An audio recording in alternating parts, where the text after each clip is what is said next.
Chapter 1. There is a small note on the bulletin board at the Virgin River Presbyterian Church. Apple harvest to begin at Cavanaugh Orchard. Apply in person. Virgin River newcomer Nora Crane studied the board regularly and, when she saw the notice, asked Reverend Kincaid what he knew about the job.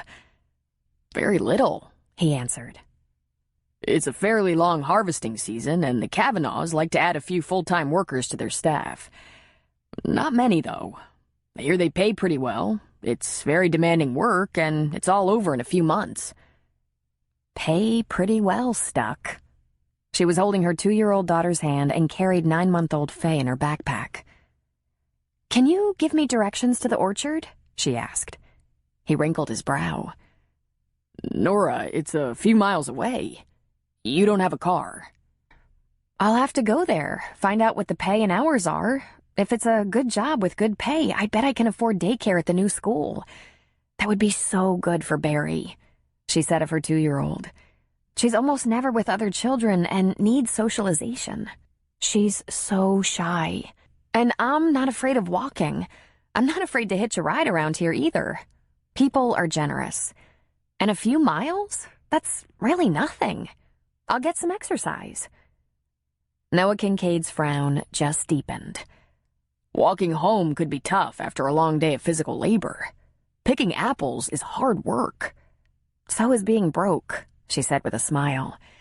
"I bet Addie would love a little babysitting money to add to her budget. She barely squeaks by. And she's so wonderful with the girls." Addie Clemens was Nora's neighbor and friend. Although Addie was elderly, she managed the girls very well because 2-year-old Barry was so well behaved and Faye didn't get around much yet. Faye had just started crawling. Addie loved taking care of them, even though she couldn't take them on full time. "What about your job at the clinic?" Noah asked. "I think Mel gave me that job more out of kindness than necessity, but of course I'll talk to her." "Noah, there isn't that much work available. I have to try anything that comes along." "Are you going to tell me how to get there?" "I'm going to drive you," he said. "We're going to log the miles and get an accurate distance reading. I'm not sure this is a good idea." "How long has that notice been up?" Nora asked. "Tom Cavanaugh put it up this morning." "Good. That means not too many people have seen it." "Nora, think of the little girls," he said. "You don't want to be too tired to take care of them." "Oh, Noah. It's nice of you to be concerned. I'll go ask Addie if she can watch them for a little while so I can go to the orchard to apply. She always says yes. She loves them so much. I'll be back in 10 minutes. If you're sure you don't mind giving me a lift, I don't want to take advantage." He just shook his head and chuckled. "Bound and determined, aren't you? You remind me of someone." "Oh?" "Someone just as unstoppable as you. I fell in love with her on the spot, I think." "Ellie?" she asked. "Mrs. Kincaid?" "Yes, Mrs. Kincaid," he said with a laugh. "You have no idea how much you two have in common. But we'll save that for another time. Hurry up and check in with Addie, and I'll take you to the Cavanaugh orchard." "Thanks," she said with a wide smile, dashing out of the church and down the street as quickly as she could. It would never occur to Nora that she had anything in common with the pastor's wife. Ellie Kincaid was so beautiful, so confident, and the kindest person she'd ever known. And by the way Noah looked at his wife, he adored her. It was kind of fun to see the preacher was a regular man. He gazed at his wife with hunger in his eyes, as if he couldn't wait to get her alone. They weren't just a handsome couple, but also obviously a man and woman very deeply in love.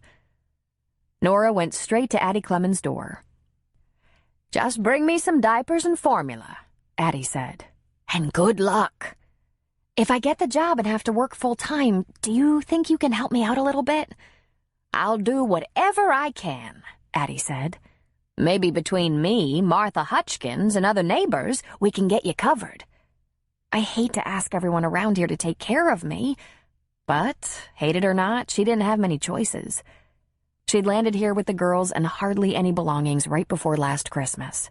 Just one old couch, a mattress that sat on the floor, and the clothes on their backs. It was Addie who alerted Reverend Kincaid that Nora and her family were in need, and the first gesture of help came in the form of a Christmas food basket. Through the generosity of her neighbors in the town, a few necessary items had been added to their household. An old refrigerator, a rug for the floor, sheets and towels, clothes for the children. The church had regular rummage sales, and Mrs. Kincaid skimmed the used clothing to help dress Nora as well. Her neighbor 3 doors down, Leslie, invited Nora to use her washer and dryer while she was at work, and Martha offered her laundry as well. She'd never be able to repay all these kindnesses, but at least she could work to make her own way. Picking apples? Well, as she told Noah, she'd do just about anything. Noah drove a beat-up old pickup truck that Nora thought might be older than she was, and it definitely didn't have much in the way of shocks. As they bounced along the road out to Highway 36, Nora had the thought that walking probably wouldn't be as hard on her spine. But as they trundled along, she became increasingly intimidated by the distance, farther than she expected.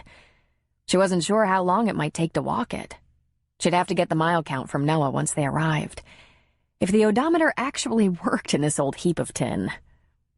They turned off 36 and drove down a road, through a gate that stood open and down a tree-lined lane. Nora became distracted by the sheer beauty. There was something so pure and homespun about row after row of perfectly spaced apple trees, the fruit in various stages of ripening hanging from the boughs, some still apple green, while others wore a slight blush of red. And at the end of what seemed a long driveway through the orchard stood a big house, a white fairy tale house with red shutters and a red front door and a wonderful wraparound porch with chairs separated by small tables. She couldn't even imagine the luxury of relaxing on such a porch at the end of a long day. At wide spaces in the road, there were large bins, probably for collecting apples. They passed by a forklift tucked into a row of trees, and a bit farther down the road, a tractor. As the house grew closer, Nora noticed that there were 2 large buildings behind it, either barns or very large storage sheds, or... the housing for machinery and farm equipment, she realized, looking into some large open doors. One of the buildings bore the sign, Cavanaugh Apples. For a girl who grew up in a small house on a busy street in Berkeley, she looked at this house, land, and operation in both fascination and envy. A person would be very lucky to grow up in such a place. There was a collection of pickup trucks and 4 men standing outside a door at the end of one of the buildings. Nora? She turned toward Reverend Kincaid's voice. You probably should get going. While you go talk to Tom Cavanaugh, I'm going to pay a visit to Maxie, the lady of the house. She's almost always in the kitchen or on the porch. Where should I go? She asked, suddenly far less sure of herself. He pointed toward the short line of men. Looks like that's the place. Right, she said. She got out of the truck, jumped down, but before she closed the door, she peered back inside. Reverend Kincaid, if I need a recommendation, will you give me one? She saw him frown again. She knew he was worried about how in the world she'd manage a job like this. Then his frown melted into a smile, and he said, Of course, Nora. Noah pulled away from her to park on the drive near the house, and she went to stand with the men. Are you applying for the picking job? She asked. All 4 turned toward her. Only one nodded. Feeling a sense of competition, she assessed them. One was an old guy, and old was relative. He was balding, what was left of his hair was wispy and thin, but he stood straight and tall and appeared to have wide, strong shoulders. One was a teenager, around 16 years old, good-looking and buff. One was a short Mexican man in his 20s, healthy and hearty, and the 4th looked as if he could be his father. Am I in the right place to apply? The older man frowned. The teenager grinned. The older Mexican man looked her up and down and gave her the impression he was merely judging her ability by her size, which was small. And the man who could be his son said, This is the place. You ever picked before? She shook her head. Want some advice? Maybe you should tell him you have. Why? Is it hard to learn? The men chuckled together. "Hard to do," the teenager said. "I'll show you the ropes if you get hired." Then he looked her over from head to her feet, but his appraisal was a little more personal. "You sure you're up to it?" She sucked in a breath. She'd do anything to take care of her girls. Mel Sheridan and Reverend Kincaid had helped her get some county assistance, food stamps and Medicaid, but that wasn't enough to live on. She'd been getting by on that, plus part-time jobs at the clinic and the new school summer program. But it was very part-time, given her small children. She wanted to earn her own money. There just hadn't been much opportunity. "I'm stronger than I look," she informed them. "I am. I can't lie about my experience, though. I have this deal I made with God," she thought dismally. Nora was trying so hard to rectify past mistakes. She wasn't about to make more along the way. "When I make a commitment, I'm good for it. I'll take any advice I can get, though. Did you guys see the notice in the church?" "We pick every year," the teenager said. "I've been picking since junior high. Jerome has been picking for 100 years, he said, indicating the older man. "Eduardo and Juan live down in the valley, and the apples here pay better than the vegetables. Juan's wife has her own little business. They're doing pretty good these days, right, Juan?" The older Mexican gentleman nodded solemnly, proudly. "Tom usually works around the Grove. It's usually Mrs. Cavanaugh or Foreman Jr. who handle the hiring." The boy put out his hand. "I'm Buddy Holson, by the way." She took the hand with a smile. "Nora," she said. "Nice to meet you." The latch to the door finally unlocked. The door opened a crack. Jerome went in first. He came out just a moment later, and then Eduardo and Juan entered together. They were out in a second. "We've all worked here before," Buddy explained. "Everything's on file for the regulars. Good luck." "Thanks," she said. "Hope to see you around." "You bet. Me too," he said, giving his hat a little touch. And Nora realized he probably thought she was much younger than she was. It would never occur to him she was actually a single mother. "You must live around here." "Virgin River," she said. "I'm in Clear River. I better go in. See you around." And he disappeared inside, but was back out in just seconds, slipping a piece of paper into his pocket. With a handsome parting smile and another touch to his hat, he headed for the last pickup parked there. Nora took a deep breath and pulled open the door. The man behind the desk looked up at her, and she froze momentarily. For no particular reason, she'd been expecting a much older man. The husband of the Mrs. Cavanaugh who usually managed the hiring. But this was a young man, and so handsome that he almost took her breath away. He had wide shoulders, a tanned face, brown hair, expressive brows, and the kind of dark brown eyes that would glitter in the sun. His features might be ordinary, but put together so perfectly, he was hot. A hunk with that dangerous, wholesome look about him, the look that had trapped her in the past. Her face probably flushed before going completely pale. She had had bad luck with such men and had no reason to assume her luck had changed. "Can I help you?" he asked. "I'm here about the job. The apple-picking job." "You have experience with apple harvesting?" he asked. She shook her head. "I'm a very fast learner, and I'm strong.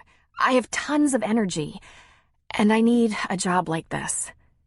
"Really? What about this job seems right for you?" "Reverend Kincaid says it pays pretty well and is kind of short. I'm a single mother, and I can probably get help with the kids for a while. Then I have 2 part-time jobs in Virgin River to fall back on when the harvest is over. Sounds perfect for someone like me." "Well, it might be longer than you think. The end of August to almost December, most years.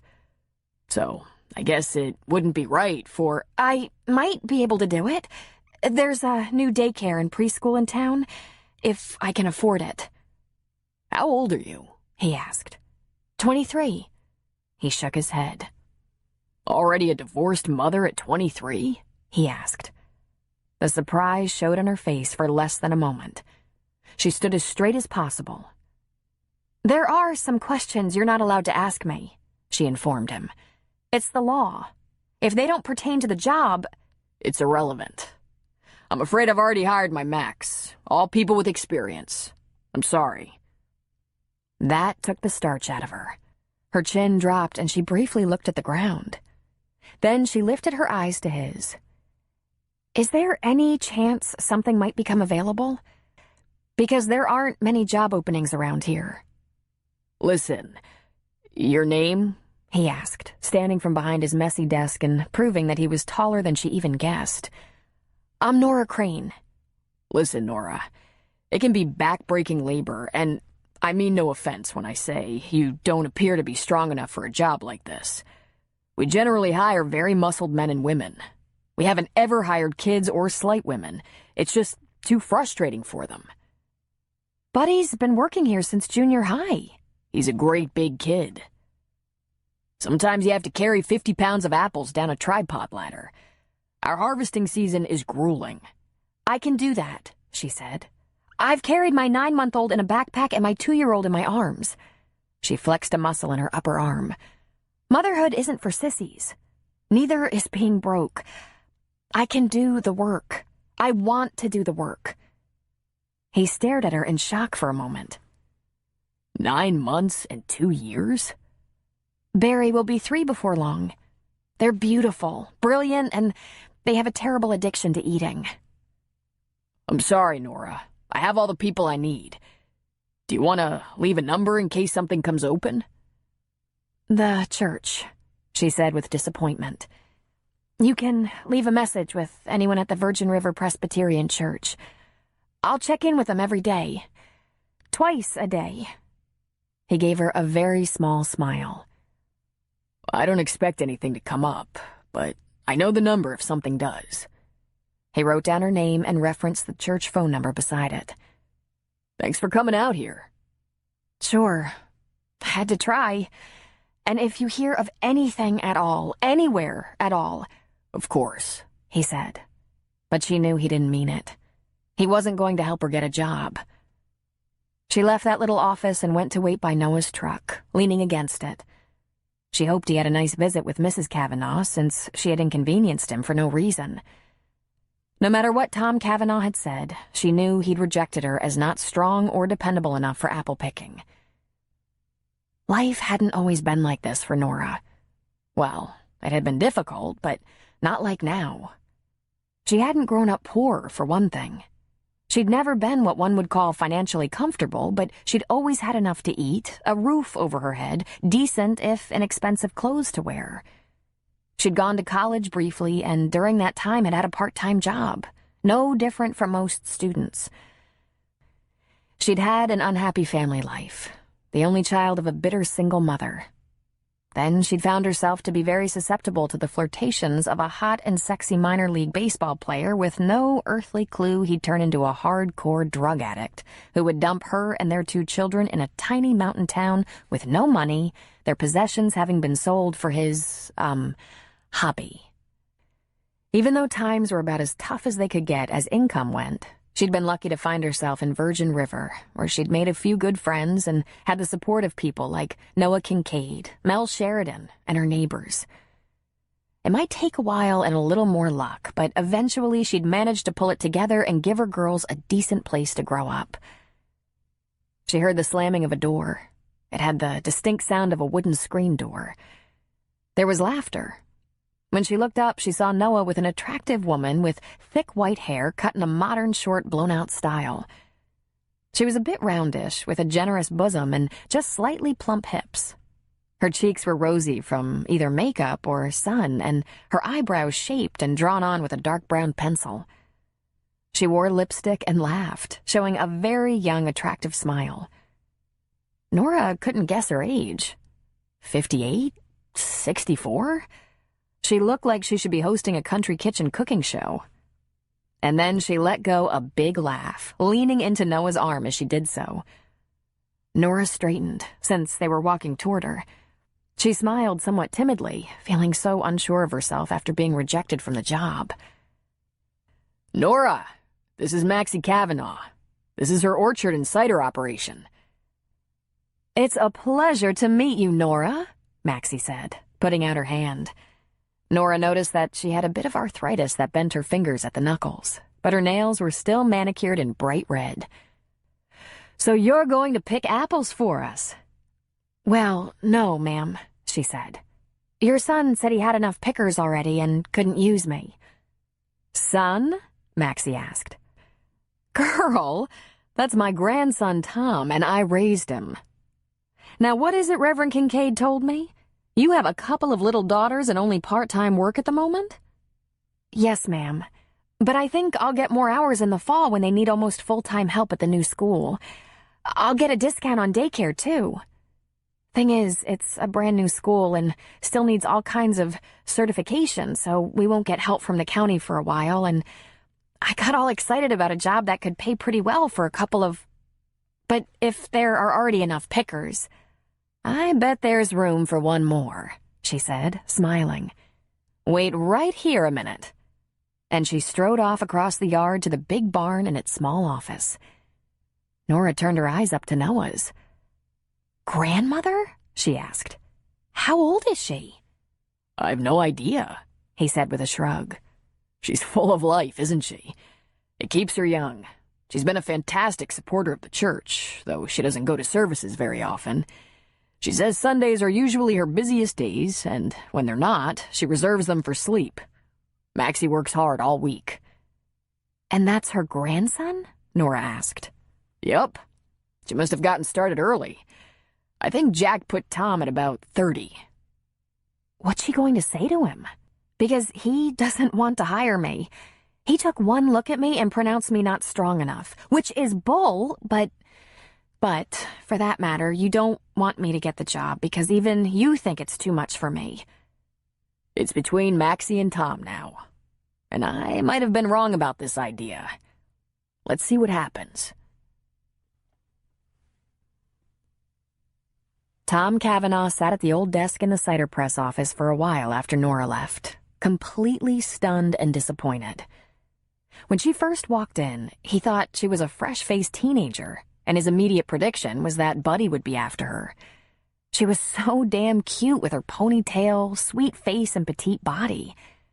When she admitted to being 23 with 2 children, he couldn't hide his shock. But worse than the shock, if she'd told him she was 23 and not a single mother, he'd have followed up with some kind of advance that would lead to a date. He wouldn't have hired her because that could have been problematic, hiring someone who sent little sparks shooting through his body. It would eventually lead to love among the trees, something that was strictly prohibited. Mostly. Tom had spent a lifetime on this orchard, and he was aware of certain employees falling in love among the apple blossoms and harvest bins. But Maxie had always warned him about the foolishness of that sort of thing. She said it could be pure bliss unless it went wrong and turned into pure lawsuit. But lectures or not, Tom's first intimate experience with a girl had happened in this orchard on a sultry summer night right before he went off to college. The memory could still make him smile. And the smile turned to heat as he replaced the young girl of his past with Nora in his mind. Damn, that little Nora was lust at first sight. Her bright eyes, soft, full lips, splatter of freckles across her nose. Just his type. If she weren't married, mothering a couple of kids, and divorced by the age of 23, he was looking for a different kind of woman. A woman more like his grandmother.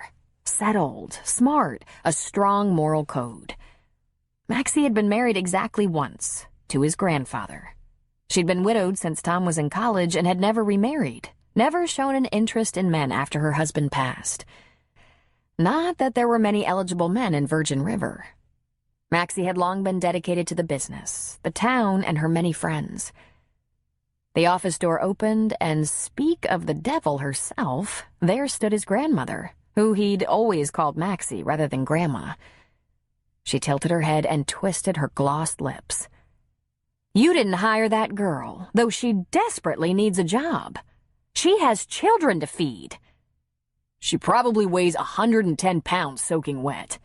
We don't hire by weight. And we can afford to be charitable.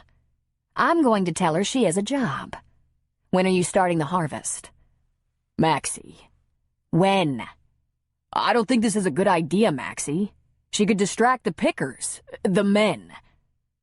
Everything inside Maxie seemed to twinkle, and Tom knew at once she was on to him, that she knew exactly who Tom was worried about. But she didn't say anything. Okay, we'll dock her pay for being attractive. When? I think August 24th. My best guess. But Maxie... It's done. She's a good girl. Reverend Kincaid vouches for her, and I bet she works harder than anyone. Young mothers can be fierce. Hell, Tom, I still pick apples, and I'm 74. You can be a little more generous. And then she left his office. Chapter 2. It was 3.4 miles to the Cavanaugh orchard. Nora did a dry run, which was when she learned that some of what she thought were her best ideas were her worst. She'd considered saving for a used bicycle. It was over 3 miles down to a lower elevation where the trees were happier, closer to the river. And then it was 3.4 up. She could make it to the orchard in just over an hour, but getting back to town uphill was another story. The idea of a bicycle wasn't going to be that helpful on the way home, especially if her legs were tired. Rather than a used bicycle, she spent what little money she could scrape together for some of the rubber boots Maxie suggested. She had a small used umbrella stroller she could give to Addie for the baby. Addie Clemens wasn't strong enough to carry Faye around in the backpack. Faye weighed 18 pounds already. They'd worked out a system for babysitting. Addie would walk 3 houses down to Nora's in the early morning and stay with her sleeping children, give them breakfast, dress them, and walk them down to daycare, pushing little Faye in the stroller. This will help you commit to your walking every day, even if I'm not here to remind you and walk around town with you, Nora said. Your blood pressure and cholesterol is so much improved since we started walking. Oh, yes, ma'am, Addie teased. The early hour was no strain on Addie because she was an early riser. She'd come at 5 a.m. with her book or morning paper and her cup of tea. It was perfect, as Nora wanted to be extra early at the orchard to prove a point, that she'd do everything possible to do a good job. By Nora's calculations, she could afford daycare, barely, plus give Addie $20 a week for her help. Addie was just squeaking by on her Social Security income. She said she didn't want any money, but Nora knew it would help. Addie could use a little more money each week for necessities. Then came the real miracle. Reverend Kincaid told her he'd arranged a partial scholarship for daycare for Faye and preschool for Barry. It nearly brought tears to her eyes, and she couldn't believe it. But apparently the church had taken on the challenge of helping some of the local working mothers to afford help with the children so they could work. It was a healthy discount and made Nora's challenges so much more manageable. There's no question in my mind. Once you're on your feet, you'll be joining the cause and helping others, Reverend Kincaid said. You can count on that, she said. I just can't believe every break I get from this town. I know I don't deserve it. We're going to work on that attitude. You deserve it as much as anyone, he said. That first morning of work, as she left Addie before dawn, she said, I'll get a phone number at the orchard that you can call if you have problems. But she wasn't sure what she'd do if a call came. Where would she be? Out in the trees somewhere, far away from the house and office? And if it was important, was she going to run home? Uphill? Of course, if you have an emergency, you'll call Mel Sheridan at the clinic, right? I wish you wouldn't worry so much, Addie said. I'm not as wimpy as I look. I have phone numbers for people in town. I'll take the girls to the school at 9 a.m., and Martha and I are going to pick them up at 5 and bring them home for a snack. You'll be along about that time or soon after, I expect. Then she smiled. Addie had the sweetest smile. We'll be fine. Sometimes Addie seemed so old and frail, unlike Maxie Cavanaugh, who looked like she would probably live forever. Just the news that Martha was going to pitch in gave her a little more peace of mind. It was her plan to arrive at the orchard before the sun was up, before any of the other workers, and it hadn't been easy. It was scary descending the mountain in the darkness, the fog gathering around her as she got lower and lower. She heard lots of rustling, hooting, squeaking. The birds were just waking up, and she wasn't sure who else was out there, concealed in the trees, thinking about breakfast. She was terrified of being eaten by some wild animal, so she kept her head down and her feet moving rapidly. Finally, the gate and orchard came into sight, and she relaxed for a moment. There were some lights on in the back of the big house when she got there, but no movement anywhere else. Nora went to the building that held the office and sat on the ground, leaning against the door. She wanted to make a point to Mr. Cavanaugh that she'd go the extra mile. And she got her wish. He came tromping out of the back porch of his big house, followed by a golden dog, appearing through the morning mist as he walked toward the barn. She stood up from the ground. He stopped short when he saw her. "Why are you here?" he asked. "Did you change the starting date?" She returned. "It's today, but we don't pick apples in the dark unless there's threat of a freeze." I wanted you to know I was serious about the job." "Well, it looks like I can count on you to stand around doing nothing until the others get here, since you haven't worked the harvest before and don't know where anything is." Oh, he was so ornery, she thought. Very difficult to please. Well, thanks to her mother, she knew how to deal with that type. "Is there anything I can do to help out until they get here?" "Do you know how to make coffee?" he asked. "I do," she said, but she wasn't sure she could make good coffee. "Where's the pot?" "In the break room, behind the office."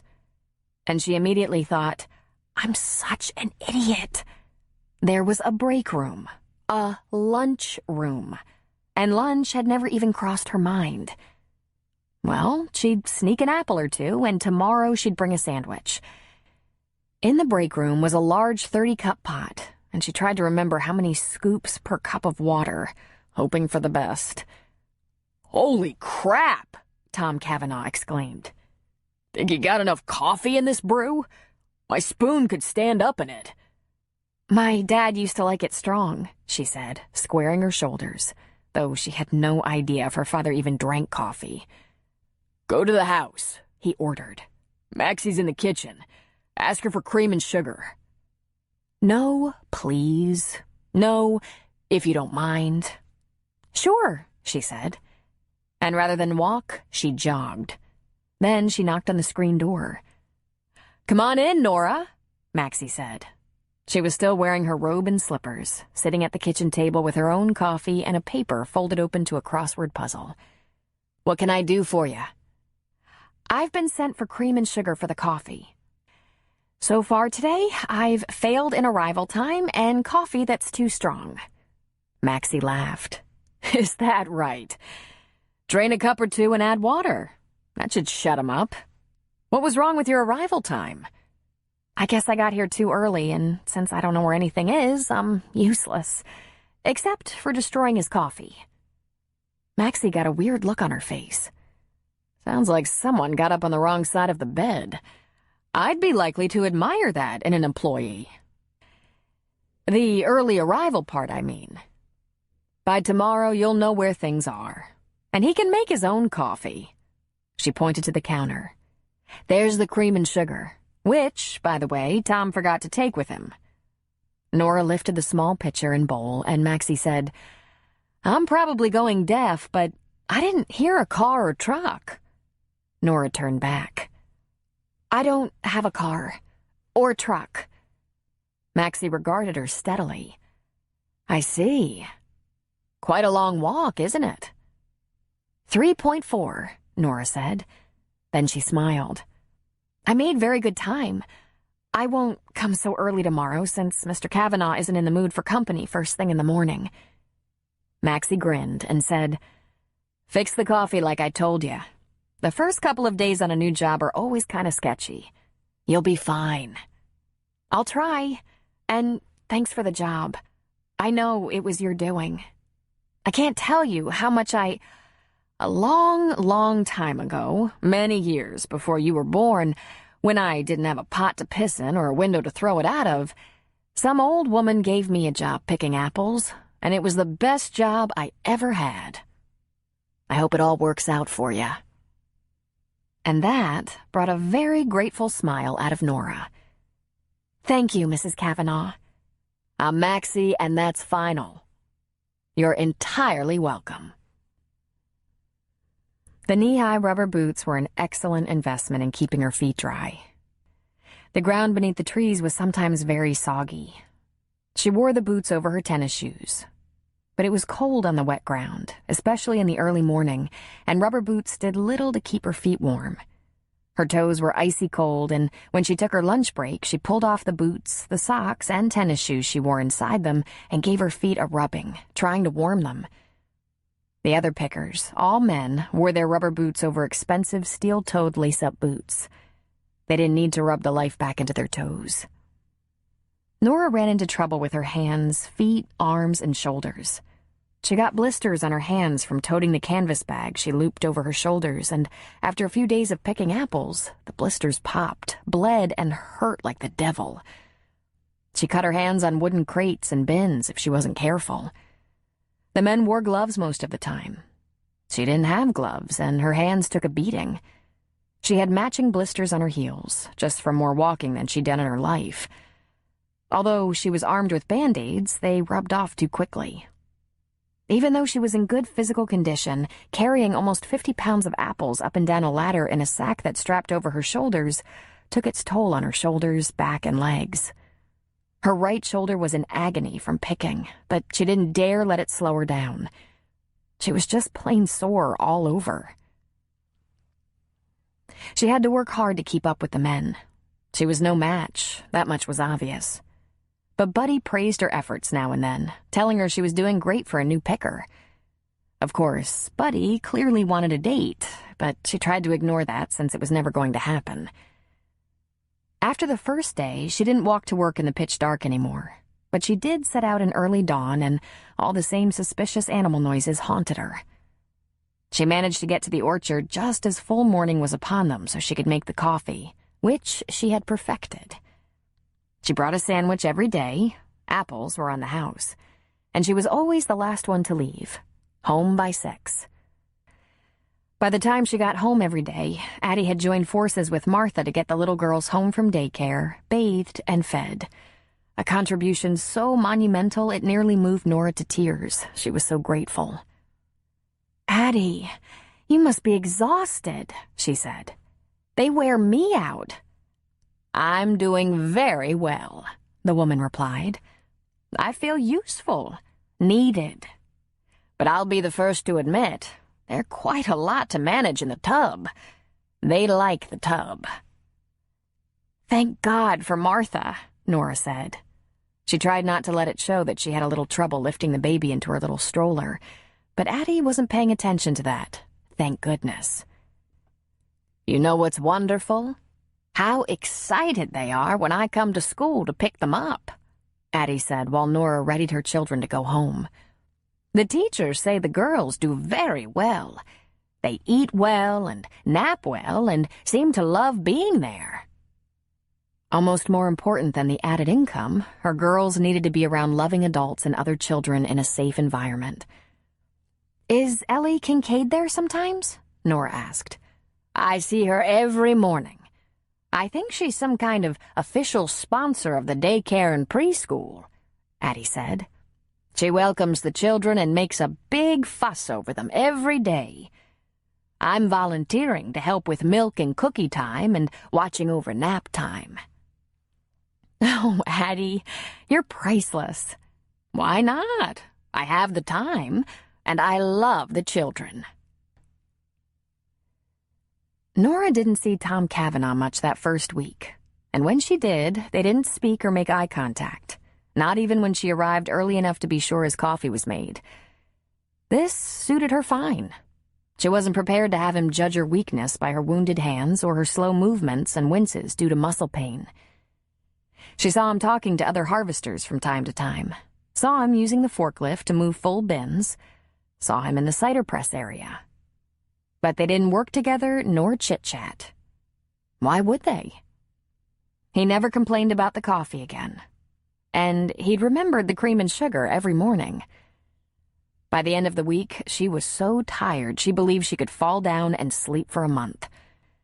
Mr. Cavanaugh told the harvesters it was their choice whether to work or take time off on the weekend. They weren't in a critical harvesting situation like over-ripening or an impending freeze. He paid overtime, so even though Nora could hardly bend her fingers from the tightness or lift her right arm, her picking arm, she signed on and hoped she could get a little help from Addie and Martha with the kids, or maybe Ellie Kincaid or one of the local teenage babysitters. Overtime. That was juicy. On her walk home, alone on that long uphill trek on a Friday night, she allowed herself to fall apart a little bit. She hurt all over and faced another long 7 days of work. It was hard for her to hold her little girls. She ached when she lifted them, and there were a couple of spots on her hands that bled if she didn't wrap them in bandages. If Addie and Martha hadn't managed the bathing before she got home, Nora didn't know how she would. For her own daily shower, soap and water stung so badly tears rolled down her cheeks. And she was going to have to beg the use of someone's washer and dryer during an evening soon. The laundry was piling up and they didn't have much wardrobe. Because no one could see her, she did something she hadn't done in so long. She let herself cry for the first time in months. She told herself this was good work and she was lucky to have it. Her hands would heal and callus. Her arms and legs would build muscle and get stronger. All she needed was courage and time. She hadn't taken the job because it was easy. She heard the engine of a vehicle and had no idea who it might be. She was always the last of her crew to leave, so no one would notice she walked home. It was a matter of pride. She knew she was destitute, and the charity she had to take for the sake of her girls was hard enough. Nora quickly wiped the tears off her cheeks and stuffed her sore hands into the center pocket of her hoodie. Looking at the ground, she stayed to the side of the road and made tracks. And the truck passed. But then it slowed to a stop and backed up. Tom. Because luck hadn't exactly been her friend lately. Like in 23 years. Of course, it was a new, huge, expensive pickup. It probably cost more than the house she lived in. She'd seen it before, of course. It said Cavanaugh Apples on the side and had an extended cab with lots of apple crates in the bed.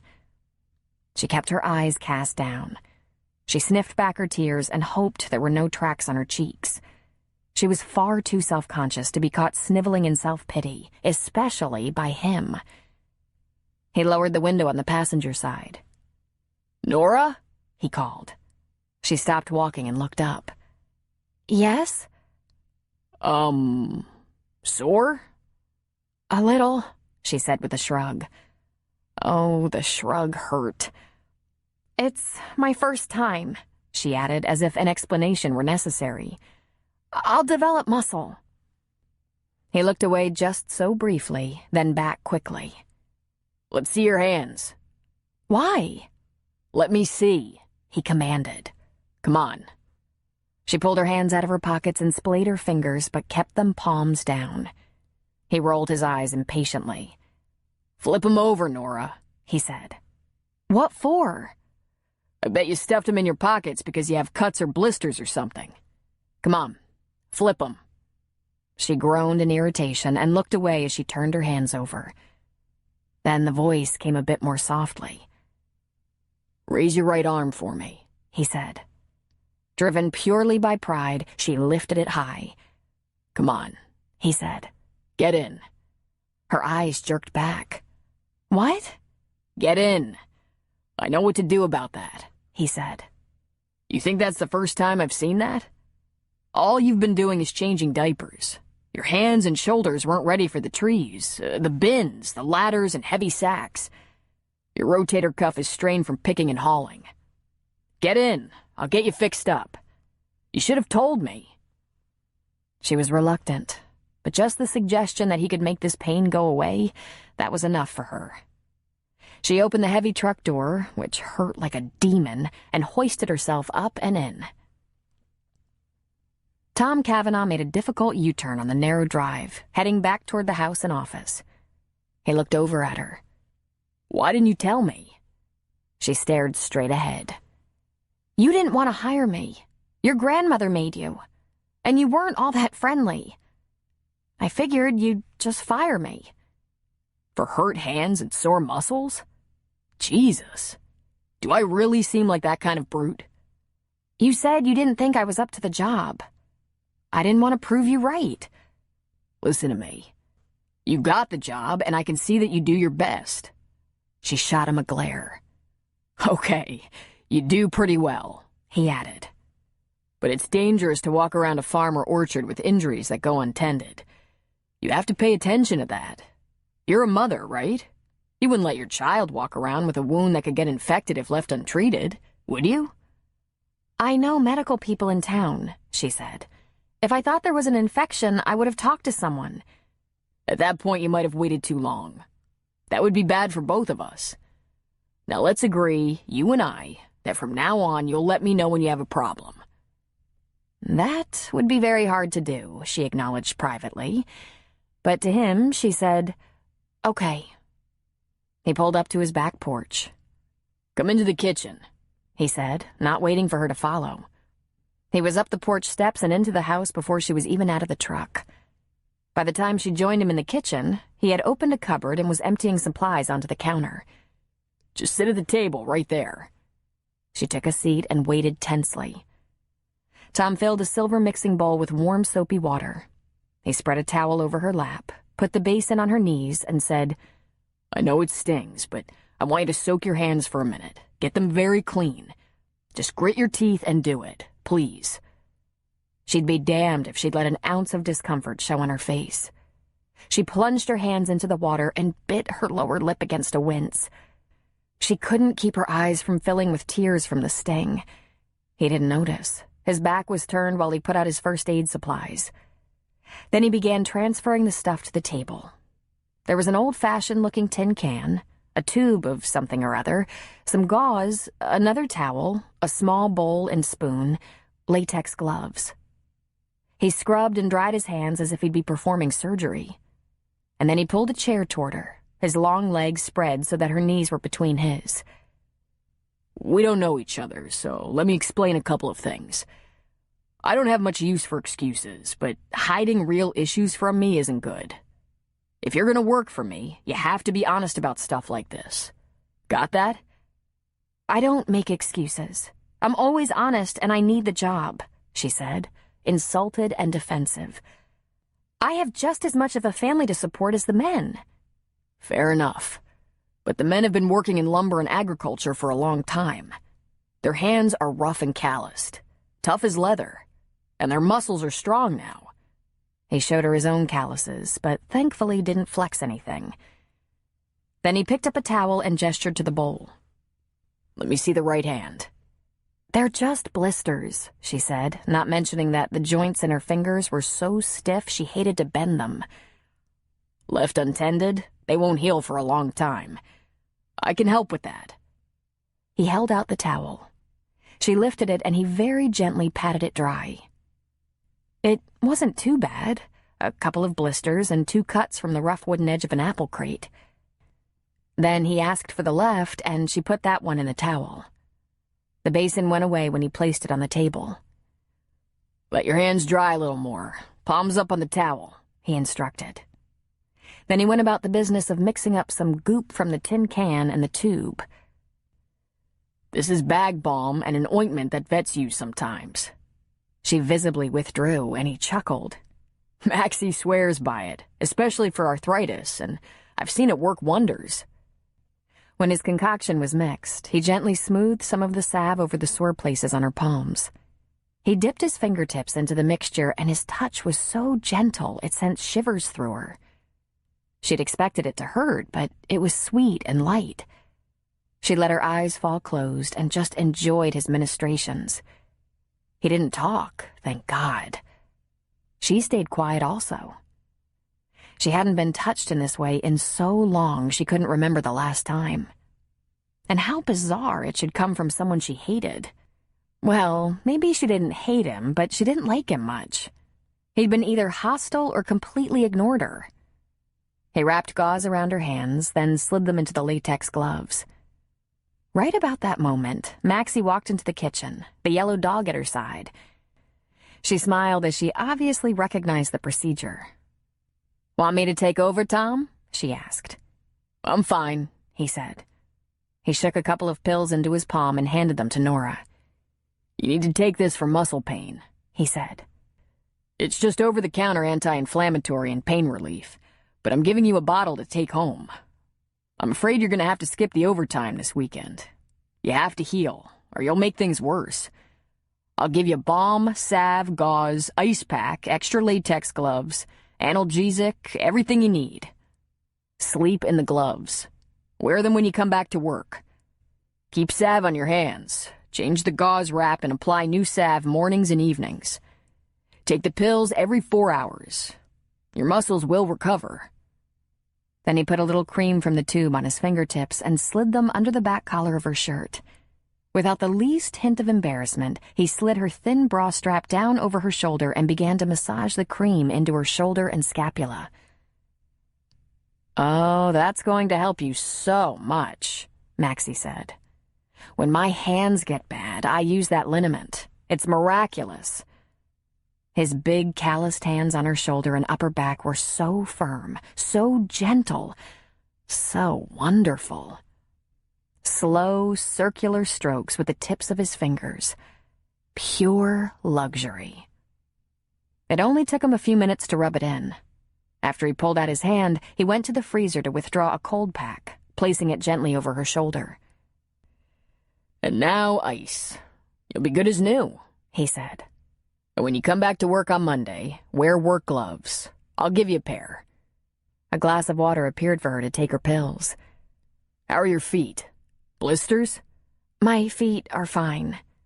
They were sore and there were blisters, but she wasn't going to have him touching her feet. Although the thought had merit. His roughened hands gently smoothing salve on her sore feet could be heaven. When he had a small brown bag stocked with everything from salve to gloves, he handed it to her. "Come on, I'll give you a ride home." She stood up. "I can walk just fine." He gave a smirk. "I'm headed for town, Nora. I'll give you a lift. And it might be a good idea to ask around if anyone is going your way. Hitch a ride. You could meet Buddy. He'd be more than happy to." "We shouldn't encourage Buddy. And I don't mind walking," she insisted. "I make good time." He held the back door open for her. "If you run into a mountain lion, you'll make even better time, too." She stopped in her tracks and looked up at him. "Funny." He just lifted one brow and smiled. "See you Monday, Maxie," she said. "Have a nice weekend, Nora." The woman returned. Chapter 3. Nora hated to part with overtime pay by taking the weekend off. Overtime sounded delicious. Her budget was beyond tight. But she took her girls to the gym set at the elementary school, pushed Faye in the baby swing while Barry played on the slide and rings. She consoled herself that there would be more overtime coming her way when she was healed enough to take it without crippling herself for life. It was so early that she was surprised to see Noah Kincaid coming her way. "Hey," she said. "Out for a morning walk?" "Kind of," he answered, flashing her that handsome grin. "I was looking for you." "Me?" "Maxie called me this morning. She's an early riser. She said they were picking this weekend and you'd been refused overtime because of job-related injuries. She suggested I might check on you, see how you're doing." She sat on a swing next to the baby swing. She stopped pushing the baby and gave a little laugh and held out her gloved hands. "It's true. And as much as I hate to admit this, Tom Cavanaugh probably did the right thing. My hands are sore. I'm nursing some blisters from doing work I've never done before, not to mention sore muscles from picking for hours. My right shoulder was on fire. Don't you dare tell him this, but the blisters on my feet were probably even worse than on my hands. But that stuff he gave me for my hands, that goop, wow, I'm almost as good as new. She turned her hands over a couple of times so he could see the latex over gauze. This is a pretty amazing cure. The shoulder? Better. Ice packs, anti-inflammatory, and a little downtime does the trick. She tisked. It killed me to give up the money.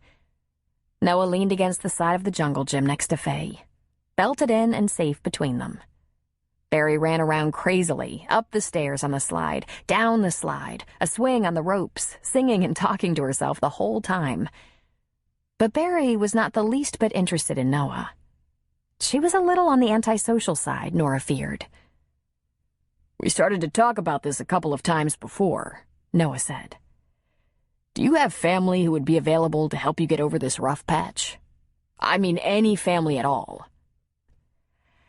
We didn't get far on that subject because there were too many immediate issues, like the fact that a few months ago my drug-crazed ex-boyfriend showed up here looking for money, attacked me and everyone who was trying to protect me. And that was a situation I got myself into at the age of 19. Well, he's in jail and out of the picture, thankfully. Family? Noah asked again. There's no one, she said. As in, no one? Or no one you're not too proud to call on? I told you, I got myself into this mess and... I know. We don't have to go over all that again. I'm up to speed on Chad and pregnancy and getting mixed up with the wrong crowd. You probably think you're the first person to ever carry that load, but you're not.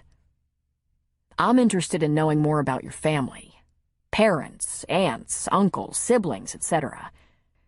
Someone you trust, who loves you, or at least has enough sense of responsibility to lend a hand. She took a deep breath. My father left us when I was 6. My mother, who was abandoned and stuck with me, struggled for years to make it on her salary alone. We lived from paycheck to paycheck. Right there you have several reasons why she was angry and very bitter. The great irony is, she earned her living as a... Are you ready? As a counselor.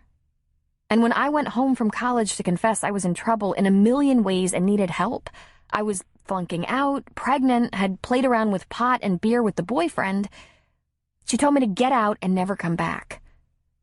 That's where we left it. She threw everything that had my fingerprints on it out the front door onto the lawn. Chad drove me away and stuffed me into a flea-bag motel where he left me. I went to student services, who sent me to the county welfare office, and she gave her shoulder a little lift, half a shrug. But you stayed with him. No, she said softly. Not really. But there's Faye, he said.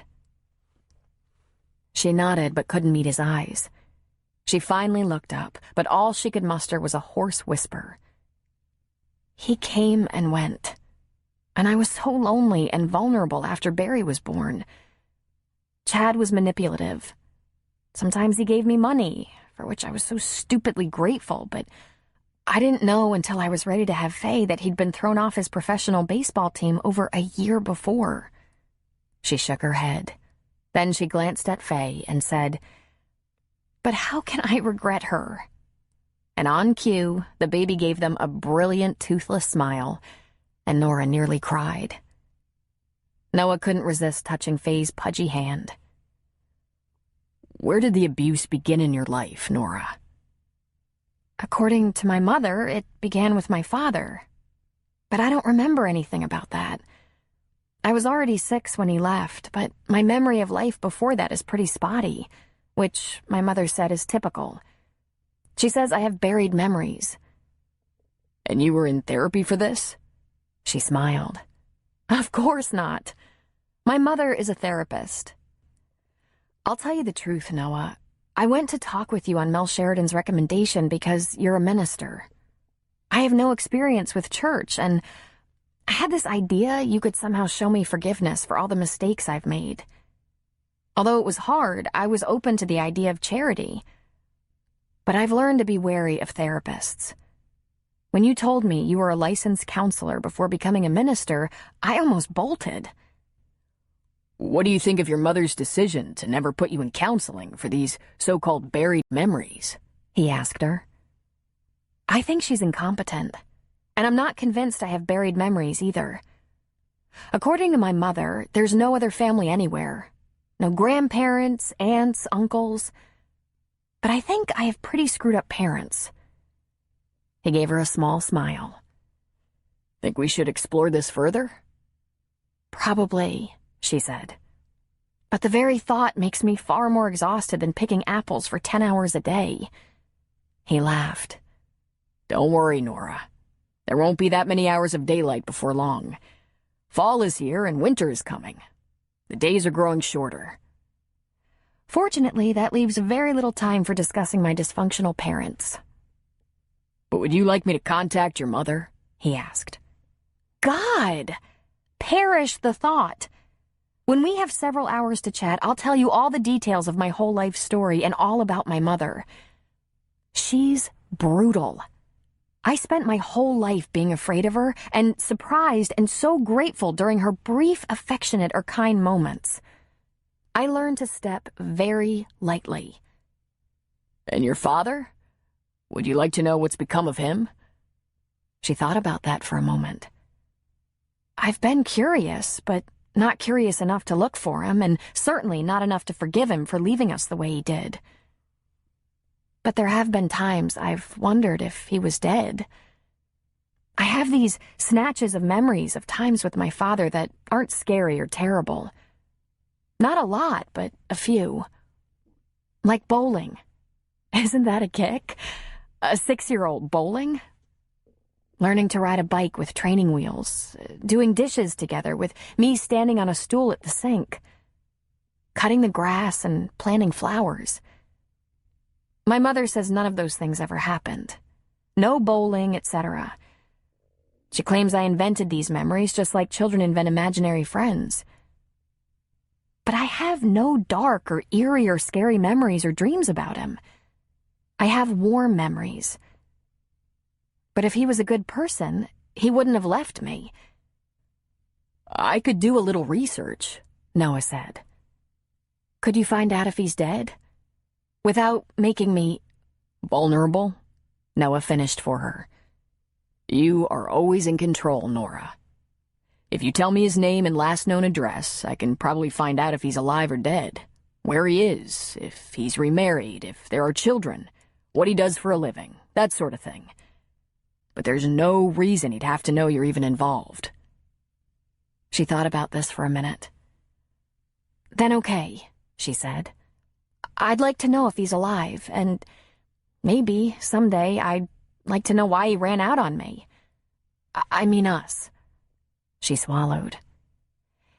His name is Jedediah Crane, and he was a history teacher at UC Berkeley.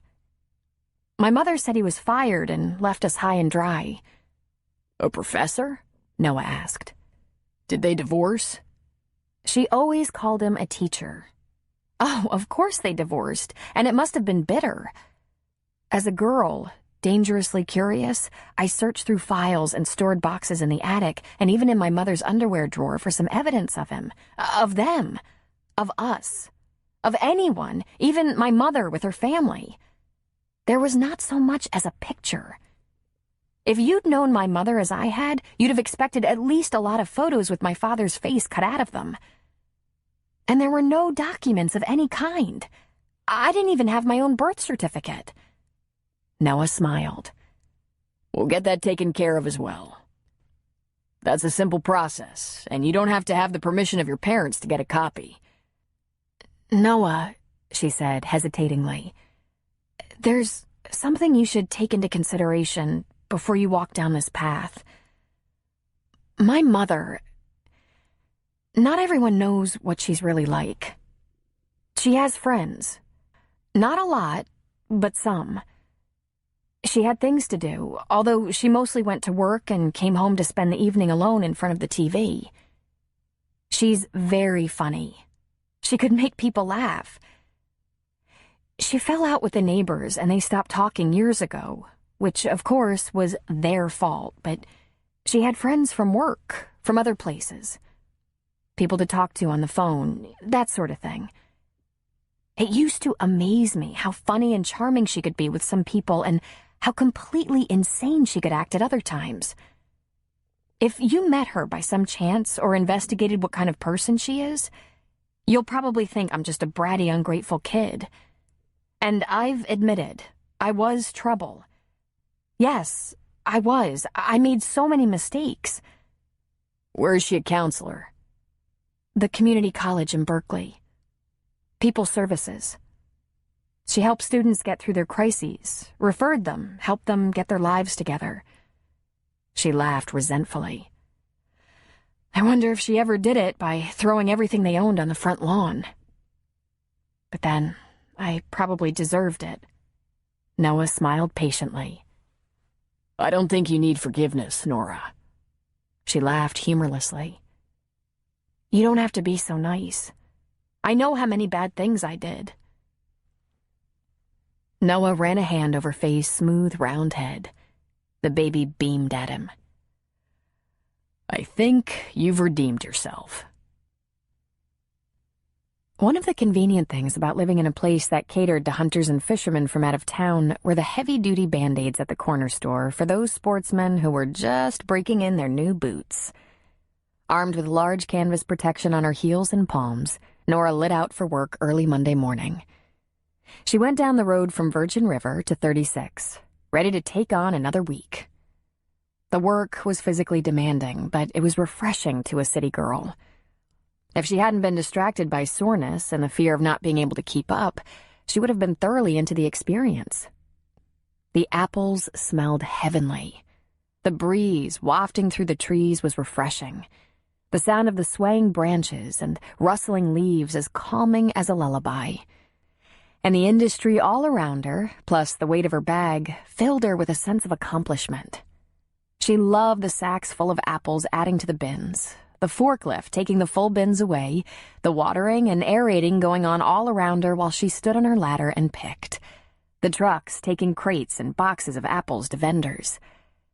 She caught sight of Tom and Junior repairing the tall fence that surrounded the orchard, not once, but twice, right in the same place. And every now and again, she could hear people talking or laughing off in the distance and the occasional bark of that yellow dog. Nora wouldn't trade her children for anything, not even for an easier life leading up to their births. But if she weren't a single mother constantly worried about money, this job outdoors in the beauty of a Northern California Indian summer would seem like a gift. It was September, and the afternoons were still warm. A couple of days into her second week, when she arrived at the juncture of the road from Virgin River and Highway 36, there sat a big white truck. And outside the cab, leaning against the driver's door, was Mr. Tom Cavanaugh. His long legs were casually crossed in front of him, and he was looking down. He appeared to be cleaning his nails with a pocket knife. She looked at him for a moment, appreciated him. It seemed such a distant memory when she'd gotten mixed up with Chad.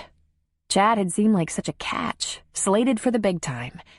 Now, looking at Tom, she saw stability and success, not to mention power and beauty. Yes, he was a very beautiful man, and she wondered what it must feel like to be the kind of girl someone like him would want. She shook it off. Then she put her head down and walked on by. "Hey," he called. She turned back. She tried a small smile. "Morning," she said. Where are you going? He asked. "To work," she said. Well, jump in. I'll give you a lift. Why do you think I'm here? He asked. I have absolutely no idea. I don't need a ride. I'm perfectly capable of walking. I know, Nora. Humor me. I don't think it looks good, she said. Getting a ride with the boss? What will the others think? There are no others yet, he said with a chuckle. You're always the first one to get to the orchard. Come on, no strings. She thought about it for just a second, but there was really no way to refuse a kindness. Or whatever this was. She walked around the front and got in the passenger seat. How are the muscles and blisters? Tom asked. Excellent, she said, surprise lacing her response. Nothing hurts. I'm keeping the protection on my hands and, as you can see, wearing the latex gloves. But I can't believe how quickly I healed up. You should consider one of those late-night infomercials. Your magic goo and Ginsu knives. He laughed at her. Find yourself watching a lot of late-night TV, do you? A long time ago, she said. I haven't had a TV since before my children were born. Ah, one of those fussy mothers. No TV to poison the little minds? Not so virtuous. I can't afford a TV. That's a luxury way beyond me. But who can forget Ginsu knives? I used to love those demonstrations. It wouldn't have surprised me if fingers went flying. But who knows? Maybe they did and the icky stuff was cut. No, pun intended, she added with a laugh. He stared straight ahead as he drove for a few moments. Then he turned down the long drive into the orchard. Here's what we're gonna do, Nora. I'm gonna wait for you where the road from town meets 36 and give you a lift. And I'll drop you off there after work. I told you, I don't mind. I know, you don't mind walking. I give you a lot of credit for that. But I'd like you to reserve your energy for work. And it's not 100% safe out here at dawn and dusk. I'm not saying it's dangerous, but there are wildlife issues. I can run, she said. Seriously, I'm fast. He glanced over at her. Seriously, you never want to try that. The only wildlife you can outrun is a turkey. Bobcats, mountain lions, bear? That's just what they're looking for. Running marks you as prey, and they're way faster than you could dream of being. If you come across one of them, back away slowly, making some kind of noise. Bark like a seal or something. Clap your hands. And pray. He took a breath. I'm more than happy to give you a lift. She sighed. Thank you, Mr. Cavanaugh, she said. But I'm not sure it's such a good idea for your other employees to think I'm getting special treatment. It's Tom, he said in a laugh. Just Tom. If the idea doesn't sit with you, we can see if Buddy will drive you after work. He shows up sometimes after school for a couple of hours. Like I said, we probably shouldn't encourage Buddy. You just tell him you're 23. And if he thinks about a date with an older woman, maybe say you're not over your ex-husband or something. But that would be a lie, she said. He smiled. It was unmistakable. He smiled. Well then, you are over him. There is no ex-husband. He shot her a look. You're married? She shook her head. Widowed already? At your young age? Never married, Mr. Cavanaugh. She took a steadying breath. He clearly wanted to know. I have 2 children. Have never had a husband. My boyfriend ran out on me, and he's now in jail for assault and felony possession, and I'm on my own. He will not be allowed near my children again. I don't use or deal. I'm trying to get it together for my girls and myself. And I won't lie to anyone. The big white truck actually slowed a little bit while he absorbed this. Then Tom accelerated again, getting back up to speed. Just tell Buddy you're 23 and a single mother. That should do it. She was quiet for a moment. I'm sure, she said softly. Of course that would discourage him. It would send any man running for his life. I'm gonna ask him to take you to the turnoff after work, and I'll meet you there before work. A mile or so walk each way is more than enough for anyone, and I don't feel like having an employee mauled by a puma or bear. I've had to repair our fence a couple of times, and while I haven't seen any, I suspect bears. They're usually shy and avoid people, but let's just play it safe. She stared at his profile for a moment. Mr. Cavanaugh, I don't want to be pitied, and I don't need special treatment. I'm more than happy to do whatever it takes to work a job that pays well. I appreciate the gesture, I absolutely do, but... Do you feel like fighting off a bear? Because a man was mauled not far from here. And you do have a family to think about.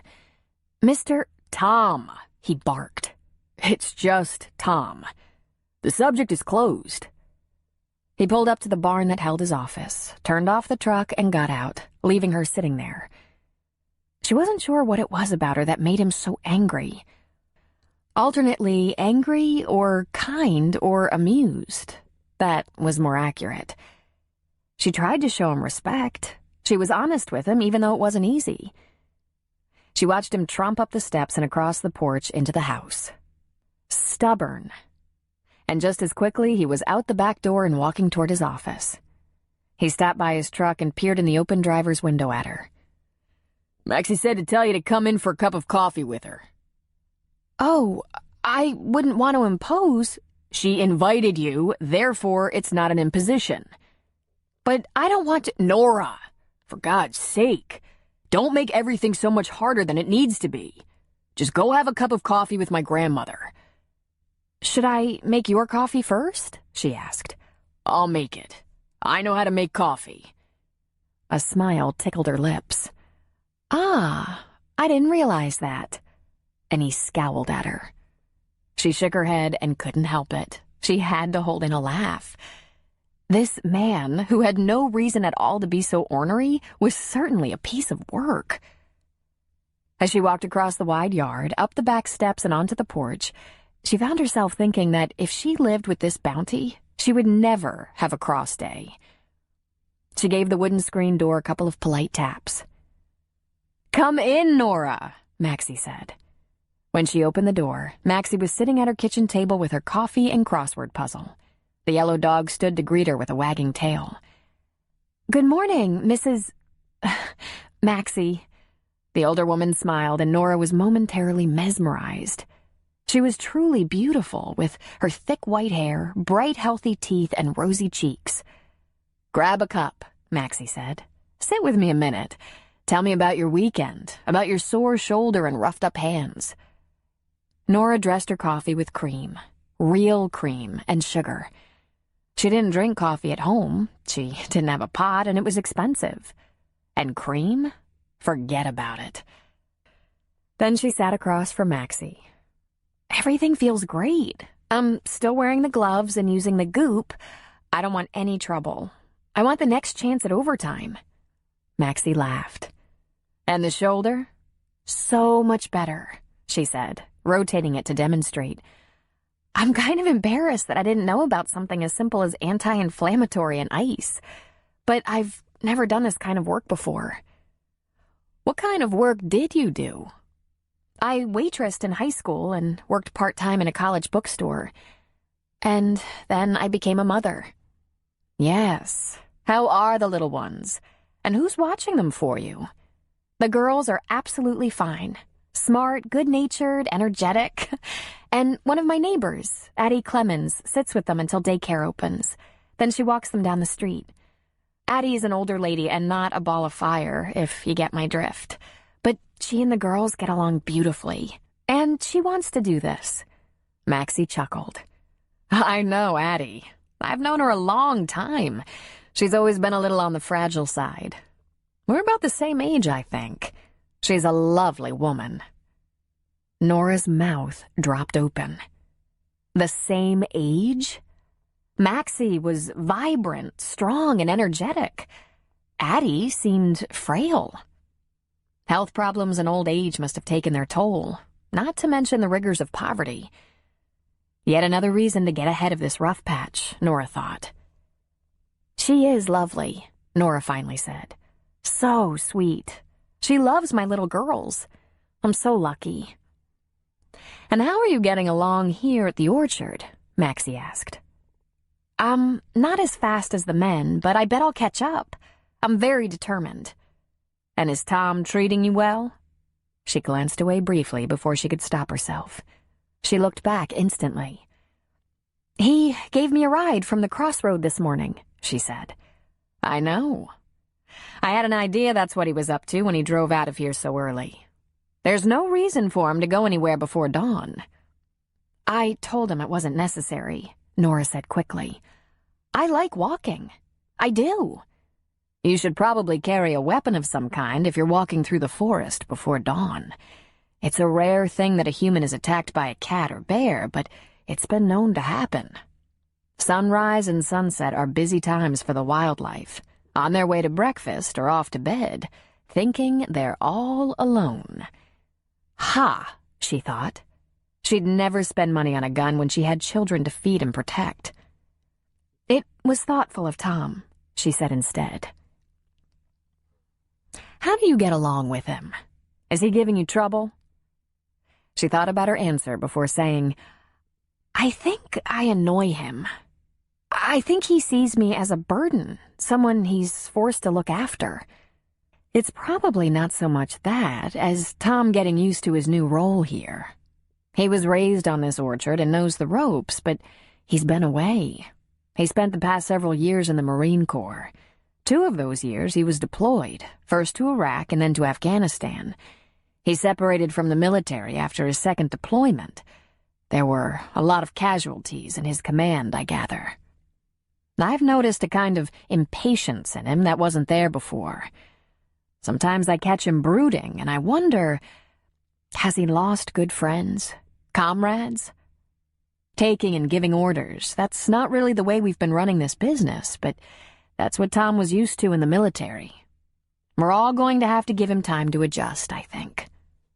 I suppose he has issues. Combat issues. War. She hadn't been watching television coverage, obviously, so was left to her imagination and what she'd heard. And what she'd heard people say was terrible. Even with all she'd been through, she couldn't imagine the war in Afghanistan. She heard a couple of the apple pickers talking about how it had recently been the bloodiest month in Afghanistan so far, with the loss of 65 soldiers. And although life had held challenges, incredibly difficult challenges, she and the babies had enough to eat, were safe and warm, healthy. She vowed to never complain. Oh, of course, she said softly. I had no idea. What could possibly be worse than war?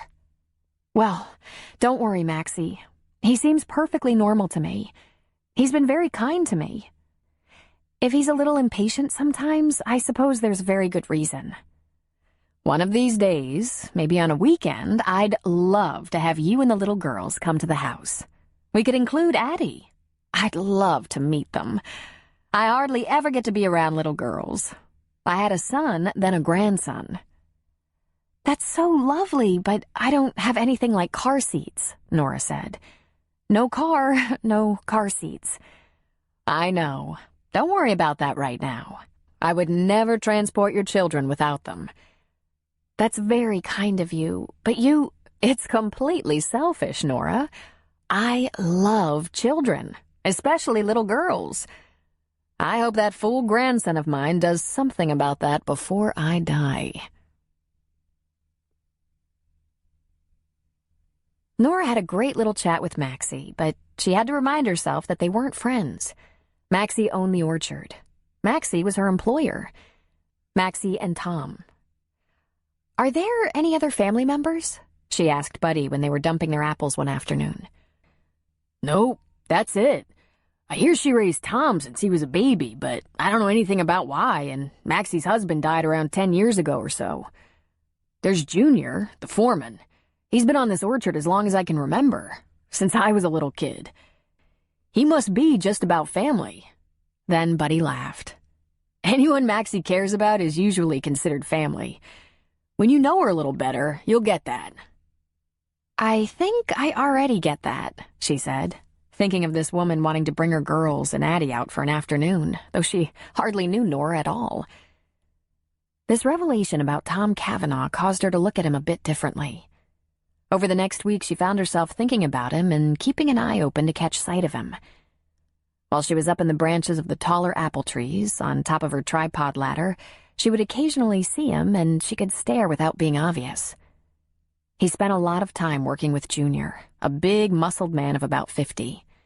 They laughed together while they worked. And while Tom loaded large crates of apples into a delivery truck to take to grocers, straining his muscles, she couldn't help but admire his physique. He dressed the same every day. Jeans, boots, his work shirt with the Cavanaugh Apples logo over the left breast pocket, sleeves rolled up, a whisper of soft brown hair in his forearms. His hands were very big, and as she could attest, rough with calluses. The muscles of his upper arms, shoulders, back, and legs moved under the fabric. That perfect male butt in jeans that weren't too loose or too tight drew her eyes. Sometimes he seemed to get a little worn out. The tendons in his neck stood out, and after putting a crate in the truck, he'd stop to wipe his brow. Then he'd laugh with one of the guys. She wondered what it must be like to be the kind of girl he'd smile and laugh with. What kind of girl would that be? A pretty and smart young teacher? A model or movie star who would be more than willing to leave the limelight for life on an orchard? Now and then she'd be staring at him and imagining him in military fatigues rather than his work shirt, carrying a gun rather than a crate of apples, and she'd wonder, had his losses been many? Had he been afraid, so far from home in a place of great danger? Did he miss the edge, the adrenaline rush of combat? Or was coming home to the serene beauty of the orchard a relief, a comfort?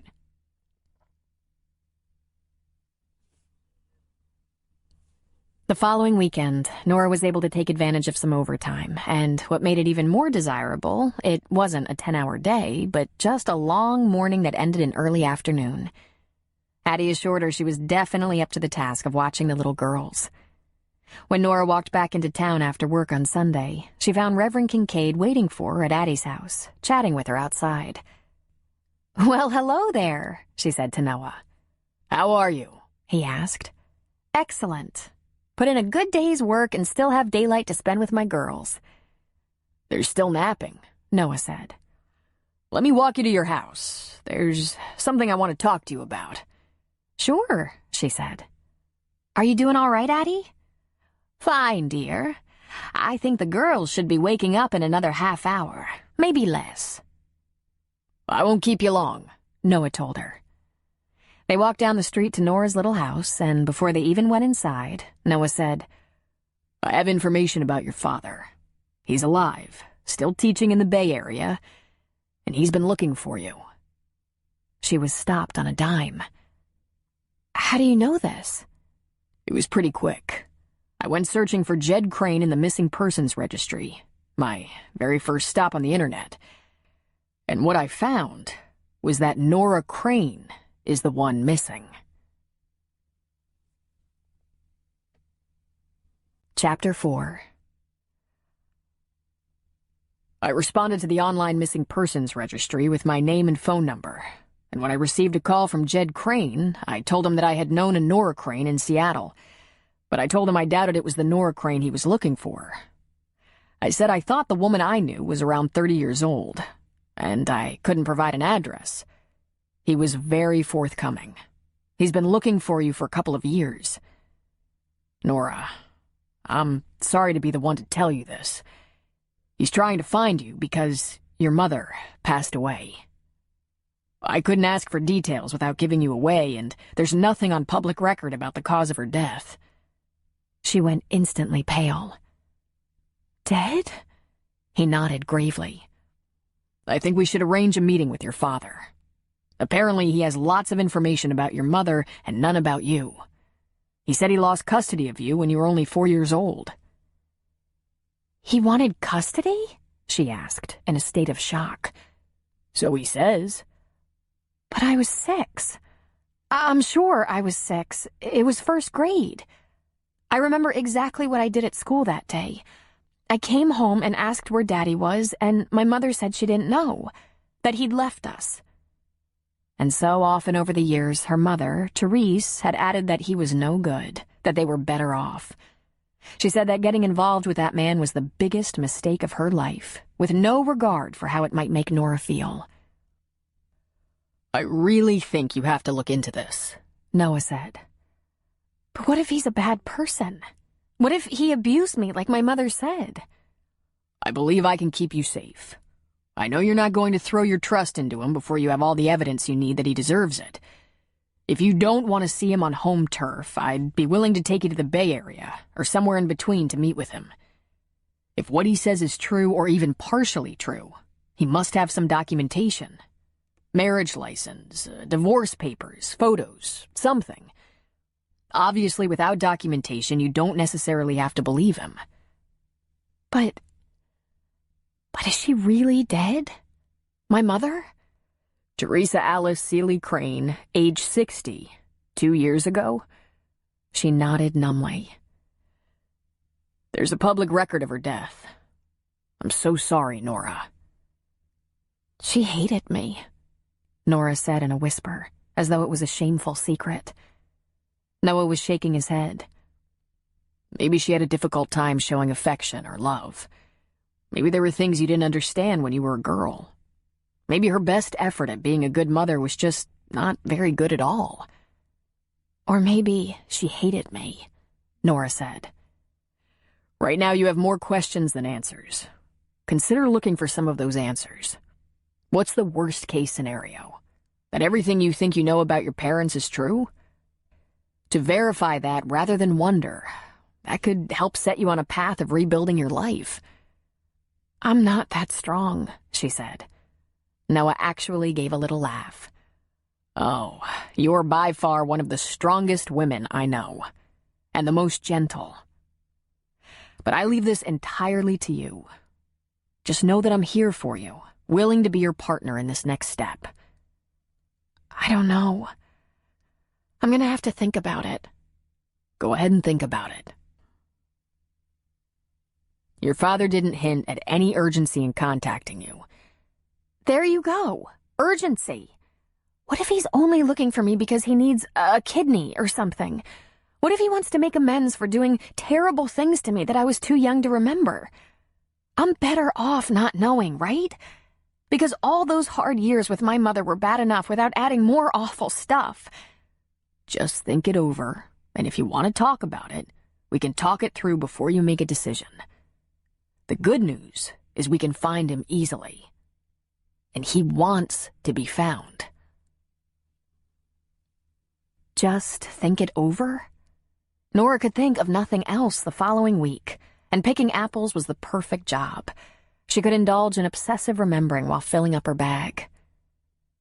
There were very few times while growing up that Nora braved her mother's emotional outbursts to ask questions about her father or express her desire to know him. It was a dicey proposition. Nora was never sure whether Therese would rage. How can you keep putting me through this? Don't you ever think of anyone but yourself? Or she might cry. I've done my best for you, rescued you from a horrible father. Can't you just be grateful for what you have and stop torturing me? And there was always the chance she'd just slap her and scream.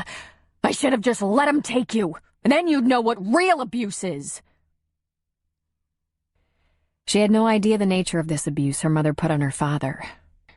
But she knew exactly what kind of abuse she suffered at her mother's hands. Her mother had dramatic mood swings, and she was never sure which woman was coming home from work each day. It could be the Therese in an upbeat mood with plans for a treat like pizza for dinner and an evening of watching all their favorite TV shows.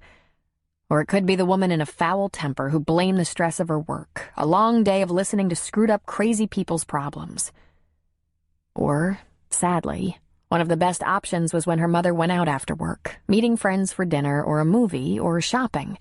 Friends that Nora rarely got to know because it was so seldom Therese brought them home.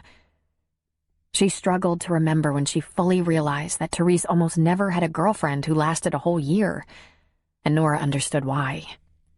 Therese was difficult, selfish, short-tempered, and completely unpredictable. She was also very funny at times. She could certainly make people laugh when she wasn't in a snit. She was attractive and well turned out and had a great singing voice she exercised when in a happy state. When Therese laughed and sang, Nora held her breath, afraid to let herself enjoy it. But Nora was probably all of 7 or 8 when she began saying, "I will not be like my mother," over and over to herself.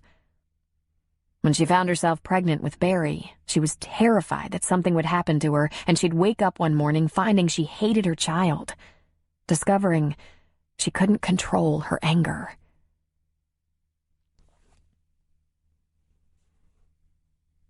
Noah turned up at her house after work 3 evenings during that week, just to give her an opportunity to talk. News of her mother's death brought out all these issues she'd had with her mother, which she told Noah. "But what about this father of mine?" Nora asked. Right in the area and never a phone call? Never any contact, any help to deflect some of my mother's more cruel moments? Yet another thing to ask, to try to understand, Noah said. He's either a very bad man or a very negligent man, Nora said. He had a daughter. Shouldn't he have done something? Was my mother right that I was better off? Because it's hard to imagine being better off alone with her. When you're ready, you can ask these questions, Noah said. I have a full-time job, thank God, she said. I can't leave the kids with Addie and leave town, and I'm not letting him anywhere near my children. All these concerns are resolvable.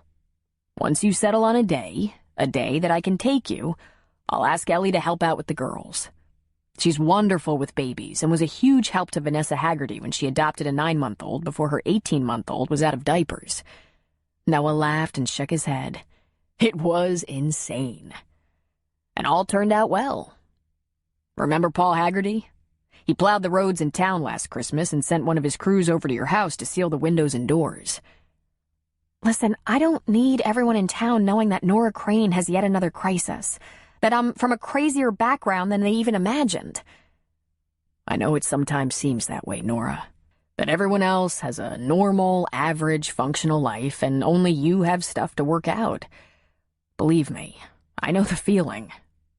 But really, it's not that way. I come from a pretty crazy family, and poor Ellie, she had such trials growing up, taking care of her kids alone before we met. When you get to know her better, you can ask. Ellie is very upfront about everything.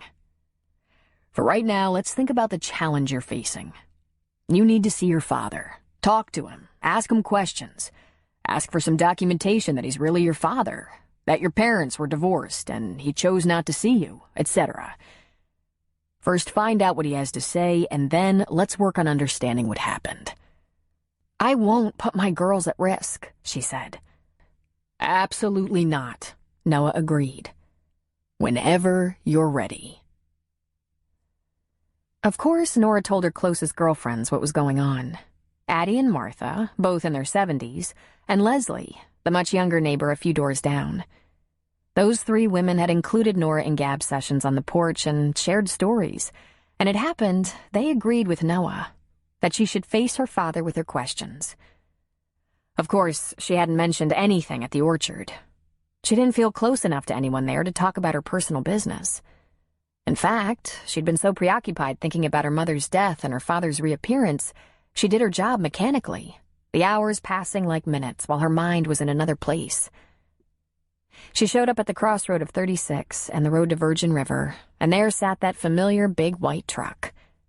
And there he was, leaning against it, waiting. "Wow," she said, stopped in her tracks.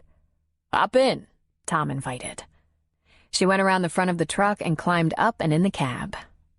"I bet when your grandmother forced you to hire me, you didn't foresee taxi service." "Is everything all right, Nora?" he asked before starting the truck.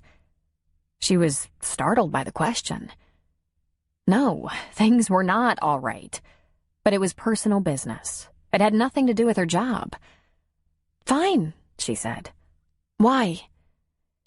"You've been really quiet," he said. He'd noticed? She wondered. "I have?" she asked. He nodded. "Your muscles okay? Back, shoulders, etc.? "Yes, no problems. Why are you quizzing me?" "I don't mean to pry, but I thought I should ask because, well, you had some injuries before and kept it to yourself." "I don't have any injuries." "You probably don't realize it, but the first couple of weeks at the orchard, you had a hard time keeping up. But you laughed. You also hummed a lot. I kept thinking you were going to break into song or something. We could hear you all over the place. Maxie could hear you from the back porch, and she said things like, 'That girl's good to have around. She's happy in her heart.' I had no idea what you had to be so happy about, but we all got used to hearing you. And then you stopped. So I thought, wondered." Her mouth was hanging open. It took her a moment to recover from her shock. "Wait a minute," she said. When did you start to care if I was happy or not? It's not exactly like that, he said. I know you need the job to support your family because you told me you did, and I know you go to a lot of trouble to prove yourself. And I know you've been quiet lately. I wanted to be sure you weren't hurt or sick or maybe in trouble. I didn't even know I did that, she said. I was so damn relieved to have a job that actually put food on the table. I guess I was in a pretty good mood. I hum? Really? And you actually noticed?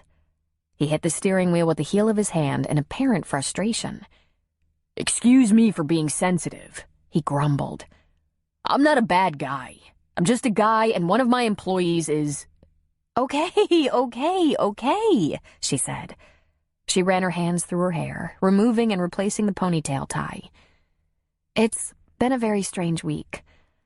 I'm estranged from my parents. My father left when I was little, and I fell out with my mother when I was 19.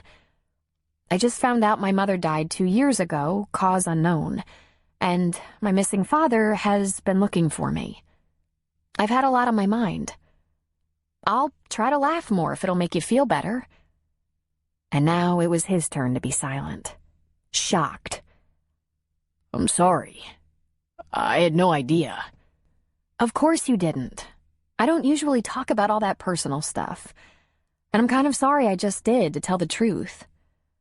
I'm pretty sure I have the most screwed up family on the planet, and really, I don't advertise that. And he laughed. This is funny to you? She asked. Not at all. Coincidental, that's all. Who would think we'd share something so bizarre, like screwed up family? I know Maxie a little bit, and she is amazing, Nora said. You bet she is. When I was born, my dad was a test pilot in the Air Force, out in the high desert, Edwards Air Force Base. He flew spooky new jets. My mother was at the end of her rope with the living conditions, the lifestyle, all that went with his job. Plus, she was really young, and I guess I wasn't exactly planned.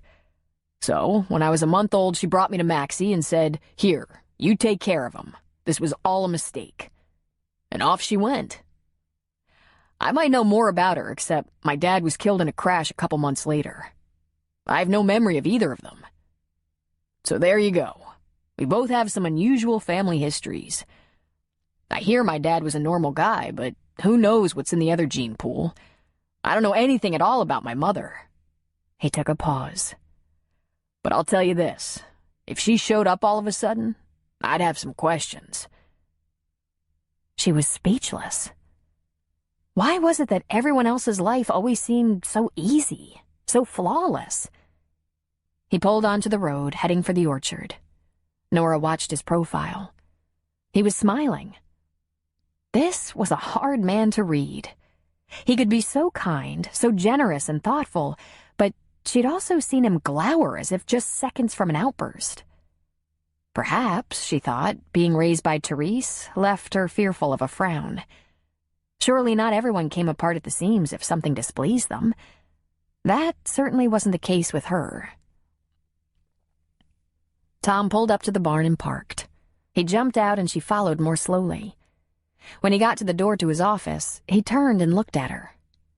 "You okay?" he asked. She took a breath. "That was nice of you, to tell me that. It made me feel a little less, I don't know, a little less like a loser." He actually laughed. "How long have you lived here?" 8 months. If I hadn't told you, someone else would have. Everyone knows. And everyone talks. Right, she said. He turned to walk away, and she said to his back, "So what would you ask her? Your mother, if she turned up suddenly?" He pivoted. "I guess I'd ask her if she had any regrets." "Yeah," she said. "Makes sense." "How about you?" He fired at her. "What?" "Oh, I don't know. Any regrets? About finding yourself a single 23-year-old apple-picking mother?" Remarkably, coming from him, she took no offense. After all, they shared some difficult history. And she was going to have to get used to that very thing he said, that everyone knew and everyone talked. About having my daughters? She shook her head. I could never regret having them. They're miracles. About not having them after being married to a handsome, rich investment banker for about 6 years? Yeah, that's regrettable. That brought out his grin, and she realized he had a very attractive dimple. Left cheek. Investment banker, huh? Okay, neurosurgeon, astronaut, computer genius, CEO of a Fortune 500 company. He laughed. In fact, he tilted his head back and guffawed, hands on his hips. Damn, kid. An ordinary old apple grower wouldn't stand a chance. She stared at him, watching him laugh at her for a long second. Then she headed for the office door. I'll make the coffee, she said. Well, if he'd been looking for something to take her mind off her current challenges, he'd certainly done it with that statement. He probably had no idea what a luxury it seemed to someone like her to raise a family in the healthy and pristine beauty of these mountains in a great big house right in the middle of a delicious orchard. Or the fantasies it could inspire to think about being wanted by a man like Tom Cavanaugh. He drove her back to the road to Virgin River after her shift. You can't do this every day, she said. It's too much. It's 2 miles, he replied. And when you get a ride, you pick more fruit. Well, I have to admire a man who knows what he wants, she said. Then she jumped out of the truck and headed for home. Even though Addie was expecting her, she stopped at the church, looking for Reverend Kincaid. She stood in his office doorway and waited until he looked up. If that offer is still open, I'd like to set up a meeting with my father. If you'll contact him and go with me. Be happy to, he said. Any particular day? Doesn't matter to me. Weekend, if he's available and if you're available. Saturday? I could take a day off, I think, but I don't want to do that to the Cavanaughs. Work weekend overtime and take off on a regular payday. But if that's the only option, I think Tom Cavanaugh would give me a break. I'll call him, Noah said. Jed Crane, not Tom. Tell him I want some kind of evidence, that he's my father, that my mother is dead, that he's employed. I don't know what to ask. I just want to be sure he's not a fraud, or a creep who's just after something. I'm not sure I can remember his face. Noah stood from behind his desk. I'm glad you're doing this. No matter where it goes from here, you deserve some answers. I'll ask Ellie to help with your girls. They chose a public park in Santa Rosa as a meeting place, and Nora was so stressed out she barely spoke all the way there. She did say, "Please don't leave me alone with him, and don't mention that I have children." Once, Noah had to pull over because she was afraid she was going to throw up. When they got to the park at noon, Nora knew Jed immediately. The memory of him came back instantly. He was the same, though older. He was very tall, his brown hair was thin over a shiny crown with a lumpy shape. His eyes kind of sad, crinkling and sagging at the corners. He had thick graying brows, had a bit of a soft center, a paunch, and wore his pants too high. And he wore a very unfashionable short-sleeved plaid shirt with a button-down collar that she thought she recognized from the last time she saw him. Apparently, he knew her right away, because he immediately took a few anxious steps toward her. And then he opened his arms to her, and she instinctively stepped back, out of his reach. That just did him in. He almost broke down. A huff of air escaped him, and she thought he teared up. I'm sorry, he said. He carried a large padded envelope, which he held out toward her. He swiped at invisible tears, embarrassed by this display.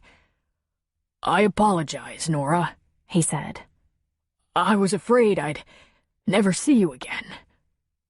And what were her first words to her long-lost father? Did you ever take me bowling? When I was too little to even think about bowling? Sudden laughter joined his tears. I had no idea what a weekend father was supposed to do, so, yes, I took you bowling. It was a disaster, but you seemed to have a fun time. Your ball never once made it to the pins. Here, he said, pressing the big envelope on her. Copies of all the papers Reverend Kincaid said you'd like to have. Then he stuck out his hand to Noah. Thank you for helping with this. Thank you so much. But Nora said, Weekend father? Let's sit down somewhere, Jed suggested. There's so much to catch up on. As he turned in the direction of a picnic table, Nora put out a hand to his forearm and stopped him. Do you, she faltered, then took a deep breath and asked, do you have any regrets? Nothing but regrets, Nora. I just don't know how I could have made things better for you. They found a table in the shade of a tree, and even though there were lots of people around, began to forage through the past. My mother said the bowling never happened. I remembered bowling, planting a garden, you reading me stories, that kind of thing.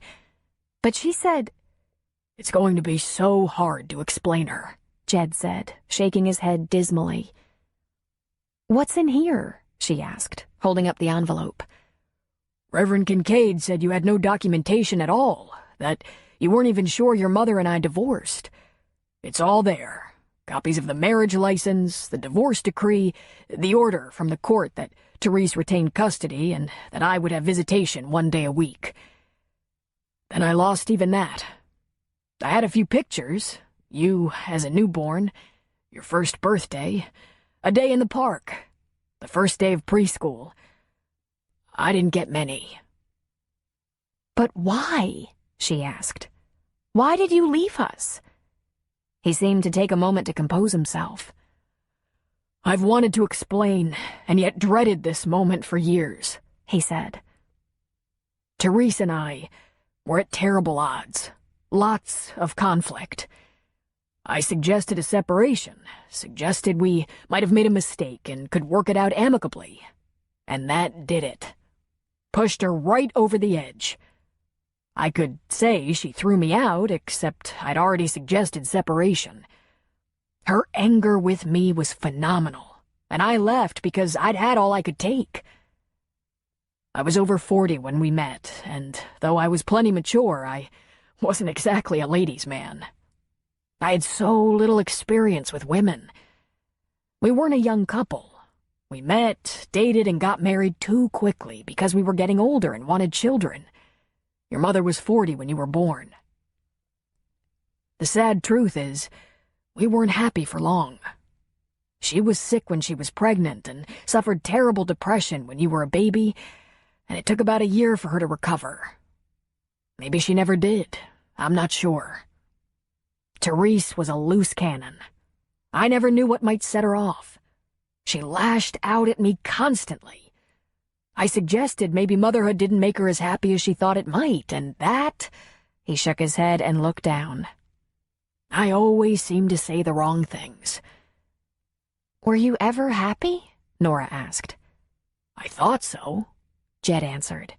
At the very beginning. Then there were issues I thought had to do with pregnancy and new parenthood. But by the time a few years had passed, I knew we were doomed. But I thought she loved you, Nora. As long as I wasn't around, she seemed to take good care of you. When I came home after work, you sparkled. You were so happy and showed no signs of suffering. I was afraid of what a life with her might do to you in the long run, but there didn't seem to be much I could do. He shrugged. The truth is, I was afraid you could become like her. So, over the years, I watched from a safe distance. I checked on your school progress, went to school events to catch a glimpse, asked questions about you. When Therese got wind that I was around, she lashed out, lost her temper. I was very circumspect, but I was never far away. And I never saw you? He leaned toward her, his brows scrunched. You might remember when your mother stopped talking to the lady next door, he said. They had a fight, Nora said. I was never sure what that was about. Mom said she'd been insulted and accused of something. They stopped talking, and I wasn't allowed to go to their house. Sometimes after school, I'd say hello, or we'd talk in the yard before Mom got home from work. But we had a pact. We'd keep it our secret.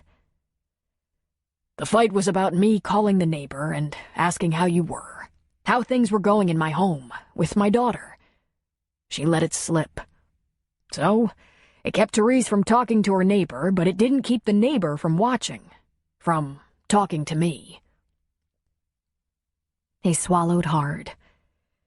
She moved when you were about to graduate from high school. I lost my best connection to you. This isn't happening, she said. This is my worst nightmare. She was a therapist.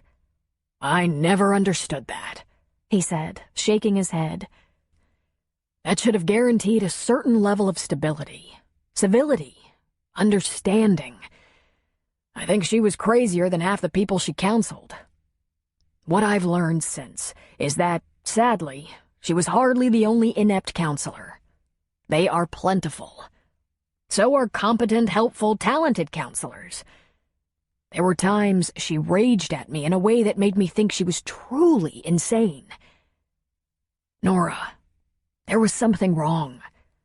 It's been suggested by professionals I've seen that maybe she was a borderline personality. Not mentally ill, but narcissistic, hostile, perhaps a bit sociopathic. Very manipulative. Successfully manipulative. Quite functional. We were like oil and water. I wanted to take you with me, but she wouldn't have it. There was something about me that set her off. There was something about everyone, Nora mumbled. You could have at least called me. I should have, but I didn't want to force you to lie or be secretive. There's no other way to put it. She was vengeful when she didn't have her way. That worried me. But you said you lost even your visitation, Nora said. I did, but not in a legal action. I went to pick you up for our day together, and you weren't there. Things like that happen very often. And Therese started screaming at me, accusing me of terrible things, and I lost my temper. I punched a hole in the wall. I don't think I ever punched anything in my life before that or after.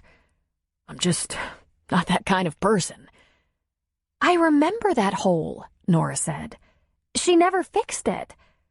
She called the police, and there I stood with banged-up knuckles.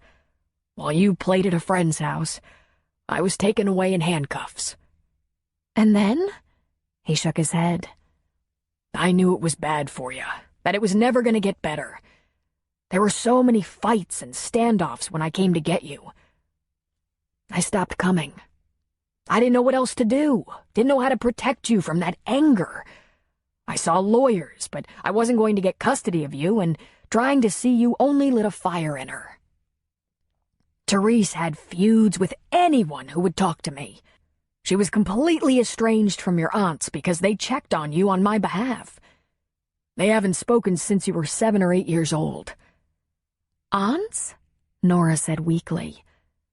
Therese was the youngest of 3 girls, and a good many years separated them. Her eldest sister is deceased now, but Victoria is still alive, living in New Jersey. She was named in your mother's will. And I didn't know your mother had died until it came to my attention that checks I'd been sending for alimony and support weren't being cashed. I don't think there's anything you can do about her will. I'm sorry. Nora put her head in her hands. Checks? Will? Aunts? Oh my God! She looked pleadingly at Noah. This is nuts. This can't be true. She said there was no family, that there was never any support. I was on partial scholarship and I worked. My mother only paid for textbooks, nothing else. You could have gone to Stanford for practically nothing, Jed said. I'm a professor there. Your mother said you had no interest. I only went to college for a year. She looked at Jed. If this is true, she must have been completely insane. I don't think so, Jed said. At least not clinically. I've done a lot of reading and have talked to a few professionals.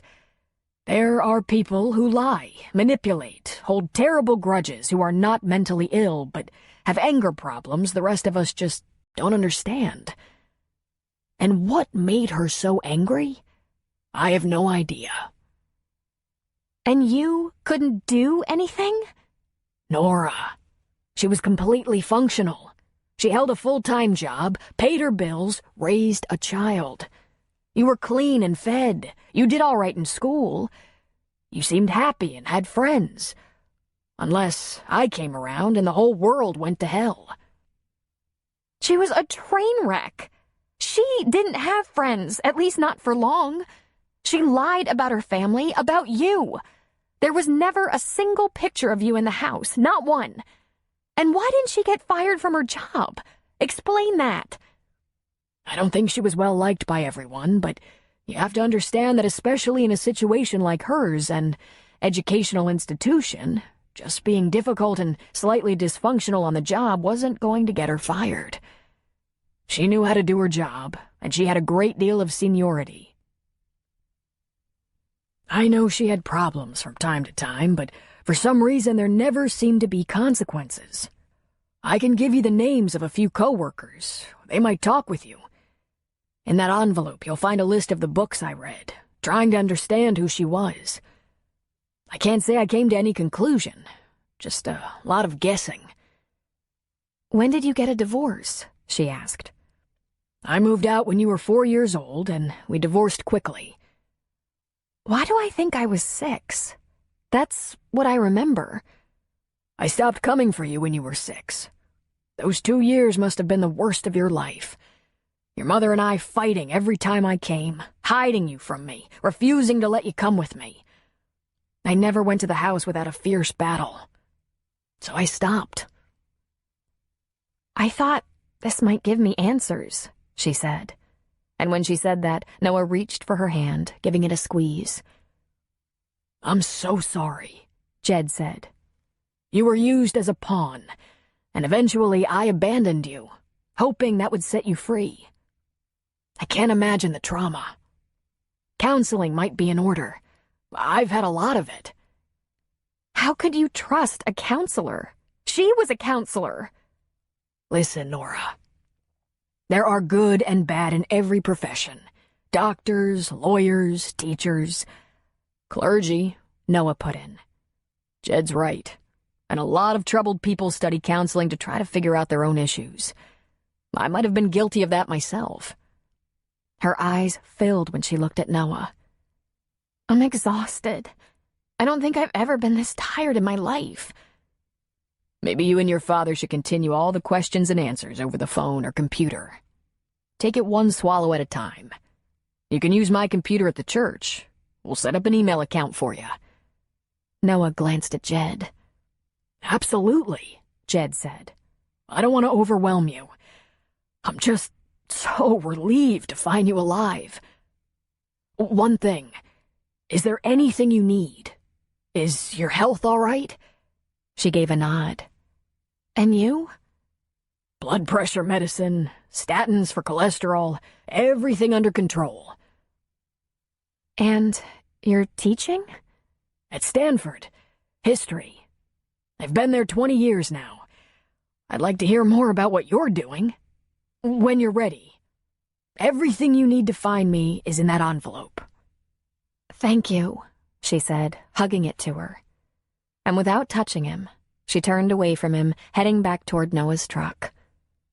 Then she stopped, turned back, and said, How did she die? Complications of pneumonia. She went to the emergency room, was hospitalized, and slipped away very quickly. I'm sorry, Nora. She nodded and went to the truck. Noah stood and spoke with Jed for a few minutes while Nora just escaped. They were underway for several miles before she spoke. All that driving for a 30-minute meeting. I hope you're not angry about that. We agreed. The meeting was to be on your terms. No one else would control it. Only you. I think you accomplished a lot. What do you think? I think it was surreal. And I am completely drained. Chapter 5. Noah Kincaid had become a passable detective over time and necessity. Nora wasn't the first person he'd helped thusly. He knew how to verify an address and employment and, with the help of Bree Valenzuela, court documents. He reported to Nora that Jed Crane checked out and provided information on her Aunt Victoria with a phone number to call when she was ready. There were 3 cousins, the entire family back east. All the items in the envelope were legitimate. There was one surprise included: a check. It was more money than Nora had had at one time in her life. $5,000. "What is the money for?" she asked Jed in an email sent from Noah's church office. "I made alimony and support payments, and after your mother died, checks weren't cashed. I thought maybe you could use it," he wrote back. "But I'm sure you're not rich," she fired back. "Can you put it to good use?" he returned. Could she? The first thing would be car seats, just in case anyone offered to take her with the girls anywhere. And they were in sore need of clothes, all of them. She'd have to get the girls outfitted for winter. Secondhand was perfectly adequate, but still cost money and should be done soon. The church always threw a little something her way, but she would still have to buy things like underwear and shoes. Disposable diapers for the baby cost the earth, and formula wasn't cheap. And then there was preschool and daycare. And there was one thing that gnawed at her. She went to Noah and said, "I have a confession to make. It's about the house." "What house?" he asked. "The one I'm living in?" Her cheeks grew hot and rosy. "I have no idea who owns it. It was a broken-down hovel when Chad brought us here. Faye was a newborn. It didn't look like it had been lived in for years, and the door was unlocked. I asked a man who was walking by with his dog who lived there, and he said different renters on and off. The gas and electric were running, so we just went in. Noah, I'm squatting." "Squatting?" he asked. "No one knows this, but no one has collected rent. The gas and power, I don't use much, but I'm behind on the bills. Bills come in the mail to someone none of my neighbors ever heard of, and I get a money order from the corner store and pay a little something, and miraculously it keeps running. No one questions me. And now I have some money, so I should make it right. And I'm scared. What if—" Noah laughed. "Nora, that house was abandoned years ago. That's why it wasn't kept up. There are at least a few of them in town. Utilities are on?" She nodded and chewed her lower lip. "Oh my God, what if I'm evicted?" "It's shelter," he said. "I'll try to figure out who owns it, but sometimes it's better not to ask a question if you can't stand the answer. It's probably owned by the state or bank. One tiny house with one bedroom. It can't cost much in utilities." "But someone could notice I'm behind one of these days and shut everything off," she said. "And what if it happens in winter?" "Call me if that happens. Meanwhile, use a little of this money to catch up on the utility bills as much as you can," he said with a smile. "We're there for you, Nora. We don't have much, but we always have lights and heat. You can bring the apples." Tom had a lot of friends from high school still living in the area, many of them working on family ranches, vineyards, or farms. Most of them married, and some already parents. He'd missed his 10-year high school reunion. He'd been in Afghanistan. His Marine Corps friends were either still serving or separated and returned to homes all over the U.S. And there were a few deceased. He kept in touch with some widows and parents of fallen Marines.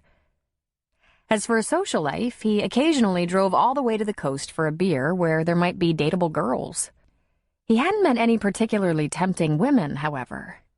And there was always Jax, but Maxie was so intent on cooking up a good evening meal for him that he had to head her off before she even planned one in her head. "Friday night I think I'll go out," he'd say. Maybe hook up with some of my old friends. Maxie was always delighted to hear that. She wanted Tom to have some fun. But what she didn't know was that he seldom hooked up with anyone. One thing he did do was give his only female employee a ride each morning and afternoon. She'd stopped protesting, and he found himself looking forward to those few minutes coming and going, fascinated by the updates on her family situation. She'd met her father and began either talking to him for a few minutes a day or emailing from Noah's church office. "There's a lot to process," she told him. "It's shocking how much I have to learn about myself, how my experiences growing up influence some of the choices I've made." As in bad choices? Sure, some. But Reverend Kincaid has been wonderful in helping me navigate this minefield and tries to prompt me to find some of the good choices I've made. Like the choice to be a loving mother. Now, I don't know about you and your views of fatherhood, but I always thought I'd be stuck with the kind of mother I turned out to be. And to tell you the truth, I was afraid I'd stink at it. It never occurred to me I had a choice. "I think some people are naturals, though," he said. "Oh, I'm sure. Your grandmother, for example. If I could be like her one day..." And then she smiled at him with a smile that so lit up her pretty face, he thought it was a miracle he didn't drive off the road. He realized they were becoming friends, the most unlikely friends imaginable. If she were a little older and less encumbered, they might even be more than friends. That was out of the question, of course. Tom wasn't in the market for an instant family. He was especially unwilling to take on the kids of some unknown guy or guys. It was too bad she had that baggage, because there were things about her that really blew his whistle, like her undeniable beauty. She had rich mahogany hair, long, silky, thick. She usually kept it in a ponytail, but had a habit of letting it loose, shaking it out, combing it with her fingers back into the tie that held it. And her eyes were smoky, a kind of odd brown shade that grew almost gray in the bright light. And those slim, dark brown brows. She could lift just one and it became provocative. Sexy and even suggestive. He loved that she took her breaks in the orchard rather than the break room in the barn. She said fall was her favorite season and it would be gone too soon. And it touched a place deep inside him when she said working in the orchard was like a fantasy she hadn't even dared dream of. A luxury. Almost everything about her appealed to him. Except her past, of course. And the ready-made family. He didn't even know where they'd come from. He would enjoy their chats, get a kick out of her sometimes teasing, sometimes challenging personality. Here she was, struggling and down on her luck, yet she didn't take any of his guff. He liked that in a girl. All that being said, he'd keep looking. He'd find the right woman one day, and he wouldn't be completely surprised if she turned out to be a little like Nora. Until he did, he not only picked her up and drove her home, after a week of that he began to go all the way into town to get her. And he tried not to keep an eye out for her during the workday, but still managed to find things to do near wherever she was picking. Maxie took a run over to the coast for some shopping, and since she was gone, Tom went to the kitchen to make himself a huge sandwich full of meats, cheeses, lettuce, tomato, and pickles. He cut it in half, wrapped it in a couple of paper towels, and set off for the orchard. He went to where he'd last seen her picking, but she wasn't there. Her ladder stood abandoned. He walked deeper into the orchard, and finally, he thought he heard her humming, and he moved toward the sound. Very soon, he realized it wasn't music. She was crying. His pace quickened as he looked for her. "Nora?" he called, but she didn't answer. Her sobbing became closer and more ragged. He felt panic rise. His fear for her surpassed all other thoughts. Finally, he saw the satchel in which she carried water and lunch and the shadow of her bent knee on the far side of an apple tree. Her crying was very close. She was sitting on the ground, leaning against the tree, her face covered with her hands. 3 long strides brought him to her, and he instantly fell to his knees in front of her. "God, are you hurt?" he asked. She shook her head and turned her red, wet eyes toward him. But she didn't answer. She simply cried. He put aside the sandwich and gently grabbed her shoulders. Nora, talk to me. Tell me what happened. What's wrong? She just shook her head and sobbed.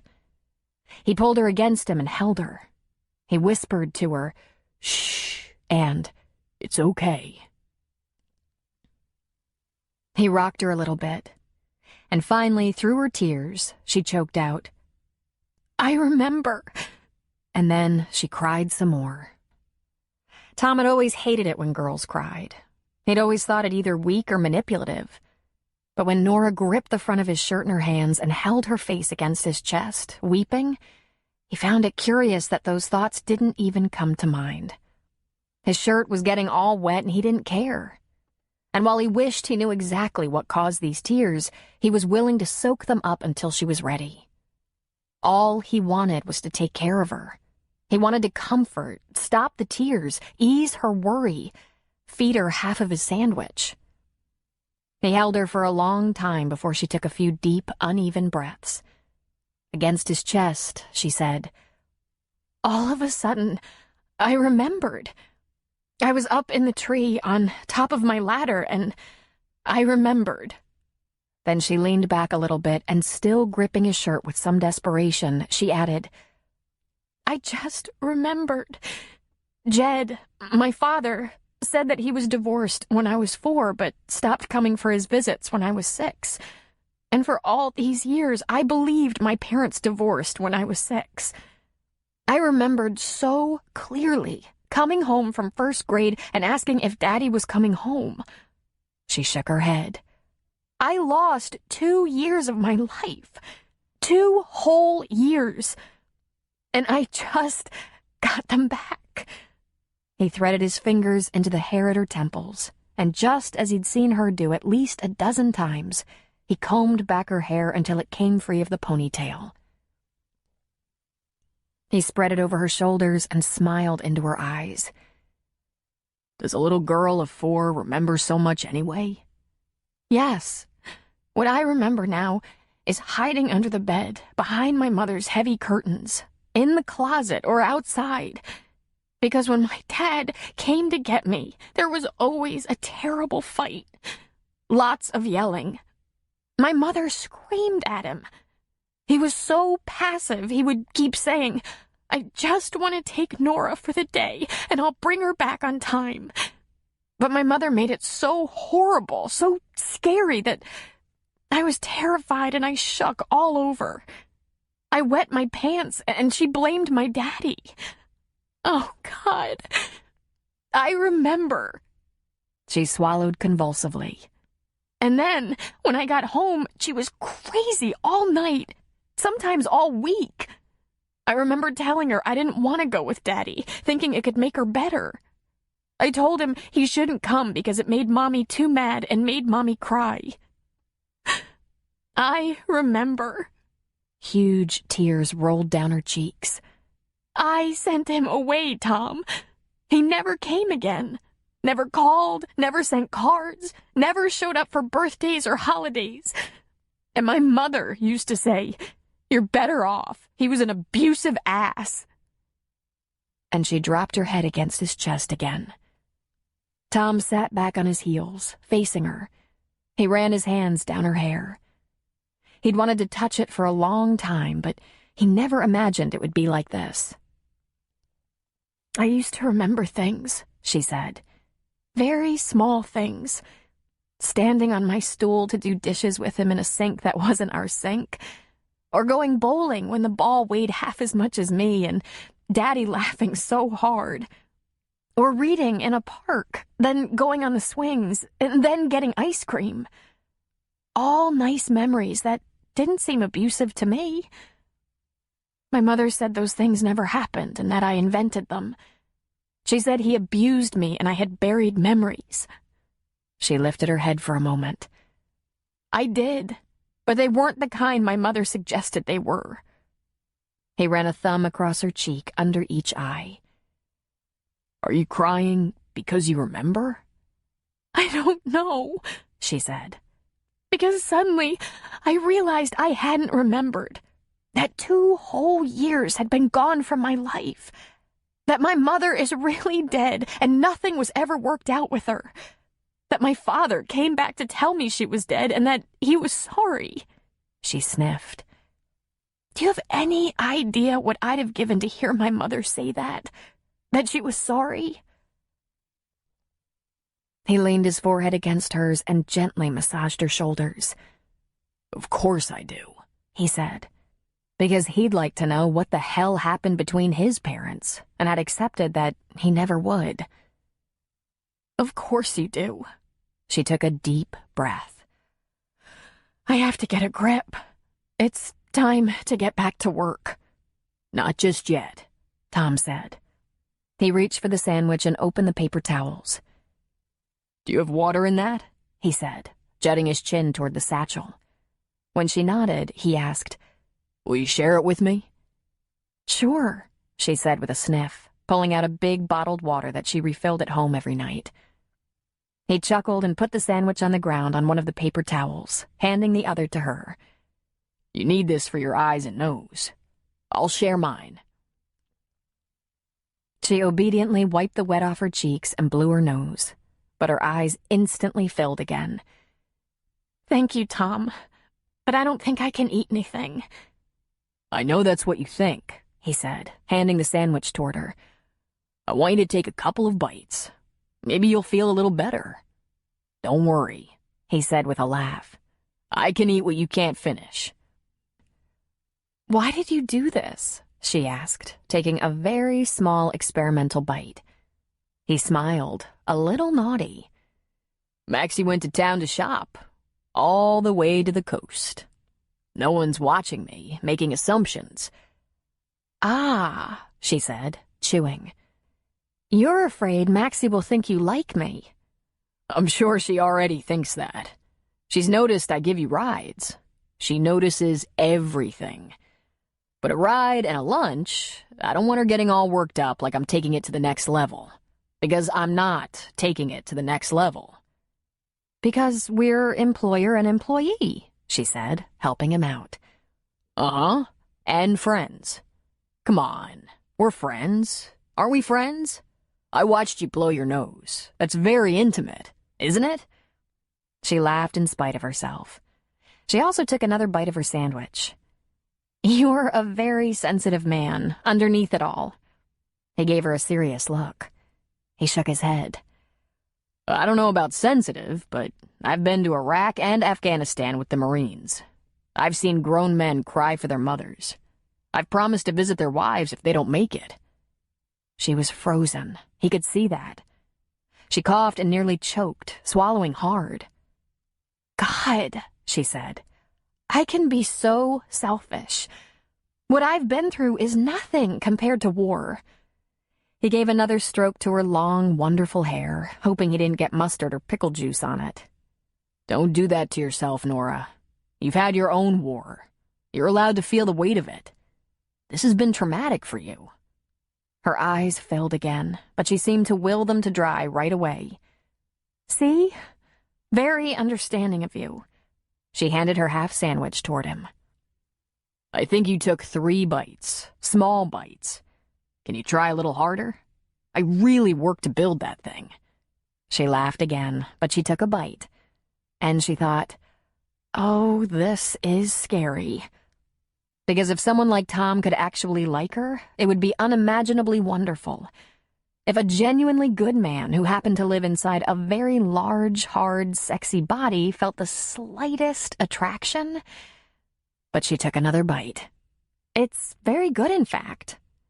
What's in the sandwich you bring every day? He asked. What do you think? PB&J, Barry's favorite. I make her have a banana or, these days, apple slices with it.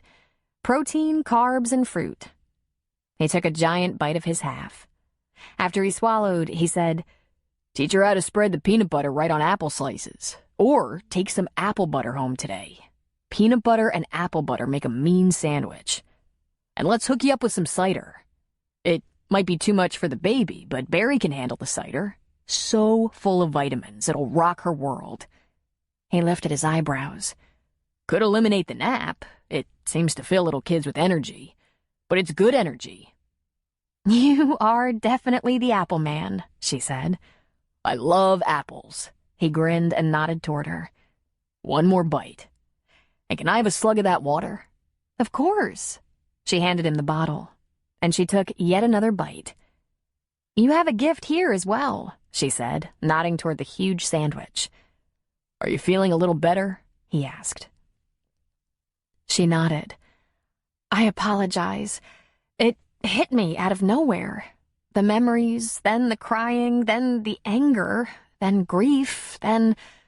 I don't know what happened. But thank you. I'm a lot better. She held the sandwich toward him. He lifted both brows, and she took one more bite. That's it, she said. Kill it. If I get hungry again a little later, I have my PB&J. He started on what was left of her half. Why'd you name your daughter Barry? He asked. I don't know, she said with a shrug. I was alone, scared out of my mind, and the only friends I had were the people in the drug-infested motel where I lived, or the ones I met in the welfare or Medicaid lines, and I just wanted a cheerful, happy name for the baby I had no idea how I would support or take care of. I liked it. The name. He frowned. You were in a bad place. Bad place. And now? Good place. The nicest job I've ever had, though I might not be saying that in a couple of months when the cold sets in. The kids are happy, healthy. I support them in a town that has welcomed us in spite of the fact that we really come from nothing. I'm very grateful. Life is actually good, despite the fact that I have some issues to work through. She took a sip of water and handed it to him. I need to get to work. Not yet, he said. I think the best thing to do is for you to take the afternoon off. Check in with the Reverend Kincaid. Talk to him a while. I'd like to, but you pay better, she said, smiling tolerantly. He stood up and held out a hand to help her to her feet. The investment will be worth it, he said. If Noah is helping you navigate this minefield, as you say, today's meltdown might be worth the time away from apple picking. You're probably right, she said. That sandwich, that was nice. Even if you only did it when Maxie wouldn't know. Well, a guy has to be crafty when he has a grandmother like Maxie. She's a little on the pushy side. Come on, we'll swing by the house and grab some cider and apple butter, and I'll give you a ride back to Virgin River. A few days later, after talking to Noah and thinking things over, Nora phoned her father. I remember now, she said. I sent you away. You can't take responsibility for that, Nora. You were only 6, and I could see how difficult our situation had become. I thought you were terrified of my visits, and rightly so. Not only was Therese impossible at times, I was the one who punched a hole in the wall. Our relationship was out of control. I had to leave it. I was the kerosene on the fire. How did you two end up together anyway? She asked. I asked myself that often enough, he said. We met at a college fair, a large presentation to potential freshmen by area colleges. I was one of many people working the UC Berkeley booth. I was walking around the area, looking at the other presentations, and bumped into her. Your mother was a very attractive woman. She made me laugh. She could be so funny, Nora remembered. There were times between her white-hot rages we could laugh together. She was, at times, so destructive that it's hard to remember some of her good traits. But how did you end up married? He sighed into the phone. We married too quickly. We had several dates, talked about the fact that here we were, older at 39 and 44, both had wanted to marry and have a family and yet had never come close. A few months later had us running off to the courthouse to get married so we could try to get a start on that family before it was too late. And then it was living together as husband and wife that allowed me to see there was a lot more to Therese than met the eye. No kidding. For a little while, I was on a cloud. I'm not an exciting guy, I know that. I'm a nerdy, quiet, boring history teacher. I'm excited by things very few other people care about. And then this pretty, funny, intelligent woman liked me. Liked me a lot. Wanted to be with me, have a family with me.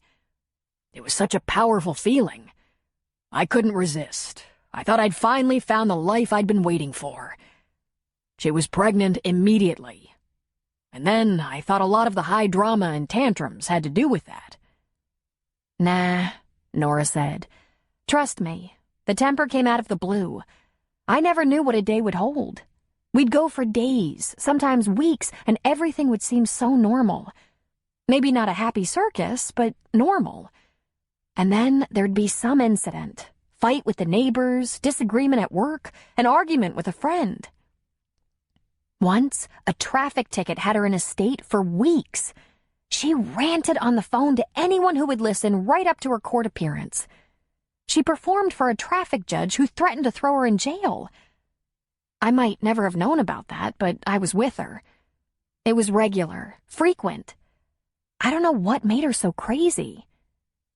There were also lies. Things she said people did to her that hadn't been done. I'm sure she claimed that traffic cop abused her in some way, Jed added. Yes, Nora said. She had an elaborate story. But there are cameras in the patrol cars. That got her in trouble and produced a long-running rage. If there was one thing Therese hated, it was being caught. And there you have it, Jed said. After 4 years of trying to be the ballast in the drama of the day, I finally told her I couldn't take the mood swings, the anger, the crazy-making. And it wasn't always directed at me. But 50% of the time there was some enormous melodrama that I didn't understand and couldn't deal with. And I was the most convenient person she had to dump it on.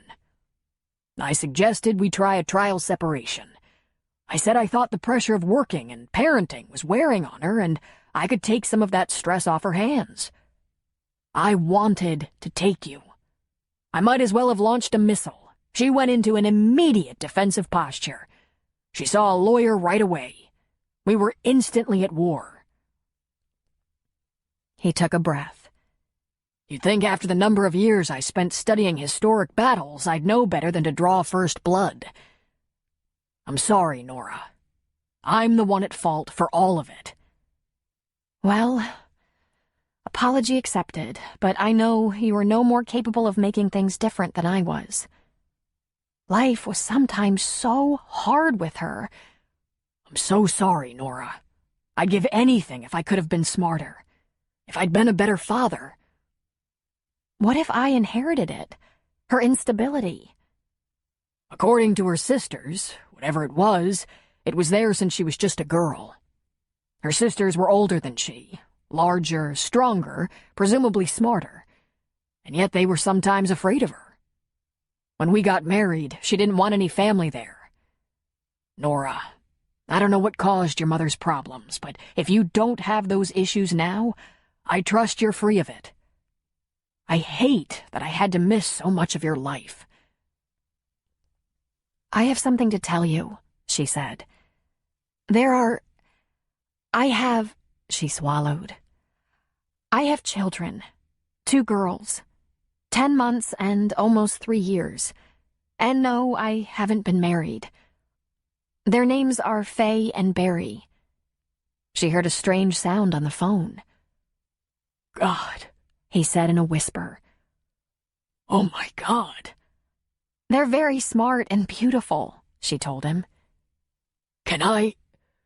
Will you let me meet them? You can visit for an afternoon when I'm not working, she said.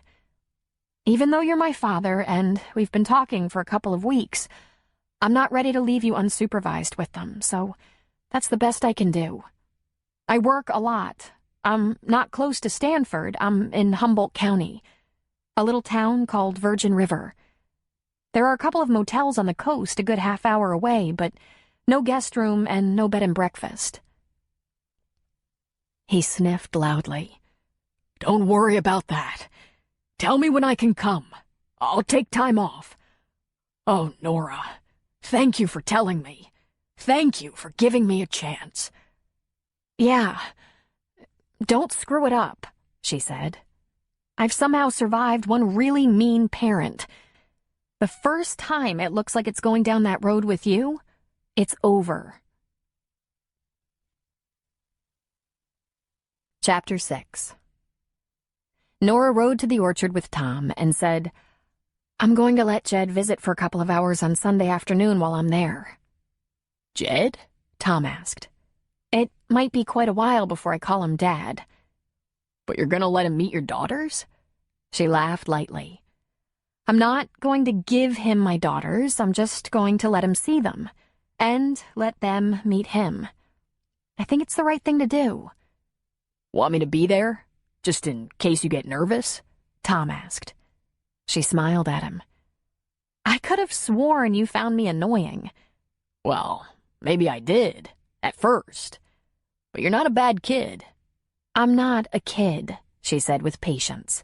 And I'm a little unsure of him, but I'm not afraid of him. My memories of him are good. Reverend Kincaid has checked him out. I guess Jed's telling the truth about everything. Does it feel like the truth?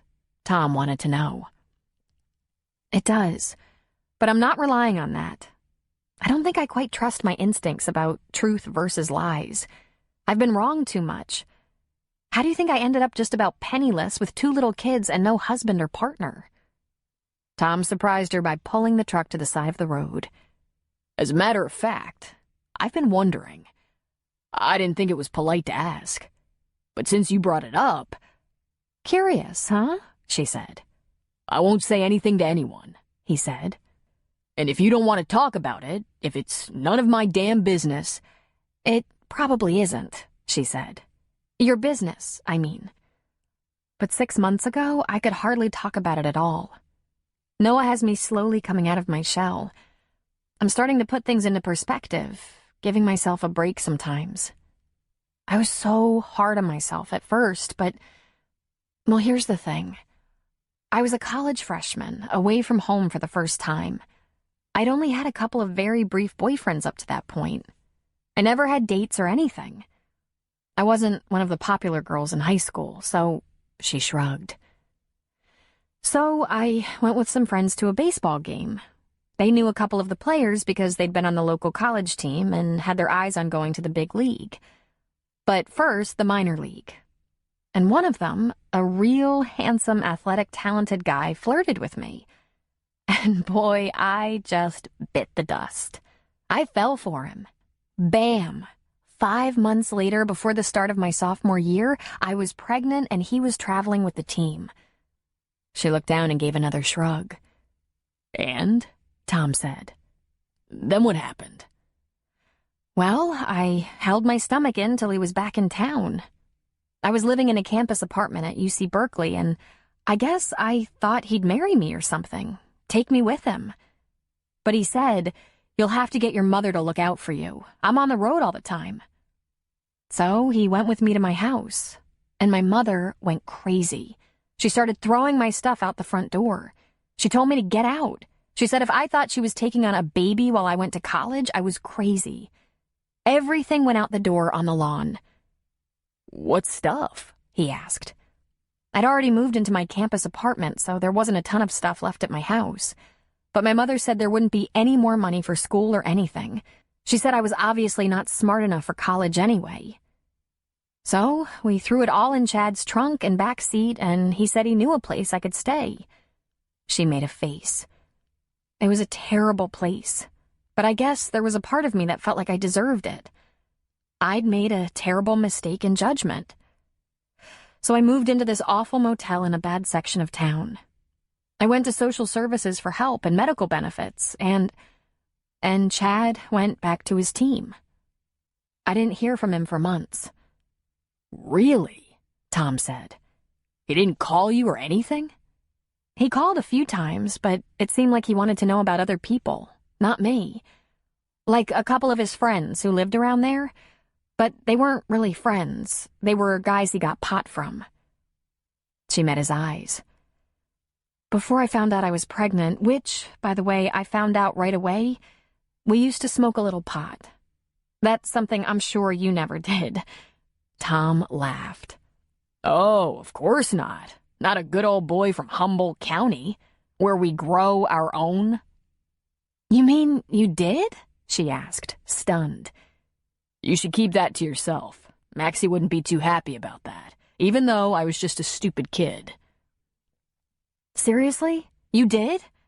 I wasn't a pothead, all right? He said, somewhat indignantly. I was a kid, a boy. There might have been a little beer, a joint. I never got in trouble. He shook his head. Maxie would kill me, even now. She laughed at him. Your secret's safe with me. And that describes my dabbling exactly. I realized I was pregnant with Barry, and there hasn't been any of that since. Not anything. But Chad? I had absolutely no idea, but he was a sinking ship. Since I never saw him, how would I know? But when he came back later, when I was pregnant with Faye, his appearance had changed. He'd gotten so thin. His teeth and skin were terrible. He said they were working him to death, and I believed it, but that wasn't what it was. I found out too late. He'd fallen headlong into all kinds of drugs, had been kicked off the team, was doing some dealing to cover his own habit. He wasn't the same guy who rang all my chimes at a baseball game when I was 19. She looked at Tom and just tilted her head. I was young and dumb, no experience. I didn't know anything, and I didn't have anyone to lean on. And then what happened? Tom asked. Then? She said. Well, you have 2 kids. Oh, she said. Well, by the time I realized what was going on, I had a 1-year-old and was pregnant, living on assistance in a hovel with my useless boyfriend living off me. I was 21, broke, had no family and no money, and Chad said we were coming to Humboldt County because he'd found work. But Faye came before. It was winter in the mountains, and he left me with a newborn baby and a toddler in a house that didn't even keep the wind out. If it hadn't been for the kindness of strangers, I don't think we would have survived. What work did he come here to do? Tom asked. He said he got a job with a farmer, she said with a rueful laugh and a slight flush. I don't think it was your regular kind of farmer. It was Christmas time. Do farmers hire hands at Christmas when the snow is 4 feet deep? I think it was a grower, and I think Chad either got fired or ran, or maybe even robbed the guy before he ran. He abandoned us, but he came back about 6 months later looking for money, and the men in town caught him trying to shake some money out of me. Jack, Noah, Preacher, Mike V., the town cop, was there, the sheriff was called, and Chad's now in jail. He's going to be in jail for a while, hopefully long enough to forget about us. Tom had turned in his driver's seat. His arm was rested on the top of the steering wheel. He balanced it on his wrist. The other arm was stretched out along the seat toward her. He just stared at her for a long moment. Finally, he said, "You've had a tough time." She took a breath. I wish I'd made better choices. You were young. I had girlfriends who were as young, but protected themselves much better. Yeah? I had friends who were better at lots of things than me, but I can grow a real pretty apple. And then he tucked a stray lock of her hair behind her ear. I am very impressed with your apples, she told him. All those things you didn't feel you had the best instincts for before? You'll be so much better at that now, he said. I had a very sweet maternity nurse when Barry was born, Nora said. She was a grandmother, she said, and she felt so sorry for me that my mother wanted no part of Barry's arrival. She wouldn't have missed her daughter's delivery for the world. And she said, you will do so much better than that. You will. And when she put Barry into my arms, she said, congratulations. This is your new best friend for life. So now it seems like more than one person I admire believes in me. He just looked into her eyes, silent. I should pick apples, she said. He came out of his trance. Right, he said, putting his truck in gear. She was so young, Tom thought, to have had to learn so much. And this worldly education in life hadn't only been achieved with complete lack of support, at least to this point, but with a couple of helpless little kids. And he'd already known she had a messy past. But the story she told only made it sound worse than he imagined. Throughout the day, while he tended the trees and crop, he thought about that, comparing her to himself. He was almost 30 and had just realized he was ready to settle on the orchard, take on a wife and family. And this decision, that was both emotional and practical, had taken a lot of consideration. He hadn't been even near ready 2 years ago. And 5 years ago, it was a possibility that terrified him. But he left the Marine Corps knowing that was the next stage of his life. And had come back to Virgin River? Where the hell did he think he was going to find a wife here? All the girls he thought were hot in high school were spoken for, as were most of the young women in his age range in the coastal towns. In fact, a lot of them had already been married and divorced with a kid or two. No, that wasn't what he was looking for at all. The whole kid thing scared him enough without taking on someone else's kids. He was so preoccupied that he was relieved when Junior told him that no extra hands were needed over the weekend. And when he gave Nora her ride home, she seemed cheerful when she jumped out of the truck. "Well," she said, "I'm having a big family reunion this weekend. Do you have any big plans?" "Nothing for me," he said. But he thought maybe he should try to get out of town for a day. Maybe a weekend. "Enjoy yourself. Pick you up Monday morning."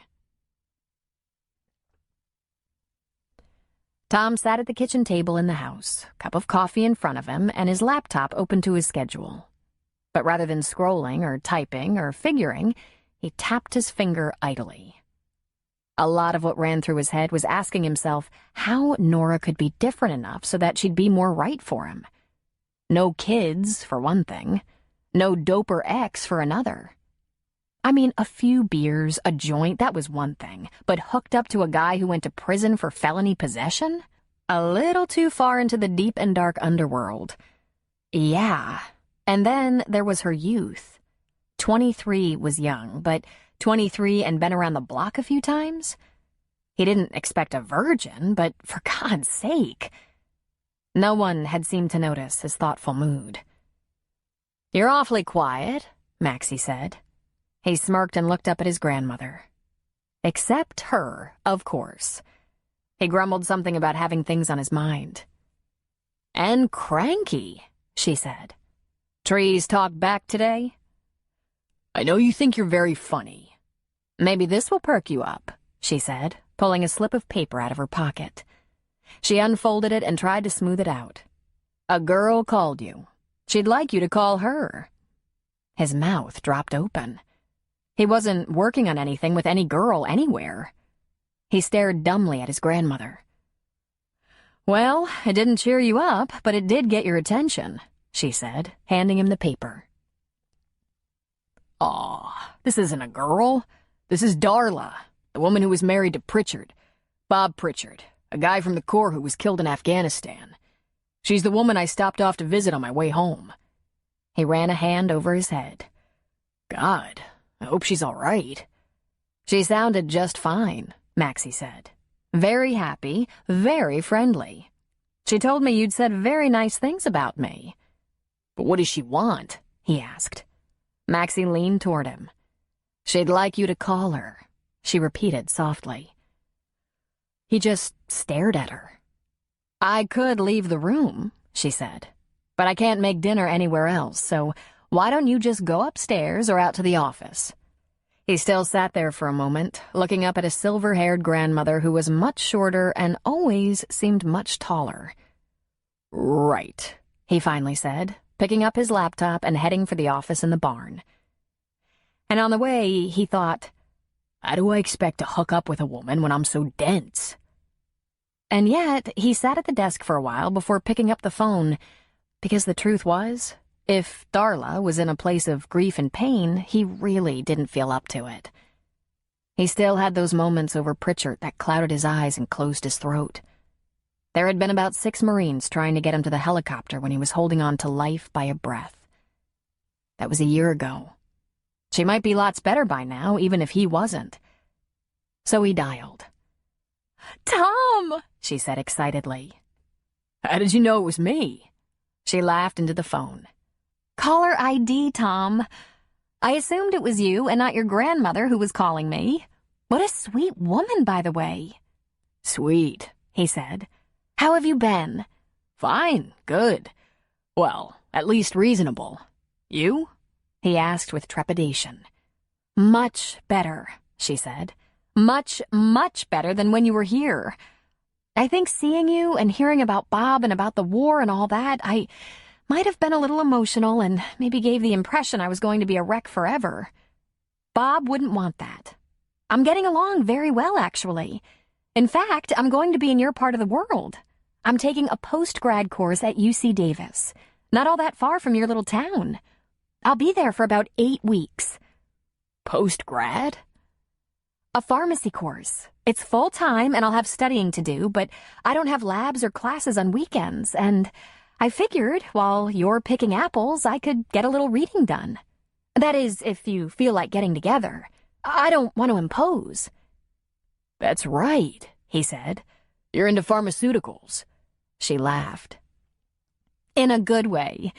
I have a townhouse lined up. My company has been sending sales reps through this course for years and has a lease on a townhouse I hear is nice. I'll be going back to Denver when the course is over, of course. But I'll be there next week and don't have much going on. Want to come down? There are some nice restaurants around there. Aw, we're picking apples, Darla. Well, gee, I knew that. I searched apple harvest in Humboldt County on Google. I could always come to see you. I'm sure there's a motel nearby. Yeah, he thought. I'm going to get right on the list of smoothest bachelors in the U.S. Darla, we have more room than we need, and Maxie loves having company. Just let us know when you'll be here. It's not fancy, but it's homey. We don't have a lot of restaurants, however. No nightlife here at all, in fact, but there are some really good views, and the apple pie is top-notch. She laughed. A very musical sound. A very happy sound. No, he decided, she wasn't coming to Virgin River to grieve and cry. She was coming to visit a friend. And Darla might be widowed, but widowed from one of the best guys he knew. And there hadn't been kids yet. And she was older, 28 or so. Smart, pretty, self-sufficient. I love apple pie, she said. Do you like mountain vistas, ocean views, redwoods? He asked, finding himself getting a little excited. I've never seen the redwoods. Well, if you can get away from the books for a few hours, I know where they are, he told her. I know it's your busy season. I take a day off now and then. When can you be here? I'll get to California next week. I want to unpack a few things, check my class schedule, and then I might be able to head up there on Friday. It's not too far. A few hours, right? Right. And cell phone reception is spotty, so don't count on it, especially in the taller trees and mountains. Tom, she said, kind of seriously, I emailed you about 3 times. You didn't answer. I was a little afraid to call. Aw, damn. I'm so bad about that. Darla, hardly anyone emails me, and it's all junk. I'm sorry. I haven't looked lately. But don't you do business online? He laughed. We've been doing business with the same people for years. We drive the truck into town, to the stores, unload the apples, and hand over a paper invoice. Maxie's on the computer more than I am. Well, that's a relief. I thought maybe you were avoiding me. Not a chance. This is one of the nicest surprises I've had in months. Since Nora had been talking to Jed for a couple of weeks, exchanging the occasional email as well, she was comfortable that she was getting to know him and like him. But still, his first visit to her humble home was a little nerve-wracking. Her phone rang at noon, and he said, Hi. I know we said afternoon, and it's about 1 minute after, but I'm in the area. When can I come over? I don't want to intrude. I really hope to be invited back. She smiled to herself. That was kind of cute, and that rising fear reared its ugly head. Please don't let this all be false. Please, please let it be true. You can come now, she said. The girls are bathed, dressed, and fed. Nuts, he said. I was going to offer to pick up lunch. Not necessary. But have you eaten? Because I have a bunch of apples, apple butter, bread, but not the kind of food a man might be looking for. I had a late and very large breakfast. I'm completely satisfied. Then come. Oh, and Jed, as I mentioned before, Barry is very shy. Step softly. Of course. See you shortly. And shortly it was. He must have phoned from just out of town. 15 minutes later, he was at the door.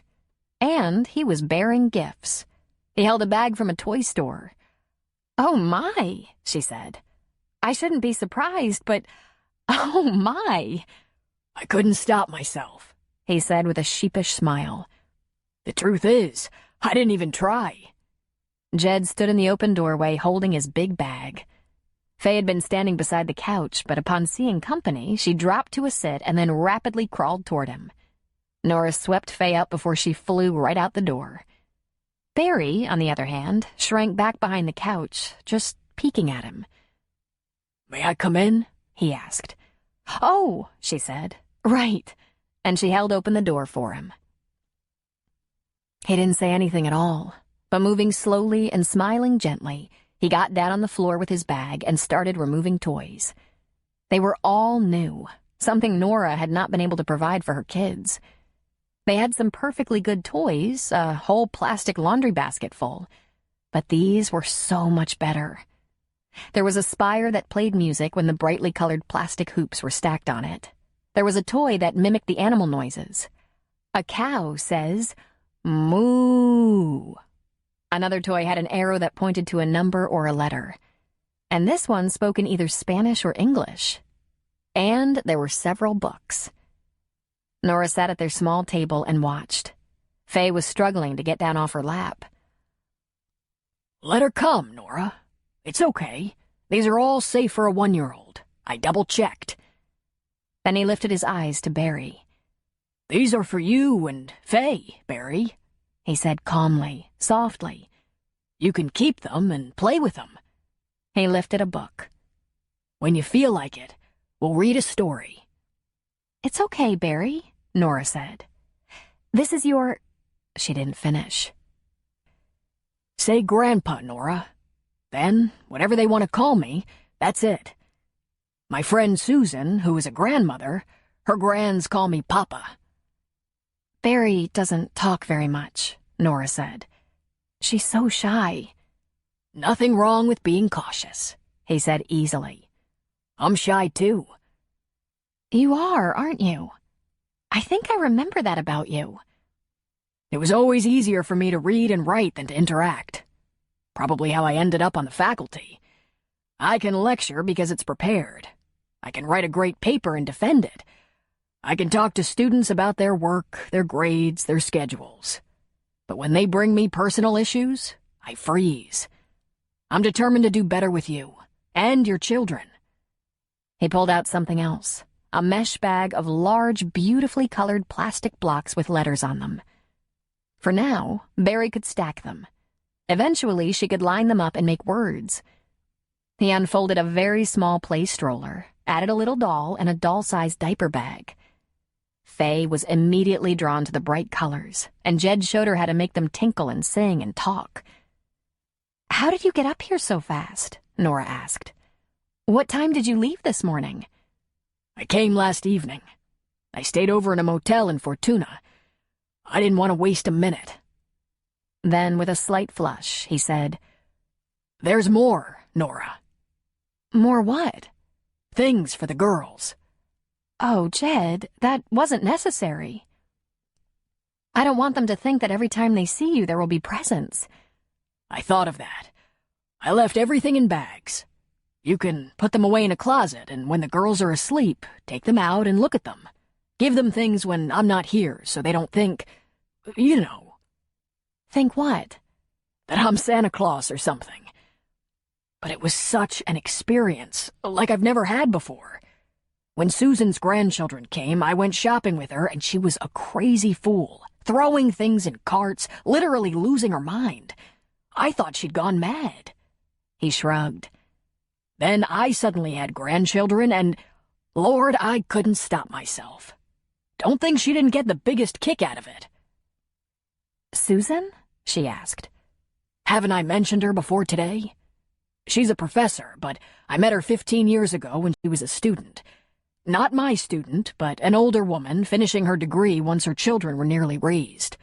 Younger than I."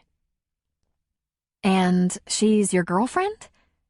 He gave a nod and another slight blush. "I guess you could say. A few years after my divorce, 10 years after hers, we began seeing each other. She's more a close friend than anything. We don't live together. We're not engaged. I'd like you to meet her. She's nice." Jed pulled a large, glossy book out of his bag and held it up so that Barry could see. "Princess stories," he said. "Susan's granddaughters love them. They're princesses every Halloween." Barry came slowly forward, chewing on a finger. The brightly colored princesses on the cover got her. He let her take the book out of his hand, and she immediately backed toward Nora. Leaning against her mother's legs, she opened the beautiful book. And Nora's eyes clouded with tears. She sniffed. Jed looked at her. "Are you crying?" he asked. She shook her head, but she pursed her lips together tightly, not trusting herself to speak. "What's the matter, honey?" he asked. That brought the tears, calling her honey. "I don't know," she said. "Grateful, maybe. Embarrassed that I didn't amount to more, that I couldn't give my kids more. I don't know what you must think of me." He was still on the floor, but he sat up a bit taller. "I couldn't be more proud of you," he said. "When I think about—" He just shook his head. She wiped away tears with her fingers and pulled Barry onto her lap. "When you think about what?" she asked.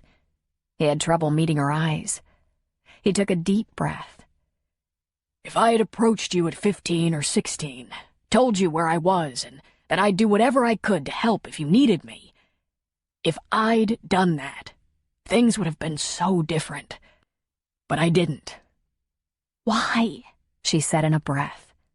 He shook his head again. "I thought it was for you. But maybe it was for me. Maybe it was easier to avoid the possibility of any conflict. I'm guilty of that. I learned that about myself, that I'm too passive. If I had known she would do that she would throw you out, my God. Please, you must not blame yourself." Nora looked at his sad eyes and thought, "I'm not sure. He could be lying to me, and I wouldn't know the difference. We have a long way to go, you and I." "A long way. Yes, you're right about that. And part of that has to involve coming to terms with how your mother was. Nora, we can spend a lot of time talking about how much pain she caused us. We could work that like a hangnail for a lot of years, you and I. But at some point, we have to let some things go. For my part, I broke her heart. I hurt her. She obviously felt abandoned, robbed, cheated, abused. I spent years feeling the hurt she caused me by keeping you from me, but certainly she must have felt deep hurt as well." He shook his head. "Who knows what that can do to a person?" "Well, I'll tell you what it does," Nora said.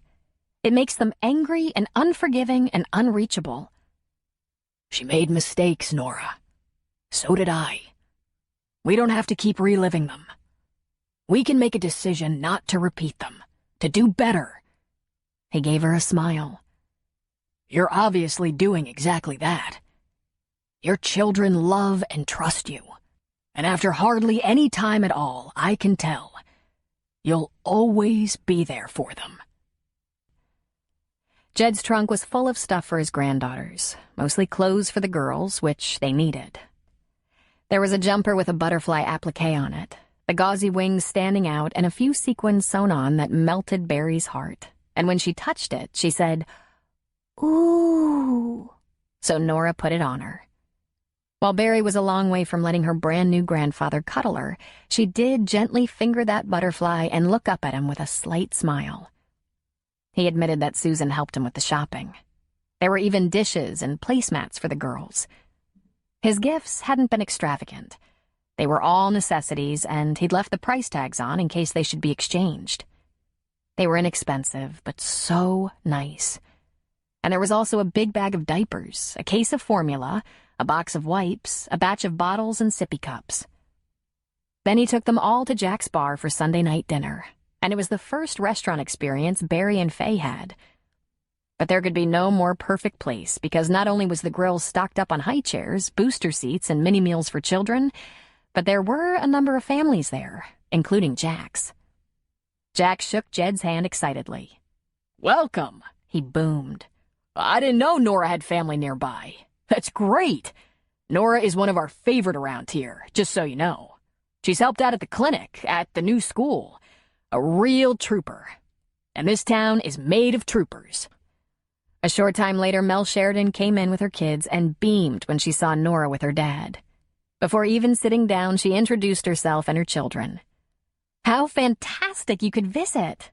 Nora's become a good friend of mine. She reaches out to everyone, helping whenever she can. A godsend." Nora had the strangest feeling of being normal, even admired. She hadn't felt like that very often in her life. "And you thought I wouldn't be proud of you?" Jed whispered. What she learned after 6 hours with Jed was that he was neither the perfect fantasy father she had hoped, nor the beast her mother had tried to prepare her for. Reverend Kincaid would no doubt be hearing a lot about this later.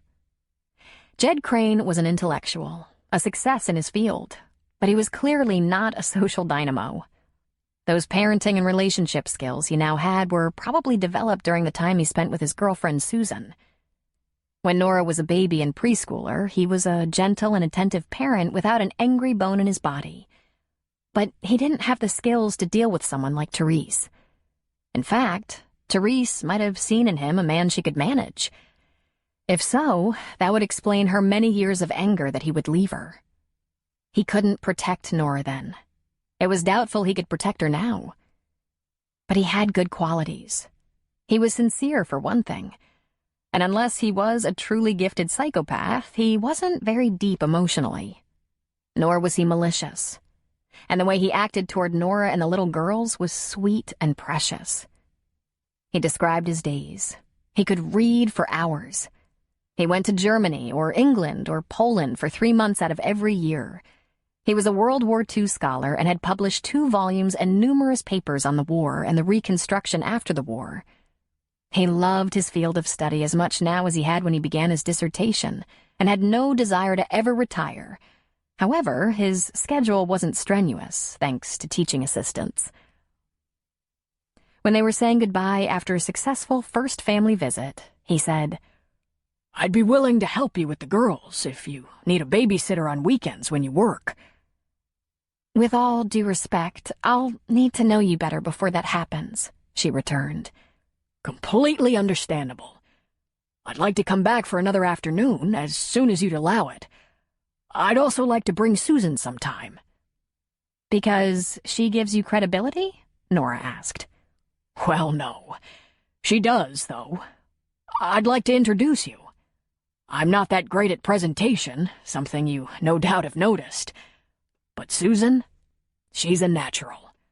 She's so good around people that it makes you wonder what she sees in me. When you say it's okay, I'll bring her along. She wants to meet you." "You can bring her whenever you like," Nora said.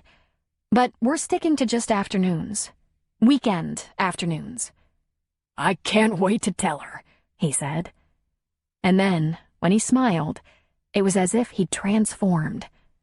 All his shyness seemed gone, replaced with confidence and happiness.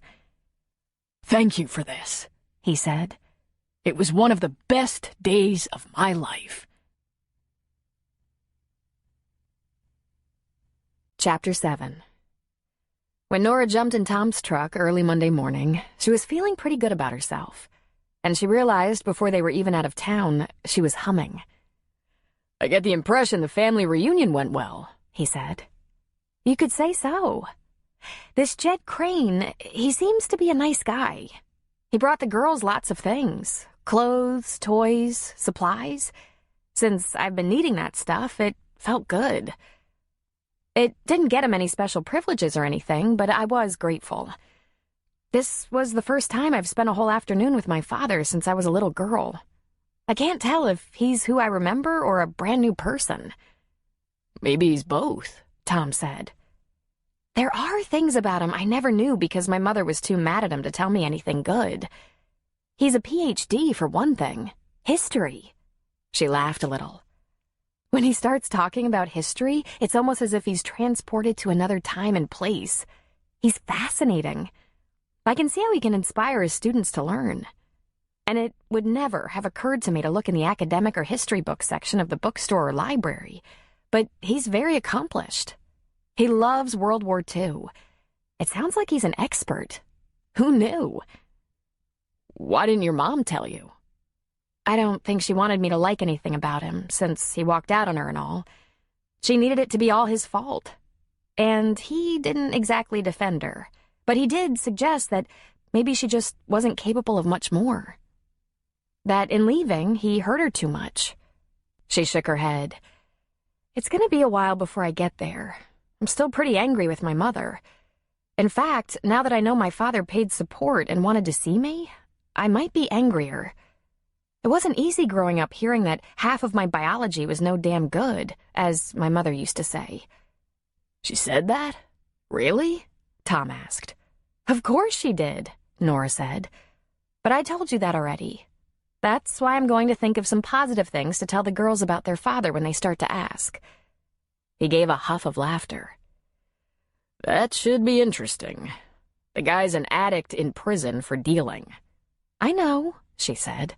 "He's a tragedy when you think about it. Here was this guy with a dream, a gifted ball player who had it all for a little while. A scholarship, a league contract, and looks. And then something happened to him. Did he get the idea that things could be a little easier and faster and maybe more fun if he had some pharmaceutical help? Did someone give him something and wham, he was hooked? I'll never know. I guess he wouldn't be the first pro athlete to go down that road. It's an American tragedy, that's what it is." "Nora," he said, almost shocked. "He wasn't good to you." "I know," she said softly. "But I don't want my kids to carry that load. That's my load. I remember when I first met him. Damn, he sparkled all over. Getting involved with him when it wasn't a good idea, that was probably as much my fault as his." She turned and looked at Tom. "I had some friends, but when it got down to family, to people who would always play on my team no matter what, I was a little lacking. I was probably stupid and very lonely." Tom took a deep breath. "I hope he stays in prison a long time." "Oh, me too. It's one thing to find positive things to say to the girls about their father, but let him near them?" She shook her head. "I don't think so. I will protect them." He grinned.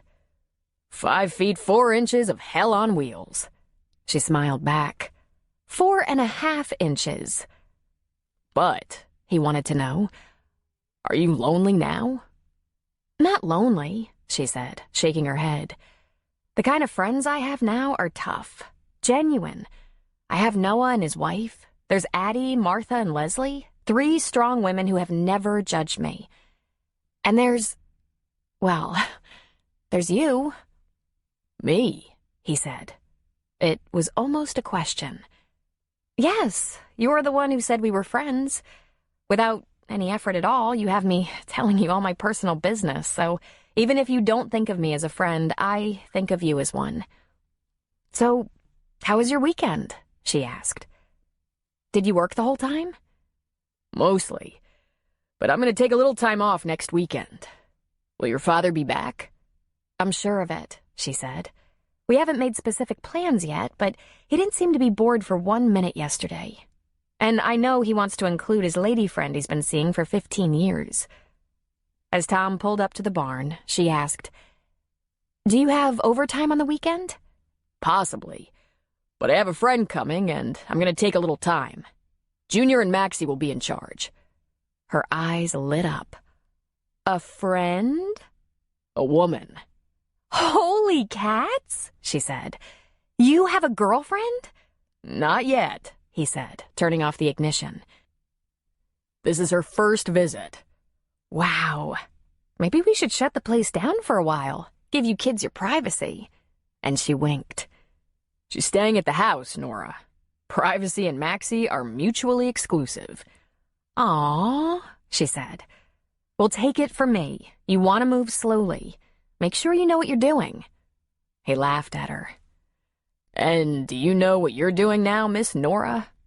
I absolutely do, she said with a nod. And then she thought, did I really wink at him? Nora happened to be picking not far from the drive into the orchard on Friday afternoon when a very classy red caddy pulled in. She almost fell off her tripod ladder, straining to see the woman get out of the car. Nora leaned so far right, the ladder wobbled and she had to quickly grab onto a branch and right herself before she ended up on the ground under a pile of apples. But wow, was this woman gorgeous. She didn't seem the type Nora would have pegged for Tom.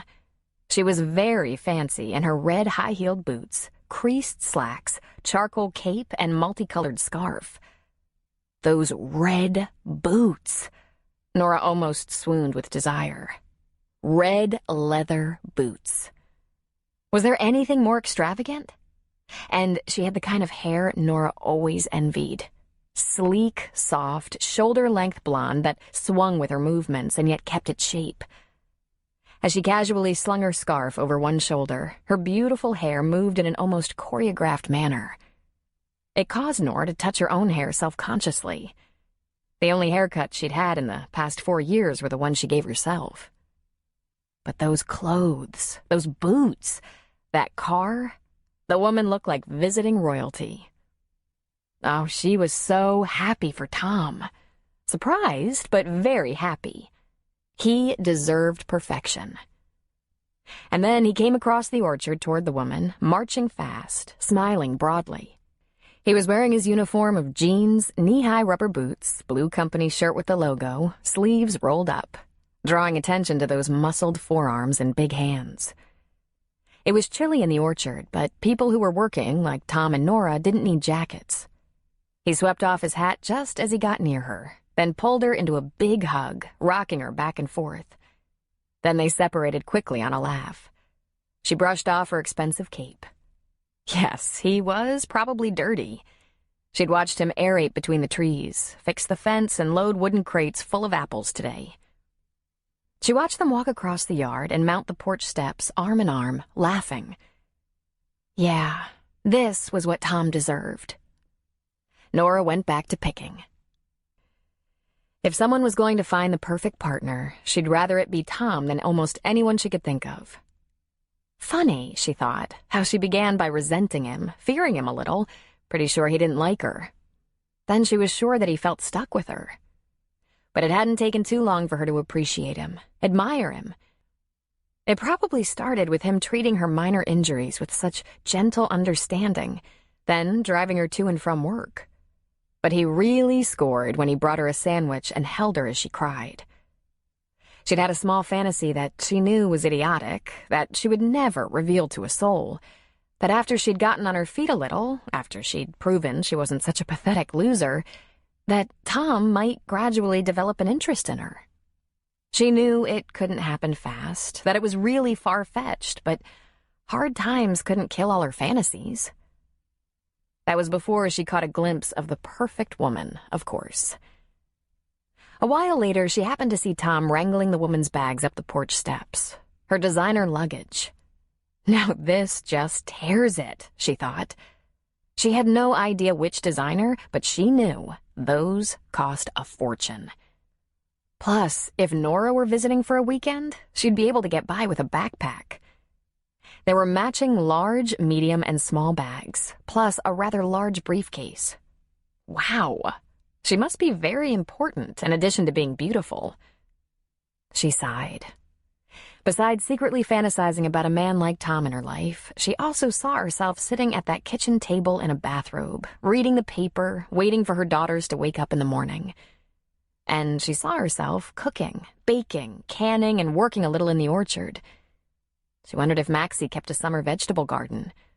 Nora would if she could. But by far the most delicious fantasy she had was sitting on that porch, watching the sun set over the orchard and mountains. The beautiful, lush, full, and ripe orchard. After unloading her last big bag of apples, Nora grabbed the satchel in which she carried lunch and water and headed down the long drive to the road. She let herself out and closed the gate. She usually waited for Tom by the barn, but there seemed no question that today he was a little busy. Never mind her silly, juvenile dreaming. When she tried to picture a woman Tom would find his perfect mate, she was a lot homier looking than the red catty blonde. Nora thought it might be a requirement that his woman could bake an apple pie to rival Maxie's. Oh, stop, she told herself harshly. There was no reason to think that magnificent creature couldn't bake a perfect pie. After all, Nora couldn't bake at all. She heard the horn of the truck give 3 short blasts, and she stopped and turned.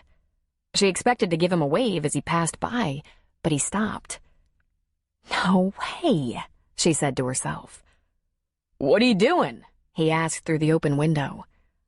I'm going home, she said. Tom, you have company. He laughed. She's unpacking a few things. It looks like it could take several hours. I have time to take you home and get a shower and shave before dinner. Jump in. She climbed up into the big truck. You're so ridiculous. You could be doing something much more interesting, like helping her unpack. I thought you understood I was committed to getting you home, he said, laughing. I'm so grateful. But on days some totally classy blonde doesn't bring her entire wardrobe for a weekend with you. This need to drive me verges on obsession. It does kind of look like it could be her whole wardrobe, doesn't it? When you think about it, I could put every piece of clothing I own in a duffel. Did you happen to see how many suitcases for 2 nights? Not on purpose, she said, and when her cheeks colored, he laughed at her. It was kind of right in my line of vision. But oh my, she sighed. What? She's so magnificent. She's pretty, I'll give you that. Tom, I picked a few pretty apples today. That woman is out of this world. Have you known her long? He shook his head. One of my guys was married to her. He was killed in Afghanistan, and I paid her a visit on my way back to Virgin River. To be sure, she was holding up all right. At that time, she was still trying to get back on her feet. She's a lot better now and happens to be taking a class at UC Davis, so she came up for a visit. Oh my God, I thought she was your girlfriend. That's still possible, I guess. Her name's Darla, and there's nothing about her not to like. I agree with the pretty, the classy, and she's very nice and smart. But she sure doesn't travel light. Nora couldn't help it. She laughed hard. You better look out. She looks expensive. She does, doesn't she? He agreed. I told her to bring a pair of nice pants and boots in case we went to the coast for dinner. He shrugged. I guess she had a hard time deciding. Seriously, she's the most beautiful thing I've ever seen. I'm pretty sure she'd be beautiful in a sack. But Tom, those red boots. She put a hand to her chest, let her eyes drop closed and her head tilt back. What? Tom said. She looked at him in shock. What? Tom, red boots are like the top of the mountain, the epitome. They are? She turned slightly toward him. If you can actually afford beautiful high-heeled leather boots, you get black, to go with everything. You only get red because you already have black and you want something indulgent, magnificent, astonishing. Really? He asked. And you know this how? Tom, she said, with some impatience. Red is special. You only have red for important things, because red doesn't go with everything. Black goes with everything, so to be practical, you buy black. He just shook his head. Amazing. The stuff a guy can live without understanding. And did you have red boots? Like those? Oh, please. I think a handful of women on Earth have boots like those. I don't know who the designer is, but the soles were shiny black. They were like art. But hey, I had red patent leather pumps once when I was 15 for a special high school dance. There you go. That I went to with my girlfriend, she finished, laughing. Trust me, I've never been in the red leather boot league. When he pulled into Virgin River, he became a bit more solemn. Listen, there's another reason I drove you besides my devoted friendship. We've been having some wildlife issues. I saw you fixing the fence again. 3 times in a month. Seriously, we don't usually get the fence broken down. No one has seen our pest, but I suspect a bear that was pestering one of our neighbors. I caught sight of her in the orchard earlier in summer, eating green apples. She has triplets, and by now they're getting pretty big. She must be coming in early morning or evening. At least she isn't bothering the orchard while we're working. But I'm getting mighty sick of repairing the goddamn fence. How can you be sure it's a bear? Deer won't break down a fence. They'll try to reach over it for the fruit. Mountain lions are carnivores. They're not interested in apples. They're interested in meat, the flesh of any animal they can catch. Oh, she said, feeling so much better now that I know that. They almost never attack a human that doesn't have them cornered. Way to comfort, Tom, she said. I think the bear and her cubs are climbing the fence to get over and breaking it down in the process, and I'll be damned if I'll build a brick wall to keep them out. I'll sit up in a tree and shoot her first. Hey, I'm not gonna lobby for her safety. I'm just thinking, are we talking lost apples or lost lives here? I'm thinking broken fences, he said. But there's a danger of running into her or the cubs and being attacked because you posed a threat. How could someone like me pose a threat to anything? She asked. He scraped off his cap and ran a hand over his head. It's not logical, Nora. It's wildlife, trying to protect their young and their turf. She recently took a swipe at a guy who was too close and he was laying face down, playing dead. Hurt him pretty bad. She gave her chin a resolute drop and said, Yep, the bear has to go. Good luck with that. I'll be here Monday morning. Don't walk. Are we on the same page here? Of course, she said. He pulled up to her house and she grabbed the door. As she was exiting, she grinned devilishly. Have fun with those boots. Get out, you little hussy. Hey, I think it's against the law for a boss to call an employee a hussy. He leaned toward her. Sue me. Tom went home, showered and shaved, and for once put on clothes that didn't wear the Cavanaugh logo. When he went downstairs, he found Darla sitting at the table while Maxie puttered around the kitchen, cooking and talking. Darla nursed a glass of white wine, and Tom helped himself to a beer. Junior coming to dinner? He asked his grandmother. Not tonight. It's just the 3 of us tonight. I want a chance to get to know Darla a little bit. There's not too much to know. I grew up in Colorado, went to college there, got the only job I've had since with a local drug company, met my husband there. We hadn't been married long when he deployed. I'm so sorry for your loss, Darla, Maxie said. Thank you. I've moved on. That's what Bob would have wanted. I'm very close to my family, and they've been a huge support. You live near your family? Maxie asked. We all live within 5 miles of each other, she said. My brother, his wife, and their 2 kids, my mom and dad, an aunt and uncle, a couple of cousins. We watch each other's pets when we travel. You have a pet? Maxie asked. She looked down at Duke, who was sprawled under the table, and at her look, he lifted his head, then dropped it again in boredom. A little white poodle named Precious, she said. He doesn't shed. Tom choked on his beer.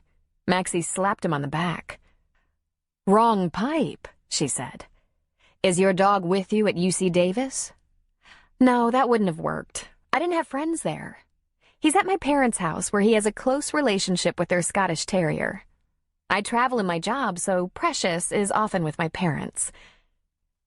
Anything I can do to help you, Maxie? Tom asked. Yes, thanks. Go to the basement and pull a pound cake and some strawberries out of the freezer. We'll have that with our coffee later. Oh, not for me, Maxie, Darla said. I'm not much of a dessert person. No sweet tooth? Tom heard his grandmother ask as he took the stairs to the basement. Not too much. It seems I'm always watching my weight. Pity. I guess Tom will take care of yours. When he came back upstairs, he noticed that Darla was wearing a different pair of boots for dinner. Brown suede flat boots that went over her jeans. Jeans that were delightfully tight. She wore a long-sleeved fuzzy sweater that had a fairly deep V-neck, and it was red. Tom was beginning to understand what Nora meant when she said red was special. There was a lovely cleavage visible. Maxie began putting one of her best meals on the table, a standing rib roast that Tom would have the honor of carving, twice-baked potatoes, asparagus from her own garden, fresh rolls that had risen earlier and were warm and plump, with sweet cream butter from a neighboring farmer. She added salt and pepper, glasses of ice water, and a small bowl of horseradish, Tom's preference. "What a feast," Darla said, and Maxie smiled proudly. When they were seated and Tom was cutting the meat, Darla said, "A very small piece for me, please." "Aren't you hungry?" he asked. "You had a long drive." "I'm not a big eater of red meat. Not a vegetarian or anything. I just eat more fish than beef." "You'll do fine in this part of the world," he said, serving her up a small slice. "The Virgin River supplies some of the most amazing trout and salmon around here. What fish do you like?" She was delicately cutting up her beef and asparagus into very small pieces. I think ahi tuna is my favorite. I'm partial to sushi. Do you like sushi?" she asked Tom. "Sure," he said. "Did a lot of that in San Diego." "Any good sushi bars around here?" "On the coast, maybe," he said. "I think this part of the state is more known for beef, wild game, hearty, meaty meals." "Wild game?" she asked, lifting a very tiny portion of meat to her mouth. "Duck, pheasant, goose, venison, that sort of thing. Big hunting area. Lots of hunters pass this way." "Hunting? Ew." He leaned toward her. "Hunting is fishing on dry land." "I suppose," she said, sampling the asparagus. "Maxie, this is fabulous. You said you grew this?" "Yes, ma'am. I have a small vegetable garden, and it's almost plucked clean by now. But the broccoli and asparagus come in late." Tom watched Darla take a little bitty bite of potatoes, then go back to the vegetable. "So, what are your plans for the weekend?" Maxie asked. "Well, boring as this sounds, I thought I'd take Darla for a walk through the orchard tonight. Then, tomorrow, if you can spare me, I'd like to take her through the redwoods and over to the coast. We could have dinner in Arcata. So you're on your own, Maxie." "Wonderful. And what happens Sunday?" "I have to be on the road by around noon," Darla said. "My class begins Monday morning." "Here, sweetheart," Maxie said, lifting the bread basket toward her. "Oh, thank you, but no. Bread isn't really part of my diet. I can't stay in these jeans if I eat bread, and butter is out of the question." Then she put her fork on the table and leaned back, her plate still quite full. "Maxie, that was fabulous." "How do you know?" Maxie asked, looking at the plate. Darla laughed. "I don't have a big appetite, and I'm careful about things like starches, fats, red meat." "I'll remember that," Maxie said. "Can I fix you a PB&J to hold you over?" "A what?" "Peanut butter and jelly," Tom supplied, and he unremorsefully kept shoveling food into his mouth, jealously eyeing Darla's still full plate. Darla laughed as if it were a joke. "I'm fine, really." "What's for breakfast?" Maxie asked. Darla tilted her head, lifted a pretty blonde brow, and asked, "A little granola? Plain yogurt?" "How do you feel about all bran?" Maxie asked. Darla made a face. "We're going out for breakfast," Tom announced. "I have eggs, potatoes, sausage, bacon, and toast. I'll be sure you have granola and yogurt." "Tom," she said sincerely, "aren't you worried about your cholesterol?" He forked a big mouthful of potatoes, full of butter, cheese, and sour cream, into his mouth, and after swallowing, he said, "I lift a couple 1,000 pounds of apples a day. I dare my cholesterol to keep up with that." "I guess you have a point," she said. "I work out every morning, but the rest of my day isn't so physical. I'm in sales. I have a lot of meetings, many of them in restaurants. If I ate everything that was put in front of me, I'd weigh 200 pounds. "You look just lovely, dear," Maxie said. "You'll be fine. Now tell us about the sales job and who you sell your products to." And cleverly, Maxie turned the table over to Darla, who wasn't eating and could talk, while Tom and Maxie finished their dinner. And it was interesting. Her work with doctors and hospitals and drug trials that might actually cure diseases and conditions that, to this point, rarely were successfully cured. She traveled for 3 to 4 days every other week and enjoyed her travels. She had long-term clients who'd become friends because they depended on her. And there were benefits, bonus gifts she could give to her clients and to herself, like good seats at concerts and sporting events. There were greatly discounted resort destinations, the Caribbean, Hawaii, Mexico. She had the best vacations and bonuses in the world. During her explanation of her work, Tom and Maxie rose from the table and began to clean up dishes, careful not to ignore her. Since Maxie was letting the broiler pan soak, it didn't take long to wash up, put things in the dishwasher, wipe off the table. Maxie didn't even bother with the pound cake yet. "Come on," Tom said, holding out his hand.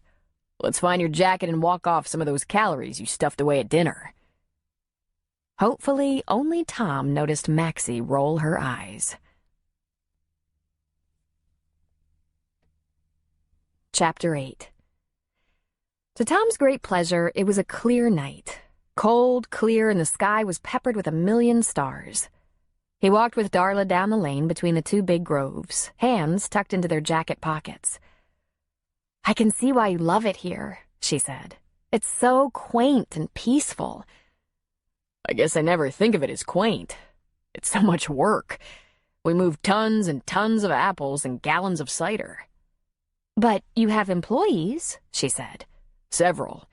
And now that I'm home, I can manage the business end of things. Accounts, payroll, shipping, all stuff Maxie did with Junior's help while I was gone. I think she's entitled to a slower pace. It was either run the orchard or think about selling it in the not-too-distant future."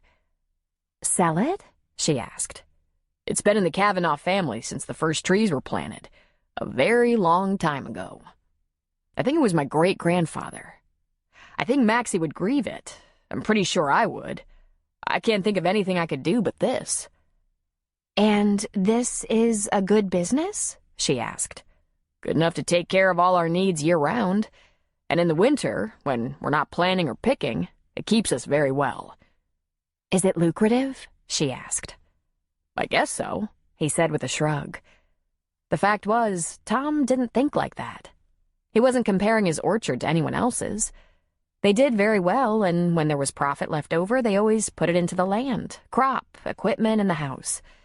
There were some savings, of course, but mainly their money went back into the business. They were continually enlarging their crop. And of course, they paid employees and provided benefits for all but the seasonal help. "But what a great place to come on weekends, to get out of the rat race," she said. "Better than Jamaica?" he asked teasingly. "Better than front row seats at a Lakers game?" She gave him a playful slug in the arm. "You come up here any weekend you feel like it," he invited. "Will you come to Davis?" she asked. "Probably not during the harvest," he said. "I rarely take a whole weekend off between the end of August and Thanksgiving. I can wrangle a day sometimes, or an evening." "But you were gone for 7 years, and they did fine," she pointed out. "But I'm home now, and they don't have to make do." "Am I keeping you from something important now?" she asked him. He stopped walking and looked down at her. "This is a treat. After spending all day in the orchard, I don't usually do this. Walking through the trees at night, under a clear sky. It gives me a whole new appreciation for the place." He took a deep breath and put his hands on her waist. "So how are you doing really, since Bob's been gone?" "Very well," she said. "I had my time of grief, which was so hard, but I'm better. I've even had a few dates. Nothing very promising, but hey." "You know, I kissed my first girl in the orchard," he said. "I bet you've kissed a lot of them since." "Not in the orchard." And he slowly closed in on her, cautiously meeting her lips. Her hands rested on his forearms, and she tilted her chin up, offering her mouth. He moved over her lips softly, then slid his arms around her waist, pulled her against him, and got serious about the kiss, deepening, demanding a bit. Darla went along with this for a moment, and then gently pulled away with a nervous laugh. He didn't let go, but watched her smile, her eyes. "Let's take this nice and slow, Tom," she said. "Sure."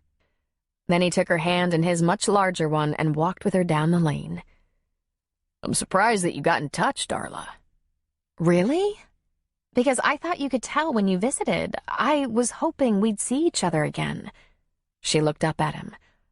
"I asked for this class, Tom. I thought it might give us a chance to get to know each other better." "No kidding?"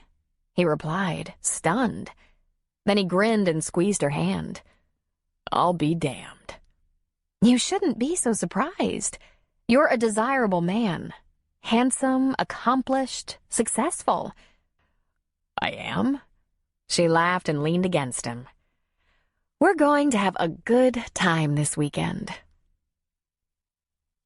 Tom enjoyed watching Darla gasp in awe at the redwoods, at the rocky coast, aiming her cell phone at scenic views for pictures and short movies. He was surprised by the amount of pleasure it gave him to answer her many questions about the area, the business of operating an orchard, how he grew up with his grandmother. He assumed she had very few questions about his time in the Corps because, after all, that was how she lost her husband. She did say she was comfortable around him because she felt as though he knew her, having served with her husband. Tom nodded, but in fact, he didn't feel like he knew her at all. Bob hadn't talked about her much, just to say things like he couldn't wait to get home, that his wife was gorgeous. No argument there. But Tom hadn't known anything more about her. Tom was a captain, Bob was first sergeant. They weren't exactly old friends, but Tom served with him in the sandbox and had a lot of respect for the guy. Bob was looking at a military career, while Tom had been pretty sure he was heading out after that deployment.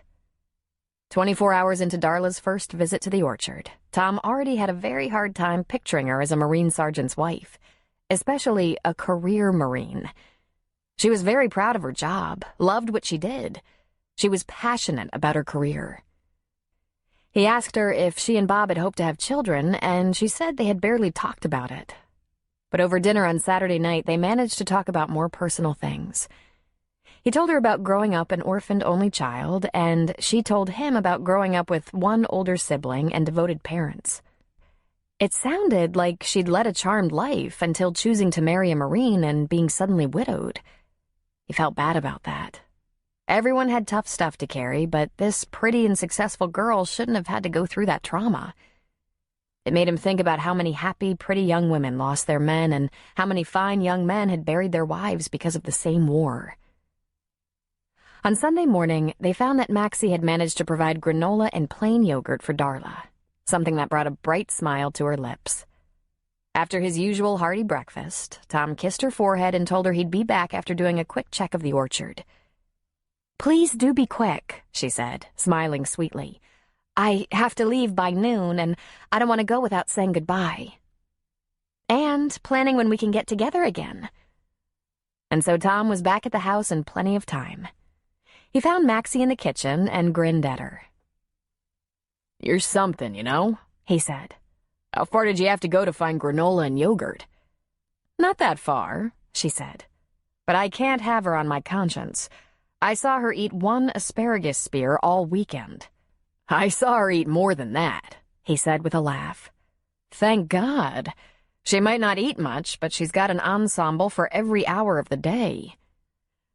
"I think that's the reasoning behind staying slim," Tom said, giving his grandmother a little tap on the nose with his index finger. She'd have to file bankruptcy if she grew out of those clothes. At least Maxie laughed. "She's packing up," she said. "Go see if you can do anything to help. And offer her lunch, although I have no idea what she'd be willing to eat. I could mow the lawn and offer her a plate of grass." "Don't be mean," he said, frowning. But then, chuckling to himself, he mounted the stairs and found Darla gently folding things away. She smiled at him, but he frowned. "Darla, are you folding your clothes with tissue paper?" "Yes," she said proudly. "It absorbs any odors, helps keep wrinkles out, and if there's any kind of luggage malfunction, like a hairspray or perfume spill, tissue paper is one more layer of absorbent. But really, I do it for odors and wrinkles." "Amazing." "I'm guessing you don't go to this much trouble," she said. "No. A couple of clean drawers and a shaving kit. That pretty much does it for me." Such a guy. There were 3 suitcases open on the bed. She was wearing her 4th pair of boots for the weekend. These were black with thick heels. And her 4th soft, sexy sweater. Since she was wearing boots, he assumed the fancy red boots that sat on top of the largest suitcase were traveling back to Davis. He picked one up. "Tell me about these boots," he said. "Tell you what?" she asked. "Well, they look like they might be special. Are they special?" She broke into a wide smile. "You could say so. They're Jimmy Choo." "Jimmy who?" "Choo, a very high-end designer." "Okay. Now tell me, do you have them because you need them, like them, love them? What?" "What an odd question," she said, taking the boot out of his hand. "Bob used to ask questions like that, but he still liked looking at me in those boots. They're very special, and they make me feel special. Isn't that really enough?" "I guess," he said. "If you can afford it. I bet they're expensive. They look expensive." In fact, he thought, she looked expensive all over. "I can afford it, Tom," she said, laughing. "Well," he started, pushing over a suitcase to sit on the bed. "Here's a question. Since I have absolutely no idea what it takes to make a beautiful woman like you feel special, how expensive?" "You don't really want to know," she answered, folding away a scarf that he'd never seen. I do want to know." She shook her head. "It's really not something you'll ever have to worry about. I never buy anything extravagant that I can't completely afford." "Humor me," he said. "I'm curious." She leveled her gaze on him. "Are you sure? Because I won't tolerate you judging me. I can already tell you're not interested in things like designer boots and coats, and that's fine with me. But I won't have you judging me for trying to look beautiful and being willing to spend my own money to do so." He put his hand to his heart. "Absolutely not. I like you beautiful." She smiled very nicely. "Okay, they're a lot. Over 1,000. He could be cool. After all, he'd been shot at. He wasn't going to cave to a woman who spent a ridiculous amount of money on clothes. "Seriously? How much over?" She took a breath. "I got a deal. 1,375. He swallowed and let her have a small smile. "Quite the deal," he said. "I know," she said. "It required some serious searching. I might have found some on eBay, but I won't have used. If I'm going to spend the money, they have to be new." "Absolutely," he said. But inside, he was thinking, insane. Except they were kind of fun to look at. He could think of ways they would be more fun. "The pharmaceutical sales business must be good." "Oh, very. However, I did come into some money last year." She dropped her gaze briefly, and Tom nearly winced. Bob's death. "I could have paid bills, but I thought I deserved a few special things." "Of course," he said. "I'm sorry, That's so wonderful of you to understand. Most men don't get it, what beautiful things mean to a woman." He ran the knuckle of his index finger along her soft cheek. "Well, Darla, I get it. I really do." A few minutes later, he carried the luggage out to the Cadillac. He held the driver's door for her, and rather than getting in, she stood just inside the door, put her arms around his neck, gave him a full body press and open-mouthed kiss. She put a little tongue into it and moaned slightly with what he could only perceive as longing. Like Pavlov's dog, his arms went around her, pulled her in tight, and bent to the task of doing that kiss justice. One hand slowly slid up her back until he was caressing the back of her neck, his thumb and forefinger moving in slow circles while he deepened the kiss. He thought about the fact that he should get in the house so that he could resuscitate Maxie before she went into full cardiac arrest, because she was certainly watching. But Maxie had had a full life. He concentrated on the banquet before him and wondered why he hadn't tasted this passion the day before or last night when they were alone, when they could have talked about taking this a bit further. She pulled back slowly, rubbing a hand along his chest and giving him a very sweet smile, her lids lowered seductively. He laughed, almost uncomfortably. Where was that kiss last night?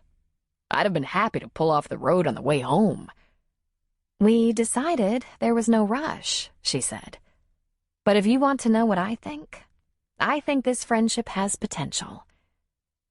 I know I'll be checking my emails more often, he said, lifting her chin for another kiss.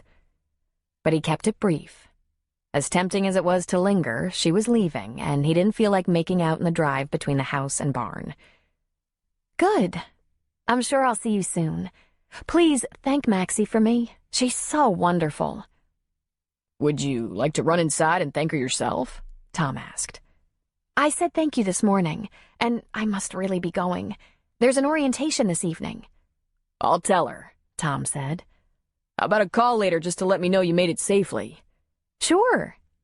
And she leaned in for a quick peck on the lips. And thank you, Tom. I didn't know it was going to be so wonderful. And with that, she got in her car, executed a wide U-turn, and drove away. Me either, he said to himself, scrubbing off his cap and running a hand through his short hair. And then he followed on foot, so he could close the gate behind her. It had come as no surprise to Nora that Jed wanted to come back again as soon as she would allow another visit, and that he wanted to bring Susan. He stood at the door on another Sunday afternoon with another box of gifts. This is getting almost predictable. Oh, wait, the woman beside him said with a smile. Hi, I'm Susan, and I'm so happy to meet you. Thanks for letting me be included. Watching Jed discover his family has been... She sighed, closed her eyes briefly, and said, It's a joy. It's been his dream for so many years. He's enjoyed my daughters and grandchildren, but this is a whole new thing. He's in ecstasy. Susan, he said, don't scare her. I'm not obsessed. Susan, a woman for whom glamour was obviously not a priority, just laughed. A woman in her 50s, she'd chosen to let the gray hair in and wore no makeup. She was dressed in jeans, a t-shirt, and wore a flannel shirt over it.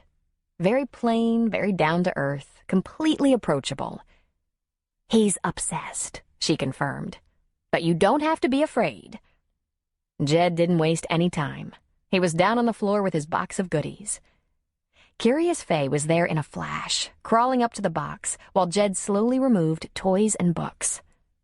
Barry was slower, but she edged near, sitting on the floor, keeping the box between herself and Jed. Can I get you something to drink, Susan? Nora asked. Nothing, thanks. I just want to watch Jed. But we can both do that and talk. I wanted to know if you had a major picked out when you were in school. Did you have any ideas about what you wanted to study? Nora sat down on the sofa, and Susan joined her there. I thought maybe education, but I had no experience, and no idea why I was drawn to the idea. But even if you didn't have the details, you knew your dad was a teacher. She nodded. And when I was little, I played teacher with the girl next door and the dolls. But that was all play. Don't discount it too quickly, she said. I used to build villages as a child. I used flowers and toothpicks and rocks, anything at hand in the yard. Hollyhocks were my favorite people. but never dollhouses, always towns filled with people. I had great complex plays and adventures. My mother thought I'd be a playwright. My father thought I'd be an architect. Turns out I'm an anthropologist. She laughed, and Nora was so taken by how beautiful this plain, unfussy woman could be. Her eyes twinkled. Her smile was alive with happiness. I watched my daughters play, and I guessed them right, but they were so obvious. Huh? Well, Lindsay was always undressing other children.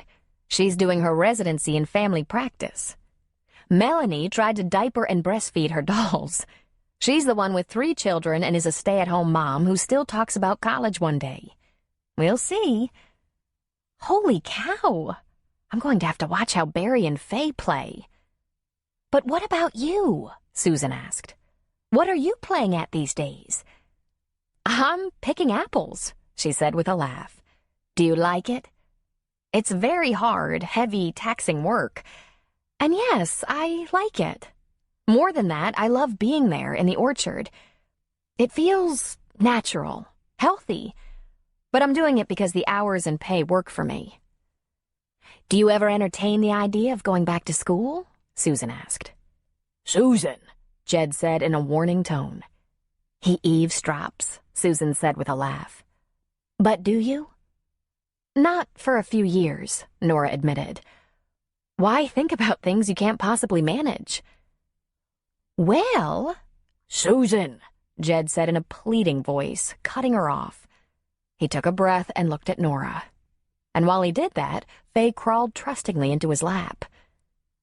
Nora, this conversation can wait. We barely know each other. And since these little girls are my granddaughters and I want them protected, I completely support your caution with anyone, including me. But what Susan is jumping into here is... that's an option for you. If you want to go back to school, complete your education, you have opportunity at Stanford. Jed, Nora said with humor, it's not just tuition and books that stand in my way. I have a family to support. Even if you paid for school... Most of my friends are married men and women with kids, he said. I know what's involved.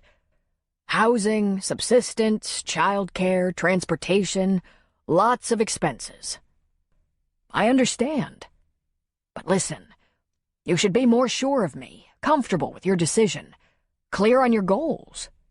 Personally, I don't care. If school doesn't interest you, maybe something else does. I just want to help. Haven't you helped enough? Nora asked. I don't think so, he said. For 17 years, I sent a check to Therese without knowing how it was used. That was at least 50% my fault. I should have found a way.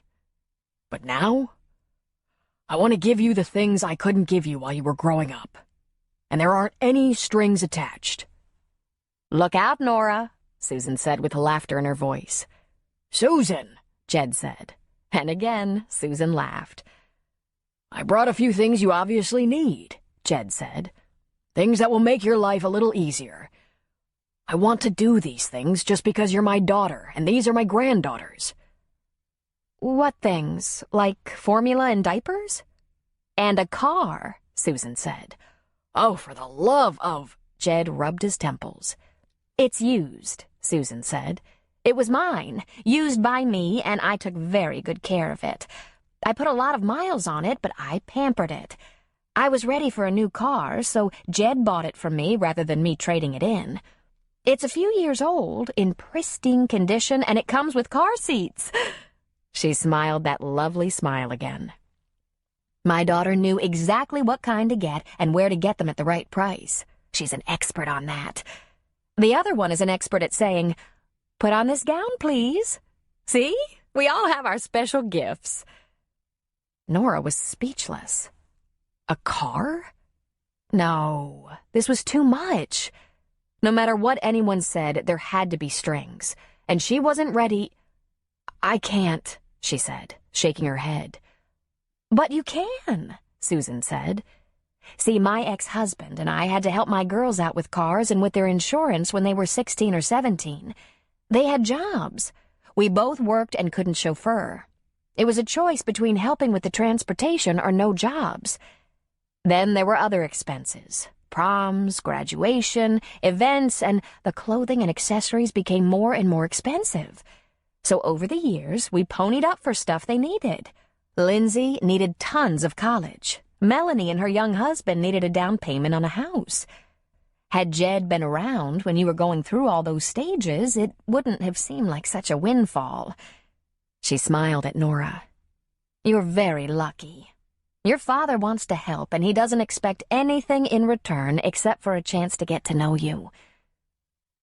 Jed had Faye in his lap on the floor, and Barry sitting cautiously beside him as he read the Please and Thank You book. Really? Nora said. He glanced at her. Nora, I have a lot to make up to you, not the other way around. Chapter 9. Luke Reardon was throwing trash from his cabins into the big dumpster on his property when he heard a horn honking. He looked up and saw a big truck hauling a camper pull into the compound. There was no mistaking his old friend Coop 2 weeks early.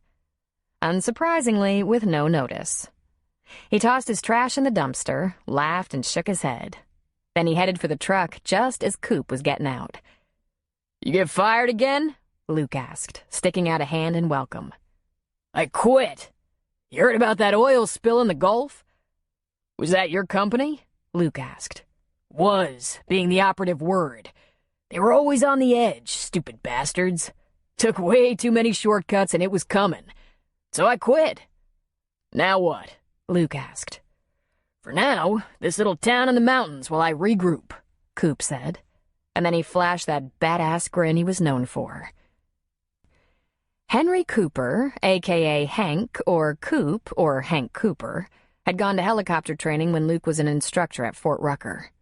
He was known as a rebel, also known as one of the best chopper pilots the Army had. He'd had a notable Army career, though he did butt heads with authority regularly. And for the past 10 years, Coop had flown a helicopter for oil companies to offshore wells. And no big surprise, he butted heads with them also. And the paycheck? Luke asked. Coop ran a hand around the back of his neck. Yeah, they didn't give me a farewell package. But hey, I socked away a few bucks before I quit. And I sold stock. While they were killing people at the pumps, my options went way up. There's no justice, right? I'm in pretty good shape. I can screw around hunting and fishing while you work. That suits me. And then he smiled again. Luke had to laugh. He talked a good game, but Coop always pitched in. He was a hard worker. And Ben? Luke asked of the third buddy scheduled to show up for this little reunion.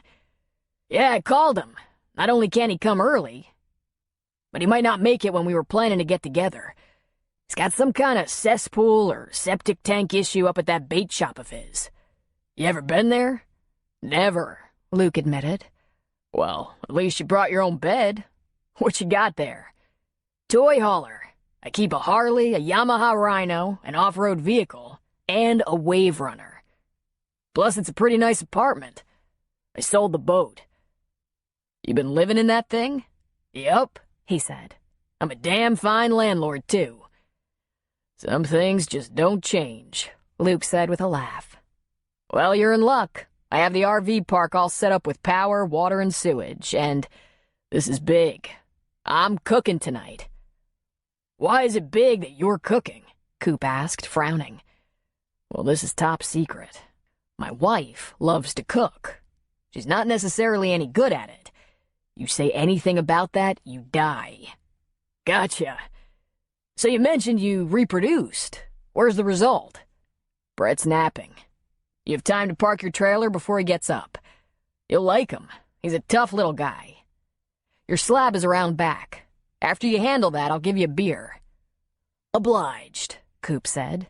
He looked around appreciatively. This isn't ugly. I don't think there's a place for that wave runner close by, Luke said. Too many rocks in the river. Beachfront is a little rough up north here. You could head for the lake, but it's getting cold on the water. But you're going to enjoy the Rhino and the Harley. You won't find more beautiful country. Need a little help hooking up and unloading? Just point me in the right direction, he said. And Luke, great to see you, man. How long has it been? I don't know. 6 years? 8? Too long, Coop said. And then he jumped back into his truck and pulled the trailer around behind the cabins. Coop had kept in touch enough with Luke to have the facts, that he'd come up to Virgin River after retiring from the Army to check out some old cabins he and a brother had invested in. Luke had nothing better to do, so he stayed, fixed them up, met a woman, got married, etc. But there was no way for Coop to prepare himself for the new Luke or his wife. When these two men had met some 15 years ago or so, Coop was a kid of 23 and Luke was a few years older and a helicopter instructor who was just coming off a really bad marriage. When Luke got back from Somalia, he'd found his wife pregnant with another man's child. And not just any other guy, but an officer in Luke's command. It screwed Luke up so bad it was legend. Almost as big a legend as Coop's brush with disaster over a woman. But at least Coop hadn't married her. He'd merely gone to jail over her. To say they had been a scrappy pair was putting it mildly. And here was Luke now, a changed man. Or, rather, a man changing a diaper. That was a sight Coop never expected to see. Oh, Coop had married friends here and there, but not this domesticated. And when Luke's young knockout of a wife got home from work, Coop almost passed out. Luke had said she was young. He'd failed to mention she wasn't quite 30 years old and a stunner. "You dirty old man, you," Coop said with a very large grin. "Where'd you find this beauty?" "Right here, my man," Luke replied. 25 years old and ripe for the picking. "I thought you'd sworn off." "Yeah, so much for big proclamations. The minute I saw her..." Luke was cut off by the ripple of laughter coming from his wife, Shelby. "He's such a liar," she said. "He fought me every step of the way." But Coop found this new Luke fascinating. In addition to a pretty young wife and rambunctious little kid whom he clearly adored, Luke was also the guardian to a lovable man in his 30s who had Down syndrome. Art. While Art set the table, Luke served his wife a glass of wine and turned steaks on the grill. Brett drove his miniature quad around in the yard, and the catching up on old times commenced. Then, through dinner, there was more of the same. And after Brett was tucked in for the night, Luke lit a fire in the pit in front of the porch. "What were you and Luke like in the good old days?" Shelby asked. "When you first became friends?" Coop laughed, a tinge of embarrassment included. He was grateful Shelby wouldn't be able to see the slight stain on his cheeks. "Nothing like this," he said. "I was just a kid. That's my excuse. But you wouldn't have liked us much, I'm pretty sure. We drank too much, drove too fast, got in the occasional fight when we took a break from chasing women." "I have no trouble seeing Luke as a womanizer," Shelby said. "Yeah, he wasn't that slick with women," Coop told her. "One hit him over the head with a beer pitcher once. I never did find out what his offense was." "Breathing," Luke muttered. "That was coming off a bad relationship. I might have been a little bitter." Coop let go a big laugh. "You think? At least you never went to jail." Shelby sat up straighter and faced Coop. "What did you do?" "Turned out I did nothing, but since I was passed out, I wasn't much good in my own defense." "Passed out with bruised knuckles," Luke contributed. "Yeah, that's the missing link, I guess. I have no idea how that happened. But there was a time I had a bad habit of losing my cool and punching a door or a wall because that's how intelligent I was back then. It took a few years to occur to me that didn't hurt anyone but me." "But how did you end up in jail?" "I had this girlfriend, Imogene. She wasn't a very good girlfriend to start with. Extremely high maintenance, but beautiful, very beautiful, with a body you wouldn't believe. She was a waitress at a dive right off Fort Benning. I used to ask her all the time why she didn't look for more upscale work, and she said military men were the best tippers, especially the ones who couldn't afford it. Hopeful, that's what I think they were, hoping for a grope or at least a phone number. We were on and off like oil and water. But one night when we were off, I'd had an unfortunate amount to drink and passed out. Imogene got knocked around. So, she called this asshole Marine she knew from the bar, cried for him, and told him her boyfriend beat her up. 15 years after the fact, I think she was looking for more than sympathy from the guy. But you didn't, did you? Shelby asked. Hit her? He shook his head. I still can't remember what happened to my hand, but no one turned up hurt or dead. No complaints from a door or wall. For a terrible few days, I hoped to God I'd never hit a woman. I had a lot of flaws, but that wasn't one of them. Even I had my limits. I'd never do something that low, and I'd only hit a man who made me. But this asshole Marine called the MPs, and they threw me in jail with a promise of Leavenworth.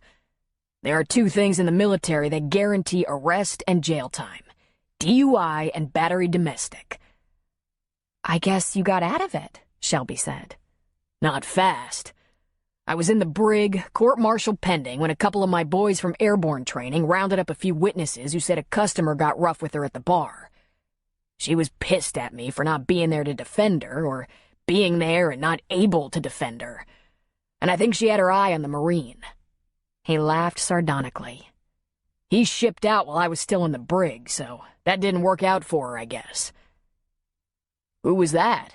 Luke asked. I don't know his name, but I'll never forget his face. Just some jarhead who'd been to that bar a few times. Thought he was a goddamn hero. It's a face I better never see again. I could forget that I stopped punching people. Did the woman get in trouble for blaming you? Shelby asked. Nah, she was a civilian, Coop said. She finally allowed that it had been dark and she might have been mistaken. And she didn't point at anyone, so the MPs were out of it. However, there were boys at the bar who caught up with a guy who bragged about teaching her a lesson. Problem number one, no one saw the incident occur, and he might have bragged in the bar, but when questioned, he knew nothing about it. They said they were real sorry when they let me out of jail. They also said if I wanted to avoid situations like that in the future, I might want to cut back on the drinking and try to date less vindictive women. And did you? She asked. Coop rubbed his jaw. Can't remember the last time I got drunk, but I've never had great luck with women. Ever married? She asked. Children? Almost married. Twice. It didn't work out. No kids. And I'm 37, kind of set in my ways. My life has changed a lot since I was 22. I've been told I march to a weird beat. I guess I'm kind of a loner. No family? Oh, I have family, he said. Parents still living and 3 married sisters, a couple of nieces, couple of nephews. My family is all in Albuquerque, where I grew up. And I've been working the past 10 years in either Costa Rica or the Gulf of Mexico for Texas-based oil companies. That sounds like more than one company, Shelby said. Coop gave a lame shrug. I never had a big role in the companies. The drilling, the pricing. My job was helicopter transport to the offshore platforms. But there are things you can't help but see. When they get greedy and take chances on the people, on the wildlife and ecosystem, let's just say I get my backup. I'm a pilot, it's safety first. Risk management. No amount of money is worth a life. Absolutely not, Shelby agreed. Not even the life of a duck, he said. Luke laughed. Coop's gotten a little liberal there. Can't help what I see, he said unapologetically. I can't make the rules. I haven't been a whistleblower, at least not yet. But I'm not going to work for a company that rapes the land and the consumer and puts the employees at risk while they're doing it. You? Shelby asked. Were you at risk? Oh, hell no, he said. If they asked me to fly out to a rig in bad conditions, I wouldn't go. They could always find someone who would go. That galls me. But I'm not a cop. Cost me a couple of jobs, but I was more than happy to let them go. I had to think for about 10 seconds. Let's see. Job, life. Huh. And now you're an ecologist, more or less? She asked. He laughed heartily at that. I appreciate nature, he said. I respect it. As long as we don't hurt anyone or anything by drilling, by supplying fuel, I'm good with that. But you hunt, she said. and wear leather, and fill up my tank. But I don't shave safety regulations or take advantage of hungry people who need the work to feed their kids. Ugh, get me off this soapbox, Luke. Luke laughed. How do you like your slab out back? You have your traveling apartment all hooked up? Coop grinned and looked up at the sky. I think I'm gonna like this. Nora knew that Tom Cavanaugh would come for her on Monday morning, so she waited out in front of her little house, leaning against her 5-year-old gray Nissan. She couldn't wait to see the expression on his face. He pulled up at the usual time and just sat in his big truck for a minute, staring. It made her let go a big laugh. He finally got out of his truck and looked at her quizzically. Do you have company? He asked. She shook her head. Jed gave me a car, she told him. She opened the back door. With car seats. He pulled off his cap and scratched his head. Just gave it to you? He's trying to make up for lost time, I think. It belonged to his lady friend Susan, and rather than trading it in for a newer car, she sold it to Jed, who wanted it for me. I was pretty shocked. I still can't believe it. And guess what? It's very nice. I guess that means you have a driver's license. Of course I do. I just haven't driven in a long time. Maybe you should let me drive you to the orchard until you have a couple of test drives, he suggested. You could tell me about your visit. I think you're disappointed I don't need a ride, she said with a laugh. Nah, but I kinda got used to the updates. We can talk at lunchtime, if you're not too busy. He looked uncomfortable. She thought he actually squirmed a little, looking briefly away.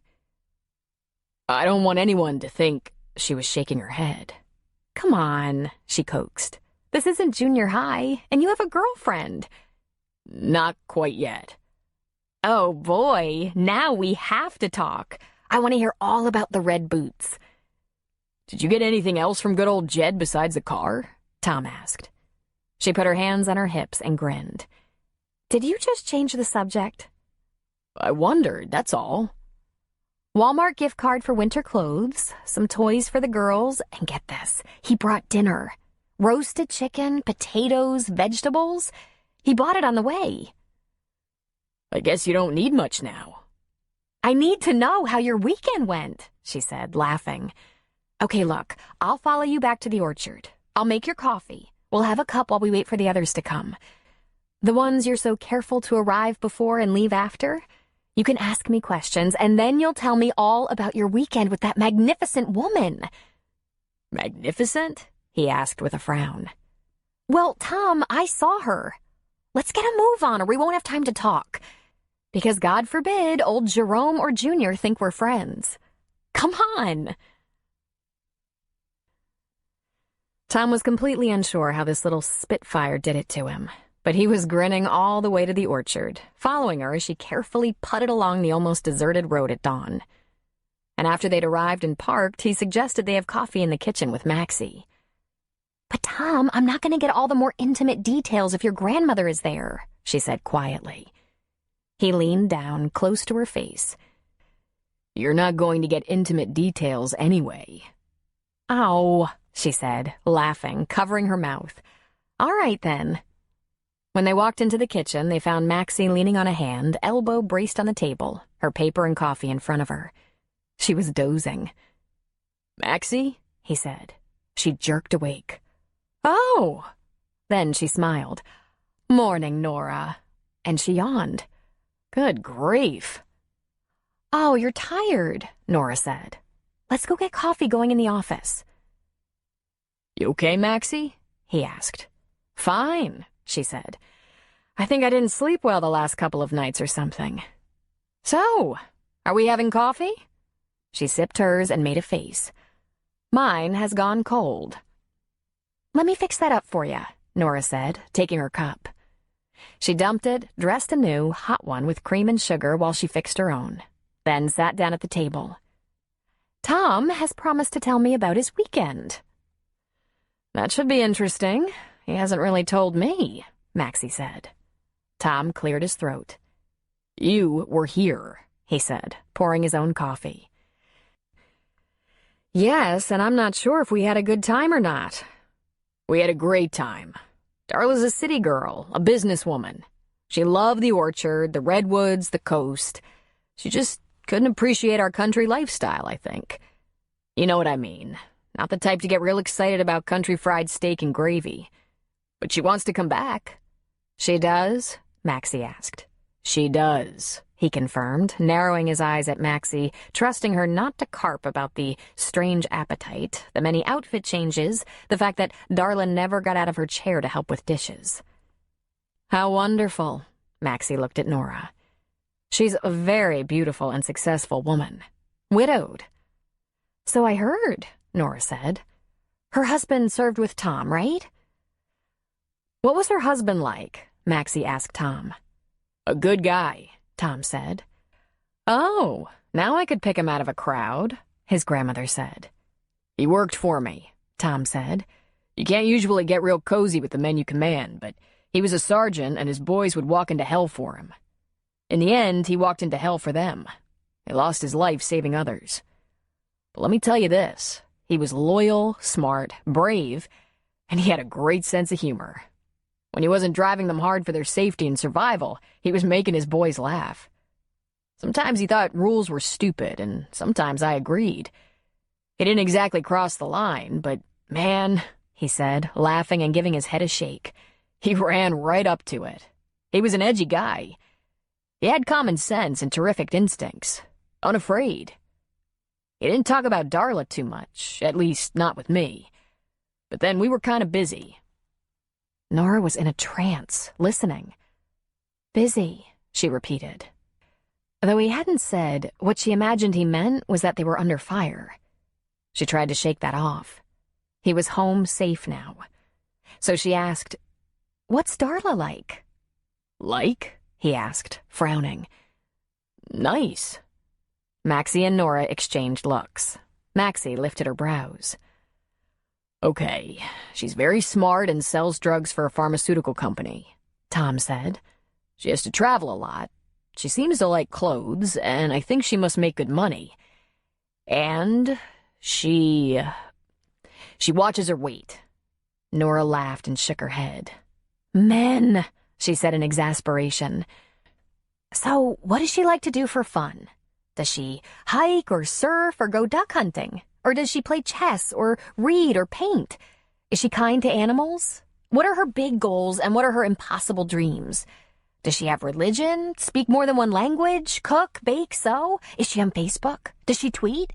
Would she like to have children and would she rather be a working mother or a stay-at-home mom? Who's her best friend and worst enemy? Who's her idol? When she lists her 5 most important things, what are they? And what are the 3 things she's most grateful for? And if she could have dinner with any famous person, dead or alive, who would it be? When she finished, both Maxie and Tom were staring at her open-mouthed. Nora, I can't answer those questions about myself, Tom said. I can answer 4 or 5 of them, Maxie said. The orchard is important. My second priority after family, who is Tom. I bake and work out walking the orchard, and I think canning, baking, cooking, and cleaning this big house qualify as much as exercise. I was a working mother and grandmother and hope to be a working great-grandmother. I'm on Facebook. You're on Facebook? Tom asked, shocked. A little thing for me and my friends, to share pictures and news. Nora was fascinated. And the famous person you'd have dinner with? She looked at the ceiling for an answer. Finally, she said, Hillary Rodham Clinton. Nora was fascinated. And what do you want to know? Maxie smiled. It will have to be a long dinner. Aw, geez, Tom said. I think it's time to harvest apples. Maxie, I have some news, Nora said just as she stood to leave. I have a car, one with car seats so I can drive myself around for errands and to work. It's going on my list of the 3 things I'm most grateful for. That's such good news, Maxie said. So, dinner on Friday? With the little girls? Maxie, I think Darla will probably come up on Friday, Tom said. Oh, well then how about Wednesday? Can you run home and get them? Take off a couple of hours early. You always come early and stay late. Go home, change, bring the little ones. I'll make a big pot of—" She looked at Tom. "What should I make? Spaghetti? Chicken soup? Meatloaf and mashed potatoes? We don't want steak or roast for the little mouths, little teeth." "I vote for any one of those," Nora said. "That would be so much fun. I'll bring Faye's booster chair." "Thank you, Maxie." Chapter 10. Hank Cooper had a top-of-the-line toy hauler, perfect for a bachelor sportsman. He'd parked on the RV slab behind Luke's cabins, hooked up, then lowered the rear hatch so he could remove his motorcycle, Wave Runner, and Rhino. Once the toys were out and the hatch put up, the roomy living room furniture was pulled down from the ceiling and out from the walls. He also had a full kitchen, large bathroom, and master bedroom. He never had to pack as he'd lived in this RV for a couple of years. His closets and drawers were full. The kitchen was appointed. He didn't always go to a lot of trouble, but he cooked for himself more than he went out. His next order of business was erecting a small shelter from pipe and plastic tarp under which he could park the vehicles.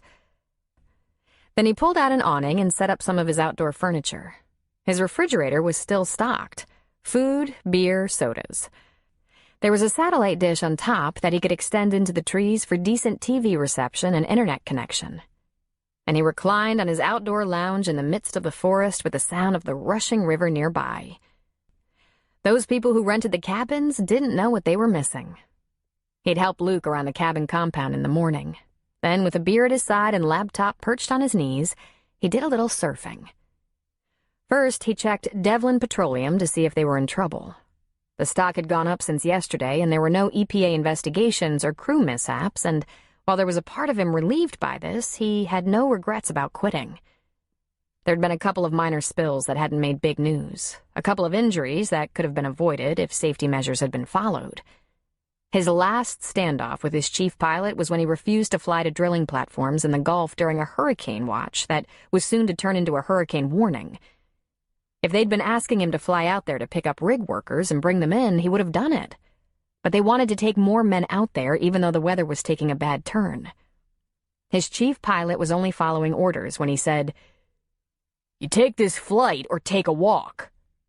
Coop had walked. This was probably his own damn fault. When he'd left the Army after 6 years in a helicopter, he'd taken on high-risk jobs. After a couple of years as a mercenary and a Black Hawk in countries without their own armies, he moved on to flying between offshore oil rigs and land and found that could sometimes be as questionable. But the money had drawn him. At the time, he'd merely asked himself what the difference was between flying a Black Hawk in Iraq or Mozambique, getting fired on, and flying off Costa Rica or in the Gulf of Mexico back and forth between the continent and drilling platforms. Then he'd experienced his first major spill, and it all hit him pretty hard. The carnage was horrible. Coop hadn't paid that much attention to seagulls, pelicans, and fish until he'd seen them covered with oil. Hadn't worried about where he was going to get his fish until he'd seen all the fishing boats moored and unable to work. That's when he started to notice things, like a half-assed effort at cleanup, like regulations shaved too close to the bone, high fuel prices so the consumer could pay for their mistakes and company suits and stockholders wouldn't take a hit. He'd worked for a total of 4 oil companies. He left each one for what he considered irresponsible drilling and transporting. He'd look around for yet one more, but he needed a change, a break. And although it made him feel a little guilty, the same companies he disapproved of had paid him well and given him stock bonuses. He had a healthy bank account. It would afford him some time to think about what to do next. If he thought it would make those oil companies more responsible, he'd have refused the money. Instead, he made donations to nonprofit organizations dedicated to cleanups and animal rescue. Enough. He flipped over to his email. There was one from Ben Bailey, the guy who was supposed to meet him in Virgin River. He was up to his eyeballs in mess. His septic system had died, but it had gotten real sick first. He was trying to get everything taken care of so he could make at least a fast trip to the mountains. Maybe at least aim at a deer, if not shoot one. It was only a 5-hour drive from his place in Oregon. Coop shot back an email. "Come when you can. I'll be here a while. I'm between jobs. Again. If you don't get down here, I'll come up. Never have seen this little business of yours." Ah, the infamous Coop, a voice said. He looked over the top of his laptop. The guy was a little taller than Luke, but the resemblance was unmistakable. He winced before he said, "Does it have to be infamous?" "Your reputation, like my brother's, precedes you." He stuck out a hand. "Colin Reardon. Same DNA as Luke and roughly same locale. We're neighbors. How you doing?" He slapped the laptop lid closed. "Doing a little relaxing. It just doesn't get any better than this." "Yeah, I don't know how he lucked into this," Colin said, hands on his hips, looking around. "He and our brother Sean came up here hunting, found this compound all broken down with the elderly owner bedridden and dying. He stayed dying for years. But Sean and Luke put together a deal that would take care of the guy. Eventually, Luke came up here and put on a restoration show, fixed everything up. I thought he'd flip it, sell, but he stayed on." "Shelby," Coop said. "Isn't she something? I've definitely lucked out in the sister-in-law department. Have 2 more winners. Aiden and Sean both married up, as my mother says." "How many of you are there?" Coop said, standing to face Colin. 5 Reardon sons. Luke says you flew for the Army." "For a few years. And if I have it straight, you flew Blackhawks too." "I did," Colin said, "until a freak accident retired me. We were in an exercise at Fort Hood and a civilian plane out of control took me down." He shook his head. "All that damn war, and then it was some poor bastard with a heart attack that damn near killed me. But I ended up here for my recovery and found Jillian, a very interesting little farmer. We're not married, but we've been together over a year, and there's no end in sight." "Does this place just spew pretty girls?" Colin laughed. "Wouldn't you wonder?" "Beer, Colin?" Coop asked. "No, thanks. But I'd like to see your digs, if you don't mind. Luke was telling me about this setup. You haul your gear and still have a house. It's a good little operation," he said. "Come in, look around. Plenty big for me, plenty of storage and a moving garage." Colin stepped inside, looked right toward the kitchen and a set of stairs toward the master bedroom and bath, and left into a spacious living room. "Push these chairs back against the window, fold the tabletop against the wall, raise that long sofa bed to the ceiling, and the entire back wall opens. It lowers into a ramp so I can drive in the toys. The Wave Runner is on wheels. I push it up the ramp." Colin took it all in and laughed. "How'd I live this long without knowing about a contraption like this? I originally bought it for camping, but when I took my last job in Corpus Christi, I just rented a space and lived in it. That wasn't exactly a radical move for me. I lived on my boat for a few months, and it wasn't a big boat. But I do have a long history of not staying in one place for long. Or with one job. Luke mentioned something about your difference of opinion with the way the suits ran things." "Yeah, that," Coop said with a laugh. "Luke thinks I turned into a tree hugger. I'm not. I don't think.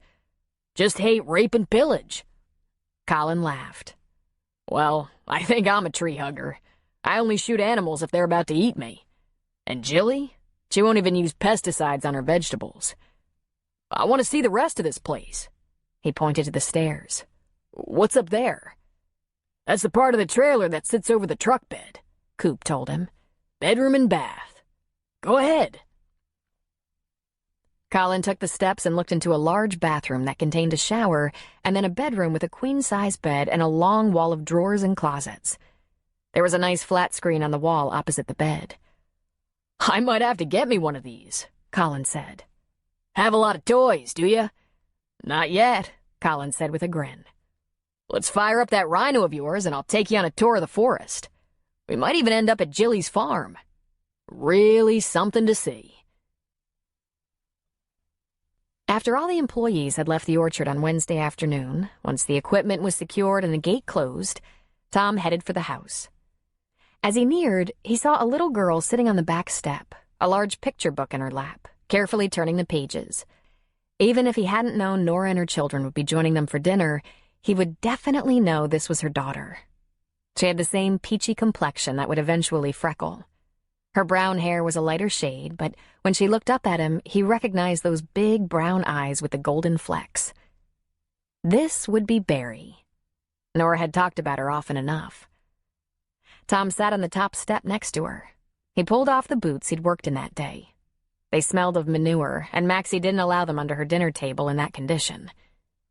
Barry scooted away a bit. Shy. Nora had said Barry was very shy. He glanced over at the page that had her attention and asked, "What animal is that?" She didn't even favor him with a look, but she said, "Cow." "Do you know what a cow says?" "Moo," she said in a very, very quiet voice. He chuckled. Barry was wearing a cute little lavender outfit, pants and a long-sleeve shirt with flowers on it, tennis shoes over her lace-trimmed socks. He'd expected a ragamuffin in old, used, tattered clothes, not nice stuff like this.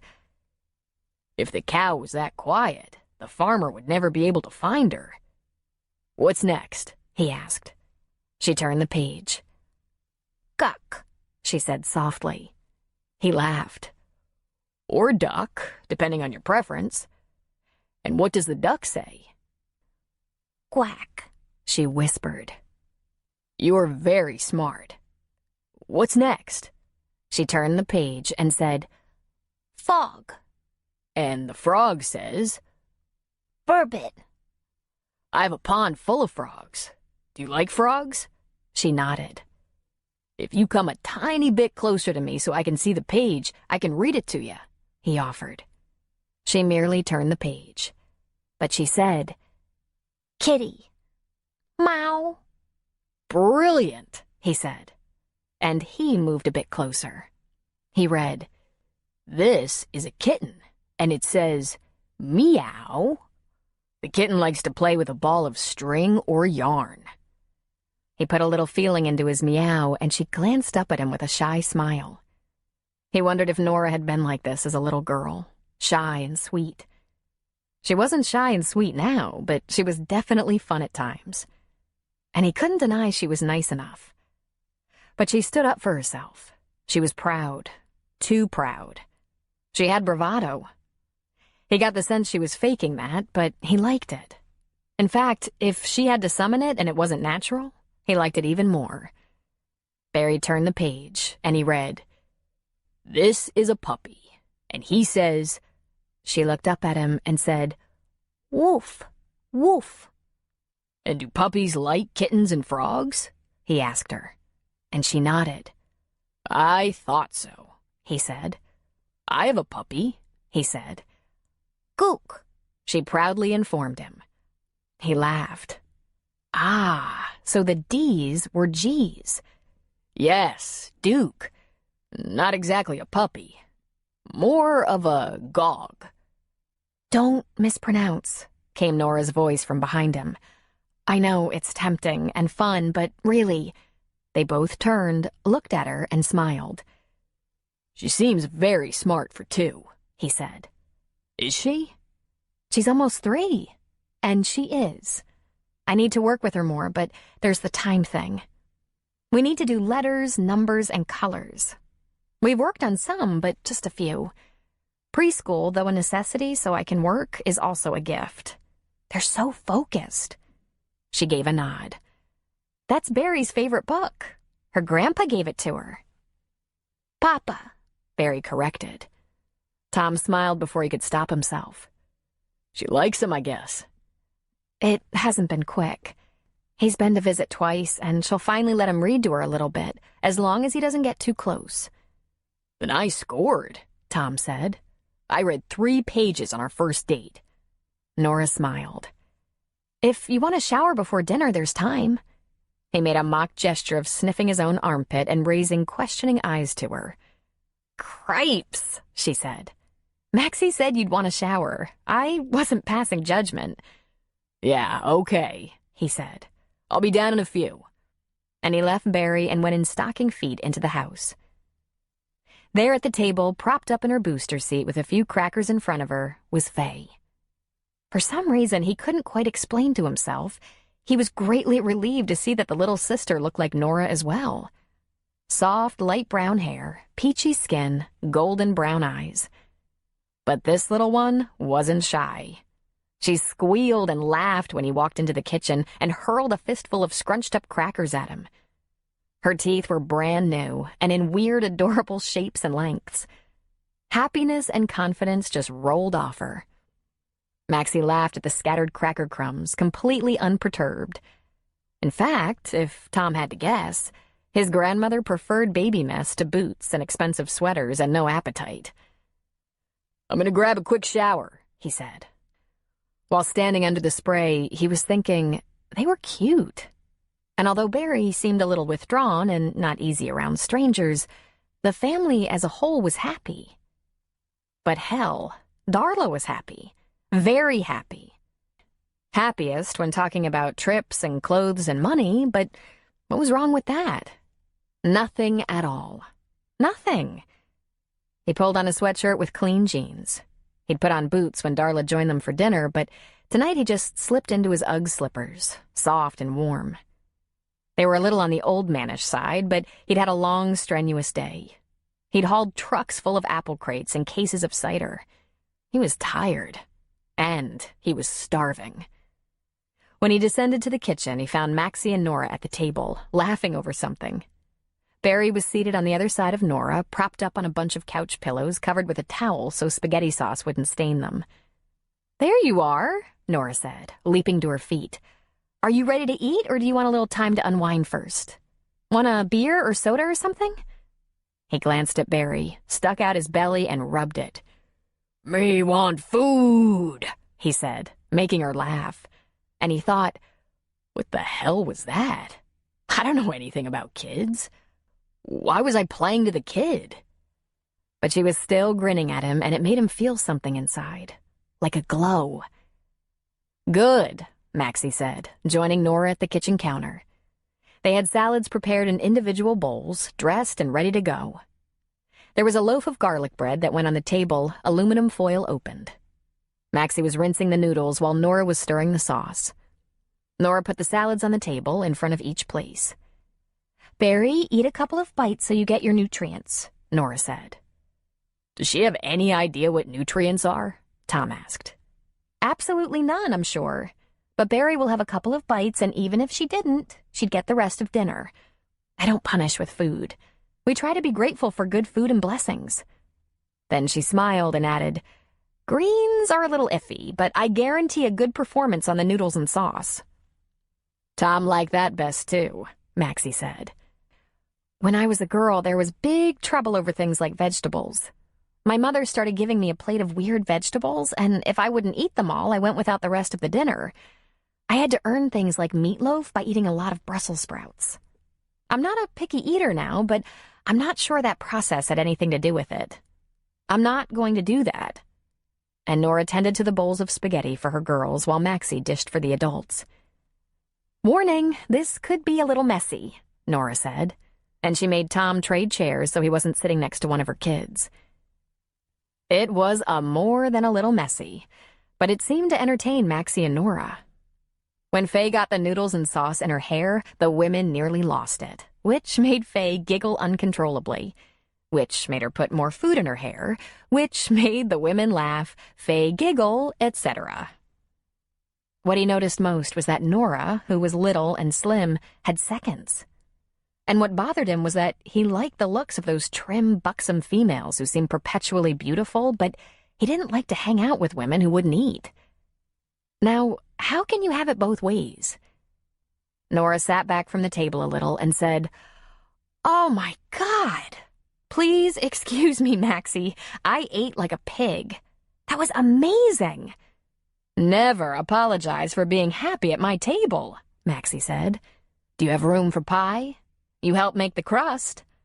"I'm so sorry. I can't." "Will you take some home?" "Yes, absolutely. Oh, thank you. I don't think I've been wined and dined like this in my lifetime." "I'm partial to sushi. Do you like sushi?" "Sans wine," Tom pointed out. "Someday, when I'm not carting small children in the car, I promise to enjoy a glass of wine. It's been a while." I don't know if you noticed, I'm not that confident a driver to start with. I need a little more practice. I'm not about to complicate that with wine, especially with my kids on board." Perfectly understandable. Should we roll the ball around for a while? Maxie asked. No, Nora said firmly. We're doing the dishes before Faye starts to fuss. Then I have to get the ladies home for baths and bed. I start early in the morning.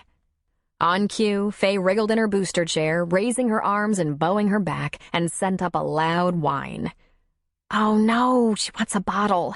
It's time. I have one ready. Save the dishes, Maxie, until I can give her a bottle. I try to hold her for it as often as I can. I'll do the bottle, Tom said. And then he thought, I am going to lose my man card here. This isn't what I want. Are you sure? Nora asked. Sure, be happy to, he said. Alrighty, let me get her cleaned up. And Nora went after the little tyke's face and head and hands with a wet paper towel. She undid the safety belt on the booster chair and handed her to Tom. Get comfortable. I'll bring you the bottle and the blanket.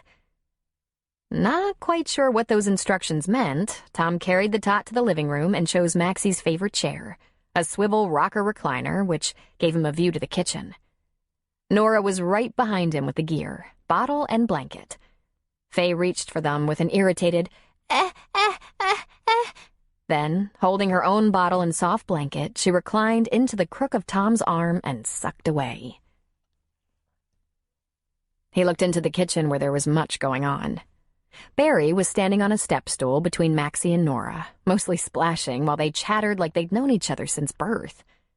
And wonder of wonders, Barry not only talked as much, she was loud. Nothing like on the back steps where she was shy and quiet, but loud and extremely verbal. She addressed both Maxie and her mother, turning her head and looking up at one, then the other.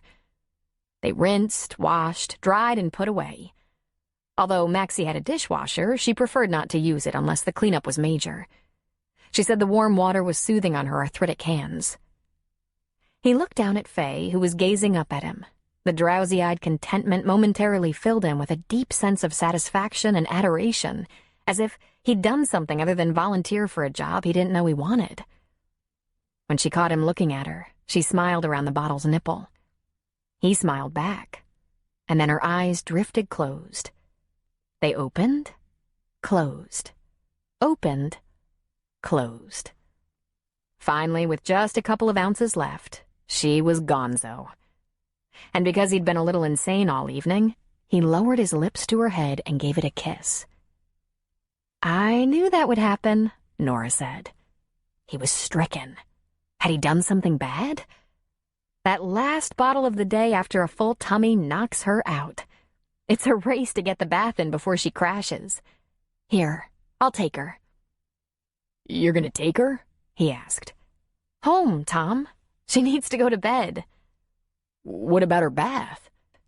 You know what? A kid can live by missing a bath one day, but you don't want to skip things like food and cuddling. "She has spaghetti sauce in her hair and behind her ear." Yeah, I might give her a little spit and polish when I change her and put her in her pajamas. Not that a little red sauce will hurt her, but I don't want Addie trying to bathe her and don't want the daycare to think I'm negligent. Here, she said, holding out her hands. "I can carry her to the car," he offered.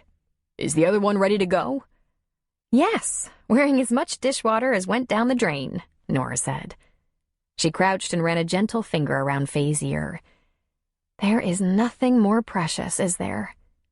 Thanks for everything, Tom. The whole afternoon and evening, it was terrific. Someday I hope I'll be able to invite you and your family to my table." The soft look in her eyes was so tender and sentimental, he could feel it reach way down inside of him. To cover the discomfort of such emotion, he stood with Faye in his arms. He handed Nora the bottle and pulled the blanket around the baby to keep her warm. Nora went to the kitchen to fetch Barry. Maxie was holding her on her lap, helping her into her little hoodie, talking with her about how much fun it was to have her to dinner. Nora put the almost empty bottle in the beat-up canvas tote that must serve as a diaper bag. "I think I have everything. Barry, did you remember your book?" Barry nodded. "Say thank you and let's get going," she said. The little girl said a quiet thank you to Maxie and in exchange got a hug. Then Maxie stood and gave Nora a hug. "I had such fun," she said. "Promise to bring them back." "I would love to," Nora said. "It was so wonderful. Now let's not wear out our welcome." She took Barry's hand and walked out to her car, Tom following. Tom put Faye in the car seat while Nora belted Barry in. Faye didn't even whimper. She was unconscious. He couldn't figure out the safety straps, however. Finally, Nora came around and, with a chuckle, hooked up the baby easily. Then she put her arms around his waist for a quick hug. "Thanks again," she said. "Give me a ride to the gate," he said. "I'll open it for you." "I can manage." "Let me," he said. "I don't want you to leave the kids in a running car to let yourself out and close up. I want to walk back. It's a beautiful night." She looked up at the black sky and took a deep breath. "When I got here, I thought I'd been thrown into hell without a rope. Look at that sky. Smell the fall air. I had no way of knowing this was the luckiest break of my life. I'm sure you know how lucky you are." "Let's go," he said, getting in the passenger side and folding up his long legs to fit. "Nice little car, Nora," he said. "Isn't it? I'm still quite cautious of Jed, but I think it's going to be okay. I think he's a good guy. And if so, I couldn't ask for more." "I could ask for so much more," Tom thought. "One woman instead of two, for starters.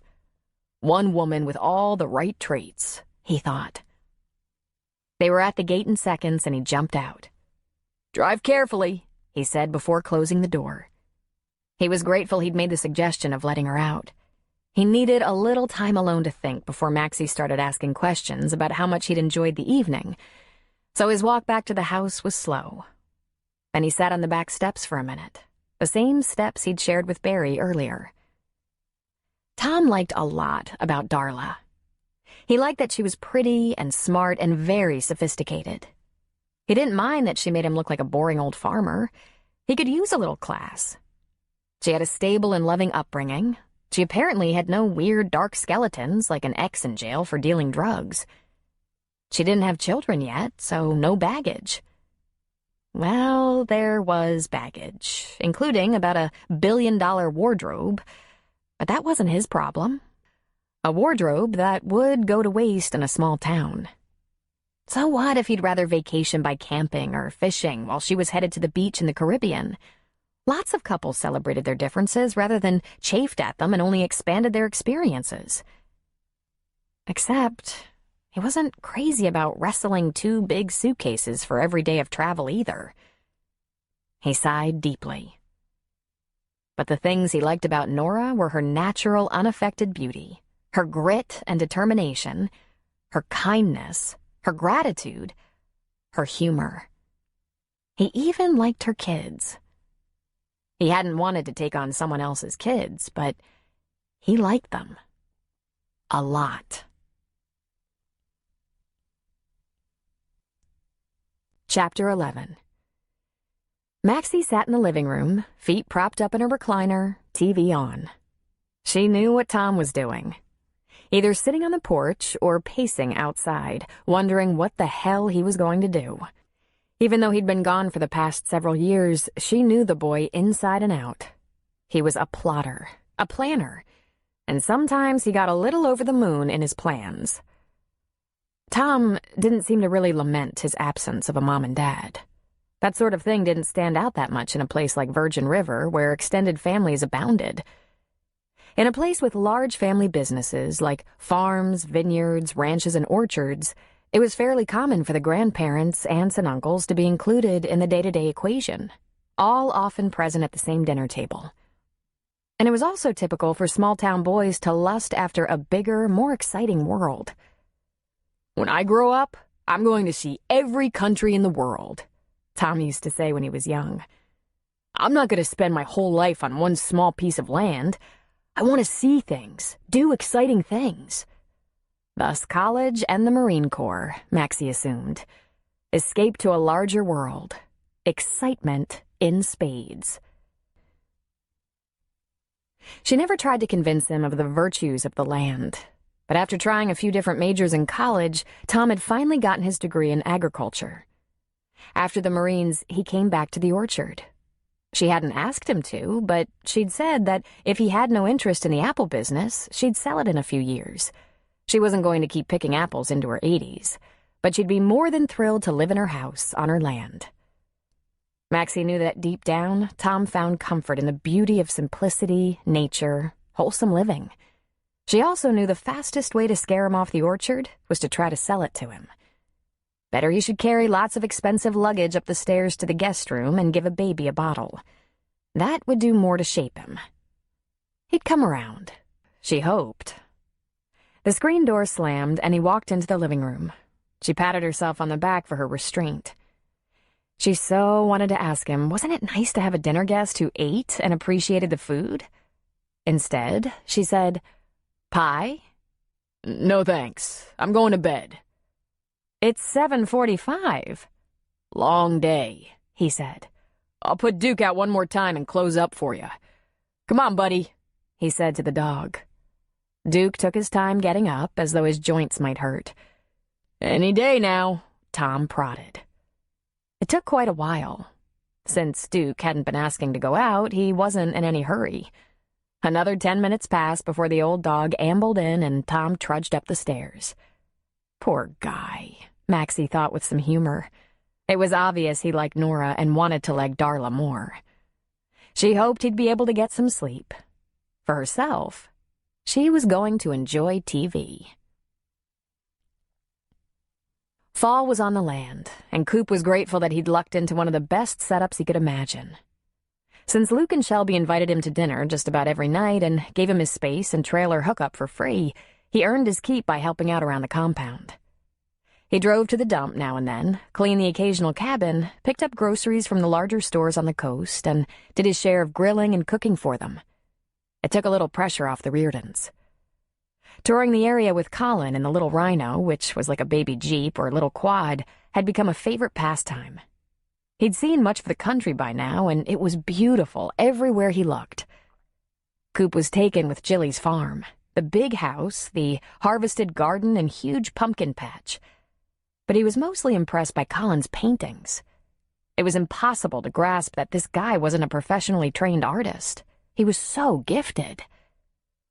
I need to have one of these paintings, Coop told Colin, but I have no wall to hang it on and could never decide which one. You'll have a wall again, Colin said with a laugh, once you decide what you're doing next. Coop just shook his head. I'm not going back to foreign wars, not going back to the oil companies, and I can't paint. In fact, I don't think I can do anything but fly helicopters. Luke got lucky with the cabins. That's a decent life, I think. In a decent little town. You've been all over the mountains and valleys, but I don't think you've seen that much of the town itself. How about a beer at Jack's? Colin suggested. About time you meet Jack. Luke treats himself about once a week when his chores are done and Shelby's home. Let's go get him. Colin followed Coop back to the Reardon cabins to leave off the Rhino and grab Luke for a beer. A few minutes later, they were pulling up to Jack's bar and walked in the door. The man behind the bar looked like he'd seen a ghost. So did Coop. And at exactly the same time, they said, "You!" There was nothing but silence to follow that, for at least a few stretched-out seconds. Finally, it was Luke who said, "What the hell?" Coop turned to him, his eyes ablaze. "That's him, the jarhead who had me arrested." "I didn't have you arrested, asshole. The woman you beat up had you arrested. I just happened to be there when she said it was him." "No, you called the MPs and told them it was me," Coop said, advancing on the bar. "I wasn't even there." Instinctively, Colin and Luke each held one of Coop's arms. "Whoa, whoa, whoa," Colin said. "What's this?" "This didn't really happen," Luke said, holding Coop back. "Something happened," Jack said. "She had a funky jaw and a black eye and a bunch of other bruises, and called you? How'd she have your number? Ever ask yourself that?" "She said she was in a bad situation, and I told her if she ever needed help." Coop laughed cruelly. "And where were you after I got arrested, huh? Because I didn't stay arrested. What? You heard me. She was lying. Did you know that? She was going to get me arrested. She was going to replace me with a jarhead. I shipped out with my squad, Jack said. I was only at Benning to get them through airborne. She knew I was leaving. She didn't want me. No, pal. She didn't want me, Coop said. And she was gonna have me locked up for something I never did. She was beat up, Jack said emphatically. She got it behind the bar. There were people who knew what happened, knew it wasn't me. She blew off some guy who wanted a date, he followed her to her car, and when she didn't have a change of heart, he slapped her around. She went home and called you, and even though you didn't see a goddamn thing happen, you had me arrested. Did you ever think about checking this out, since you didn't see it happen either? Coop shook off Luke and Colin and straightened. Hey, I'm out of here. Ever hear that old saying, this town isn't big enough for both of us? It's today, man. And with that, Coop turned and walked out. Luke shook his head. You didn't do it, Jack, he said. We're gonna have to get this straightened out. I'm not ready for Coop to drive out of here. He just got here. And then he left to join Coop and Colin in the truck. 3 men and Shelby had a beer together on Luke's front porch. I never would have believed it was Jack, Luke said, dropping his head, looking down. In a way it makes sense, but that's even more reason to get this worked out. In what way does it make sense? Coop demanded. And why would I want to work it out? Jack's a good guy, Colin said. On the upside, he's got a reputation for defending the underdog. On the downside, he obviously didn't get all the facts. Or thought he had the facts when he didn't. The fact is, I had orders for Fort Rucker and I wasn't taking Imogene. It would have been a disaster. She didn't really want to settle down. We hadn't been together very long. Definitely not long enough to be a couple. I think she just wanted a way to a new town. So we fought, broke up what little there was to break up. I went out with some of the boys and got hammered. Not over grief at leaving Imogene, if you want the truth. I was happy to be leaving Imogene. And I'm sorry if she got hurt, but I don't know why she had to pin it on... But I do know why. She was pissed off and would rather see me sit in jail for refusing to take her to Alabama than see the guy who smacked her around punished. Who did beat her up? Luke asked. Some sergeant who was permanent at Benning. I think she might have dated him once. I spent a few days in the brig until my boys tracked him down. And that damn Imogene wouldn't finger him. He admitted he might have slapped her. He laughed bitterly. Might have slapped her. To hear the boys tell it, he punched the crap out of her. He bragged about it at the bar, but wouldn't confess to the MPs. And why she wouldn't want him behind bars, I have no idea. I never saw Imogene again. I think we should explain, since Jack got half the story, Luke said. The wrong half. I'm not explaining anything to anyone, Coop said. I'm more inclined to move on. Not this time, Luke said. Luke rested his elbows on his knees and leaned a little closer to Coop. I think there's a trait the 3 of us sometimes share, and that's taking the easy way out. You don't say that to a veteran soldier who's been to war, Coop said. Okay, let me put this another way, Luke said. The place you're in right now, where it's too easy for someone to just assume the worst about you. I've been in that place more than once, and it sucks. I think Colin can probably relate. Luke was cut off by the bark of a laugh coming from his brother. Me? Colin said. The guy who got caught by his brothers chewing up OxyContin like candy? Yeah, there's been a time or two the worst was assumed about me, and a time or two they were right. I gotta agree with Luke here. We might not get it all straightened out between you and Jack, but I don't see how that matters much. Here's what I think matters. That you stand down, Coop. Hold your position. You got framed. You might have been a suspect, briefly, but you were never a convicted felon. Don't let anyone run you off. Please don't, Shelby said. You don't have to make any commitment here, Coop. We understand this is a stopping-off place for you. But please don't leave before you're ready just because one person doesn't understand the circumstances. The most respected person in town, Coop muttered. Jack's a good guy, Luke said, but he's been known to run into conflicts here and there. He's also been wrong, and when he's wrong, he'll usually man up.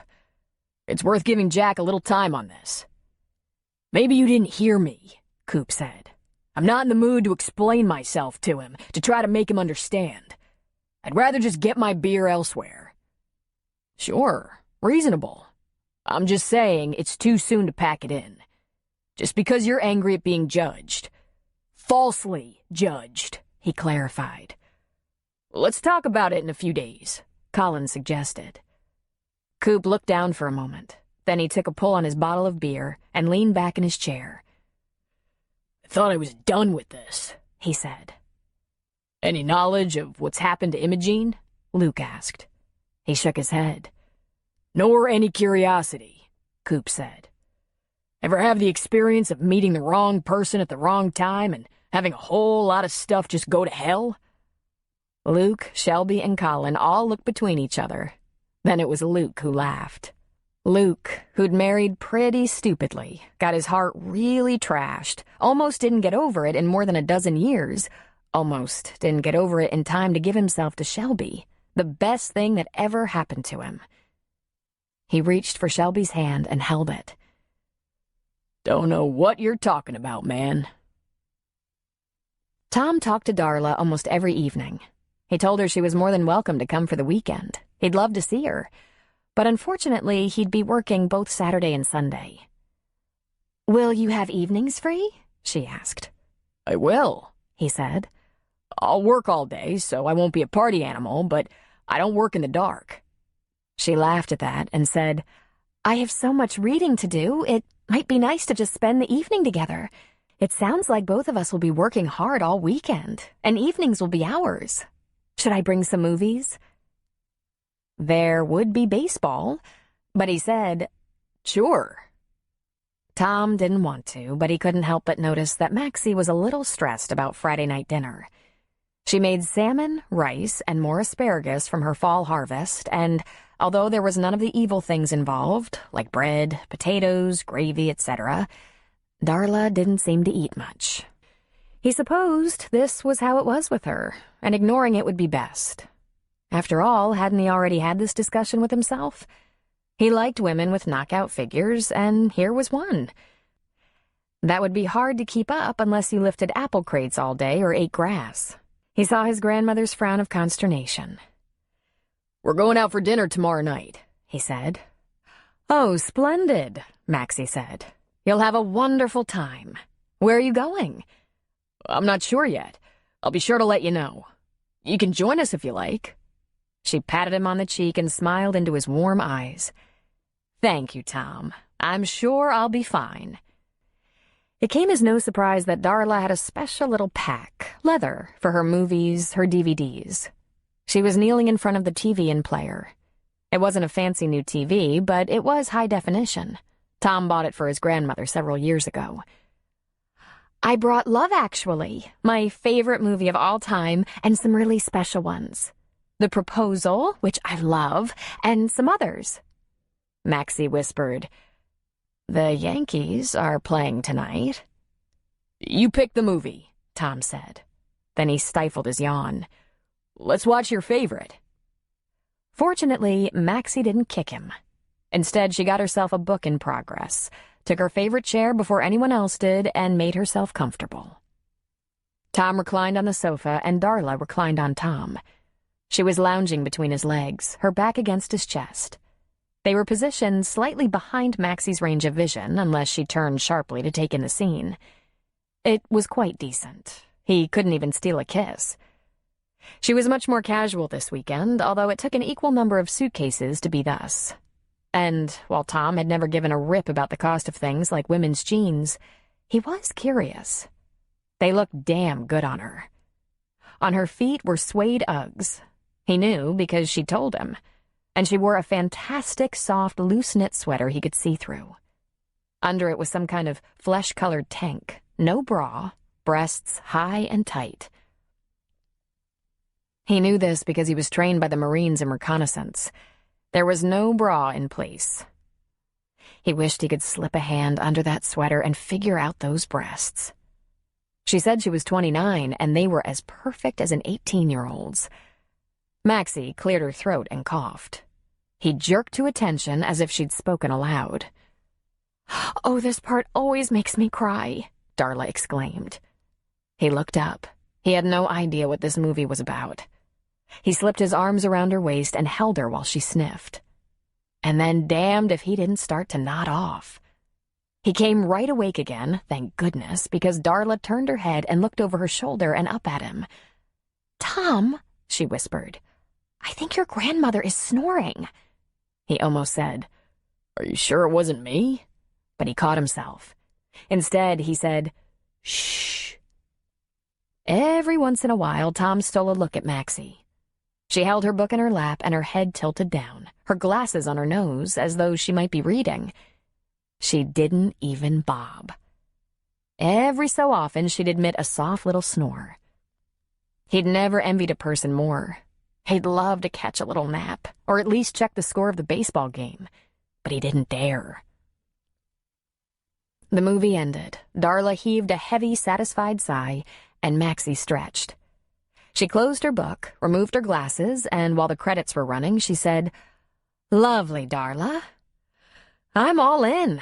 I think I'll just go ahead and head for bed." She stood up and smiled at them, so cozy on the couch. "Why don't you two enjoy another movie?" The traitor, Tom thought. She was going to pay for that. Darla just smiled, which was lucky for her. Tom was annoyed enough by the movie selection that if Darla had said something cheeky like, "You slept through the whole thing," Tom was never going to see her again. He could be perturbed with Maxie, but everyone else better mind their manners. Then came Saturday. As Tom had explained, he had to work. He had his part-time crew in, working overtime, at least until early afternoon. He drove the tractor or truck or forklift by the barn and house several times and caught sight of his grandmother in her garden or picking apples off the small trees or lower branches. She was hearty and healthy, but they had agreed she was going to stay off ladders, at least for the most part. She baked, visited with workers, brought lemonade to the break room in the barn, put out cider for anyone who would like to take a gallon home. Darla mainly sat on the porch lounge with a book in her lap.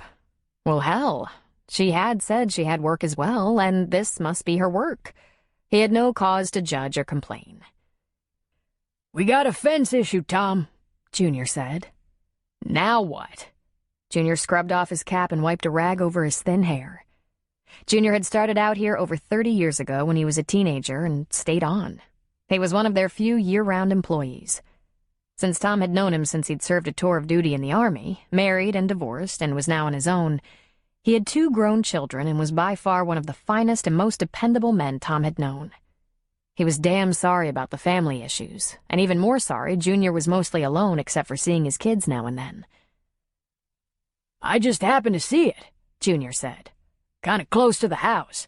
Tore down the cyclone mesh. I'd like to get it back up today. If one of Maxie's pies gets snatched off her cooling tray on the porch, she'll kill that old bitch with her bare hands." Tom chuckled despite himself. "That bear? Who else? Want elk or deer or bobcats?" He pronounced wasn't as won't. "Only a bear with a family is gonna go to so much trouble as that. So damn heavy, all of 'em. They broke it down trying to get over. And one a person. They'd climb over, no trouble. Not like we got barbed wire on top." "She's starting to get on my nerves," Tom said.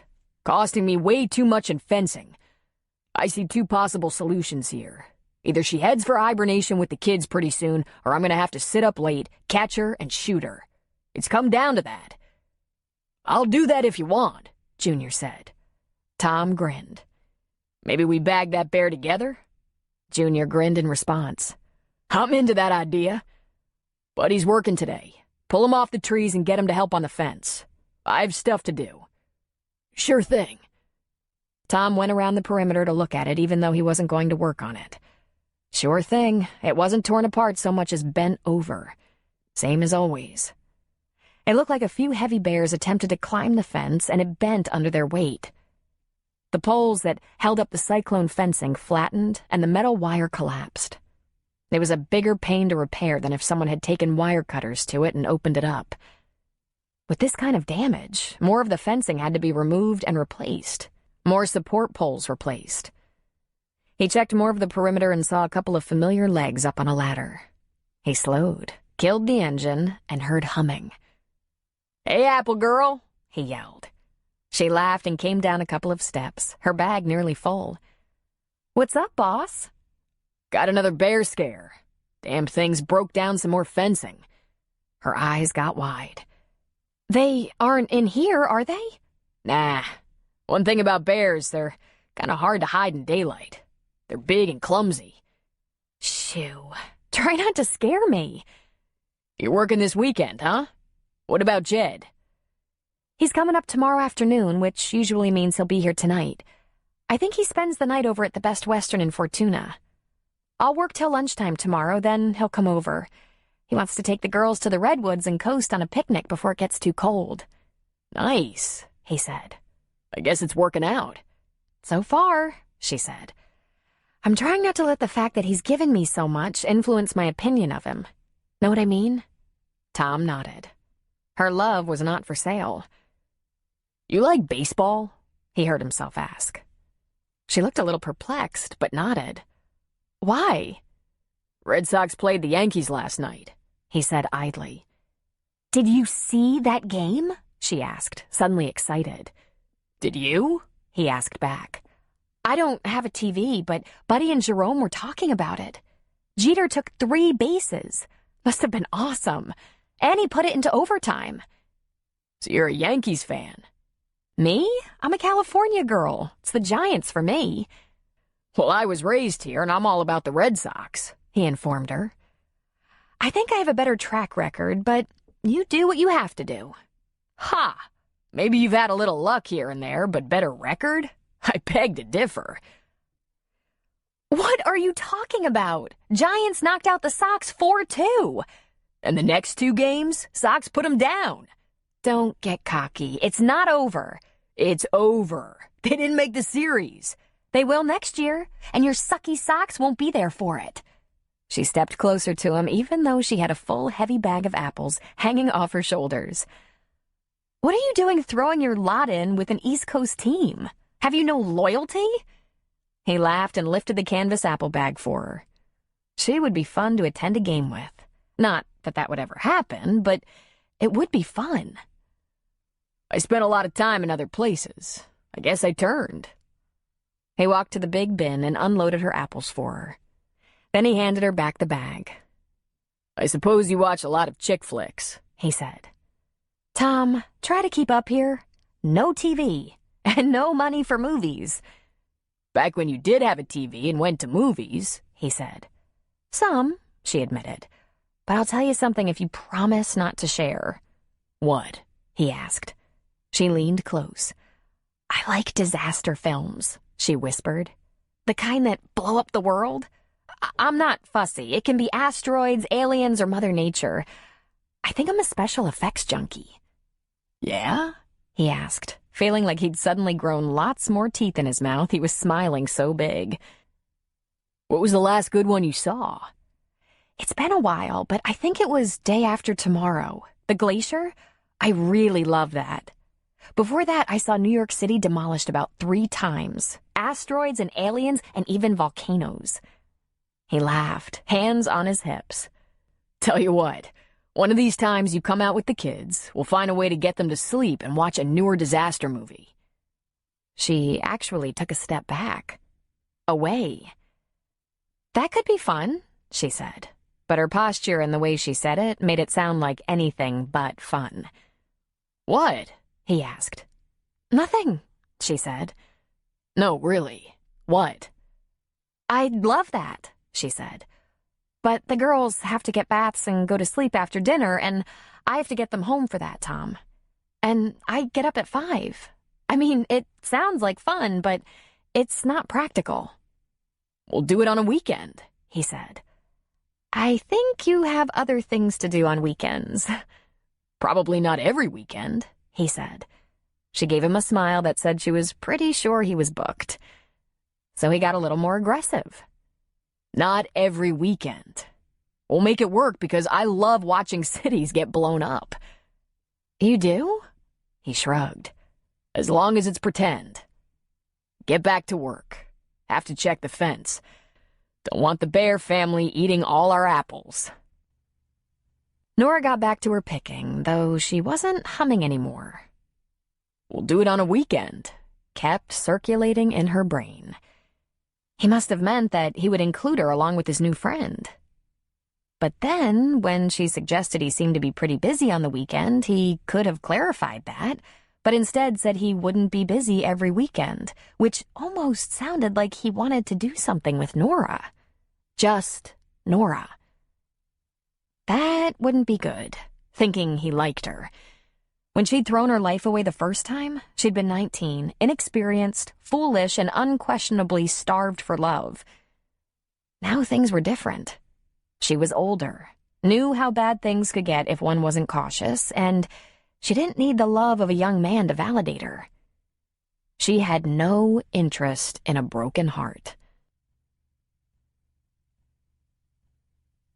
Chapter 12. October in the mountains was chilly, often wet, and the busiest apple harvesting time all year. Tom had worn a slicker all day and was still wet to the skin. He was bone-tired by the time he was able to make it to the house at 5 o'clock. "There you are," Darla said, smiling. She jumped up from the table, and Duke immediately thought she intended to pet him. He wagged and went to her, and she put out her hands. No, Duke, no! Sit! Sit!" Duke tilted his head and looked confused, then forlorn. But he stopped and sat. Then she smiled at Tom and gave her clothes a brush as if to remove his hair that wasn't there. She was decked out in a longish gray wool skirt, yet another pair of boots he didn't recognize, a woolly orange jacket over a silky black blouse. Damn, but the woman could certainly look good. He touched the jacket. "Nice," he said. She brushed the place he had touched, though he'd washed his hands in the barn. "Cashmere," she whispered to him. "So when are we going out? Soon?" "I can't think of anywhere to take you that will justify that jacket," he said. "I need a shower." Maxie was busy at the sink, washing up some of her baking dishes. "Long day, Tom?" she asked. He frowned, then almost laughed at her. No one knew better than Maxie what the harvest was like. Two things occurred to him. Nora would have been helping with the dishes, even though she hadn't dirtied them, and Darla hadn't asked him if he was tired, if he'd had a hard day. But, of course, he wouldn't say that. "Give me 15 minutes. He looked at his watch.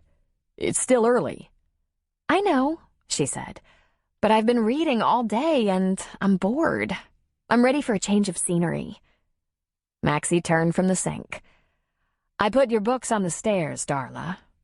Tom, since you're going out for a shower, take them upstairs for Darla." "Oh, no, I've got them," she said.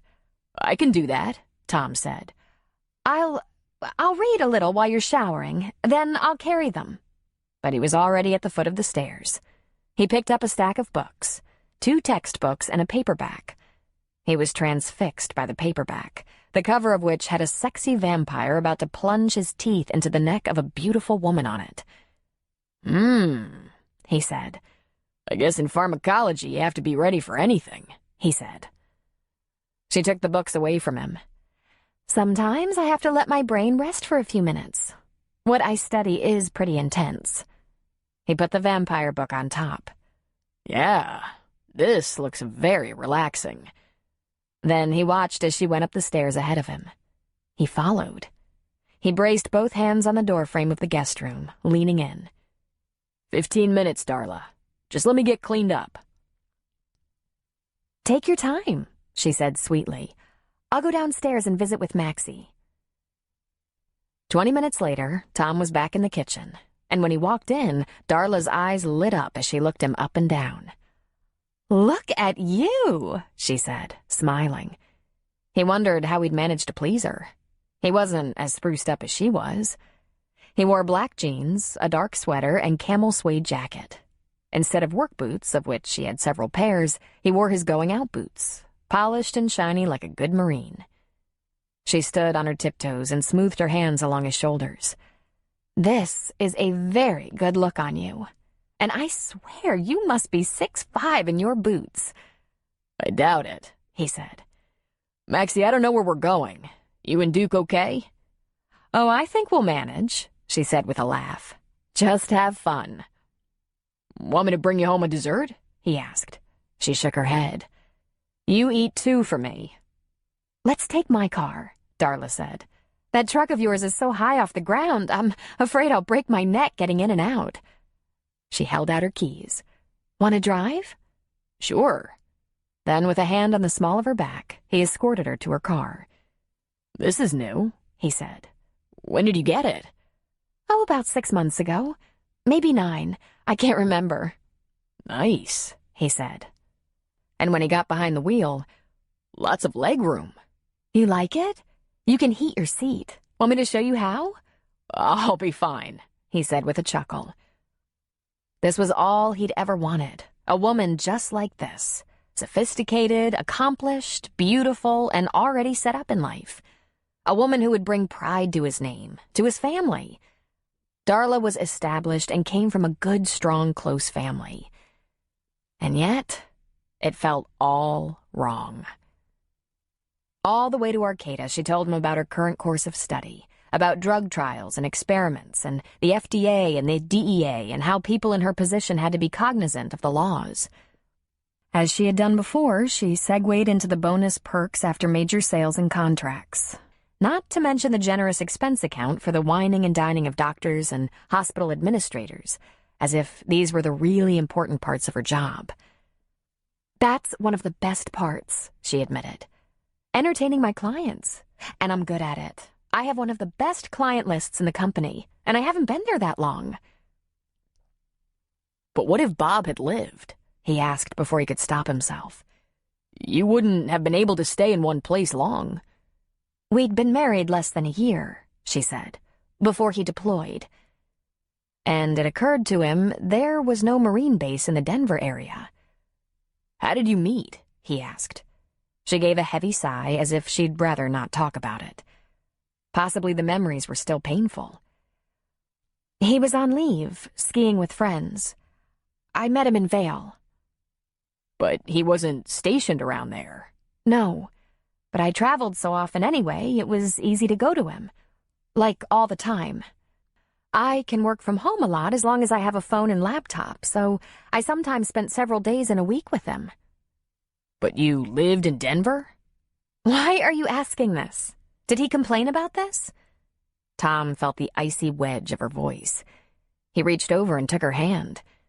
"Never," he said. "I just never thought of it before, and I wondered." "I was willing to move, to change jobs or companies, but Bob said it wasn't fair. He'd just be deploying soon anyway. He didn't want me to give up a good thing when in the end I was just going to sit alone, waiting, worrying." And Tom thought, "He is a much better person than I am." If Tom fell in love and got married, he wouldn't want his wife in another state. If he was newly married and about to deploy in a few months, he wouldn't be happy about his wife not being around. Proving that he'd really screwed up by directing the conversation to her dead husband, she fell silent. He wasn't sure what was worse, the silence or the conversation about drug trials and expense accounts. Finally, he pulled into the square in Arcata and found a parking place. "The only sushi place I know about is crappy, and I guessed probably beneath your standards. How do you feel about Mediterranean?" "Wonderful," she said, beaming, quiet mood gone. And she held her place in the car until he came around and opened her door for her. Darla seemed pleased with his choice of restaurant. She appeared to be back to her bright-eyed self. After they'd ordered drinks, an appetizer, and their entrees, she reached across the table and took one of his hands. "Thank you, Tom, for being such a good host, good date." "I am?" "You really are," she laughed. "I look forward to these weekends with you. I hope you're enjoying them as much as I am." "Totally." "I researched your orchard last week, in between other assignments for my class. It's very well known, you know." "Is it? Well known to whom?" That's what I love most about you. You're so modest, she said. You have a laptop. Search Cavanaugh apples on Google sometime. The foodie sites love you. You'll learn a lot about yourself. He lifted his eyebrows. Is there anything I don't know about myself that I should know? He asked. The drinks came, the stuffed grape leaves, and Darla laughed at him. I'm not sure. Do you know you have 40 acres and 250 trees with roughly 28 types of apples? You've been the primary supplier in the county for 20 years, and most of your 40 acres are still undeveloped and what's considered to be prime real estate. And you have a very successful local cider business going on there. Cavanaugh is leading the pack in cider. You have quite a successful business. Well, Maxie does, he clarified. I was under the impression it was a family business, she said, sipping her wine. It seems to be. It's been in the family a long time. I had to make a choice between the Marine Corps and the orchard. Maxie can't run it alone forever. Afghanistan helped me make the choice pretty easily. She sipped her wine thoughtfully. Have you ever considered selling it? He devoured the stuffed grape leaves. Darla was apparently satisfied with one bite, half remaining on her plate. Funny, he was getting used to that, how she barely ate. It was going to eventually come down to that, unless I made the decision to come home and run it. Maxie won't retire till she's on her last legs, but I'm not oblivious to the fact that she's getting older. And a little slower, though not mentally, he stressed. We had a major showdown about the ladder last year. Junior, our foreman, brought to my attention that she'd fallen a couple of times. Even though she hadn't been hurt, he could smell disaster coming and had no influence in convincing her to get an employee to climb the ladder if there was something she wanted done. He laughed to himself. Maxie's been up on tripod ladders since she was just a kid, pregnant with my dad. She doesn't really think she needs to slow down. And it probably keeps her young. It's a shame, Darla said. She deserves a much more relaxing retirement. Like? Tom asked, taking on the rest of the grape leaves. Like a low-maintenance home where people do all the hard stuff for you. In a nice place, like near the ocean, where there are lots of people and activities and life is finally about fun rather than back-breaking work. But if anything should go wrong, like a fall or illness, there are trained professionals nearby. At the orchard, if Maxie falls off a ladder, it's only you or Junior to help her. Or if she, God forbid, had a stroke. He stopped chewing and stared at her. He had never thought of that. In this place, in the country, people got old on their land, and unless they moved away to live with their children or grandchildren, they often died on their land. If they had an accident or got sick, their family took care of them. Darla picked up the last piece of her stuffed grape leaves and popped it in her mouth. We put my grandmother in assisted living last year. She didn't think she wanted to go, but now she loves it.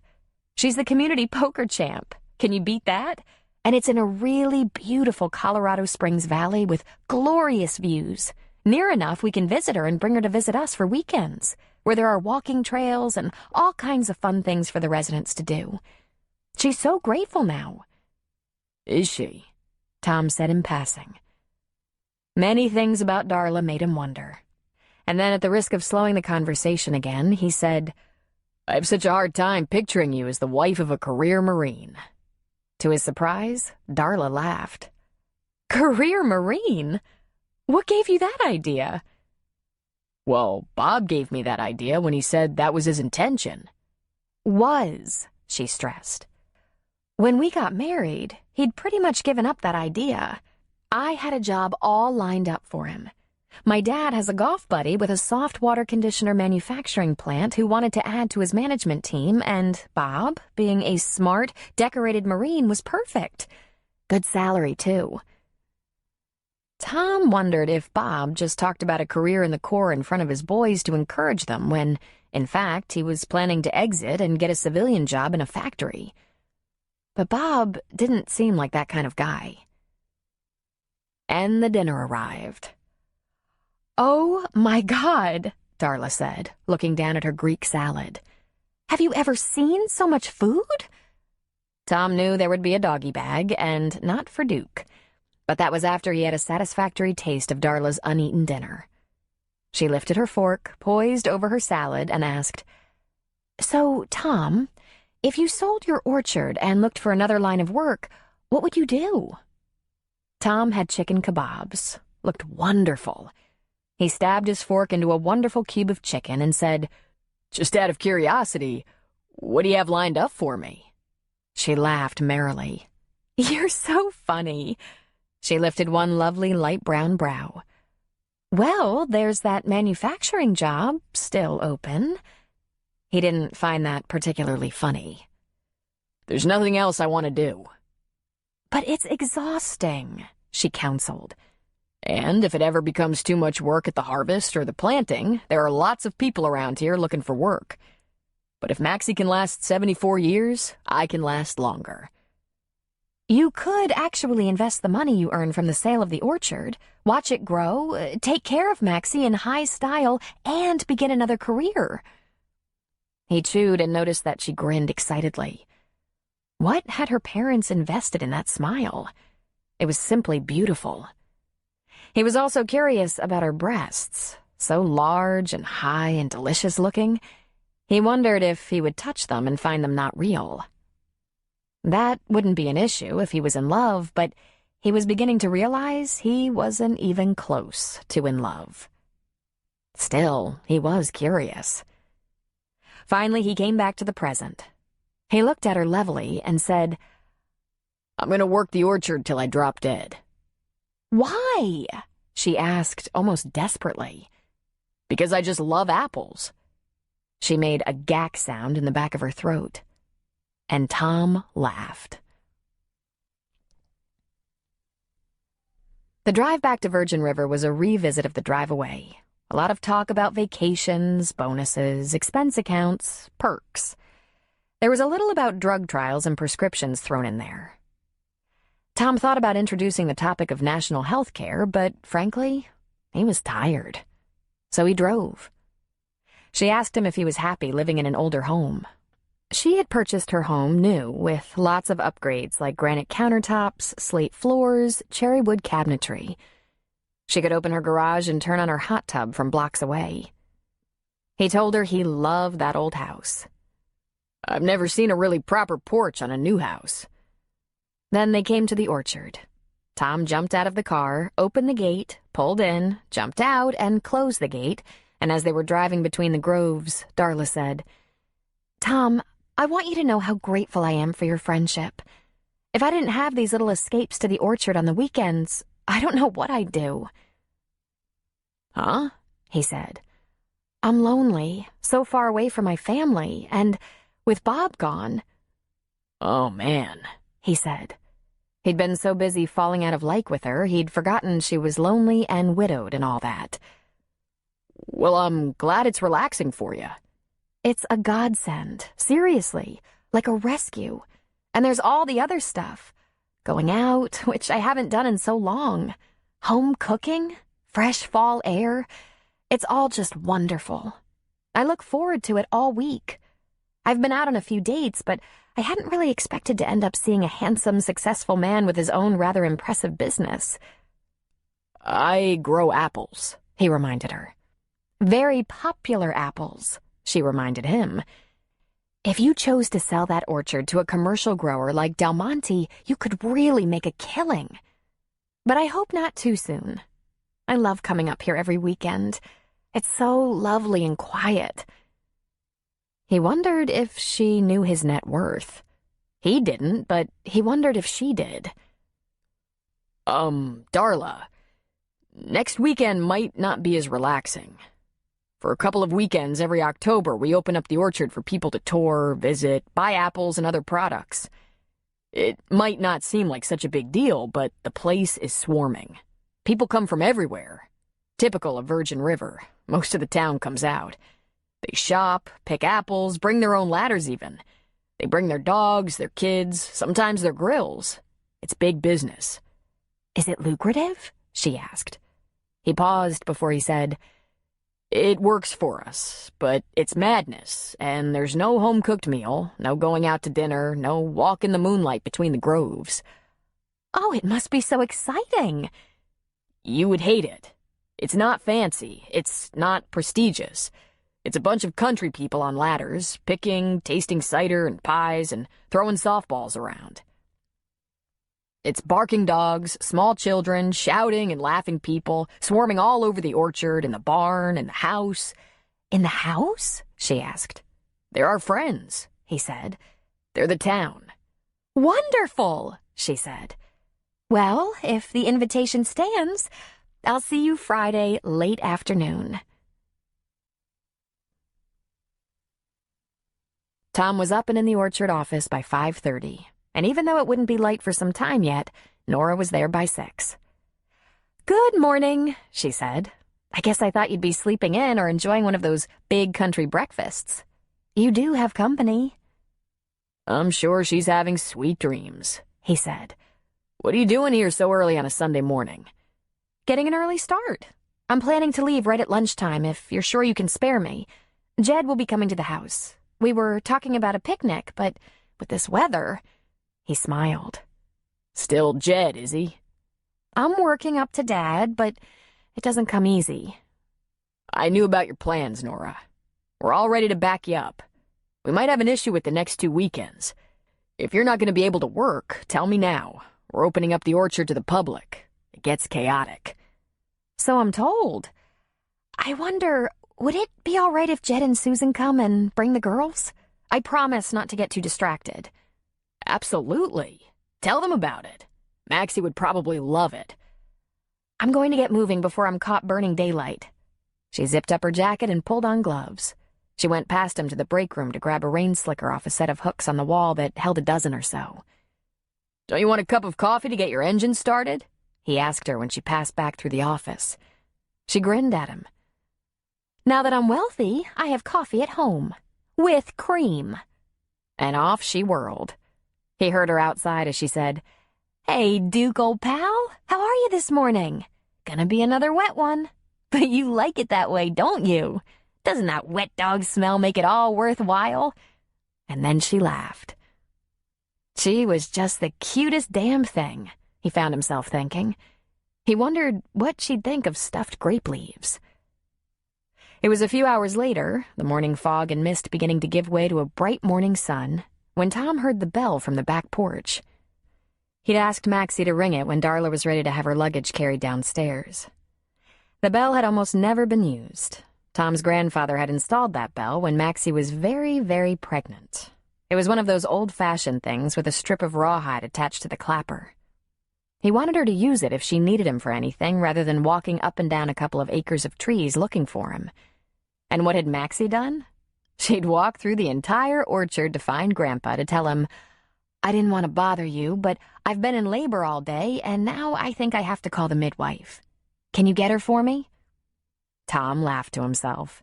He'd heard the story so many times while growing up. His grandpa had swept his grandmother up in his arms, carried her to the house, up the stairs to the bedroom, and sent someone for the midwife. The midwife was from another town, of course. That long-ago Virgin River wasn't much but a few farms.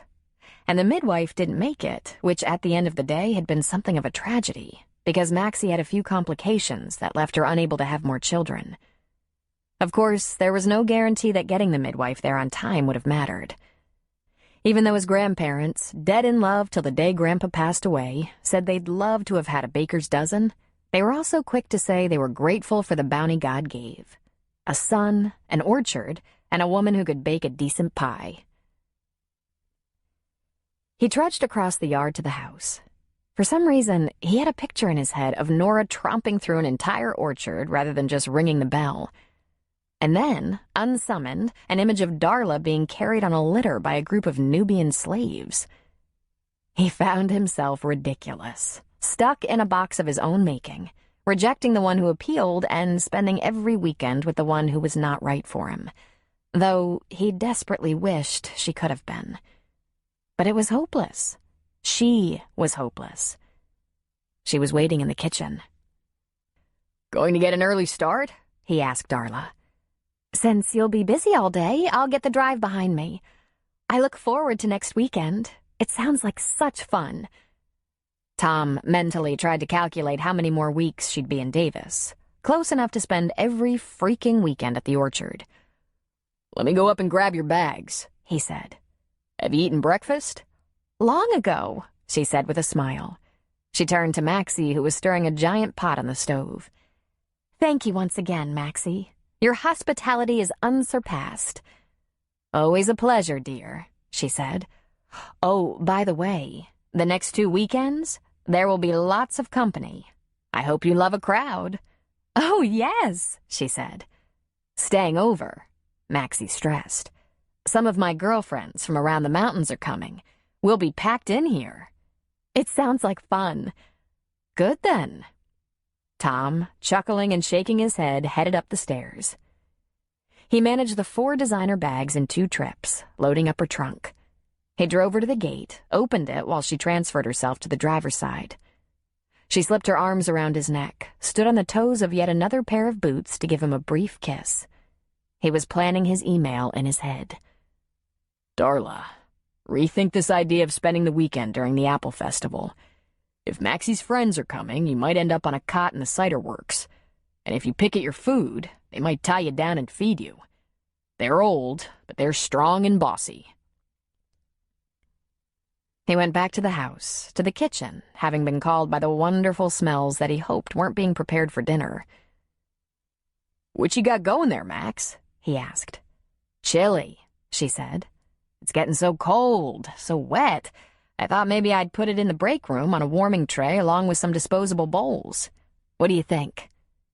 I think I'll do that for you, after I've had a couple of bowls right now. Crackers? Shredded cheese? She lifted one thin brow. Side of beef to go with that? Make it a big bowl, he said. Then I'll see if I can go pick the rest of your apples for you. He waited patiently while she fished around in the cupboard for a large bowl, grabbed a bag of shredded cheddar out of the refrigerator and a box of crackers from the pantry. I'm going to make cornbread to go with this, but I sense you can't wait for that.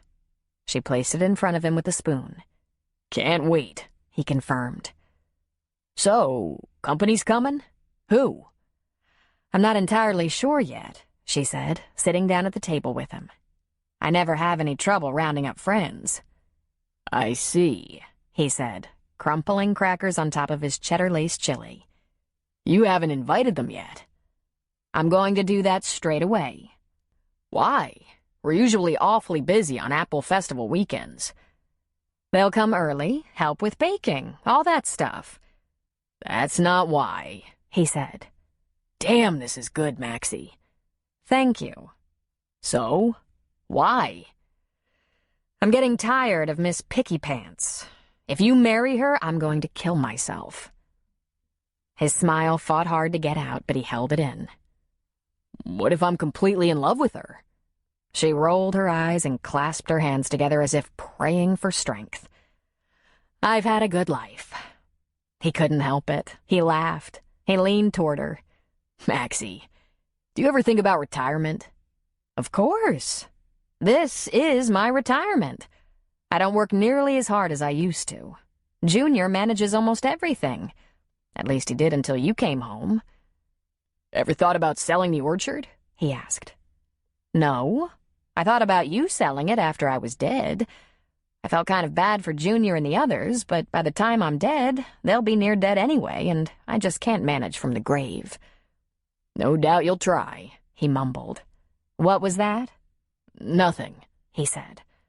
My hearing is perfect, she informed him. So, he asked, deliberately speaking very quietly. Have you ever considered one of those homes for seniors? When you're, senior. I'm 74, she said. How much more senior do you expect I'll get? I think some of your girlfriends live in fancy-dancy senior communities, don't they?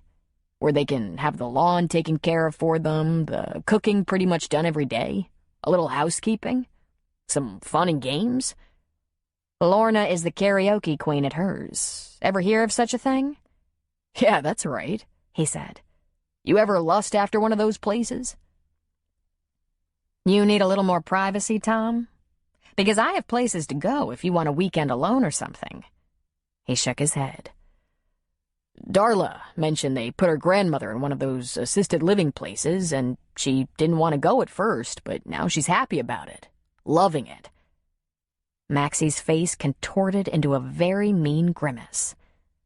Is that so? So it seems.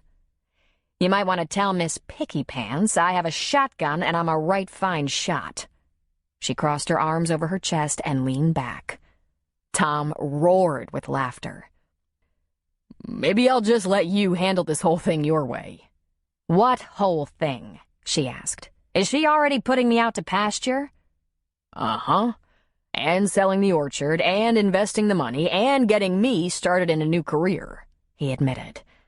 He thought about telling his grandmother what Darla had paid for her red boots, but then Maxie might stroke out, and he was afraid Darla would move in to help him cope. For the love of God, she said. Tom put down his spoon. His eyes became serious. Listen, we have a situation. Her husband was one of my men, killed while he served in my command. She's lonely. She's nearby. She wants to come here. Why, I'm not entirely sure. It's not like she eats apples or wants to bake pies. But she wants to come. Maybe the service is too good. I could get out the lumpy pillows and scratchy toilet paper. I tried to discourage the next couple of weekends, but she's planning to come even though I warned her she won't get any attention. It'll be apple-picking time. You told her you were going to fill the house up with old women, and she still wants to come. I think, at least until she finishes this course in Davis, we're stuck with her. You're not mad in love with her? Maxie asked. He shook his head. I want to be, he admitted. She's very pretty. Sexy. She seems smart, and I gather she has a solid, functional family background, but, he thought to himself, I haven't had sex in so long I can't even remember how, and I still can't get excited about her coming for another visit. If she sprawled naked on my bed, I probably wouldn't be able to. Tom, can I say something about that? About that solid, functional family background? I don't know where you got that judgmental streak or your almighty standards. Maybe from your great-grandfather. Your great-grandmother was so open to possibilities, so non-judgmental. When I stumbled into this orchard looking for work, I had come from a really rugged family. Dirt poor, had nothing, uneducated, didn't know what the term emotional support meant. And your grandfather took an instant liking to me anyway. I'm sure because of that your great-grandfather refused to hire me on. But your great-grandmother did hire me. Brought me into the house, into the kitchen to help with jams, ciders, pies, and housework. Tom, I had a lot of what you young people call baggage. But your grandpa didn't care. He said he loved me and wanted me no matter what my past had been like, no matter what load I was bringing along. That's never been a secret in our family, that I had burdens. Your grandpa had to take on a lot to take me.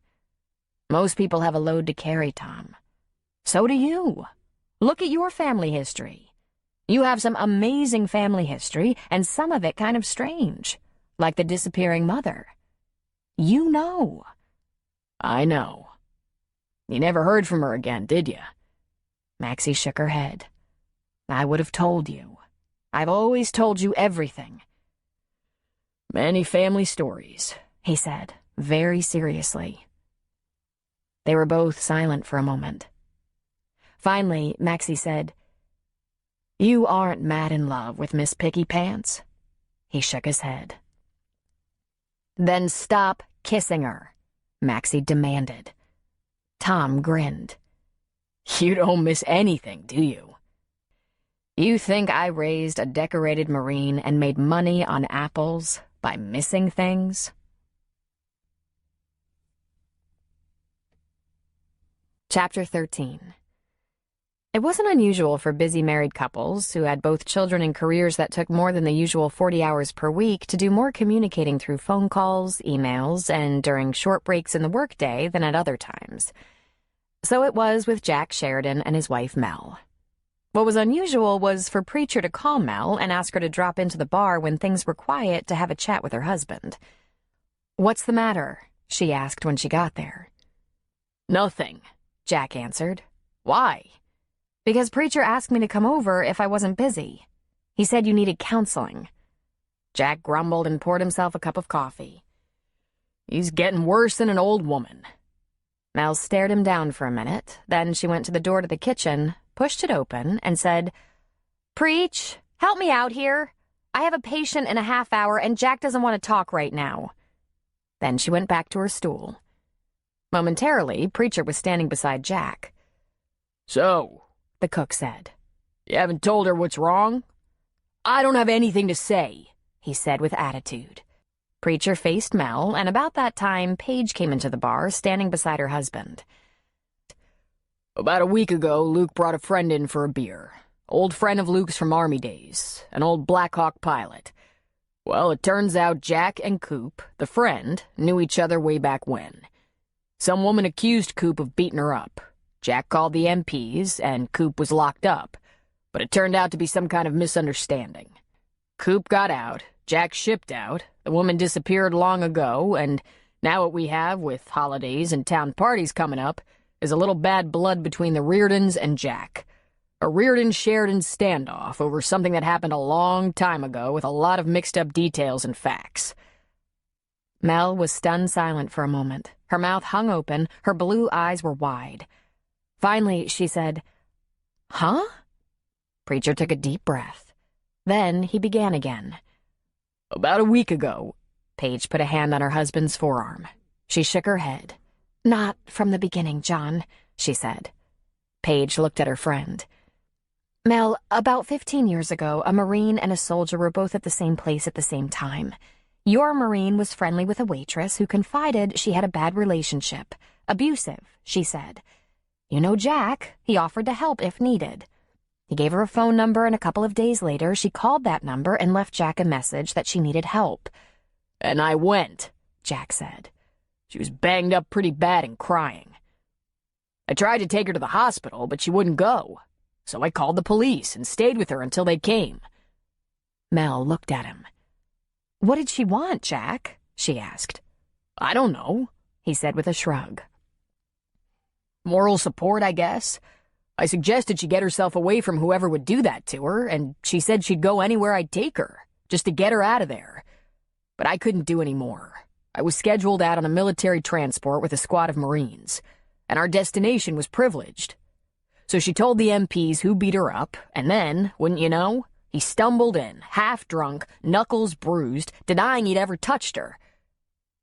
"And Jack?" Mel asked. "Who told the military police that he was the one? Was it you? Did you say that's him?" "He could hardly stand up. He'd been passed out and looked guilty as all hell." Preacher made a sound. "Fortunately, that sort of thing never happened to you." "That's how I got to read his tattoos," Mel said. "Remember that, Preach? He was completely toasted, face down on the floor, and I sat up with him all night." All right, Jack said. "Did I need an alibi? Did I have bruised knuckles?" Mel shook her head. "My Jack," she said. 100 women have loved him, wanted him, been willing to lie or kill to get him." "Come on," he said impatiently. "She just needed some help." "Possibly," Mel said. "Okay, probably," she amended. "It does sound like there might be more to it. Like, maybe why the waitress couldn't get charges against the soldier to stick. Or maybe he had an alibi besides being crocked or something. If they arrested him but let him out and he stayed in the Army, there's a piece of the puzzle missing. Don't you want to know what that piece is? On the highly improbable chance you could be wrong?" "I heard sarcasm there," Jack said. "Sorry," Mel said. "We have a little problem in the marriage," she said to Paige. "Two people with an overwhelming need to be right." "I did nothing wrong," Jack insisted. "When a woman is battered and names her assailant, you call the cops." "It's not about right or wrong, Jack. You did nothing wrong. It's about the details. Don't be so stubborn." "That's just you," Jack accused his wife. I'm flexible. Right, Preacher said. I've seen a lot of that, just not lately. Look, he doesn't want to explain the circumstances to me any more than I want to hear them from him, Jack said in a sulk. Ducky, Mel said. Listen, Jack, it probably doesn't matter whether you or this soldier kiss and make up. He's just a visitor. But you should work things out with Luke because he's permanent. And he's a good friend of yours. I haven't heard from him in a week, Jack said. I didn't do this, you know. What would you do if you had a patient beat up? Would you tell her not to make so much noise with all that crying? Try not to be such a jackass, Paige said. He shot her a surprised look. He was at once shocked and not. Paige had been in a very scary, abusive relationship before she met John. But Paige wouldn't say shit if she had a mouthful. Just saying, Paige added. I suggest you get his story and see if you can check it out for accuracy, Mel said. Really, I tend to lean the other way. The man is always lying. And always guilty, Jack muttered. When he saw his wife's slow smile, he actually flushed. Since I've been in this town, I've come up against a couple of situations with really naughty women who faked being abused by men who were the gentlest angels alive. Remember that ex-wife of Aiden Reardon's? Pretending he beat her up when he was actually with Aaron in San Francisco for days? Lord help us all. So if you won't talk to the guy, why don't you ask Luke for some details? Preacher here will be happy to do a background check for you, see if the guy has any kind of record. And there's always Walt Booth if you need some army brass on your side to find out what really happened back then. I guess it's possible, Jack muttered. We need to bury this, Preacher said. I know Luke. If this friend of his turned out to be guilty of felony assault, he'd want to know. He'd want to be done with him. And we owe it to Luke. I think my work here is done, Mel said, standing up. I wondered what was eating you, she said to her husband. Call Luke right away. This thing's been festering long enough. I thought we were going to need counseling or something. You didn't see what I saw, Jack said. But I have, sweetheart, Mel reminded him. I know it's never as simple as it looks. You don't know the guy, but you know Luke.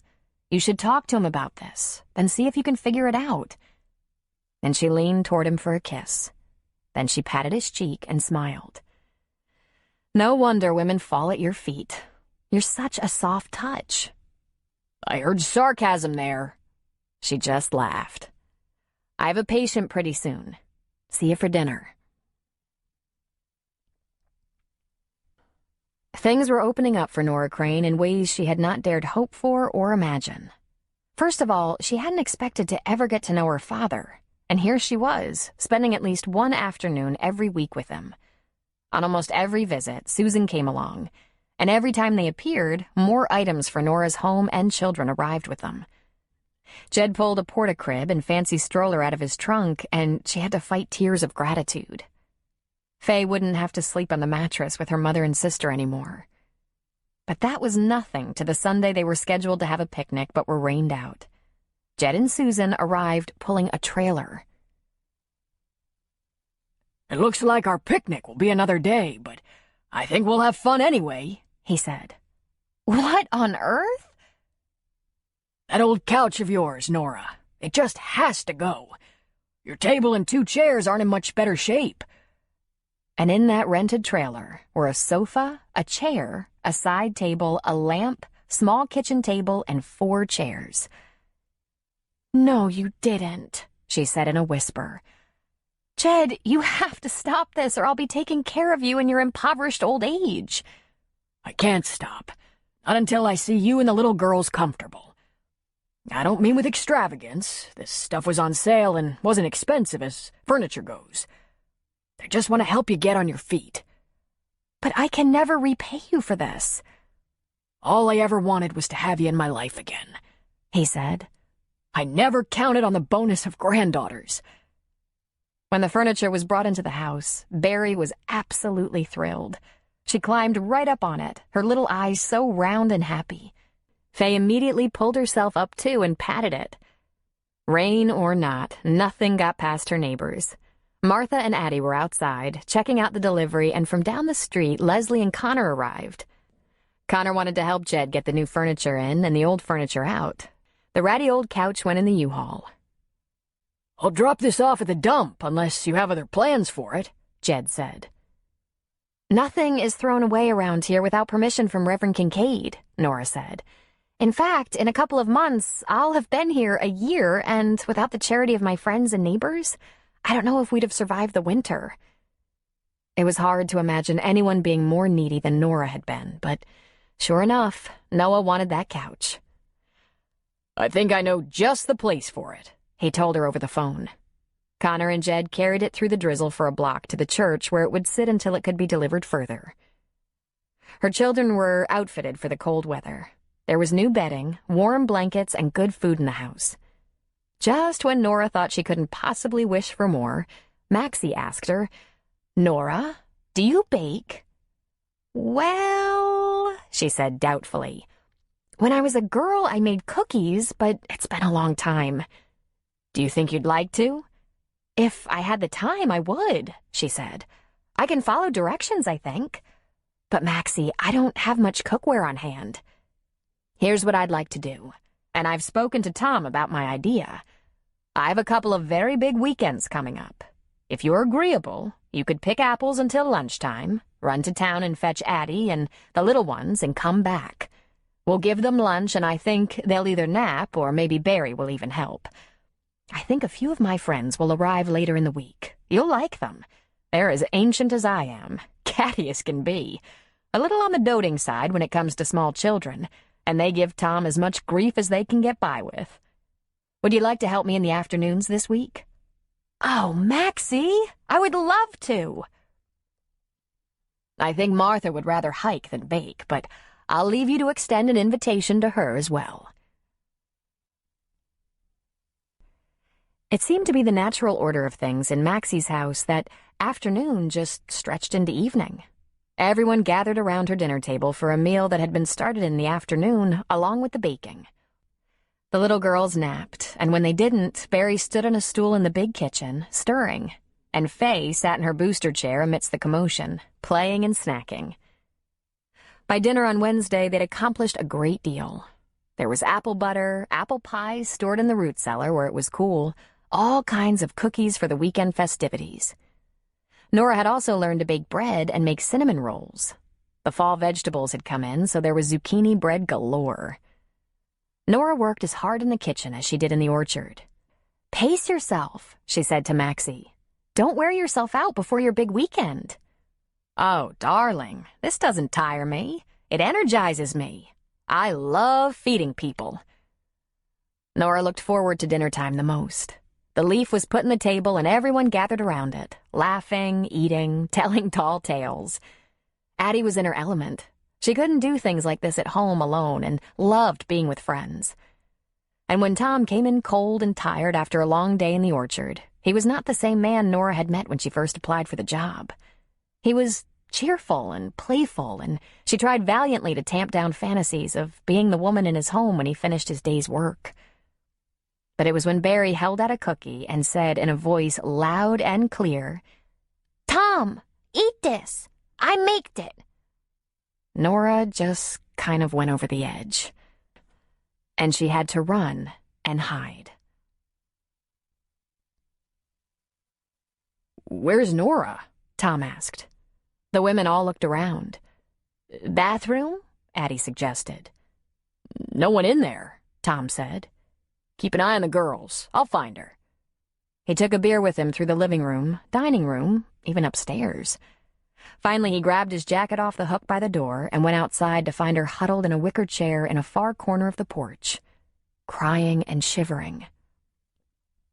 "Hey, now," he said, whipping off his jacket and wrapping it around her shoulders. He pulled a matching chair close to her. "What's with this? Why are you crying?" "It's complicated," she said with a hiccup in her voice.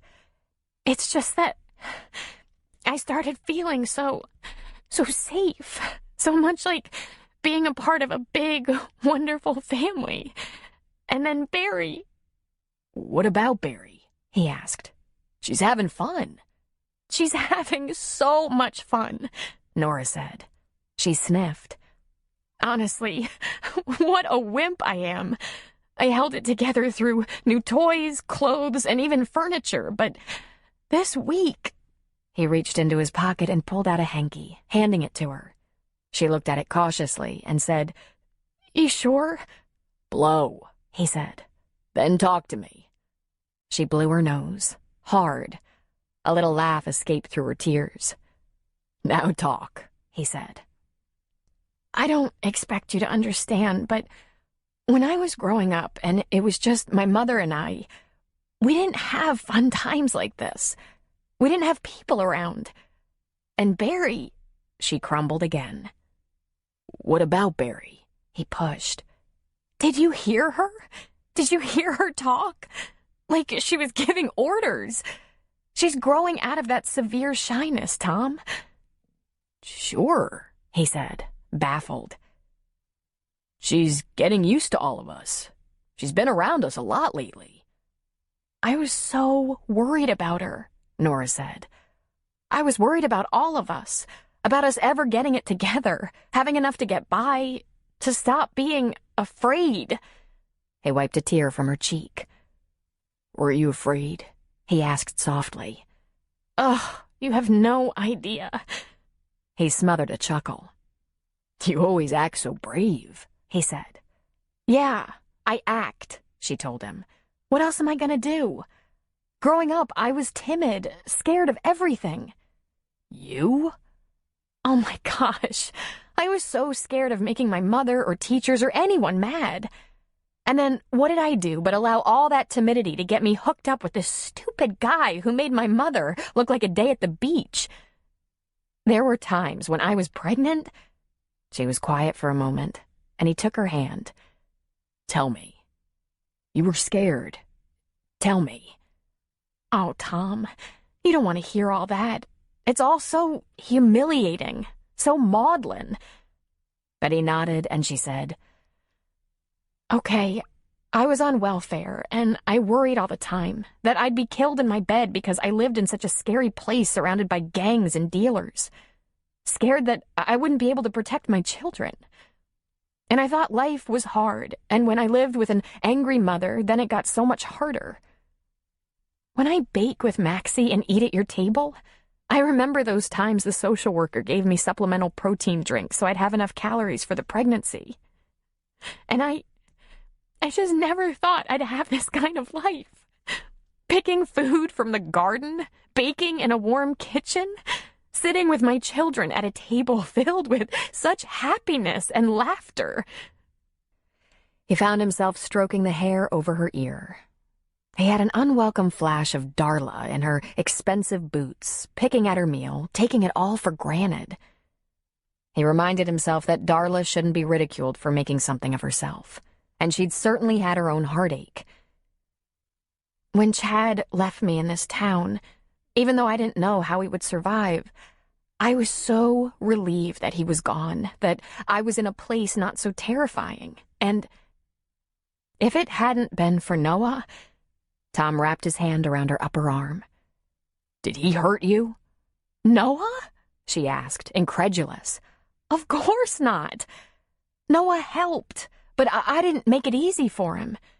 It's so hard for me to trust anyone. He smiled at her. But you trust Maxie? Yes, she said with a sniff and a smile. I love Maxie. And Addie?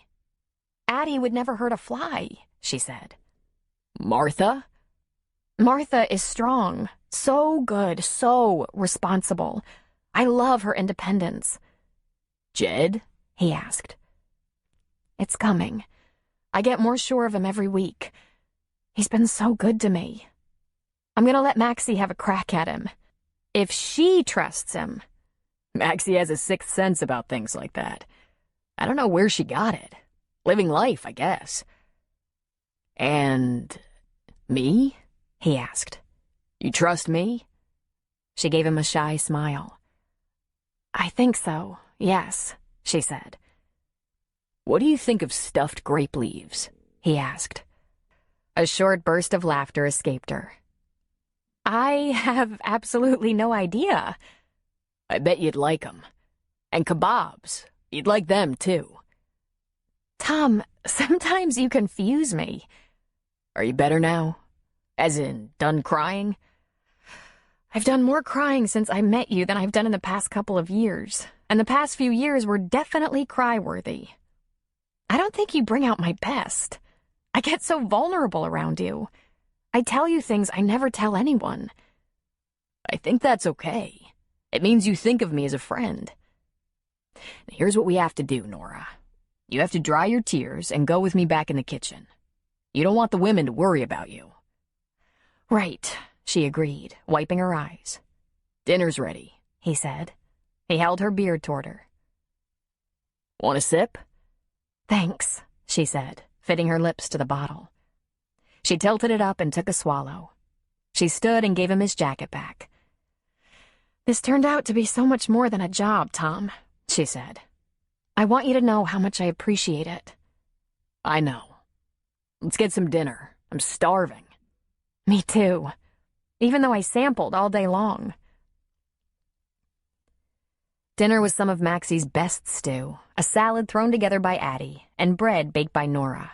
Her bread debut. For her efforts, she took home a batch of cinnamon rolls and promised to be back bright and early to pick apples. After Nora, the children, and Addie had been loaded up, Tom said to Maxie, Once the festival weekends are behind us, would you be willing to babysit one evening? I think I'd like to take Nora over to Arcata for dinner. She lifted her brows. Really? Why? I'm not sure, he said. Because her gratitude for every little thing, even the thing she has to work hardest for, is so damn charming. But what about Miss Picky Pants? Maxie, he warned.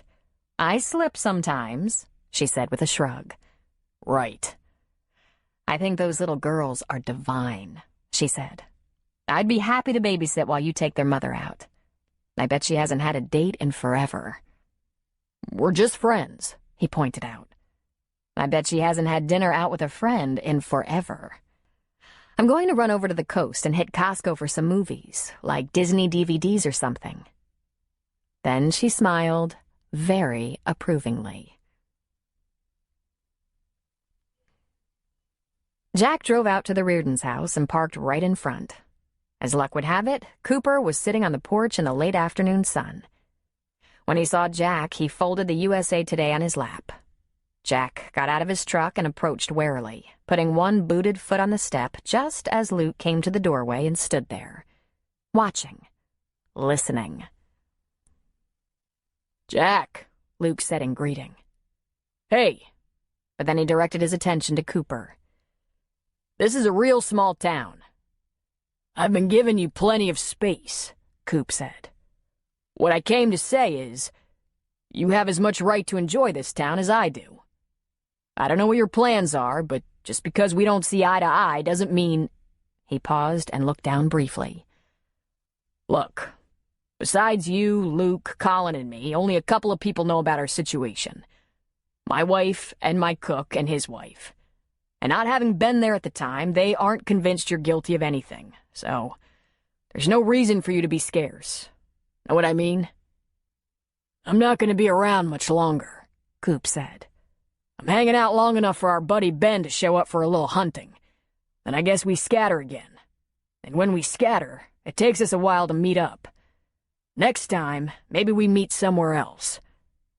Well, hunting is good here, Jack said. Next couple of weekends, the Cavanaughs have their orchard open to the public. Pick your own apples, get some of their cider, hang out with friends. But this town, folks tend to gather at things like that, so even if you're not that interested in apples, it's a good way to socialize. Then there's the pumpkin patch party out at Jilly's farm the next weekend. Some people dress up. You could just go as, a grump. That would work. What makes you think I have a sense of humor about this? Coop asked. I just want to say one thing, Cooper, Jack said. I think I did the only thing I could do back then. If what Luke thinks of you is accurate, You'd have done what I did. Try to take the woman to get medical help, call the police. What happened after that was completely out of my hands. I shipped out the next day. I was just there with a Marine squad for airborne training. We don't hang around army posts that often. You'd have done the same thing. Might have, he relented. I don't know that I would have thought the worst of someone I knew nothing about. Why'd she tell me she was in a bad relationship? Abusive? Jack asked, a curious frown drawing his heavy brows together. Maybe because we dated for a while and fought like crazy, Coop said. Arguing, that's all. Nothing physical. She wanted to get serious, wanted to come with me to Fort Rucker, and she also wanted to hang out with a lot of different guys. So we stopped going out, but she kept calling me and I slid back a time or two. So, slid back? Jack asked. And to add insult to injury, he laughed. I was 22. Jack ran a hand around the back of his neck. Yeah, I vaguely remember 22. He chuckled a little. I'm a big enough man to admit, my brain wasn't between my ears. I never hit a woman in my life, Coop said. Wish I could say the same, Jack said. I grew up with 4 sisters, and the 2 older ones, hell, they tortured me. If I could get one off on one of them, I did. But that stopped when I was about 12. I have 2 older sisters, Coop said. I have 2 younger, too. I have 1 younger, Coop said, but she's a doll. And I grew into the older ones eventually. What the hell were you doing at her house 15 years ago? Jack asked. Sliding back? Hell if I know. I woke up on a picnic table in the park across the street with the biggest headache I've ever had. I was probably looking for any familiar face because I wasn't driving anywhere. And everything went to hell from there. Yeah, Jack said. Well, hell, listen. About these town parties, it's a good time. Not long after Halloween, it gets too cold for things like that, and right up until Christmas, we're driven inside. The Reardons who don't already live here usually show up now and then. You shouldn't let me keep you away, and you're welcome at the bar any time. Jack glanced at Luke, who was smiling faintly. No need to have an escort. Neighborly of you, Coop said. But you should know, Jack went on. I'm trying to check a few facts. If it turns out I jumped to all the wrong conclusions, an apology will be forthcoming. Coop was quiet for a second. I won't hold my breath. How'd you hurt your hand back then? No idea, Coop said. I hope I hurt it on the face of the son of a bitch who beat her. But the truth is, I have no idea. Buddy, Jack said, you couldn't have planned that any worse. Tell me about it. It was pointed out to me in a very sincere and sarcastic way that I am not without flaws. Let's just hope to get it cleared up before you leave town. How does it matter? Coop asked. Jack looked at Luke.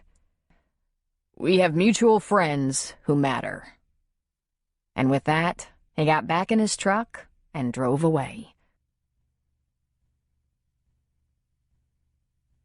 Chapter 14.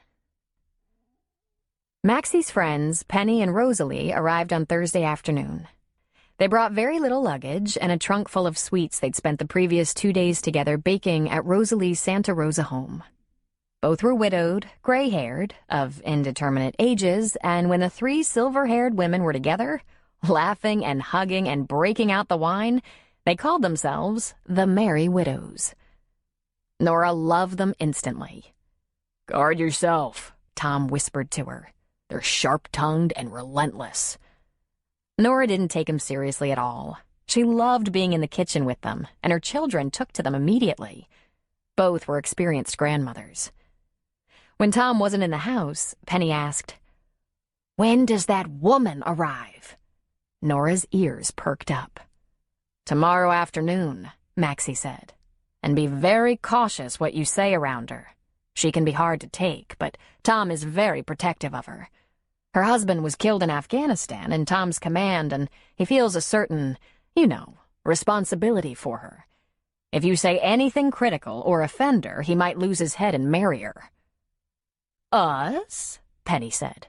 Critical?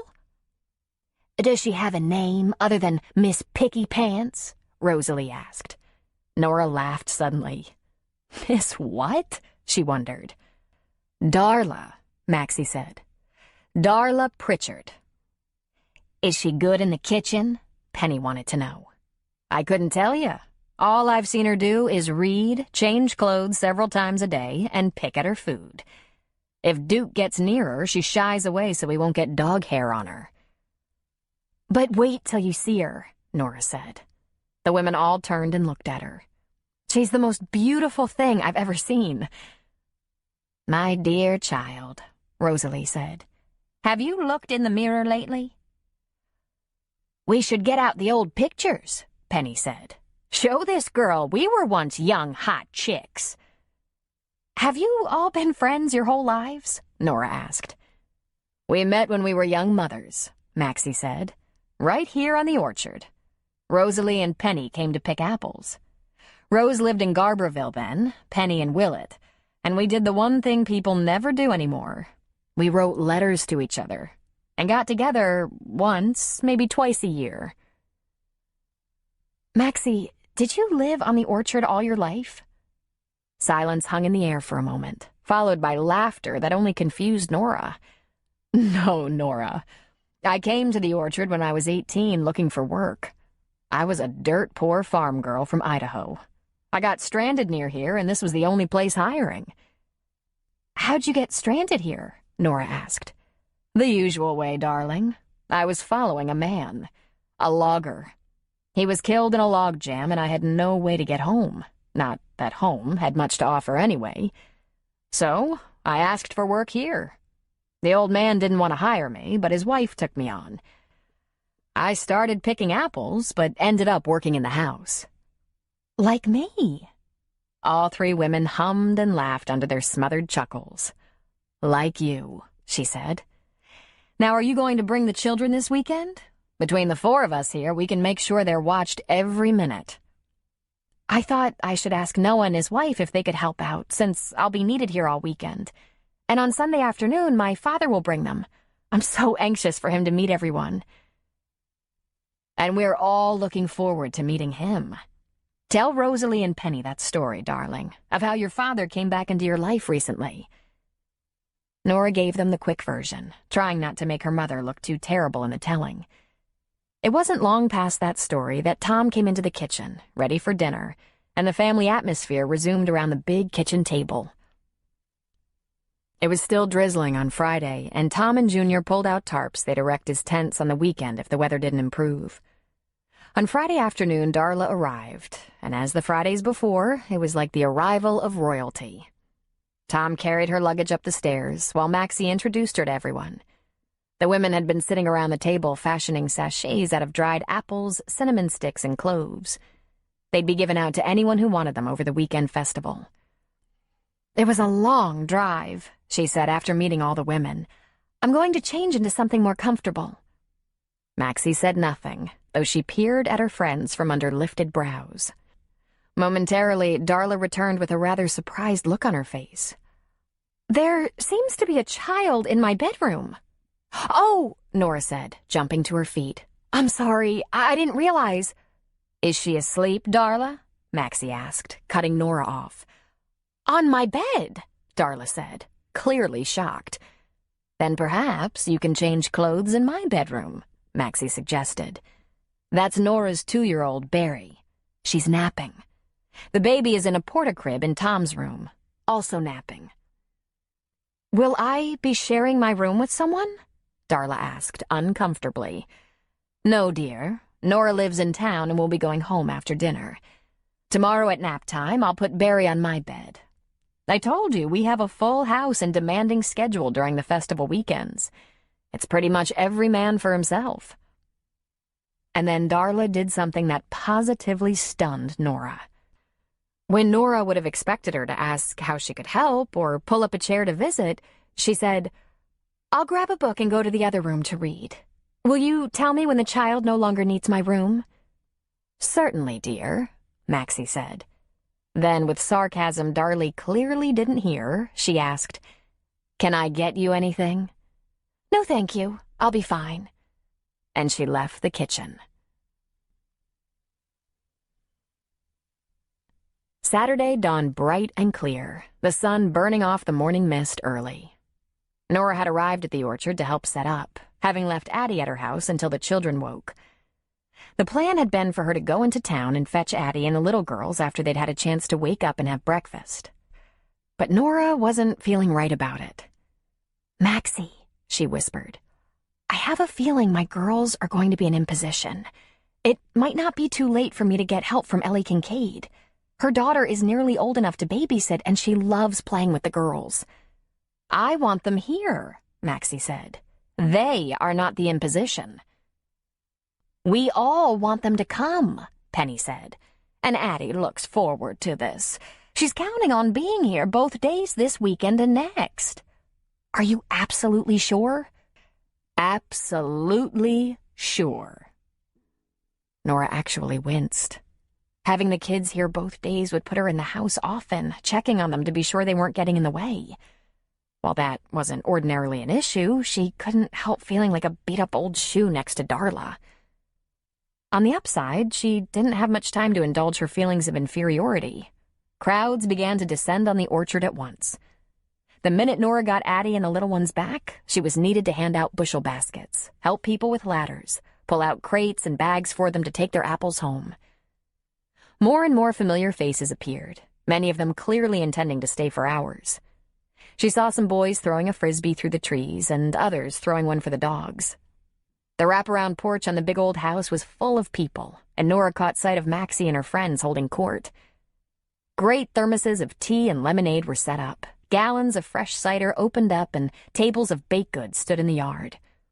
People spread blankets in the yard to sit on, and lawn chairs were pulled out of truck beds. A couple of big grills were set up, and Nora saw that it was the team from Jack's Bar serving up hamburgers and hot dogs, while Rosalie and Penny were busily opening huge bags of chips. Just the sight of Barry running with other small children at a town party, laughing and playing with growing confidence, filled Nora with joy. Faye spent a great deal of the morning in Nora's backpack, while Nora did everything from pour cider to bagging apples. "Break time," Tom said from behind her, and she felt the weight of the baby lifted from her shoulders. "Give me a hand here and I'll wear the baby for a while." "Oh, Tom, I'm sure you're too busy for that." "We're all busy," he said, handing her the backpack to hold while he shrugged into it, then laughed as baby Faye instantly had her little hands all over his head. "Are you having fun?" he asked Nora. "I'll let you know when I catch my breath. When you said it would be crowded, I had no idea it would be like this." "It'll be like this all weekend and the next." And a little while later, Nora noticed Faye's little head lying on Tom's shoulder as she slept, while he continued to hand out bushel baskets. Nora took a moment to grab Barry and fix her a hot dog. They sat together on the porch steps as far away from the crowd as Nora could get them, just long enough for Barry to devour a hot dog. She'd no sooner taken the last bite when her little one escaped yet again, and this time headed for Reverend Kincaid's family, who'd gathered on a blanket in the yard under the shade of an apple tree. "Hey," someone said. Nora turned to see Darla sit down on the step beside her. "Hi, are you enjoying the festival?" "Oh, yes and no," she said. "It's very social, isn't it? I've met some nice people, but 2 full days of apple picking? I can think of other things I'd rather be doing. And I get none of Tom while he's all tied up with work." She gave a nod toward the barn. "Apparently you figured out how to tie him down for a while." "Huh? Oh, you mean the baby. That was totally his idea. But what a great idea. My back was killing me, and it looks like Faye's getting her nap at the same time." "Where's your husband?" Darla asked. Okay, she wasn't the first person to ask, Nora thought. But why did it feel like a jab? "No husband, Darla. Just me and the little ladies." "Oh, sorry. Did your husband die too?" Nora just shook her head. "No, I wasn't married. And before you ask, there's no man in my life now either." Then, with a guilty pang, she added, "I'm very sorry for your loss. Maxie told me." "Thank you. Things have been so much better since Tom came into my life. Fate is pretty strange, isn't it? One minute I'm a grieving widow, and the next I'm falling in love with the man who was comforting me. Nora smiled at her while she fought envy. That's wonderful. Tom is such a good man. Handsome, too. And look at him out there with the people. Everyone loves Tom. He's a natural salesman. I don't usually see him in this capacity, Nora admitted. Around here, we're all just a bunch of farmers and pickers. This is hard work, running an orchard. I kind of think of Tom the way I would a pro football player. The body can't do that forever. At some point, a person would have to find less physically taxing work. Or hire the right helpers, Nora said. Maxie's still picking apples, though Tom has tried to keep her off ladders. It's fun to watch the two of them sneaking around each other. I can't see Tom picking apples into his 70s, and I can't see me living on an orchard. The nearest decent restaurant is almost an hour drive. I guess you haven't eaten at Jack's, Nora asked. That bar in town? She made a face. I'm not big on bar food. Kind of greasy. Jack's has a huge reputation, Nora said. I hear people come from all over the place. The cook, Preacher, is known for his comfort foods. Meatloaf, brisket, stew, soups, breads. I don't do bread, she said. She patted her flat tummy, which was snug in a pair of expensive jeans. I can't stay in these size 4 jeans if I eat bread. Do you and Tom eat out often? Nora asked, because she'd seen Tom at the table. He clearly wasn't worried about getting into his jeans. Around here? Not so much. But I'm sure that will change when the harvest is over and Tom comes to see me rather than me always traveling to the orchard. I'm only here to attend a course in Davis. I look forward to taking Tom to some of my favorite restaurants. But Nora was no longer thinking about eating out. When your class is done, I assume you're headed back home. Of course. My home is in Denver. But how will you see Tom then? Darla's eyes held an unmistakable sparkle. Can you keep a secret? Sure, Nora said. And she thought, from whom? She didn't exactly have a lot of confidants. Darla circled a knee with her arms, her fingers laced together. We've talked about the future a little bit, like the fact that Maxie deserves a restful, indulgent retirement, someplace where she doesn't have to work so hard or cook so much. Some sort of village for seniors where all the chores are done for her, where she can relax and enjoy life more. But Maxie loves the orchard, Nora said, feeling a bit panicked at the very thought. She loves to cook and garden and have tons of people around. Please, Darla said, laughing. She threw a hand wide. This look relaxing to you? Nora swallowed. Maxie loves this. I can't imagine Tom without her here. Who says Tom is staying here? Look at him out there. He was a pure pleasure to look at, laughing with men from the town, flirting with their wives while he bagged up apples, turning so they could admire the sleeping baby on his back. Everyone was going to be bone-tired when this was over, but they'd be happy to have had all their friends together, their neighbors, their town, not to mention all the folks who came from much farther away every year. See how great he is? Tell me something. If he can sell apples with that little effort, imagine what he could do with a product that brings in tons of money. They're his apples, Nora said quietly. Maybe not for long. What do you mean? Well, we've talked about the possibilities of retiring Maxie, selling the orchard and settling in a city rather than the backwoods. With Tom's experience in business, his degree and his persuasiveness with people, he could do almost anything. But let me tell you, he'd be a natural in sales. Nora told herself there was absolutely no excuse for feeling like she'd been sucker punched. There was nothing between her and Tom except a friendship she was very grateful for. And he deserved to have a life. A wife, children, happiness. So, you're getting married then? Well, We're certainly not engaged." She held out her hands, fingers splayed, demonstrating no ring. "But just between you and me, I think it's only a matter of time." "Congratulations," Nora said, hating the weakness in her voice. "Thank you," Darla said, straightening a bit. She was proud of that, being in love with Tom, counting the days until he asked her to marry him. "Well, look, I'm sure you have to get back to work, and I have a little reading to do. And I want to change clothes before evening." Nora bit her tongue against asking why. Instead, she told a huge lie. "Nice talking with you, Darla." "You too, Norma." "No, it's Nora." "Oh," she said on a laugh. "Right." Sunday at the orchard was a repeat of Saturday, with lots of people turning out, and in most cases, not the same people. The big difference for Nora was that her dad and Susan brought the little girls, watched them, napped them, fed them, and did all that while meeting half the town. "Sunday afternoon is my regular day to visit Nora and the girls," she heard Jed tell someone. And? "Yes, you have it right. We were estranged for many years, but by good fortune and Reverend Kincaid, reunited. Bitter divorce. I'm sure you've heard of such things." She just smiled to herself when she overheard him. He didn't seem to have any shame or blame, just the facts. She admired that. In the afternoon, people began to leave. First to go was Darla, her many suitcases carried to the Red Caddy by Tom, a rather platonic kiss goodbye, and off she went.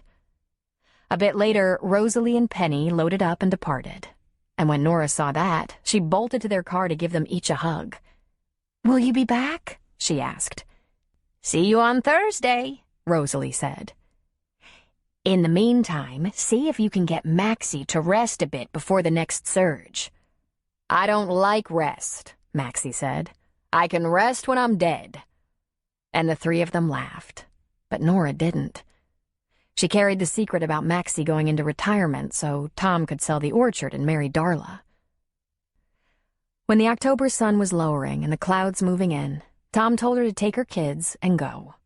And he suggested she take her time in the morning. "It's been a long week and a big weekend for everyone. We don't have to start at the crack of dawn. Sleep in if you can." She wanted to grab him by the front of his jacket and beg him not to move Maxie into retirement, not to sell the orchard and go away. Instead, she couldn't help but smile at him. "Will you sleep in?" "I'll try, but when Maxie starts banging around pans and Duke sticks his cold nose in my face, I usually get up. I like mornings." She had learned to love the mornings as well, especially since she had a job to look forward to, and more so now that she had a car to drive her there. After a full afternoon of playing outdoors at the orchard, the little ladies were in dire need of a scrubbing and bed. Jed and Susan wanted to hang around a while to talk to Nora, so she cleaned up her girls and settled them in bed. Just as she'd been completely unprepared for toys, clothes, and furniture, her father managed to surprise her once more. "Your friends at the orchard are wonderful," he said. He grabbed Susan's hand and said, "I want to make something available to you, something for you to consider for the future. And please, there's no pressure of any kind. If you have an interest in finishing your education, I have some advantages as a tenured professor. Not only is your tuition waived, after a little checking, I found out I can get you into family housing. Childcare on the campus is affordable. Nora, if you'd like to go back to school, I'd like to help make that happen." She was speechless for a moment, even though he'd mentioned school at least once before. "Family housing?" she asked. "I wouldn't presume to offer you my home, even though I'd be happy to have you and the girls move in. But I respect your boundaries. Take all the time you need, not just with me, with everyone who comes into your life. Those little girls are precious. Don't take any chances." "It could really happen? School?" He gave a nod. "It's not the answer to everything, Nora, I know that. This seems like a good place with good people. If it works for you here and you're satisfied, there's no need to change things. But if money is holding you back from going to school, let's not let that stand in the way. I can help. Without investing much. And Stanford is a quality school. My 1 year of college, she said. My grades weren't very good. I was a freshman and so inexperienced. You'd be allowed to repeat classes. Susan grabbed his hand and stopped him for a moment. Nora, this is only a suggestion, a possibility. I have 2 daughters. One went all the way through medical school, and the other chose to be a stay-at-home mom. They are equally smart and equally driven with individual ideas about what makes a happy life. This is just something to consider. And the offer isn't going to expire. I have things to work out here, came to her lips, but she didn't let it out. Instead, she thanked them both. And once they were gone, she thought about what was on her plate. First, she had to find a way to make her rent right. Someone owned this little house, whether an individual or bank or the county, for taxes. She couldn't steal free rent and sleep at night. And second, she had to know what was to become of Maxie. And Tom. Chapter 15. Nora had gotten a little quiet again, but Tom wasn't at all surprised. She hadn't had a day off in weeks, plus 2 full weekends of Apple Festival. Besides being a hard worker, she had mothering responsibilities as well. So he cornered her and asked, Is your father coming up on Sunday again? He wouldn't miss it. I want you to take the weekend off and catch up at home. Get some rest. She drew a sigh. I think I'll take you up on that. That doesn't mean you have to stay away. Bring the kids to dinner, he said. She looked surprised. Listen, I think I've imposed on Maxie enough. He just laughed. Maxie loves having you. She took most afternoons off this week, and she's getting a little bristly from boredom. And since we're on the subject, why don't you take Friday afternoon off? Catch a nap if you can, then bring the kids back here for Maxie to babysit. You and I will do the town. Do what town? Okay, we're not going to exactly do the town. No dressing up. But there's this restaurant in Arcata. It's great. I'd like to take you. I already asked Maxie if she'll babysit, and she likes the idea. Her forehead furrowed. Why? I mean, why? He scraped off his cap and scratched his head. You don't make it easy, do ya? Because you slaved for about 3 straight weeks, and sometimes you slaved at the orchard while carrying a baby on your back, and baking with my grandmother. Come on, it's a treat. Just say yes and thank you. And then Saturday is the pumpkin patch out at Gilly Farms, and they'll have a lot to eat and drink, and there will be rides on miniature ponies. I'll take you so you can pick out your pumpkin. The girls will love it. She stared at him in shock, her mouth open. She forcibly closed her mouth and swallowed. That's very nice of you, but I'll have to take a pass. Why? You have a sudden aversion to fun? Or is it just me? Look, Tom, much as I enjoy your company and as grateful as I am that Maxie would be willing to babysit for me, I'm going to have to decline. Why? That was a perfectly nice offer. Because I don't date? She asked as more of a question than an answer. Then don't think of it as a date. Think of it as a couple of friends going to dinner. My treat, as a reward for all your hard work. She lifted an eyebrow and tilted her head. How are you rewarding Jerome, Eduardo, and Juan? I'm only rewarding the pretty employees. Well, tempting as it all sounds, I'm still going to have to decline. With thanks. Are you serious? Why? I thought I was very gentlemanly. She thought for a moment and finally said, There's just no polite way to say this, Tom, but I made a deal with God not to lie, so I'm going to spit it out, and if you hate me, I'll find a way to live with it. Just don't fire me. I need the money. I have things to work out that involve money. Here it is. I'm a little uncomfortable around Darla.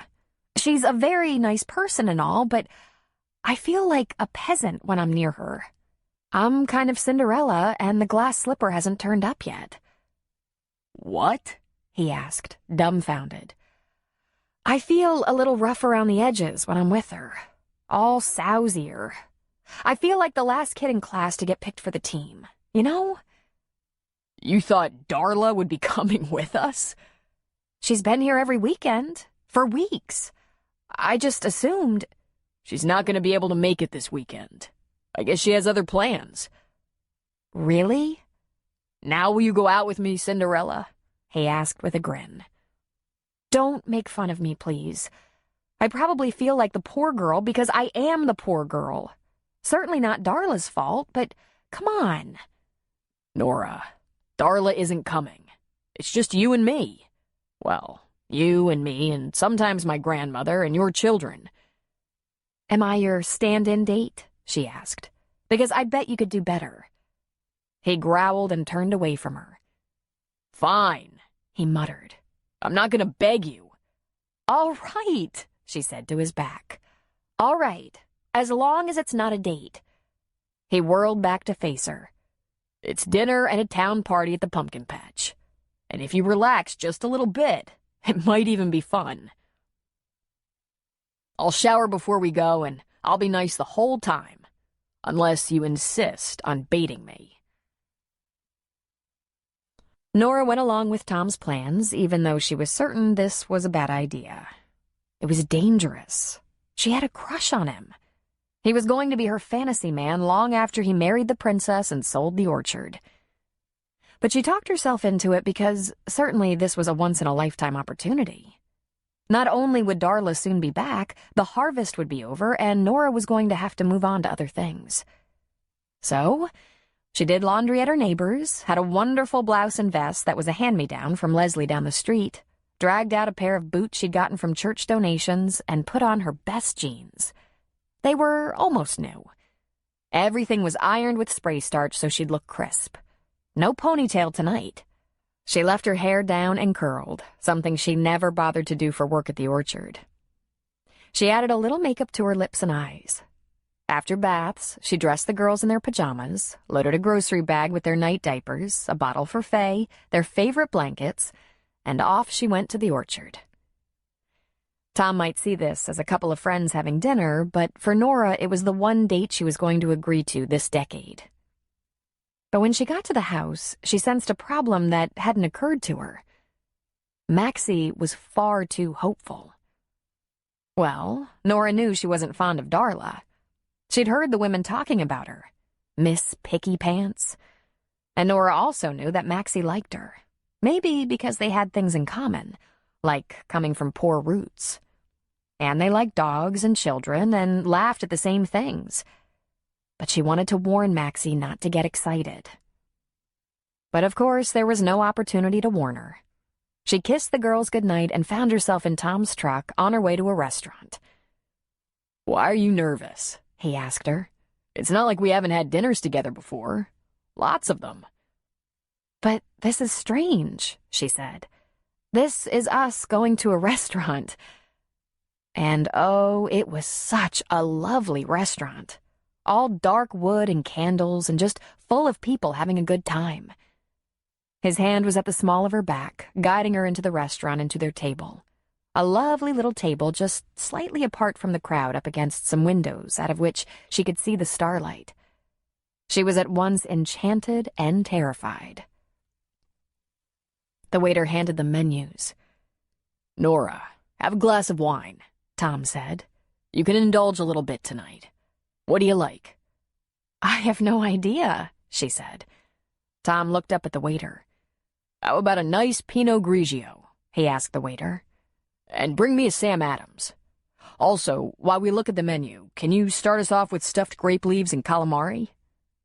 "Outstanding," the waiter said. Nora glanced at the menu briefly. She slammed it shut suddenly, and in a quiet hiss, she said, "This is far too expensive." He closed his menu and looked at her over a small votive candle. "Here's what we'll do, Nora. If it's okay, I'll order for us. How about we split a Greek salad and have the chicken kebabs? Unless you can brave the menu and find something you like better. She just shook her head. Then she nodded and he laughed at her. It's okay, Nora. It's a business expense, I suppose, taking an employee to dinner. Of course, when the harvest is over, I won't be able to deduct you anymore. Don't do that, she said. Don't act like this sort of thing is going to happen again. He closed his menu and said, Crap. You're afraid you'll like me. Listen, take it easy on that, all right? You hardly talked on the way over. Is that the problem? You don't want to like me outside of work? Because I'd like to make it clear. That's okay with me. We get along, so why not? And get this. I actually enjoy spending time with you. Many, many reasons to worry about this, she thought. Like being devastated, for one thing. The wine came, and he said, Have a sip of wine. I hope you like it, okay? And I hope you relax a little. Otherwise, you're gonna suck all the fun out of this. Right, she said, taking a sip. She glanced up at the waiter. This is very nice, thank you. And then she took another sip and a deep breath. He was right. He was going to some trouble. She should be cordial. She relaxed as much as possible, put her glass down, and said, I apologize. This is very special. I don't want to ruin it. Great. Now tell me, how's it going with Jed? Going well, she said. I keep trying to not be swayed by his generosity, and he keeps admiring me for that.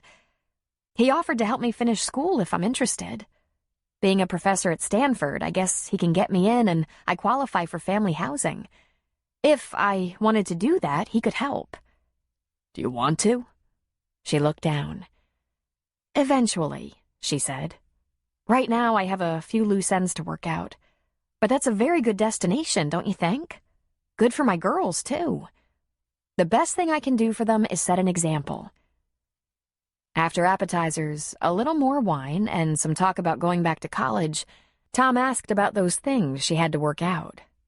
Well, she wasn't about to tell him she'd like to be sure Maxie wasn't retired before she was ready.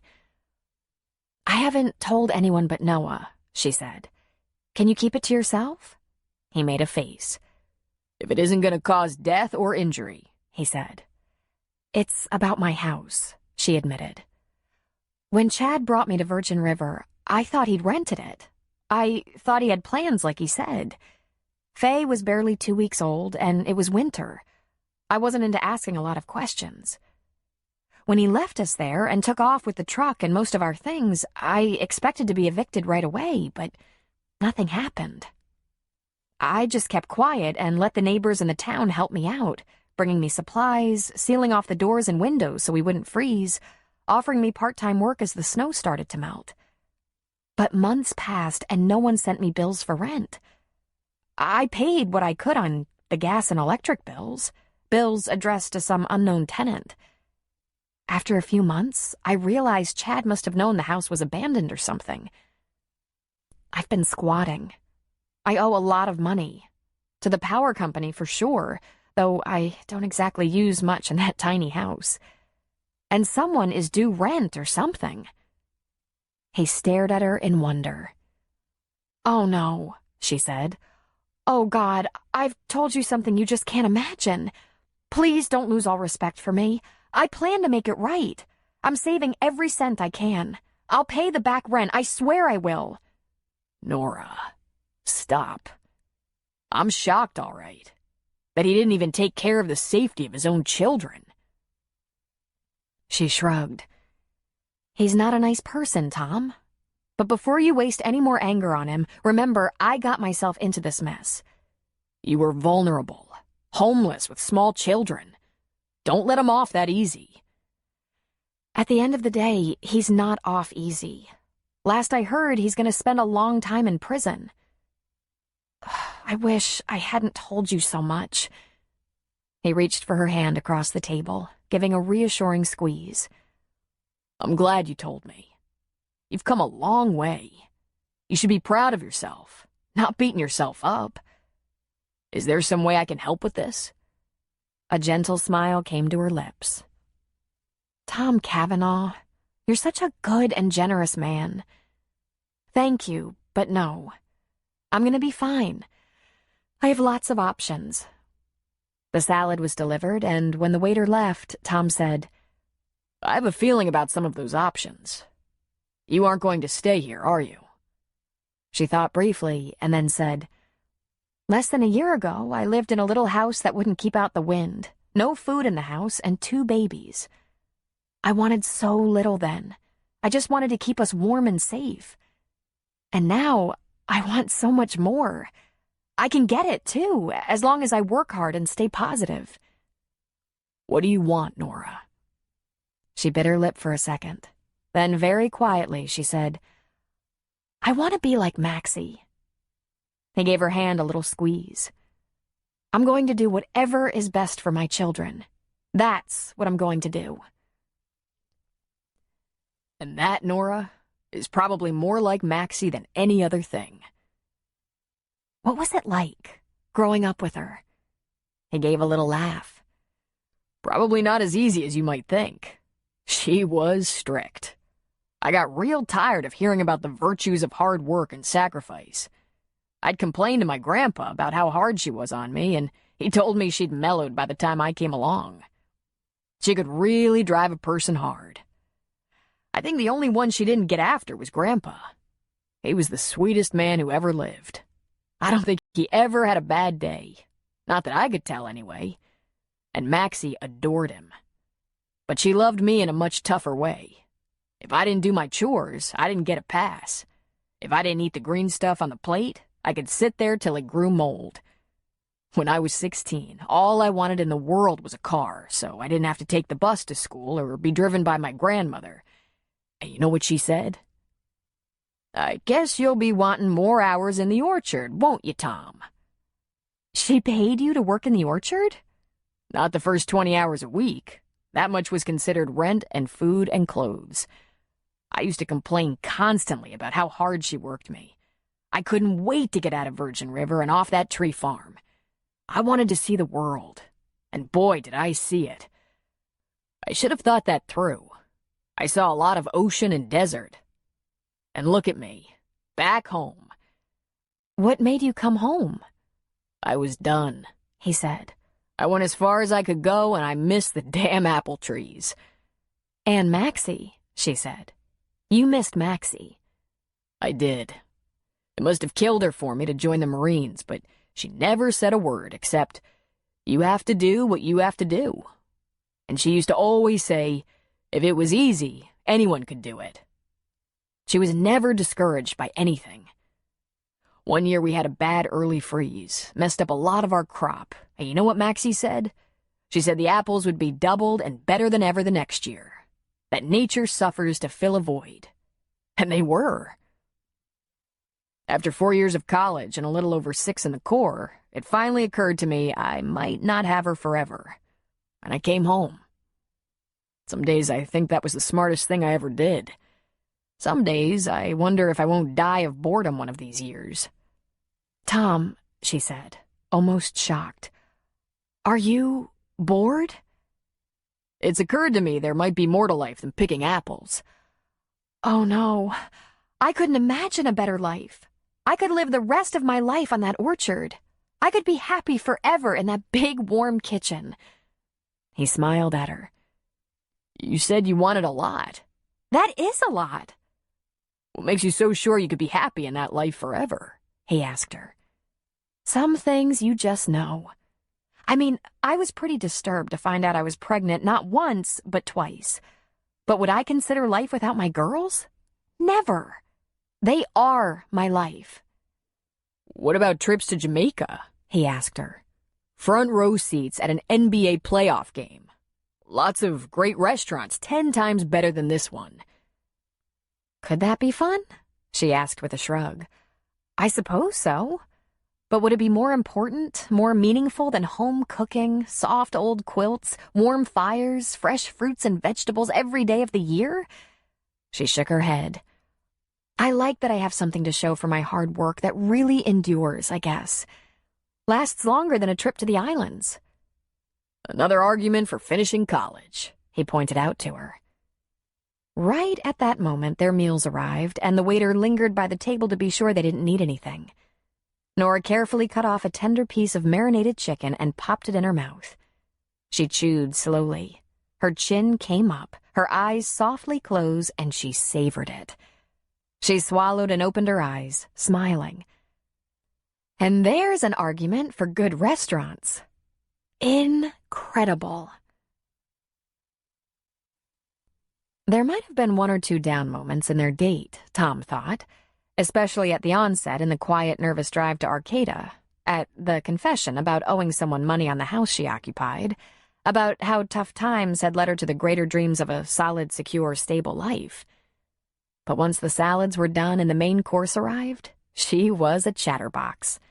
She wanted to tell him everything about her experience in his grandmother's kitchen, how the girls became more animated by the minute, all that she learned from Maxie about baking, from Maxie and her girlfriends about life. And this apple festival thing you've got going on, she said. Maxie's idea, he admitted. She convinced Grandpa to start it when my dad was a kid. Back then they drew up posters and printed flyers, took them around to businesses on the coast, nailed a few to telephone and light poles. I wasn't even mildly prepared for what was going to happen. Then, when the people swarmed in, I was overwhelmed. It's more than buying apples to them, Tom. They want to be part of what you and Maxie do. Almost every room in the house was full of people visiting, catching up with neighbors, eating, juggling each other's babies. Did I tell you I helped make about 300 sachets with Maxie and her girls? She had dried apples, cinnamon sticks, and cloves, and we tied them into little bundles. And I can now bake cinnamon rolls. You've come a long way since terrible coffee, he said. I lied about how my father liked it, she admitted, laughing. I know that now. Good fake, though. Although she was stuffed and he really didn't need to eat another bite, he insisted on ordering coffee and dessert. He loved the way she relished every new taste, every luxurious bite of something that, for her, was indulgent. 1 dessert of cheesecake, 2 forks. You know what I hope? I hope you always have that sense of wonder for simple things. She just laughed at him. Oh, I'm sure we're safe there. I'm kind of hoping to have some wonder over extraordinary things someday. He dipped his fork into the cheesecake and held it toward her mouth. She shook her head and said, "Oh, I can't." But he persisted until she let her lips close over the fork. Her eyes closed again, that luxury of excellence on her tongue, and he almost got aroused. His heart pumped, and so many emotions swept through him: possession, adoration, titillation, excitement. Feeding her seemed to do something for him. He tried to reason with his feelings. It was a silly bite of cheesecake, but he couldn't wait to share that fork, to put his lips where hers had been. He'd never felt like this before. Soon they were walking across the square to his truck, and he grabbed her hand, holding it. It was almost as though she hadn't noticed. She was doing a recap of the meal, the ambiance of the restaurant, the added delight of a dessert she absolutely did not need. He listened with a smile. He found listening to her comforting. She had no idea how cute she was. And as they walked, he leaned down enough so that he could catch a whiff of her hair. Sweet, flowery, clean. There weren't too many people on the square and sidewalks, but they were hardly deserted. Still, when they got to the truck, he pulled on her hand until she faced him. She looked up at him. He put one large hand on her hip, and with the other, he traced her jawline with a knuckle until it was under her chin. Then he lifted her chin, lowered his head, and placed a very cautious kiss on those full lips. Yeah, he liked that. He tried that again and again. She put a hand against his chest and said, "Look, I don't want to upset Darla." This has nothing to do with Darla. This is just you and me. Okay, let me put this another way. I don't want to get in Darla's territory. I'm not her territory. We're friends. Her husband, my squad, that whole thing. I'm just being supportive. And he leaned toward her mouth again. Wait. You know all the things I've gone through the past few years. I don't want to just get deeper in trouble. Huh? What? I don't want to get mixed up in a situation that would hurt me. Like, before. His eyes became slits. You can't really be suggesting that I could ever do to you and your children what he did to you. You know I'm not that kind of person. You're not, she whispered. I know. It's a kiss, he said. With any luck, a good kiss. I want it. You want it. She nodded weakly. After all, she'd made that deal with God. Then can you shut up and kiss me? Her lips were already parted, just in case she had something more to say. To her own great relief, she didn't. He came down on her mouth gently, but it took only a second for it to become serious. Demanding and powerful, and by the way she received it, it was very much to her liking. She'd been holding her breath and let it out slowly just as her arms slid up and around his neck. He tilted, moved, tongued open her lips, played around with her tongue. Then he lifted her a little bit, bringing her mouth up even with his and, incidentally, pinning her against his truck. He should really care if people were walking by, but he didn't. All he could think about was her small body flush against his, the taste of her mouth, and the fact that after all that hedging, all those excuses, she met him with passion. He heard her whimper slightly, and he took it as a little victory. She wanted him too. Oh, man, he whispered. He went back for more, covering her mouth with almost dangerous intentions. If he didn't get a handle on this, he'd be a little out of control, and he couldn't remember the last time he'd had that feeling with a woman. Knowing this was where it was going to end, he forced himself to let go of her, to let her slide back onto her feet, to find some stupid thing to say to excuse it all. That wasn't so bad, was it? He came up with. It wasn't bad at all. Thank you. I mean for the kiss, not for the compliment. If you can call not bad a compliment. I hope you'll be careful with my feelings, she said, surprising him.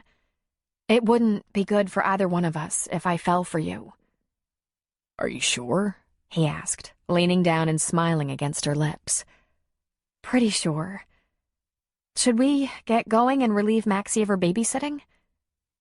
If you wanted me to, I could take you somewhere private. For more kissing, he suggested. Tom, I should go get my kids and get them settled in bed because I have a long night ahead. I'm going to spend half of it thinking about what a wonderful evening I had and that fantastic kissing, and the other half hoping I haven't made a big mistake. He smiled at her and kissed her nose. I hope you get some sleep, Nora, because I'm taking you to the pumpkin patch tomorrow. I know, she said with a sigh. And come Monday morning, I'll be waiting for the glass slipper to show up at my door.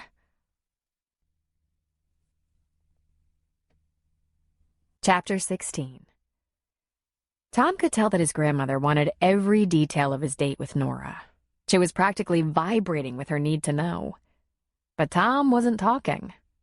Nora assured her that they'd had fun and the most delicious food imaginable.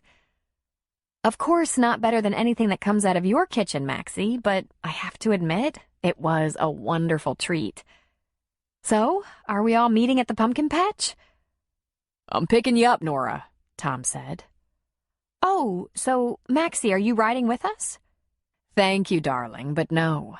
I'm going on my own steam. I may not be ready to leave when you are, or I might want to leave earlier. I like having my own wheels. I understand, she said with a laugh.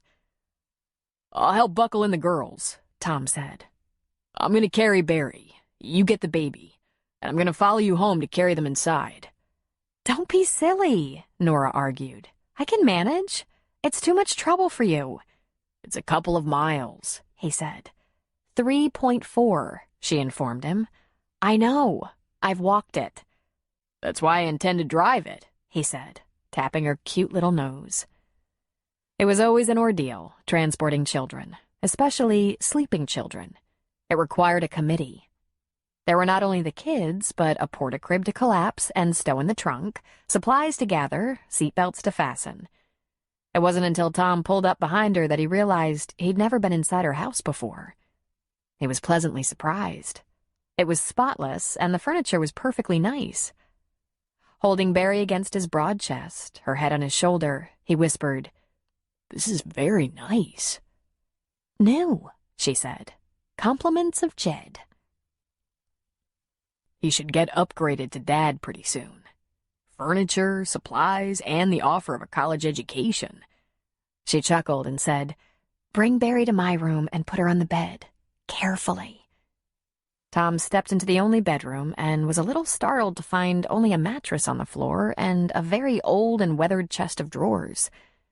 But the bed was perfectly and meticulously made up, and there was a soft, thick area rug under it. "You need a bed frame," he told her in a whisper. "It's not a priority right now," she said. "Besides, until Jed brought the porta-crib, we all slept together, and it was safer for the kids. Mattress on the floor. If one of them rolled off, they didn't get hurt. Just lie her down, Tom, and take Faye for me so I can go get the crib." "I'll get it," he said, gently lowering Barry to the bed. After everything was accomplished, children settled, she was walking him the 10 steps to the door. He turned toward her. "This is nice, Nora. A good little house." "Thank you. With the help of Jed and neighbors, it's been possible to do a lot with a little." "Thank you, Tom. It was such a nice night. I'll probably never forget it." He leaned down to her and gave her a brief kiss on the mouth, just a peck. He wanted much more from her, but just couldn't tempt himself further. "I'll pick you up tomorrow at noon. Will that work?" "Sure." "I'll bring a couple of lawn chairs and a blanket for the yard at Jilly's. You're in charge of kids' stuff, and round up some things for Faye to play with on the blanket."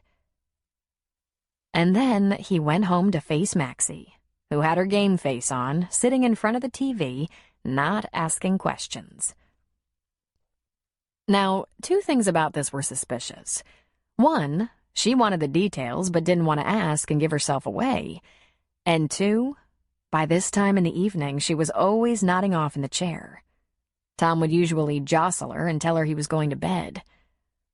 "I have nothing to say about the date," he informed her. "I didn't ask," she told him.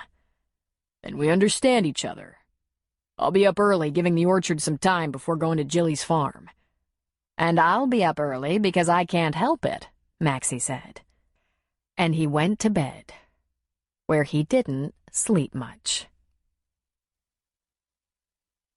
Jack and Preacher shut down the bar. A sign was posted on the door. "Town party at Jilly's Pumpkin Patch. Strangers welcome. Food and drink available. Fun optional." And there were directions. They got to the farm a little early so they could set up their grills. Jilly's sister Kelly, the chef, was in charge of the food, but Jack and Preacher were in charge of grilling. For events like this, they provided big tubs of ice-cooled drinks, burgers, dogs, buns, and paper products. They brought burgers and hot dogs from the bar's kitchen, but they were happy to cook up any meat brought by picnickers. They usually put out a jar for donations rather than going through the madness of ringing up for the food and beverage, and they always made out better that way. Kelly was going to provide the rest of the food. She'd have a regular pumpkin buffet of bisque, pumpkin cheesecake, roasted pumpkin seeds, muffins, and pumpkin bread. In addition, she was putting out a huge potato salad, plus deviled eggs, green salad, a vegetable tray with her own special dill dip, and lots of chips. People in town showed up with a variety of things. Some would bring a covered dish, and still others would burden the food table with their own baked goods and bowls of Halloween candy. They'd stay all day and share whatever they felt like sharing. And even though many of them had gardens, they'd probably all take home a pumpkin. Some would come in costume. Before the crowds arrived, Hank Cooper came around the corner of the big Victorian house, alone. "Hey," Jack said. "You bring any Reardons?" "They'll be coming. I thought maybe I could have a second. I could help you set up if you want my help." "We're ahead of it here," Jack said. "What's on your mind?" "Well, it's this. Sometimes I do unpopular things. I'm not saying that incident back at Fort Benning.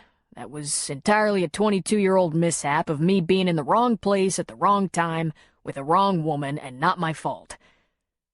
But I've had strong opinions about things here and there, like quitting oil companies I worked for because I disagreed with their practices, that kind of thing. You might not understand that, but then maybe you've never seen what happens in a spill. Preacher started scraping the char off the grill with a spatula. In my opinion, it's not wrong to avail yourself of what the earth provides, but it is wrong to abuse and exploit and endanger it. Yeah, Coop said. Jack slanted a narrow-eyed look at Preacher, who always surprised him. Avail yourself? You know, help yourself. I know what it means, Jack said. So the deal is, Coop went on, sometimes I get a reputation. Not always a fair one, but still. So what I do, just to make sure I can always bail myself out if I have to, or get work again if I need to, I keep some records. Documentation. Very smart. I keep records too, Preacher said, scraping. Get yourself in a lot of tight spots, do you? I prefer to think of myself as a man of principle. So, I made a few copies of things from way back. There's an envelope in my truck that I'd like to transfer to your truck. It might make for interesting late-night reading. It's a record of my arrest, the results of a brief investigation, my release and honorable discharge. I did very good work for the Army, but to say the Army wasn't sorry to see me go would be an understatement. He gave a shrug. It's been said I have trouble with authority. Jack frowned slightly. Why didn't you explain that sooner? That you have the proof. For starters, I didn't know your name. I never forget a face, however. You don't look that much different than you did 15 years ago. Jack stood a little taller. Except for the gray, Coop said, brushing his fingers through his own brown hair, right at the temples. And you were doing so well, Jack said. Then he added, For starters, I kept records, but it rubs me the wrong way to have to prove myself. To anyone. What happened to innocent until proven guilty? That pride get in your way much? Jack asked. Sometimes that's all a man's got. Well, I'd be happy to take that envelope off your hands. And can I just say, that's a good thing you did. For Luke and for me. You might be passing through, but we're staying here. We don't need bad blood between us, me and Luke. That's the thing. This place is growing on me. I might sit out some time here, and we might never be friends, you and I. Jack gave a shrug. Just so we're not enemies. Yeah, Coop said, running a hand around the back of his neck. But just so you know, you pretty much irritate the shit out of me. Is that a fact? You're such a goddamn know-it-all. Both men looked suddenly at Preacher to find him grinning like a kid. You'll find that kind of comes and goes. He gave a chuckle. You'll like him better after you take some money off him at poker. He hardly ever wins. Funny, Jack said. Then to Coop, he said, Come on, let's go get that envelope before the crowds descend. After tossing the envelope in his truck, Jack turned to Coop and stuck out a hand. You irritate me too. We might as well shake on it. Cooper took the hand, and he laughed. Tom was up before 5 a.m., and the first sound he heard was that of Junior pulling a flatbed past the house with the smallest tractor. The jingling sound it made as it rode by was the telltale jingling of metal fence posts. He pulled on his jacket and boots and said, Crap. It didn't take him long to find not only Junior sitting atop the tractor, motor running like he might make a fast getaway, but the black, furry rumps of 4 bears ambling away from the orchard. Mother and her triplets. They were almost 100 yards away before Junior turned off the motor. Tom was on foot. Did you run 'em off? He asked. Yep. I saw one in a tree and went for the tractor. I'm gonna put a post every 2 feet on this section now, Junior said. I'll help. You get coffee yet? I don't need coffee to wake up. I'm pissed. I got my motor running. By the time the fence was double repaired and half the orchard chores done, it was noon. Right now, the last thing he felt like doing was spending a day with a bunch of little kids at a party on a farm. But he'd made a commitment. He'd be late to Nora's. A shower and shave was absolutely necessary. By the time he made it to her house, it was 12:30, and he was exhausted. But the second he saw her, he felt a little surge of energy. "Sorry," he said. "I meant to be on time." "Oh, Tom, please don't apologize. It's all right. Would you like us to go in separate cars?" "Why?" She gave a shrug. "Maybe you don't want to give the impression that we're, "Friends?" he asked. "Of course," she said, and unconsciously brushed her lips with her fingers. "We'll take your car so we don't have to move car seats to mine. I'm gonna throw the chairs in the trunk." "With the stroller, please?" In the back seat, Barry chanted, "Pumpkin, pumpkin, pumpkin, pumpkin." Soon, the blanket was spread on a grassy spot not far from the big Victorian, and Barry was pulling at Nora's hand, begging to go see the pumpkins.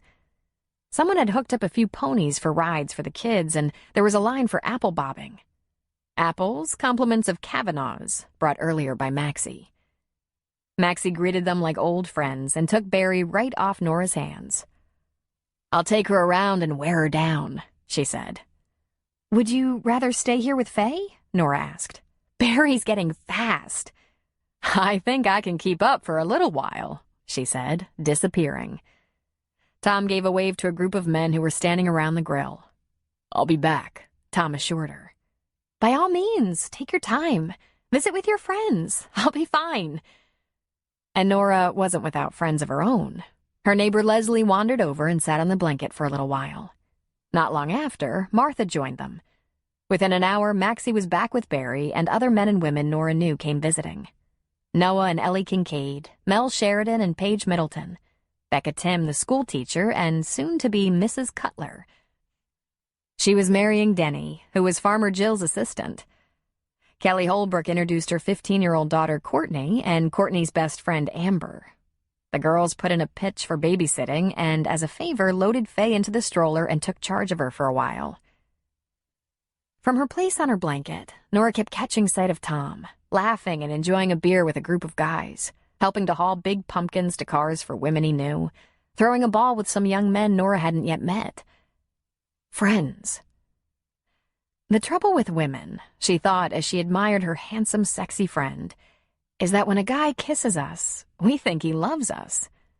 Women think kisses make relationships, when really, kisses make kisses. And besides, was there really room in her life for a relationship? Probably not, even though there was nothing about Tom to suggest he could be as thoughtless, irresponsible, and cruel as Chad had been. Not only were there too many differences in their characters, she had to remember that back in the days of Chad, he was a traveling ball player. She rarely saw him, and when she did, she was so overwhelmed with her crush, she gave in to him quickly, easily. She saw Tom every day. She spent many an evening at his dinner table. She witnessed firsthand how he cared for his grandmother. The man was nearly a prince in her eyes. So, what if they were friends for years? Friends who had the occasional dinner out or went to a town event here and there. And what if, as good friends, there was sometimes kissing? Only one real crucial factor could make that an unappealing idea. If it wasn't good for her children. And right now, everything about Tom and Maxie and the orchard had been wonderful for her children. Of course, she couldn't be kissing him if he was also kissing someone else. The disposition of his relationship with Darla hadn't been talked about, except that she knew Darla was only supposed to be in California for 2 or 3 more weeks. Tom brought her food.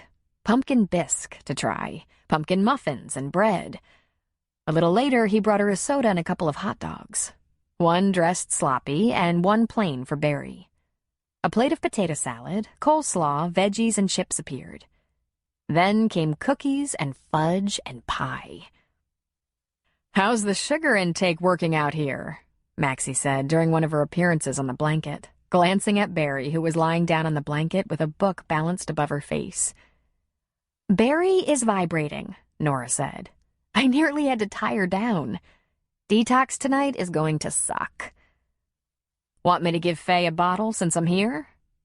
And Nora smiled. If she decided to move south, to live near her father and go to school, she would miss Maxie as much as Tom. That would be nice. She'd be more than happy to give herself a bottle, but you're only a baby once. I try to hold her whenever I can. Maxie settled in one of the chairs Tom had brought and pulled the baby onto her lap. Brings back such sweet memories, she said. Nora, you remind me of a younger me. When Tom's father was a baby, I worked all the time. I worked so hard on the orchard. I can't even remember if I had to. There were Warren's parents and hired hands. But I had that baby in a sling all day while I did chores. Even picking apples. I think you come from a generation of hard workers, Nora said. My generation is one of techie obsession. I'm just doing what works. And I was trying to justify my existence. I desperately wanted to prove that Warren hadn't made a huge mistake marrying me. I can't imagine anyone would think that. Ho ho! Maxie laughed. Warren's father didn't even want to hire me, and he was furious at the notion that Warren would marry me. I was pregnant. Nora frowned. You and Warren met on the orchard, married, and you got pregnant right away? She asked. Oh, heavens, no. I showed up looking for work with what you young women now refer to as the baby bump.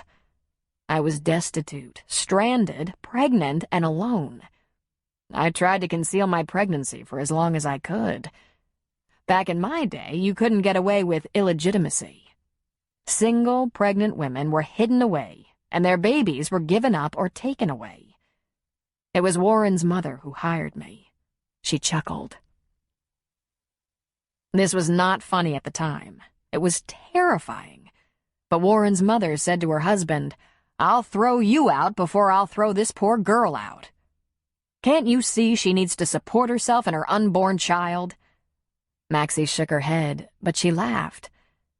Nora was completely confused. She had to concentrate to close her mouth. That's right, darling.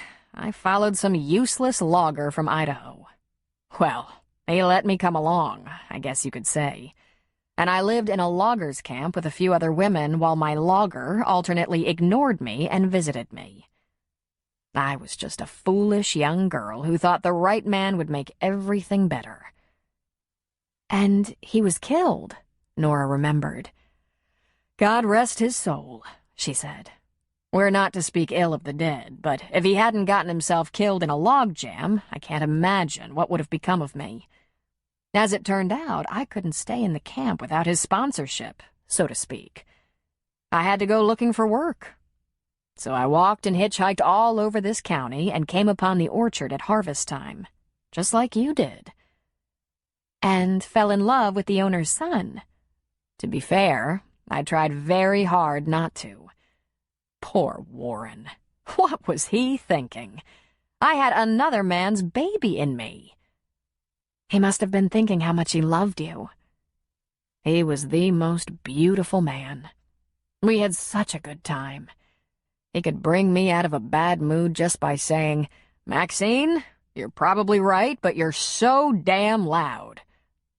He was a little older than me, 12 years, and we were married over 40 years. We married just before my baby was born.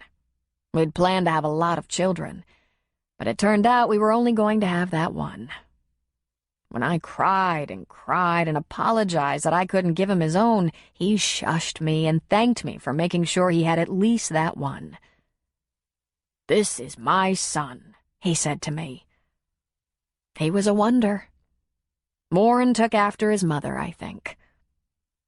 And your son, Tom's father, died in a plane crash, Nora recalled. Maxie inhaled sharply and gave a nod. Her eyes closed for a moment, proving you never get over burying a child. Our children are not our possessions, Nora. They're loaned to us to raise and to be set free. From the time he could look up, he was determined to fly high and fast. I wasn't put on this earth to stomp on a young man's dreams. Although there were times I had to ask myself if I'd have been happier if I had discouraged him in every way, even if it meant having an unhappy, bitter man alive long enough to harvest many, many years of apples. Surely not. Surely not. Nora wanted to be her. She had to brush away a tear. What? You're crying. Stop at once. I've had my setbacks, but I've had the best life of anyone I know. I can't find a person I'd trade places with, and believe me, I've been looking. Then she paused for a minute of reflection. Maybe Penny, about once a year. Every Christmas, her son gives her a 10-day cruise, anywhere in the world. I could stand a cruise, I think. Nora sniffed back a laugh. If I could, I'd give you a cruise. Don't worry, Maxie. I won't ever tell anyone. She gave a huff of laughter. A quiet laugh as Faye's mouth opened around the nipple of the bottle and her head lolled back, asleep. Nora, this is a small town. The biggest mistake I could have made was trying to pretend to be something I'm not. Those people who were around back then knew I showed up in Virgin River pregnant, married the lord of the manor at 8 months, raised a logger's son as Warrens. Those people told the ones who came later, I expect. At least until my son's young wife gave me their baby, and he died shortly thereafter. And all that became more interesting news. Nora, there aren't many secrets here. At least not for long.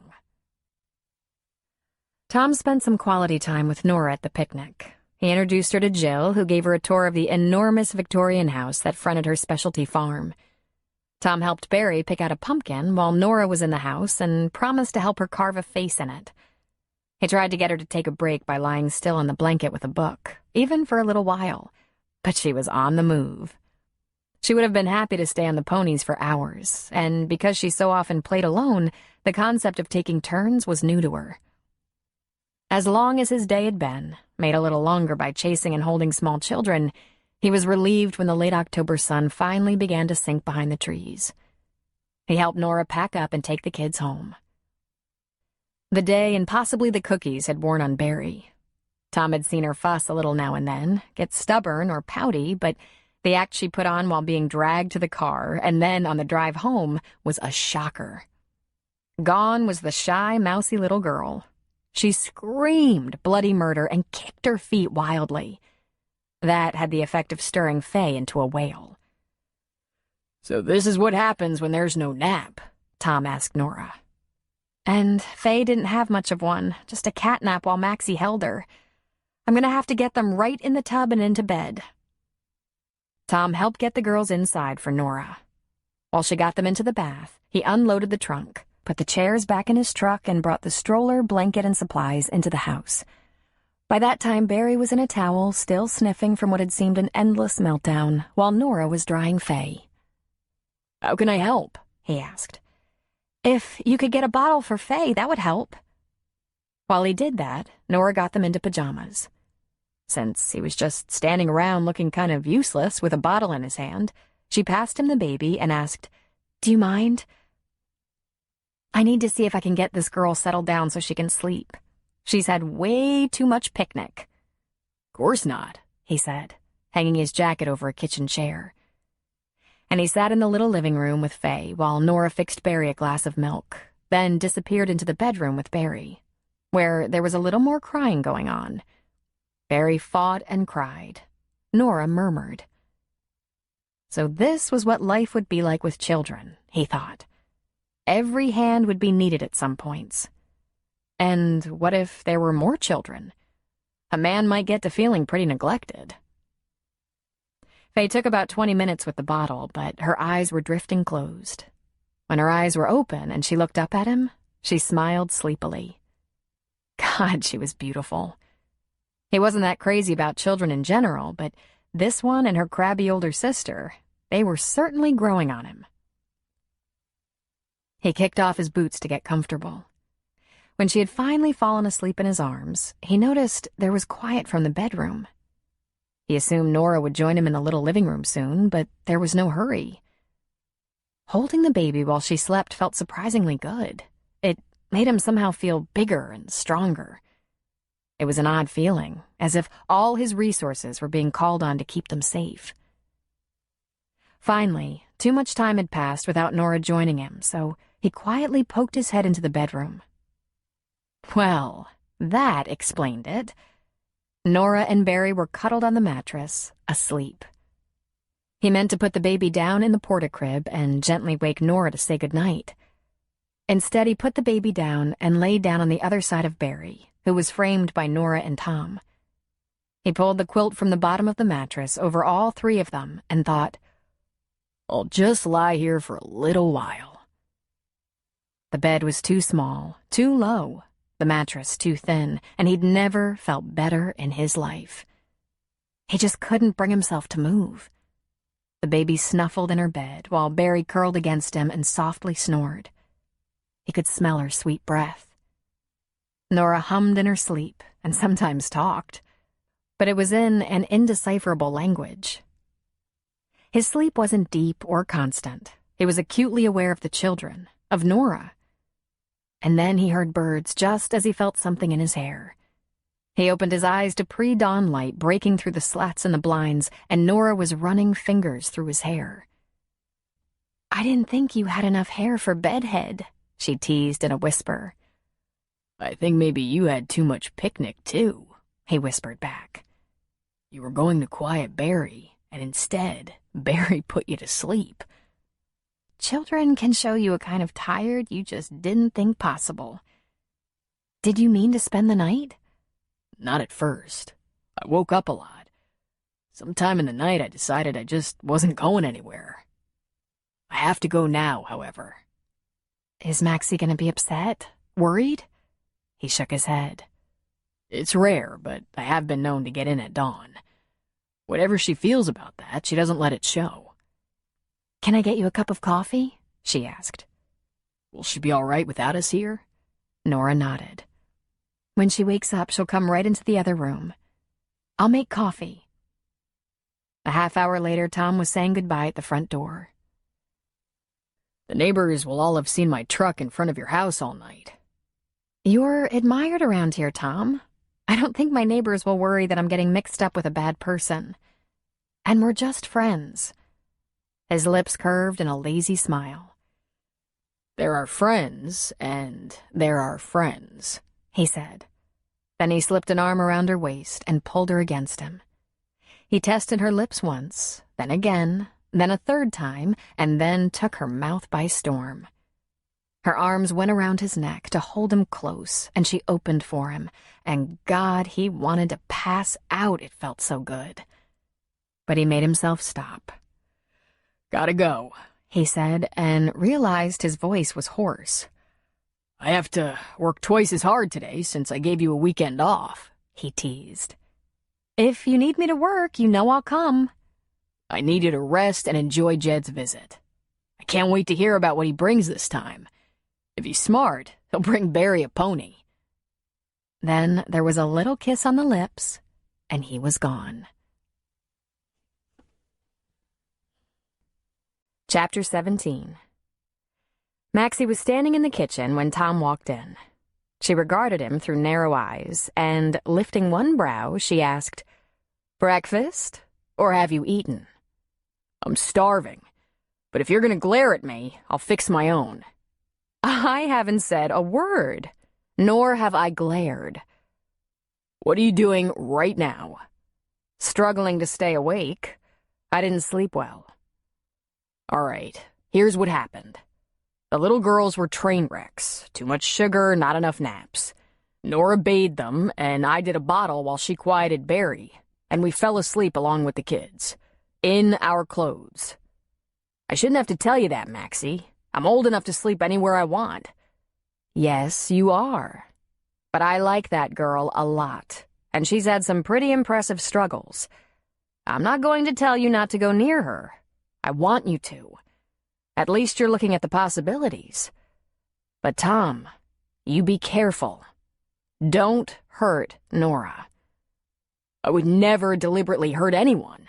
I know, she said tiredly. It's so hard. I want you to use caution, to take your time. I also want you to get me beyond the suspense. I'm old. He grinned at her. You're gonna have to let me pick my own girl. But no matter what, there's no reason you can't have Nora in your life. She loves you, Maxie. Well, life would be a lot easier if you'd just let me tell you who to fall in love with. After all, I know more about this sort of thing than you do. Fall in love? Maxie, I think you're getting way ahead of yourself. Yet those words followed him around all day Sunday as he worked and puttered around the orchard. Certainly, he wasn't falling in love. He was simply attracted. And from what he could tell, she was also attracted. And they had a nice little attraction going. He traveled that very road quite a few times since the age of 15 or 16. Yet he'd never been in love. Tom told himself that the fact that he wanted to talk to her or see her all day Sunday had nothing to do with his feelings. And that Sunday was one of the longest days he'd experienced since being back from Afghanistan. But he told himself it was only about magnetism. After all, she had a special charm. But he would not fall in love with her. Nora was encumbered, not just with small children, but with a troubled past she was still struggling to overcome and understand. He was looking for something else entirely. A woman without entanglements. A woman ready to settle down and make him the center of her world. But when Monday came, when she arrived at the orchard, he felt himself light up on the inside. He was grinning like a fool before he could control himself. She was the first of their seasonal workers to arrive as usual. She came to his office to tell him good morning, and he came around from behind his desk to stand before her. He took her hands in his, looked into those golden brown eyes, and said, I've been thinking. We'd better be careful. We shouldn't get too involved too quickly. She tilted her head and drew her brows together. Explain why you have such a giant smile on your face when you say that. I had a good time on Saturday. Friday and Saturday. But we're adults, you have a family to think about, and I have a lot of responsibility. Let's not be foolish. If there's a little attraction between us, no reason we can't enjoy that for just what it is. But we don't want to fall headlong into anything real complicated. We're gonna have to keep it friendly. Light. You know. Is this your idea of a no-strings-attached proposal? I'm just saying. I don't see friendship, even a close friendship, getting in the way of us each managing the lives we have to manage. If we let it get too deep too fast, we could regret it. We don't want complications or heartbreak. She smiled at him. Oh, you're right. We wouldn't want that. You understand, then? He asked. That we don't have to take this too seriously. The fact that we seem to get along so well? Perfectly. And around here, we should be professional. Set an example, you know. Of course, she said. Then she waited. Is that all? I think so, yes. Then I'll get going.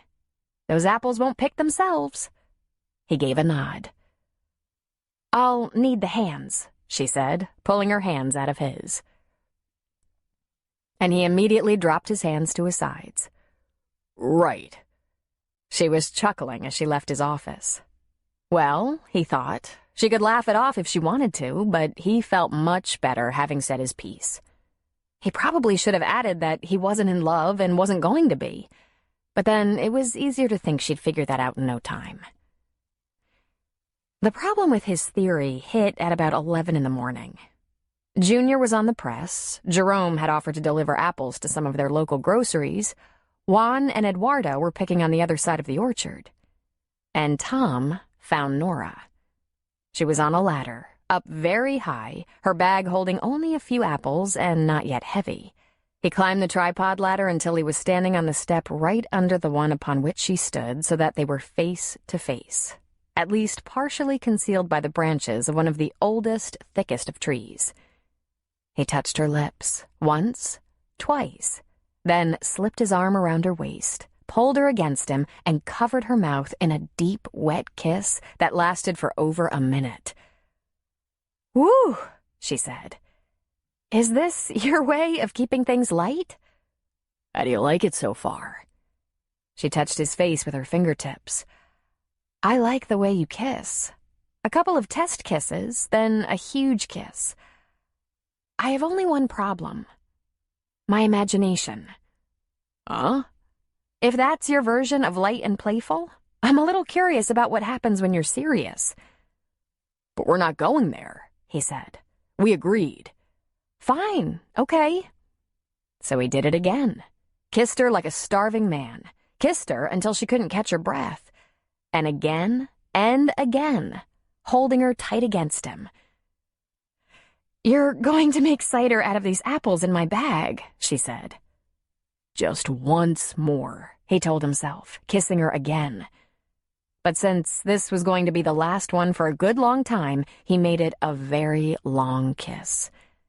He stopped when he started to get aroused. He lectured himself for a while on how only a fool would allow himself that kind of contact with a woman he wanted to keep at arm's length. So that was pleasant, he thought. And now it will officially stop. No more playing around, no more 5-minute kisses in the apples. And at 2 o'clock in the afternoon, he found her in the orchard, slid that heavy bag full of apples off her shoulders, spun her around the thick trunk of a tree, and kissed the breath out of her. Over and over. When he let her breathe, she laughed. "I know you want me to understand that this isn't passion or desire, but just friendship. But I have to be honest.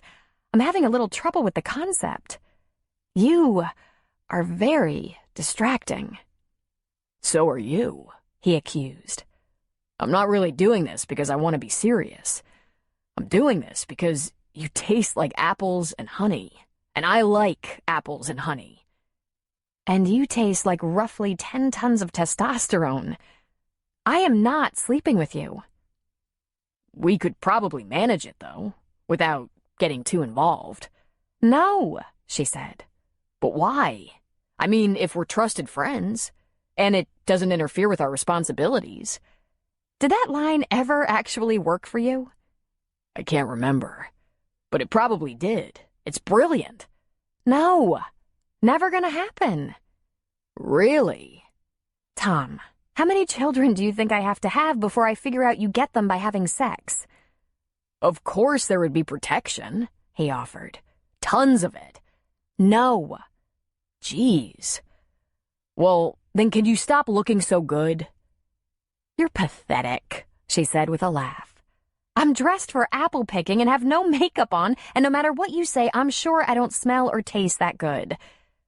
His lips instantly sought her neck. He kissed and licked. He groaned. Then he went after her lips again, kissing her stupid. No, she said when their lips parted. Now, as much fun as it is to make out with the boss, I have work to do. Had enough of me, have you? He asked. For now, she said with a smile. Your professional behavior is killing me. He sighed and let her go. He helped her back into the apple sack. Thank you, she said. Now go do something important. And she gave him a little shove. All right, but I have a feeling I might be back. Yeah, I know. Tom wasn't a particularly good liar, and he blamed Maxie. She'd always told him that lying created bad karma and that often you were stuck with the lie. She said it was God showing his sense of humor. When he was a kid in school and hadn't done his homework, she'd warn him, "Don't say you couldn't do it because your grandmother died unless you want your grandmother to die." Lies have a funny way of working into truth. However, he felt some lies, minor lies to be sure, had to be safe. So when Darla called and said, "How was hunting over the weekend?" he said, "Didn't get anything." "Well, I missed you so much. I can't wait for this weekend. And I've been thinking, if you can break away from the orchard for a little hunting, you can break away to visit me in Davis." Unfortunately, I can't. I'm hunting again. Tom, again? It's a tradition around here, and very important to community relations. He was glad she couldn't actually see him wince under the weight of the bullshit. "I'm not going to be in Davis that much longer," she said in a pout. "And I miss you. I miss the whole orchard." Well, if you want to spend the weekend alone with Maxie, I'm sure she'd be more than happy to entertain you. And, just as he thought, Maxie was eavesdropping. The speed with which that old woman made it to the kitchen where he was talking on the phone was rather phenomenal and gave lie to her impending death. Her eyes were as big as apples, and she bared her teeth at him. In fact, she might be having her girlfriends for the weekend again, he said to further discourage Darla. Maxie rolled her eyes and went back to her television program. "Well, when exactly will you be gone?" Darla asked. There were times it wasn't easy being a man, and he was proving himself to be a typical one. He could hoist up an M16 and go after insurgents fearlessly, but he couldn't tell an interested woman that it was a no-go. No interest. In fact, some measure of dislike. More than some. Darla wasn't for him. He would far rather she finish her time in Davis, return to Denver, and forget about him. "Well, I'll be leaving very early Saturday morning. We'll camp overnight, and I'll be back around noon on Sunday," he said. Just coincidentally, about the time Darla would be leaving Virgin River if she came to visit.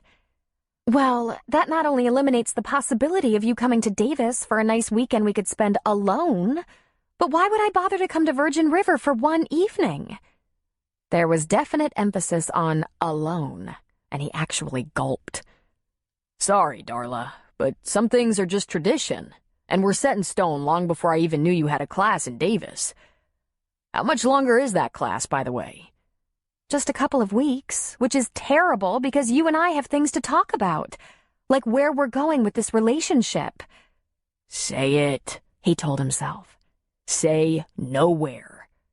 But he said, "Oh, it's a shame that class didn't fall at a less demanding time of year." Well, to say I'm unbelievably disappointed would be an understatement. "I'm sorry, Darla, but it's all beyond my control." There was just a bit more chat. He apologized, she sulked, and then he signed off. Then he looked into the living room and met with Maxie's glare. "Why can't you be deaf like other old women?" Tom asked her. "You're going to hell, you know. What did I tell you about lying? What's the worst thing that could happen? I could be forced to go hunting and not shoot anything." "I don't even want to discuss it, except to say that you better not ever again volunteer me to entertain Darla for a weekend." "Are you mad? Who would carry her bags?"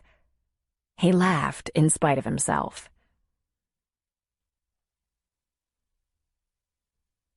Nora wasn't experienced in love, not by a long shot. In fact, her limited experience was pretty much all bad.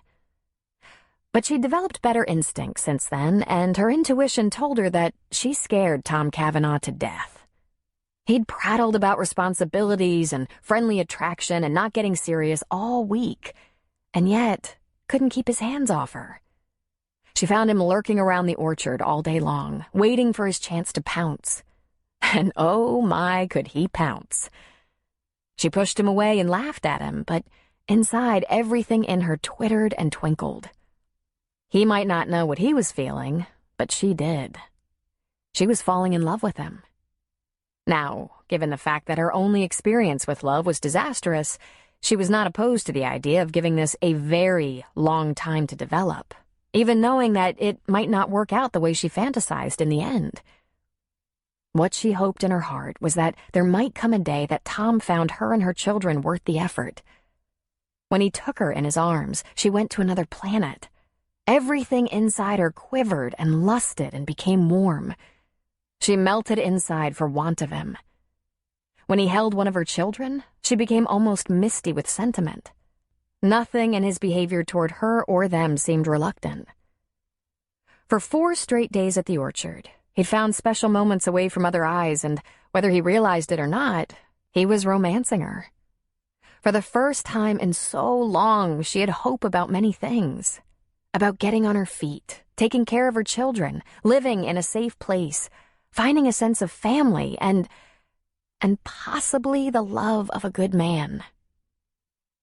And then, on Thursday after work, she came home to find a notice posted on her front door. In 1 week, her house, owned by a financial institution, would be auctioned. She was expected to move out as soon as possible. She tore down the notice. The girls were still with Addie. Addie would have seen the notice on the door. Everyone in the neighborhood probably had seen it. With fear in her heart, she went inside and flicked on a light. Then she lit a burner on the stove. By some miracle, the utilities were still connected. She went to get her girls, and Addie met her with a look of alarm in her eyes. "Nora, what does it mean?" "It was to be expected, Addie," she said bravely. "It's not my house." "But what will you do?" "I'm going to take the girls home, get them dinner and baths, and I'm going to think. The right answer will come to me." Maxie was working up an outstanding roasted chicken in the house, and Tom was working late in his office, going over some of his online accounts receivable on his laptop. He deftly ignored emails from D. Pritchard. He didn't have the time nor the energy. He had some catching up to do. Chasing a pretty woman around an orchard took time and cut into his workday. He wanted this chase to go on forever. He was confident that sooner than later he would be able to convince her they could invest just a bit more in each other. He wanted her. No question she wanted him. He could negotiate and, what the hell, become her steady boyfriend. The thought actually made him smile just as he continued to believe he wasn't making a real commitment. He heard a car, and for a moment he thought she was back for dinner. It was entirely possible. Maxie could have seen her in the orchard earlier or even called her. Nora and the girls hadn't been to dinner all week. He jumped up and opened the office door. A red caddy had pulled right up to the back porch. He spun right back into the office and leaned against the wall. No! He couldn't imagine what the devil she was doing here, or how he was going to make her go away. The door to his office pushed open, and there, smiling like she'd just caged a cat, was Darla. "I thought I saw you in here." "Darla," he said. "What are you doing here?" "I left Davis this afternoon, early, and I'm taking tomorrow off, so I could spend a little time with you. I suppose I'll leave Saturday to go back, since you'll be busy. But really, Tom, I should think you could make a little time for me." He scraped his cap off as he ran his hand over his head. "Darla, you shouldn't have come unannounced. I might not have been here." She stiffened as if insulted. "First of all, I emailed you a couple of days ago, right after we talked, which, by the way, was a little tense. Second, you told me I should feel welcome to come to the orchard any time I felt like it. Every weekend if I wanted to." "I don't know." Her eyes filled with tears, and she looked at him imploringly. "What's happened? You told me you were very interested in me, and then, suddenly, I feel like I have a contagious rash or something." Darla. "No," she said, backing up slightly. "I don't know what changed, but the first couple of weekends I was here, you were so attentive, so affectionate. I couldn't have imagined how passionate you were when you kissed me, and frankly, I was just counting the minutes until we could spend a night under the same roof together without your grandmother in the next room." "I tried to explain about the harvest," he said. "And the hunting," she added. "Did you try to explain about that too? Or did you just drop it on me that you'd be unavailable?" "Tom," she said, releasing a tear. "For the first time in a year, I was hopeful, happy." "Stop now," he said gently, pulling her into a hug, her head against his chest. "I apologize, but there are many things we should talk about, and I'm not sure where to begin or how." He pushed her away slightly. "And dinner's almost on the table. I need a shower, and you could probably stand a glass of wine." She sniffed and wiped at her eyes. "Maybe I should just leave." "I'm not going to let you drive all the way back to Davis, upset and crying." As she looked up at him, he was quite sure he'd never seen her eyes that round, that sad. But wait, of course he had. when he visited her on his way home. That visit to console her and tell her what a good man her husband had been. "We need to go in the house," he said. "I'll get a shower, we'll have a little dinner with Maxie, then we'll find a quiet place to talk for a while. We'll get this all straightened out." "All right," she said sadly. "Will you bring in my luggage?" "Of course," he said, and he thought, "Maxie is going to have my head for this." "First we go inside and tell Maxie that you're here. Since I didn't get the email, she would have no idea." "Didn't get," she said, lifting a pale brown brow. "Or didn't read. Because that was something else you said. From now on, you'd be very careful about checking your emails." "Yeah, some old habits are tough to change. Come on," he said, taking her elbow. As he escorted her to the house, he noticed she was dressed as if she might be attending a very important business meeting in which she was the chairman of the board. The red boots were back, this time paired with a long black skirt with a fringe on the hem and a rich red poncho. Who goes to classes like this? Who drives 4 or 5 hours to an orchard like this? Life wasn't fair, he brooded. The woman was so beautiful and such an invasive, intrusive, demanding pain in the ass. He had a strong desire for a simple woman in worn jeans that hugged every little curve and a plain old hoodie. Even if he could dress her up in these designer clothes, he wouldn't want to. He loved her unaffected style, her lack of guile. She was pure and simple and honest, and that was all he wanted. He walked Darla across the porch and opened the kitchen door. "Maxie," he said, "look who's here." His grandmother turned from the stove and jumped in surprise. "Darla," she said, her hand going to her chest. Tom didn't want to ever lose his grandmother, but he did have the passing thought that if she at least fainted, it might divert Darla's attention from what was going to be a very uncomfortable evening. "Maxie," she said, opening her arms to embrace the older woman. "What a surprise," Maxie said, submitting to the embrace, patting Darla's back. Over Darla's shoulder, she stared daggers at Tom. "I missed you," Darla said warmly. "Well, so nice you're here. I wish you'd have called. I'm afraid there's nothing but calories on the table tonight." "Oh, that's good. I'm famished. And guess what? I brought a very nice, very expensive Chardonnay. I put it in the trunk in a frozen wine sleeve so it's ready to be uncorked. Will you join me in a glass while Tom brings in my luggage and takes a shower?" Maxie lifted one eyebrow. "Perhaps more than one," she said. And while Darla may not have picked up on the sarcasm, Tom did. Duke came into the kitchen, happily wagging his tail, because, of course, he assumed everyone who came to the orchard came to see him. "No, Duke, no," Darla said, backing away with the palm of her hand out, warding him off. "You're Harry." "Darla, he's a dog," Tom said, perhaps a little irritably. Then, in order to cover his tracks, he said, "I'll get your bags." When he came into the house again, carrying 3 of her 4 bags, he noticed that she was sitting at the kitchen table. Remaining in the trunk of her car was a fancy briefcase and her chilled bottle of wine.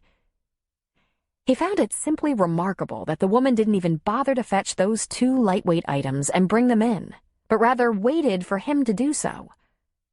As he passed through the kitchen on his way back to her car, he asked, "Just out of curiosity, how do you get the luggage into the trunk?" "Oh, you just won't believe it. The nicest man lives in the condo right next door, also a student at Davis. He's been so helpful, so accommodating. All I have to do is tell him when I'll need a hand, and he's right there, ready and able." "Does he carry your books to class, too?" Tom asked. "Why, Tom," she said, a teasing tone to her voice.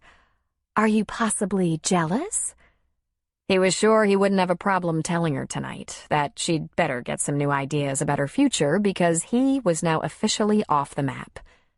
The woman drove him insane. "Let me get the rest and get that shower." "Thank you, sweetheart." He didn't dare turn around and look at his grandmother's expression. After Darla picked her way through an amazing roast chicken, mashed potatoes, and gravy, Tom helped his grandmother clear the table and take care of the dishes. Darla excused herself to change into something more comfortable. "Thank God," he said to his grandmother. "Okay, listen, Maxie. You're gonna have to disappear for a while. Give me the room. I have to tell her how it is, that we're not seeing each other. Not now, not ever. She's very determined, although I can't for the life of me figure out why." "Maybe you just blow every whistle she's got," Maxie said with a sneer. He just stared at her. "Oh, yeah. You have to leave the room. You're losing control of your filter."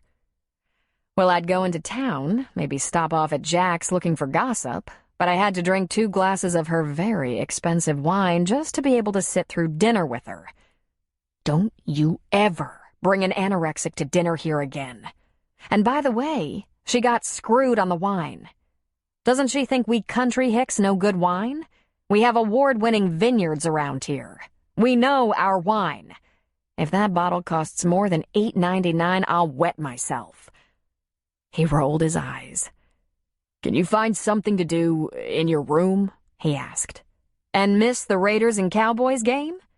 If you do this for me, I'll buy you a fancy flat screen for your bedroom." She snatched the dish towel out of his hands and said, "I'll record the game and read. But would you please not beat around the bush? I've had about enough of this. And for God's sake, don't lie." "Yeah, stupid me," he said. And then, mocking himself, "What kind of trouble could a hunting lie create?" "See? If you'd just listen to me." "Well now," Darla said brightly, "I brought some movies, if anyone's interested." Chapter 18. Although Tom dreaded the whole idea, he was burdened with the impossible task of helping Darla understand his position, which was one of not being even slightly in love with her. Ironically, what made this even more difficult was the fact that he couldn't understand what in the world made her want him. She didn't really love his world, his apple kingdom. "Movie, Tom?" she asked. "Maybe while you were sleeping." "Darla, before we look at movies, we have to talk. Let's talk in the kitchen. I'll fix you up with another glass of wine," he said. "I'll have a beer with you." She grinned devilishly. "Tom, are you trying to get me drunk?" "No," he said, though that wasn't a bad idea. "Thing is..." Then he stopped. "Listen, how did you say you met Bob?" "Did I say?" "I think so. I can't remember." "He was in Colorado Springs snowboarding." "In Vail skiing." He did so remember. "Did you date very long?" "Not long, no. A few months. Almost just enough time to plan a nice wedding. It was beautiful. He had his orders for deployment right before the ceremony, actually." Tom pondered, rubbing his jaw. "You must have fallen in love with him the second you met him." She sighed. "Well, what wasn't to love? Big, handsome, decorated hero? Every woman I knew envied me. Bob was nearly famous." "Didn't you worry about how complicated life might be with a husband in the Corps? Hadn't he deployed before?" 3 times before, she said with a nod. "But no, I wasn't worried. And I sure wasn't going to wait till the age of 40 to be married." "Huh?" he asked. "I expected to be married by 30, and when that didn't happen, "Huh?" he said again, interrupting her. "Bob was 27, Tom said. He enlisted right out of high school. He had almost 10 years in. He told me he wanted a career." "That was just talk among the men," Darla said with a wave of her hand. "Bob was a little younger than me." He leaned toward her. "How much younger?" "A few years, but it was instant love." She'd searched him on Google, Tom thought. Why hadn't he done the same? "How old are you?" he asked. "Tom, do you need to see my driver's license?" He gave a nod.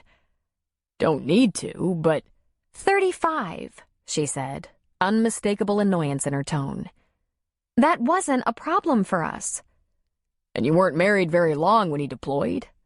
A couple of months, most of which he was with his unit and I was in Denver. But we saw each other every week. Almost every week. She'd said less than a year, as Tom recalled. Well, that was far less. And her couple of months was probably actually a couple of weeks. Why all these questions? She asked. Well, we haven't known each other that long, and I'm trying to figure out a few things. Like what you think our life would be like if we got serious. I'm sure it would be so much fun. Oh? And what fun things do we do together? He asked. She took a sip of her wine, her mood brightening. Not many things so far, but you've been very busy with the harvest. And you said the harvest doesn't last all year.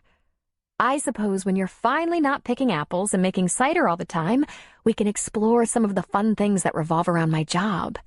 The travel, the entertainment, events. I have season tickets to the symphony. Kill me now, Tom thought. He knew, beyond the shadow of a doubt, she did not capture Bob with that bait. And every now and then I get passes to the company's box at the Lakers games. You have to like that idea. I'm not really into sports, but I love being in that skybox. He reached for her hand across the kitchen table. Darla, have you thought about how our lives just don't match? I like to watch sports on TV. You like romances, chick flicks. I'd rather hunt than go to a symphony. And, well, I live with my grandmother. She laughed softly. Tom, I adore Maxie. But as this gets more serious, you wouldn't continue to live with your grandmother. We would have to be alone together sometime. In fact, I think it's about time we explore what alone would get us. It could get us laid, he thought. And what a damn shame. The idea of having sex wasn't far from his mind. He wanted sex.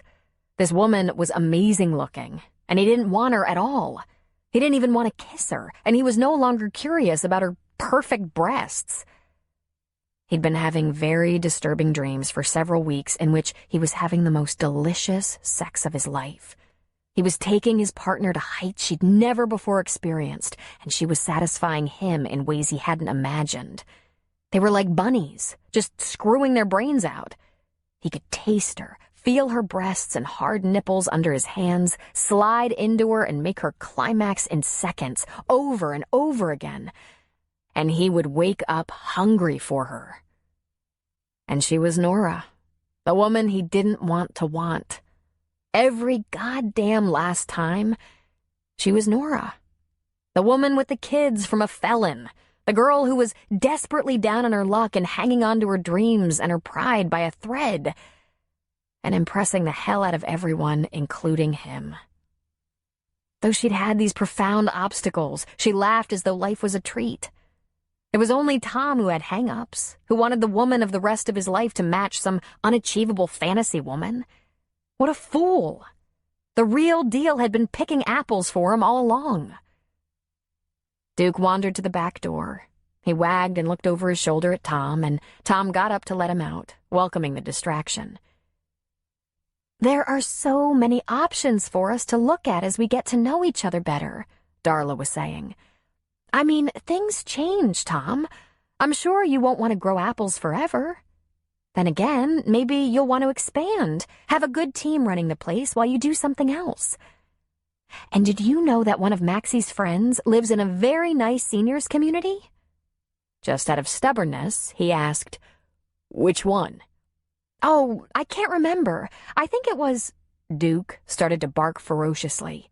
That kind of bark that Tom recognized, not just from Duke, who was 10 years old, but from dogs of his youth. That wild, high-pitched cry for backup. His eyes grew big, his mouth opened. He shot to his feet just as the dog's scream came, as if he'd been attacked. Did you leave the gate open? He asked Darla in a shout.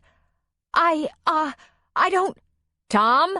Maxie yelled as she came pounding down the stairs. He had the back door open. Duke! Duke, come on, boy! Come, Duke! The dog skittered up the porch steps and into the kitchen door, tail between his legs, head down, panting in terror, shaking all over. Bear, Maxie said. I'll call Junior. I'll call Junior. Check Duke over. It doesn't look like he's bleeding. I hope he's just scared. He picked up the phone and punched in some numbers. Junior, we got the bear back. I'm pretty sure the gate was left open. There was a pause. I'll be waiting near the house, so don't shoot anything that just rustles in the bushes. It could be me. I'll carry a flashlight. Let's not waste a lot of time. He went to the living room where the locked gun closet was and pulled out a rifle and extra ammunition. He put on his jacket, gloves, hat. "What are you going to do?" Darla said, standing uncertainly from the table. Tom ignored her. Duke all right? He asked Maxie. Duke was down on the kitchen floor, baring his belly, Maxie beside him. He's all right, just scared to death. You be careful, Tom. I'll be careful, he said. "What are you going to do?" Darla shrieked. I'm gonna get the goddamn bear. "Can't you just go close the gate?" And close that bear and her triplets in here for the night? Then, maybe when my employees come in the morning, they can meet 4 bears face to face? I don't think so. Or I could leave it open all night and have a herd of elk or deer divest me of my apples. Didn't I tell you to close the goddamn gate after you come through? "I don't know," she said, immediately crying. "You always did it for me."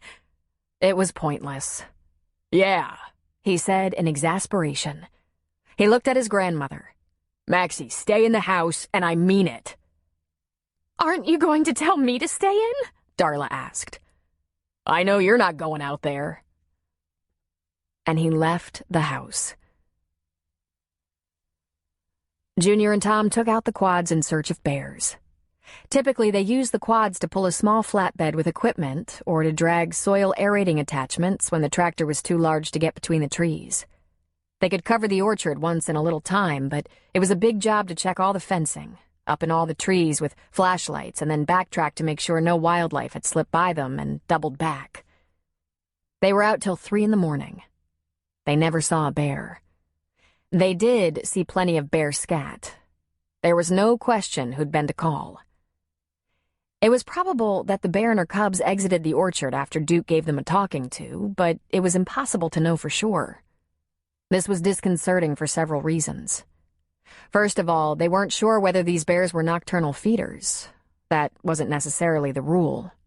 Tom had always assumed they avoided the orchard while there were a lot of workers around and broke in at dawn or dusk when the gate was closed and the workers were gone and the orchard quiet. But maybe they'd been breaking down the fence at night. But there was no evidence they came daily. Bear were scavengers. They loved feeding in dumps. And they had a particular fondness for fish. The river ran along the other side of the orchard. They could go around the orchard to get to the river. Nora's usually the first one here, Tom said. She doesn't come before sunup anymore, Junior said. Not these days.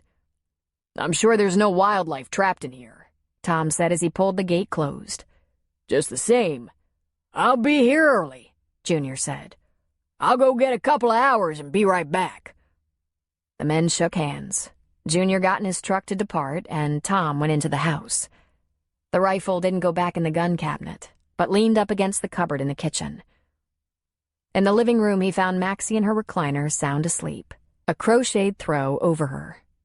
She was wearing her slippers, but otherwise hadn't dressed for bed. She was still in her clothes, ready if there was any action. Beside her was Duke. He lifted his head when Tom came into the room and gave his tail a couple of thumps. Tom scratched him under the chin and said, Yeah, thanks, buddy. Good work. And then, without even taking off his boots, he dropped onto the couch and closed his eyes. Nora was up, dressed for work and sitting at her table with a cup of coffee, staring at the auction notice, when Addie tapped softly at her door. Nora let her in and said, "Come in. I fixed you a cup of tea. It's so cold this morning." There was no mistaking the worry in the old woman's eyes. "Have you decided what to do?" Nora smiled reassuringly, though she didn't feel sure of anything. I'll think of something. I haven't even talked to anyone about this yet. Maybe Reverend Kincaid has ideas. Or Jed, he might have a suggestion. Try not to worry. Or Tom, she secretly thought. What would Tom say about her being thrown out of her house? Did you even know this house had been foreclosed? Nora shook her head. Maybe that happened a long time ago. There have been so many foreclosures in the country, I'm sure it's hard to keep up. I've heard of people living in foreclosed property for a year or more before they're actually evicted. Like me, she thought. I'll help in any way I can, Addie said. You're always welcome in my home. Thank you. How like Addie, who didn't have a nickel to spare or much room under her own roof. It was early November. Thanksgiving was just around the corner. She'd been unable to suppress fantasies of how this holiday season might be spent. She would certainly be spending time with Jed, but after this past weekend of being chased around the apple trees and kissed on any opportunity, she rather hoped Tom might want to make some holiday plans. But everything in her mind changed when she got to the orchard. After letting herself into the gate and closing it behind her, she pulled up to the barn. And there, parked at the rear of the house, was the red car. Her heart plummeted. She almost couldn't breathe. Nora gathered her mettle and got out of the car. Tom wasn't in his office, so she made coffee for him. Likely he was sleeping a little later than usual this morning since he'd had a house guest last night. Spirit almost broken, she grabbed a bag and a ladder, pulled on her gloves, and went into the trees to get to work. Tom woke to the aroma of coffee and bacon, the sun not yet up. He hadn't moved an inch in about 3 hours. His feet were still on the floor. He groaned, coughed, and stood up. Maxie turned from the stove when he entered the kitchen. Bear? Never saw one, he said. But if they were hiding in the orchard, they were damn good and quiet. We saw plenty of bear shit, though. Duke outed them. I heard a snore from the couch at about 3:30. I didn't even want to bother with the stairs. Did you get any sleep? On and off. I kept waiting to hear a rifle shot. Darla? He asked. She went to bed not long after you left.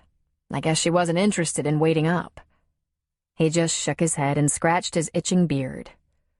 I'm gonna get a shower. I'll be down in a few. He went to his room, gathered fresh clothes to take to the bathroom, and stripped to his waist. The sun was still shy, but a soft glow came from outside the bathroom window. While he shaved, he thought.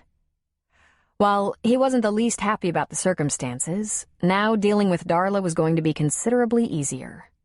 He wasn't sure how she survived in her world, but there was no way she could make it in his.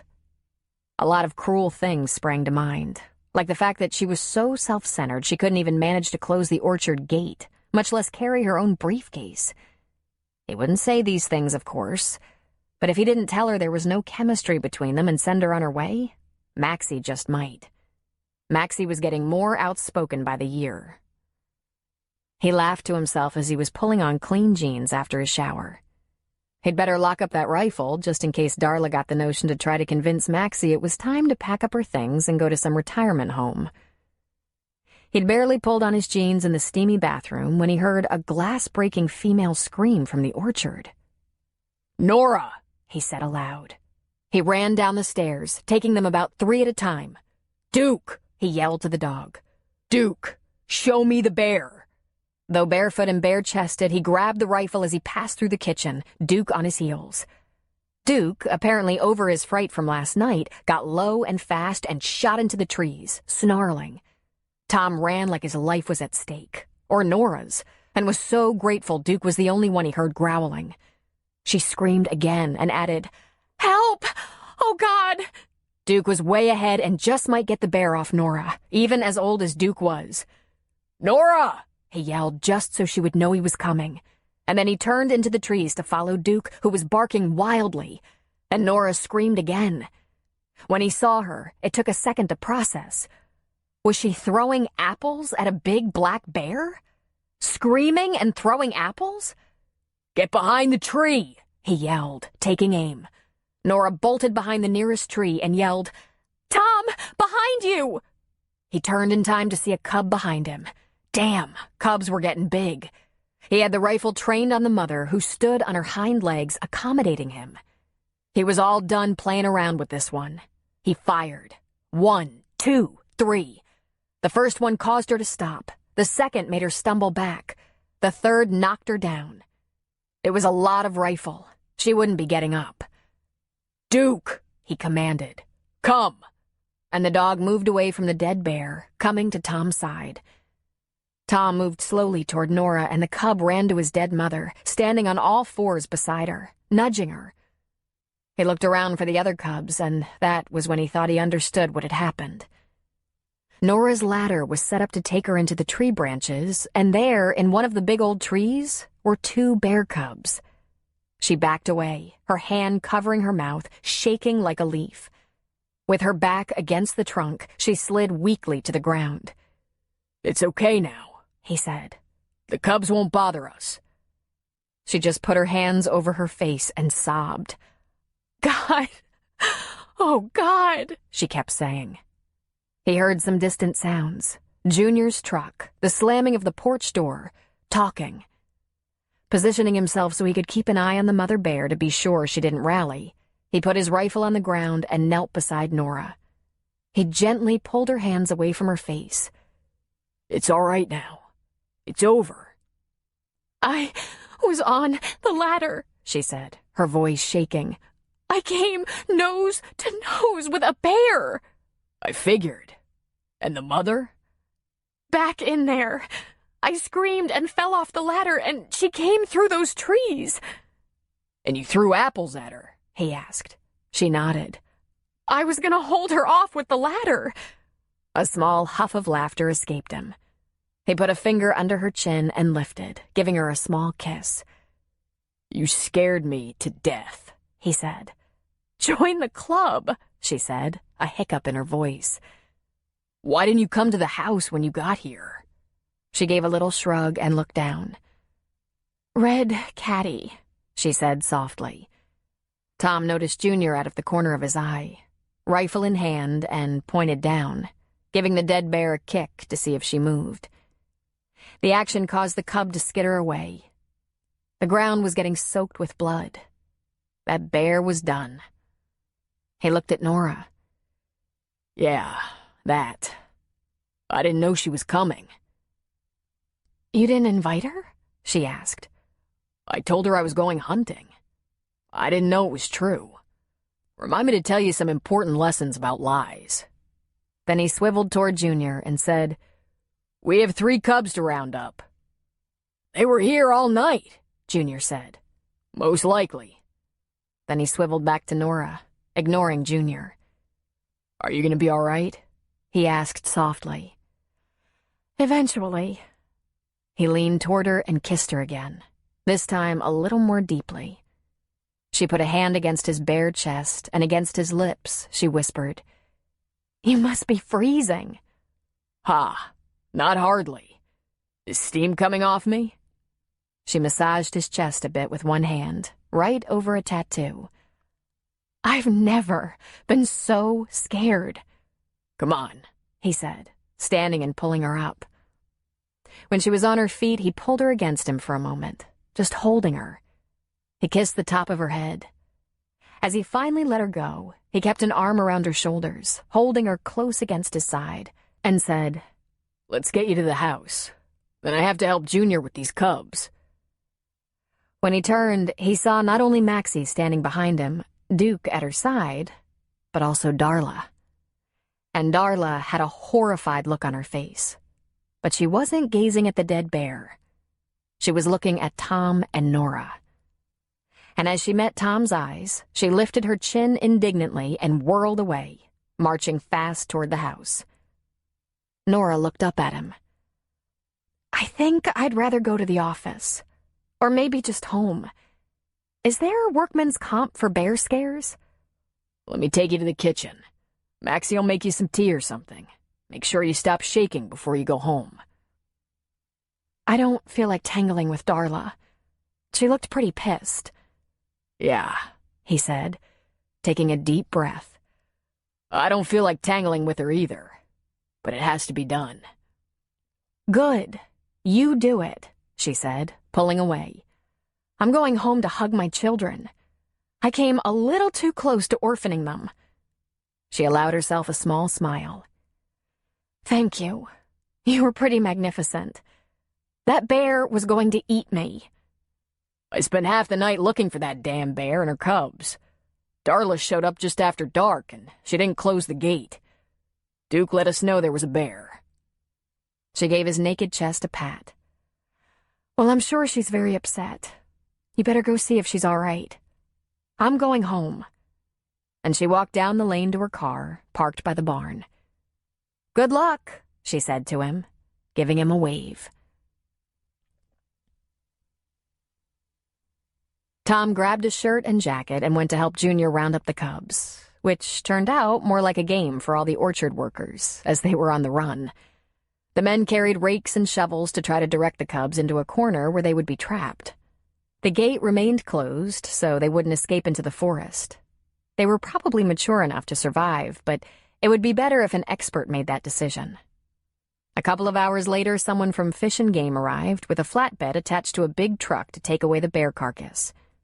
An hour after that, Animal Control arrived to transport the cubs to a holding facility.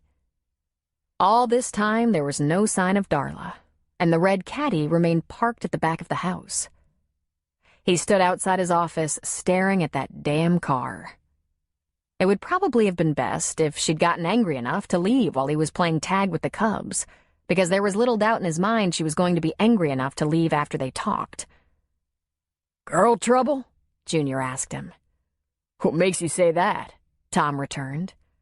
Well, one charged out of here after a bear nearly ate her, and in case you think no one was paying attention, she wouldn't go in the house, because the other one was in there. And the other one is still in there, and you keep looking at that car like you wish it would disappear. You're smarter than you look, Tom said. Junior scratched his head. I ain't that smart. I'm divorced. Then he turned back to the barn. Tom took a breath and headed for the house. Maxie was in the kitchen, as usual. She was pouring a pot of soup into a large container. Where is she? Tom asked quietly. In her room, pouting. Okay, I'll take care of this. I'm leaving, Maxie said. I'm going into town to check on Nora. Bring her some soup. I'm going to stay gone for at least a couple of hours.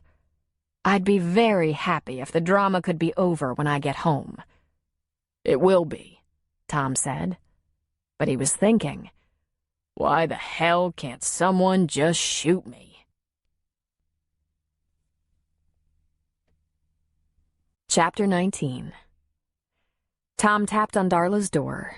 She bade him enter, and when he opened the door, he didn't see what he'd hoped to see. Packed luggage ready to go. Nope, she was still settled in, and she was sitting on the edge of the bed waiting for him. I don't really know where to start, he said. Let me help you, she returned rather curtly. You begin with an apology. And what is that smell? He ignored the apology part and felt his neck prickling and getting red. He had a sudden curiosity. Just how many times had she tricked men into marrying her? Was there any chance Bob hadn't been the first one? But then he realized he couldn't possibly care less. The smell is sweat, dirt, and bear. Maybe we should talk after you've had a chance to shower. No, we're gonna talk right now, Darla. We, you and I, aren't going any further. We don't fit. It wouldn't work. It's not what I want. It's a bit more than that, she said, standing but keeping her distance as she wrinkled her nose. There's another woman in the picture. You were cheating on me with one of your employees. That's the thing. I wasn't cheating on you because I haven't made any kind of commitment to you. Not even a slight, tiny, superficial commitment. None. At all. And you and I are not dating, not seeing each other, not getting more serious. We don't want the same things. We're never going to want the same things, and I'm tired of this cat and mouse. Then why did you lead me on? Lead you on? He frowned. How did I do that? You kissed me. You took me to dinner. You told me to visit any time I wanted to. Jesus. When you first showed up here, I was open to the idea of dating a beautiful woman, so sue me. I checked you out while you were checking me out, but it never got off the ground. Darla, it worked for about a day. It isn't working. We don't even like the same things. I'm willing to give you another chance, she said. Obviously, you have to get rid of that female. You're amazing, he said, laughing in spite of himself. Does that usually work for you? That non-listening thing you've got going on? I don't want another chance. I want us to part friends with the realization that we would have to have a lot more in common and like each other equally in order for there to be any kind of relationship beyond a very casual and very distant friendship. Apparently, I don't have enough like in this equation because I'm not interested. No more dates, no more visits, no more talking about a future that's never gonna happen. Well, she said, a tear coming to her eye. Tom suspected they were very well-trained tears. That was blunt to the point of cruel. That's how it has to be, apparently. If you could let it go at I'm not interested, we could shake hands and say a pleasant goodbye. She seemed to shake a bit, like anger was coming to the surface. What the hell kind of woman do you want? Big mistake, Darla, he thought. Big. I want a woman who pitches in, he said. A woman who doesn't sit and expect to be waited on while a 74-year-old grandmother cooks and cleans and serves her.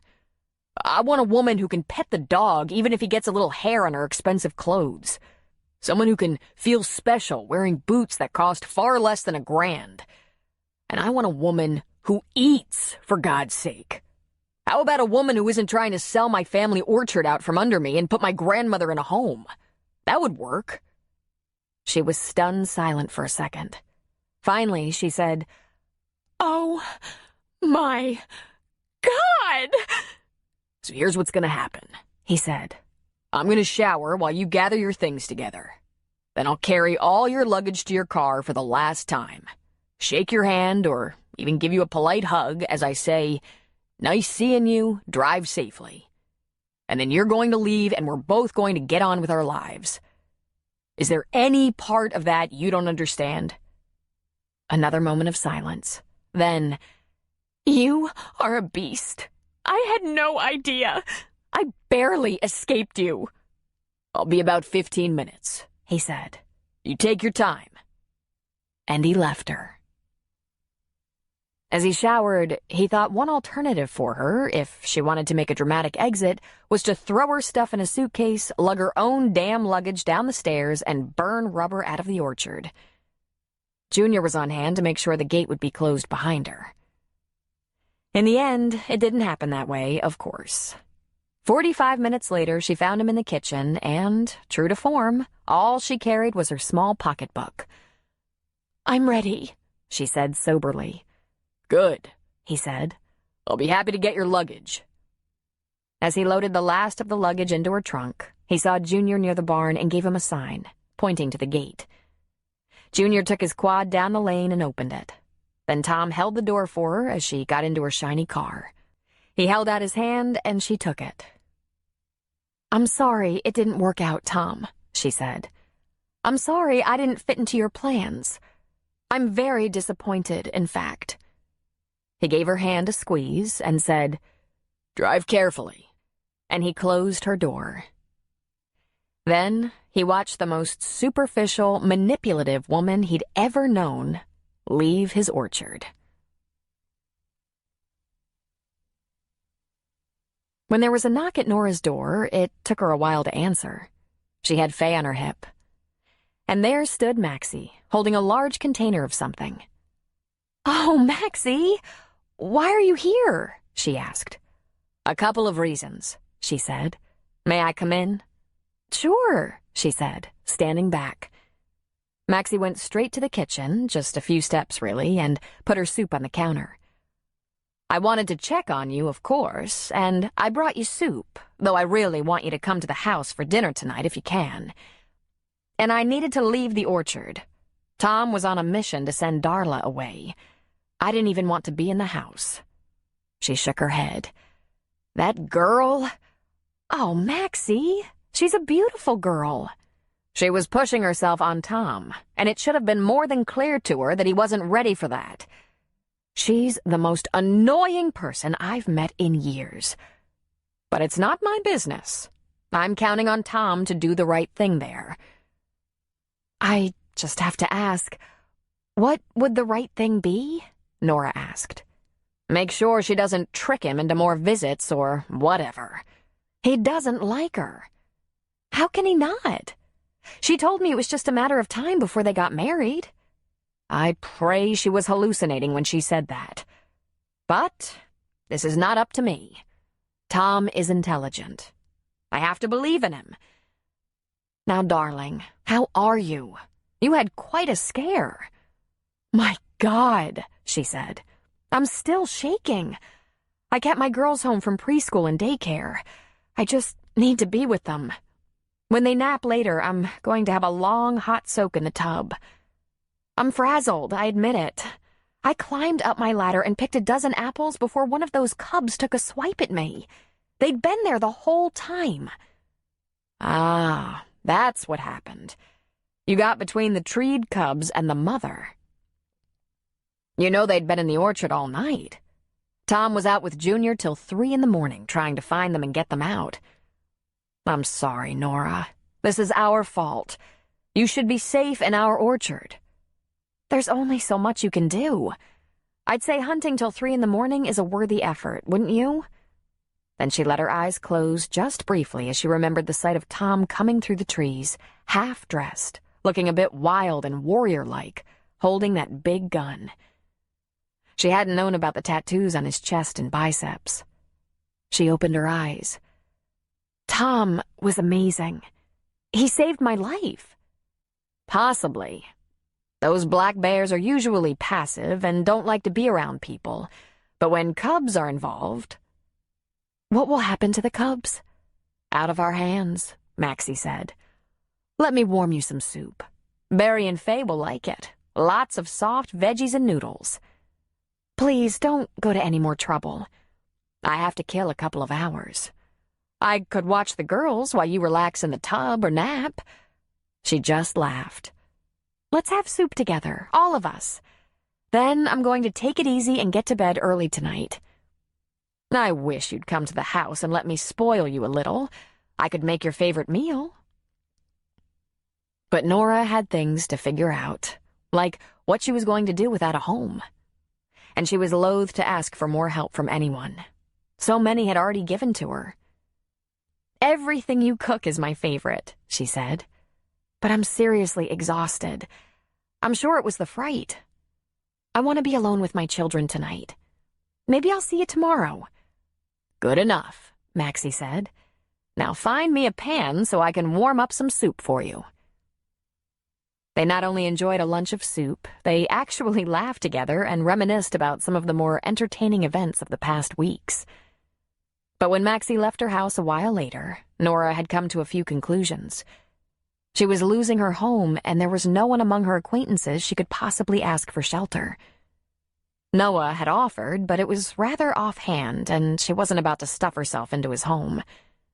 She knew Addie didn't want to lose her and would put up with anything to keep her and the girls near. Maxie and Tom would no doubt offer, but her common sense told her that Tom was simply not ready for that much. He was still wondering what to do next with her. He wanted what they shared to be casual. As far as she knew, there were no available houses in Virgin River that she could afford. And winter was fast approaching. She'd done blistering winter here before. There was only one place she could turn. After weeks of testing the waters, it was time to let her father help her as he so wanted to do. Friday night, after the girls went to bed, she dialed the phone. He answered, and she said, "Hello, Jed? I mean, hello, Dad." Tom wanted to see Nora. Not only was he running on about 2 hours of sleep, but she'd told Maxie that she was tired and wanted to be alone with her children. Reasonable, he thought, as long as Maxie could assure him that she was all right. So he barely slept on Friday night, and on Saturday morning was up early working the orchard. That Nora wasn't there didn't faze him. He hadn't asked her to work. But the strangest thing happened. He saw his grandmother come out of the house carrying a small suitcase. He made fast tracks to her. "What's this?" he asked. She didn't answer until she'd plopped the suitcase in the back seat of her car. "Well, Nora called this morning and said she'd like to come over later to speak to us, so I talked her into dinner. She said it would just be her. Addie's going to sit with the girls and put them to bed. I've left you a casserole to warm and a small salad in the refrigerator. You know where the bread is, and for that matter, Nora knows too. I'm going to my friend Phyllis in Ferndale. I'll spend the night. We'll have brunch in the morning, and I'll be back tomorrow afternoon." He was completely confused. "Has this been planned?" "No, Tom," she said patiently. "I'm giving you the house. Warm the casserole. It's one of your favorites. Chicken enchilada casserole. You have an opportunity to be alone to talk to Nora. Things have been a little crazy around here. I might be an older woman, but one thing I know, when children are involved, it can be a challenge to have an entire conversation. This is your chance." "Why isn't she bringing her kids?" he asked. "Tom," she said impatiently, "I don't know. But possibly she has things to say that shouldn't be interrupted, or things to ask that should be asked privately. Just warm the damn dinner and listen." And he thought, there were many advantages to living with a bossy, energetic grandmother. She took very good care of him and of countless details. But there were many problems with it as well. Like this, for example. He felt flushed at the idea of being completely alone with Nora, and a little irritated at being set up to be. Nora arrived at 6, looking exactly as she had on their one and only date, which he thought was beautiful. He could feel his eyes grow hot and dark. He held the door open for her, not able to say a word. "Hi," she said, stepping inside. "Thanks for letting me come over." "Letting?" he asked. "I wanted to see you yesterday, talk to you, make sure you were doing all right. Maxie said you asked to be left alone. I'm glad you're here." She looked around. "Where's Maxie?" He pulled out a kitchen chair for her. He'd gone to some trouble to set a nice table just for the two of them. "She's visiting a friend in Ferndale for the night. She'll be back tomorrow. We have dinner. Will you have a glass of wine tonight?" "I guess so, sure. Why didn't Maxie just tell me she wouldn't be home? I wanted to explain something to both of you." "Maybe it was last minute, but don't worry about that. I don't think I'm real clear on why you didn't bring the kids," he said, opening a bottle of Pinot Grigio for her. "It's a little complicated, but I didn't want to be distracted." She waited while he gave her the glass. He sat across from her and waited expectantly. "Are you going to have wine?" she asked. "Oh," he said. "Right." And he poured himself a glass, though he wasn't the least bit interested in wine right now. He wanted her. Again he waited. And waited. "Should we toast something?" She shook her head. "No, I don't think so." "Maybe this is the best way to explain," she said, reaching inside her vest and withdrawing a folded piece of paper. She passed it to him. He opened it, keeping his eyes on her face. Then he looked down and saw a notice of auction on foreclosed property. And the address was hers. He looked up. "Nora, what is this?" "It was posted on my front door. I think we both knew something like this would happen eventually. I didn't own that house. I didn't even rent it. It was probably abandoned a few years ago. Auctioned next Friday? She nodded. I'm sorry I can't give you notice. I'm leaving my job. Will you be able to get by without me? He was on his feet. Where are you going? Well, the notice forced a decision, and maybe that's a good thing. I'm going to take my dad up on his offer. I'll move to Stanford. Well, I'll move in with him until he can secure family housing for me, which might take a couple of months, given the holidays and everything. I'll go back to school. It's a very generous thing for him to do. He was standing over her. And what about us? Us? She asked. I'm not sure what there is about us. I don't think you're ready for an us, Tom. Why do you say that? Please, sit down. You're making me uncomfortable. When he went back to his chair, she continued. You were pretty worried about me taking all that kissing too seriously. Come on, he said. You must have felt what I felt. She reached across the table and touched his hand. Listen, it's okay. I understand. My situation and all, it's a lot to consider. Kissing without commitment, that's much easier to handle. I'm okay about that. Okay, look, he said, rubbing his hand over his face, completely unsure what he was going to say next. It's a little intimidating, I admit that. Not because there's anything wrong with having a couple of kids. They're nice kids. It's not about you, more about me. Like, I should take some time to really consider whether I'm up to handling them. I don't mean handling. You know what I mean. I know what you mean, she said with a smile. I understand, and I don't want you to think I was expecting anything more. I'm being honest. You weren't? Expecting more? She shrugged. If by some twist of fate we ended up knowing each other longer, much longer, things might have evolved, but we haven't known each other long, and... A few months, Nora. Not like a day. I know, she said. I know. I really enjoyed it. He leaned back in his chair. I don't know what to say. All of a sudden, you're leaving. Without warning. I'm afraid that's how it is. Not really my idea. But I'm grateful, you know? At least I don't have to be afraid. Jed's a good man.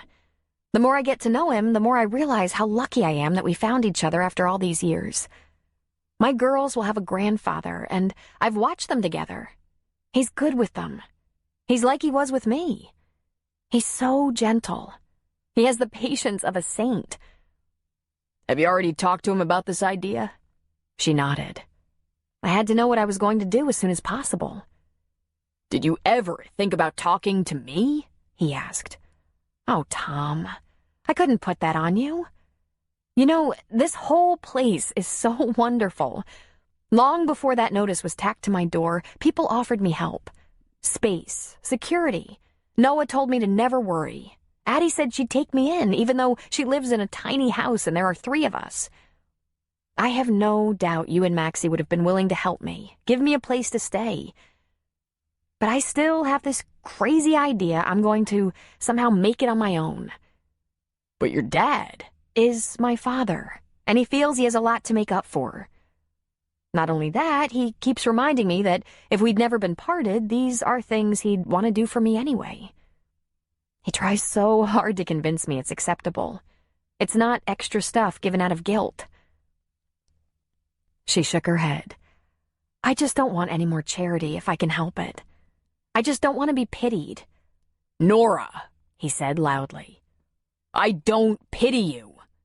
I didn't mean you treated me with pity, Tom. I mean, I want to build a life for my girls, not rely on someone's kindness to do it for me. I would, you know. I've had to take charity to get by. But trust me, it feels better to stand on my own 2 feet. He was quiet for a moment, then he took a slug of wine. Not a sip, but a couple of big swallows. I'm not sure I'm ready for this, he said. Well, there are still a few days, she said. I can't get out of that little house overnight. Jed's coming tomorrow. He's bringing me some sturdy boxes. I'll get us packed up early this week. He's gonna come back, rent a trailer for the furniture in Fortuna, and we'll drive south. I'll follow him to his house. Have you told anyone else? She shook her head. But I'm gonna take a couple of days to say goodbye, to thank people for everything they've done to help me. And I'm gonna remember this, you know? I'm going to damn sure remember what it's like to need help and have a good person hold out a hand. Believe me, I'll pay that back. I might not have the luxury of paying back in Virgin River, but I'm going to be paying back the goodwill. I'm not getting this, he said. It's too fast. She started to stand up. It's okay, Tom. I know I've blindsided you. You'll get used to the idea. I don't think so, he said, also standing. Sit down. Let me get the dinner out of the oven. If it's all the same to you, I'm not too hungry. She slid a hand over her stomach. Telling you all this had me nervous and kind of scared my appetite away. I still have lots of Maxie's soup at home.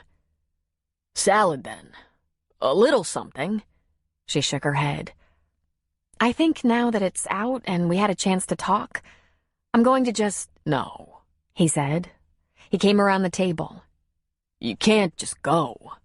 And he pulled her to him. But she put her hands against his chest. Tom, think about this. You really don't want to... But he pulled her harder against him and covered her mouth in a blistering kiss. No test kisses this time. Just the kill. She could taste his desperation, and sadly, it matched her own. She hated this at least as much as he did.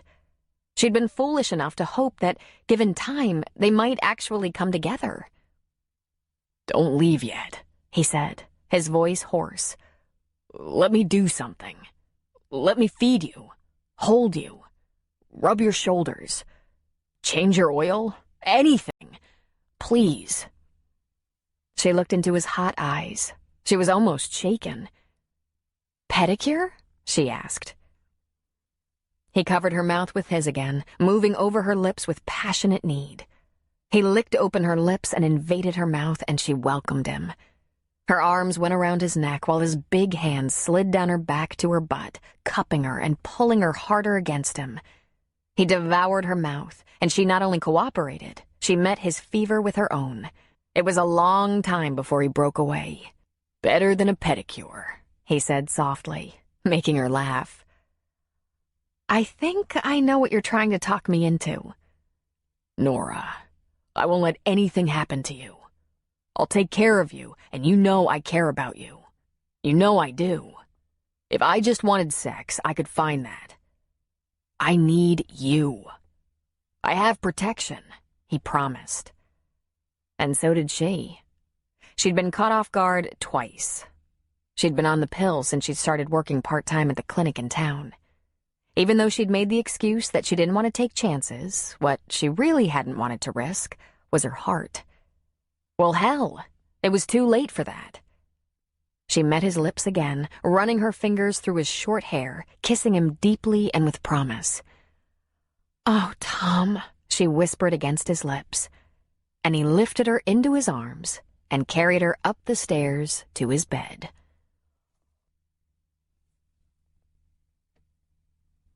Chapter 20.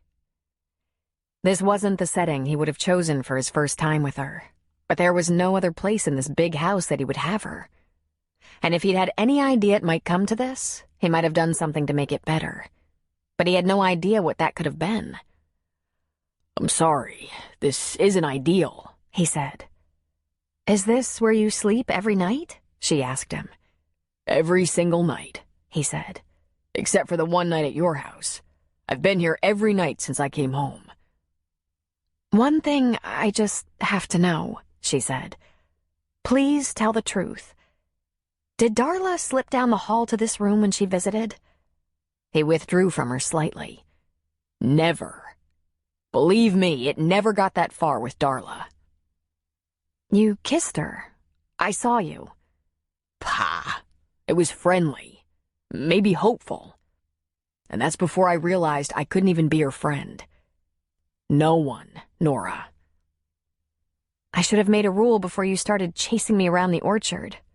I don't kiss boys who kiss other girls. His fingers went to the buttons on her blouse. "Only you." She watched his eyes as he opened her blouse and spread it. She wore an ordinary white cotton bra that she'd had a long time, and he let out his breath in a sigh, running his fingers over it gently as if it were fine French lace. "God," he said, and then his fingers found the latch and he set her free. "God," he said again, and his lips went to her neck, chest, breasts. She tilted her head back, eyes closed. The calluses on his hands were rough, but he handled her so carefully it felt wonderful. Although he'd shaved, his cheeks and chin were scratchy, and she loved it. His lips were soft and wet and perfect on her. She held his head in her hands, and then she pushed him back. "No fair. I want a bare chest, too." He sat back on his heels between her legs and pulled his shirt roughly out of his pants, probably springing the buttons in his haste, and over his head to cast it away. One hand reached behind his neck to grab a fistful of undershirt and rip it over his head. His haste made her laugh softly, but then she grew serious as her fingers sought out the tattoos. She'd seen the thorn branch around his biceps, but had only vaguely noticed a flame that grew around his side to his right pec. She must have been too overwrought from the bear scare to look closely. "What is this?" she asked. "Fire," he said, whispering against her neck. "It was a firefight thing, a Marine thing. A few of us, you know." "Shut up now." "Are there more?" she asked. "Later," he said, slipping to her breast, taking in a nipple and making her gasp. While he worked that nipple, his hands found the snap on her jeans and slid them down only to find they were caught on her boots. "You should plan better," she said. "I can't think with you. I want you so bad," he said. Then he sat back again and took care of those boots and jeans, tossing them away, which left him looking at her tiny white bikini panties. And he growled. Then he dove for the panties, his mouth on them, his hands on her hips, causing her to gasp, and her hips rose naturally. He laughed low in his throat, and he pulled at those briefs, slipping them down until she was free, and he went after her again, lifting her to his mouth. And oh, God, she came. The second his tongue tormented her, she was gone. On her neck again, he whispered, "You're wonderful. You were so ready for that, and I got to be there. Nora, it's like I imagined it might be with you." "You have to eventually get rid of the pants," she breathlessly told him. "Pants," he said. "Right." And he sat up to divest himself of all of that, keeping behind the condom from his pocket. "And all this," he said of the vest, blouse, and bra that lay open, revealing her. "Let's get rid of this." She let him pull her up so he could slide the clothing off her shoulders and leave her as naked as he was. And he took a moment to just gaze at her. Nora knew she didn't have a perfect body. Her midsection had been abused by a couple of pregnancies, and she had a little pot belly and stretch marks. But Tom looked at her as though she was the most beautiful thing he'd ever seen. "Nora," he said in a whisper, "you're incredible." He was the stunning one. Sculpted, beautiful, and exciting tats, six-pack belly, wide, strong shoulders, and huge biceps. Growing apples isn't for sissies. He was a work of art. There was the smallest tuft of hair right in the center of his chest. She wanted to lick it. He had other plans. With his hands behind her knees, he spread her legs. He put one large finger on her favorite spot and massaged, watching as her eyes rolled back. Another finger checked her to see if she was ready. She'd never been more ready. "Condom," she croaked. She heard the package rip. He pulled her hand to him so she could feel him roll it down his length, and then, with his hand over hers, he rubbed it a little bit, working it. Not too much. He was as ready as she was. When he found her, he lowered himself to her so that his mouth could be on hers as he slid into her. "I want you," he whispered. "I want you," she whispered back. I want this to last. And she thought, how can I give him up? I'm ready. You're ready. He began to move and she moaned, her hands finding his butt to hold him inside her. He shifted a couple of times until her moan turned into a helpless squeak, and when that happened, he just rode her, and it happened again. Bam! She was holding him captive with all her internal muscles. Oh, my sweet baby, he whispered against her mouth. That is so good. She collapsed, limp as a noodle. It took a few minutes before she could summon any real strength. You're not done, she finally whispered. I know, he said. I'm dying here. She chuckled and gently rubbed her hands over his shoulders. No point in that. Take your turn. He rose up enough to look into her eyes. His were still on fire, they were so hot. Come with me, he asked. Don't know if I can, she said. I know where the secret spot is. I bet you can. I want to feel it again. Together. Well, don't hold it against me if... He started to move again. His lips brushed hers, then dipped to her breast for a hearty suck. Oh, she cried softly. God, she said. Then he pumped for a while, hitting that favorite spot until she lost her mind. Her legs wrapped around his waist, her arms around his neck, and she gave him exactly what he wanted. And he gave it right back, bowing his back a little and letting out a deep growl of pleasure. Tom held her against him, gently stroking her back. Stay with me tonight, he whispered. You know I can't. Let's call Addie and tell her we need her to stay with the girls. Tell her I'll pay her $1,000 to stay the night with them. $2,000. You're kind of cute, all desperate. No, I have to go home. Not yet. Please, not yet. Just give me a little more time with you like this. He kissed her shoulder, neck, ear, lips. A few more minutes, she said with a sigh that sounded as helpless as Tom felt. She curled into him. Letting go of you tonight will be the hardest thing I've ever done. You know what we've had is special. Tell me you know that, Nora. She put a palm against his cheek and nodded. I'm not going to cry, she said with a shaky voice. I'm going to be grateful for every beautiful thing, and I'm not going to cry. They made love again, and Tom tried to make it as slow, as luxurious, as precious as possible. In his life, even in war, he had not felt this close to insanity. He felt as though his life was slipping away from him. When he finally relented he had to let her go, his head began to pound. He took her to her car, rode with her to the gate, kissed her hard and held her close one more time. And then, with a lump in his throat, he watched her drive through the gate. He closed the gate and gripped it, his fingers locking into the aluminum mesh, his forehead leaning onto the fence. He stood there until he was almost too cold to walk. Jack Sheridan was manning the bar on Sunday morning when Hank Cooper walked in. Hey, Jack said, but he didn't say it with an abundance of friendliness.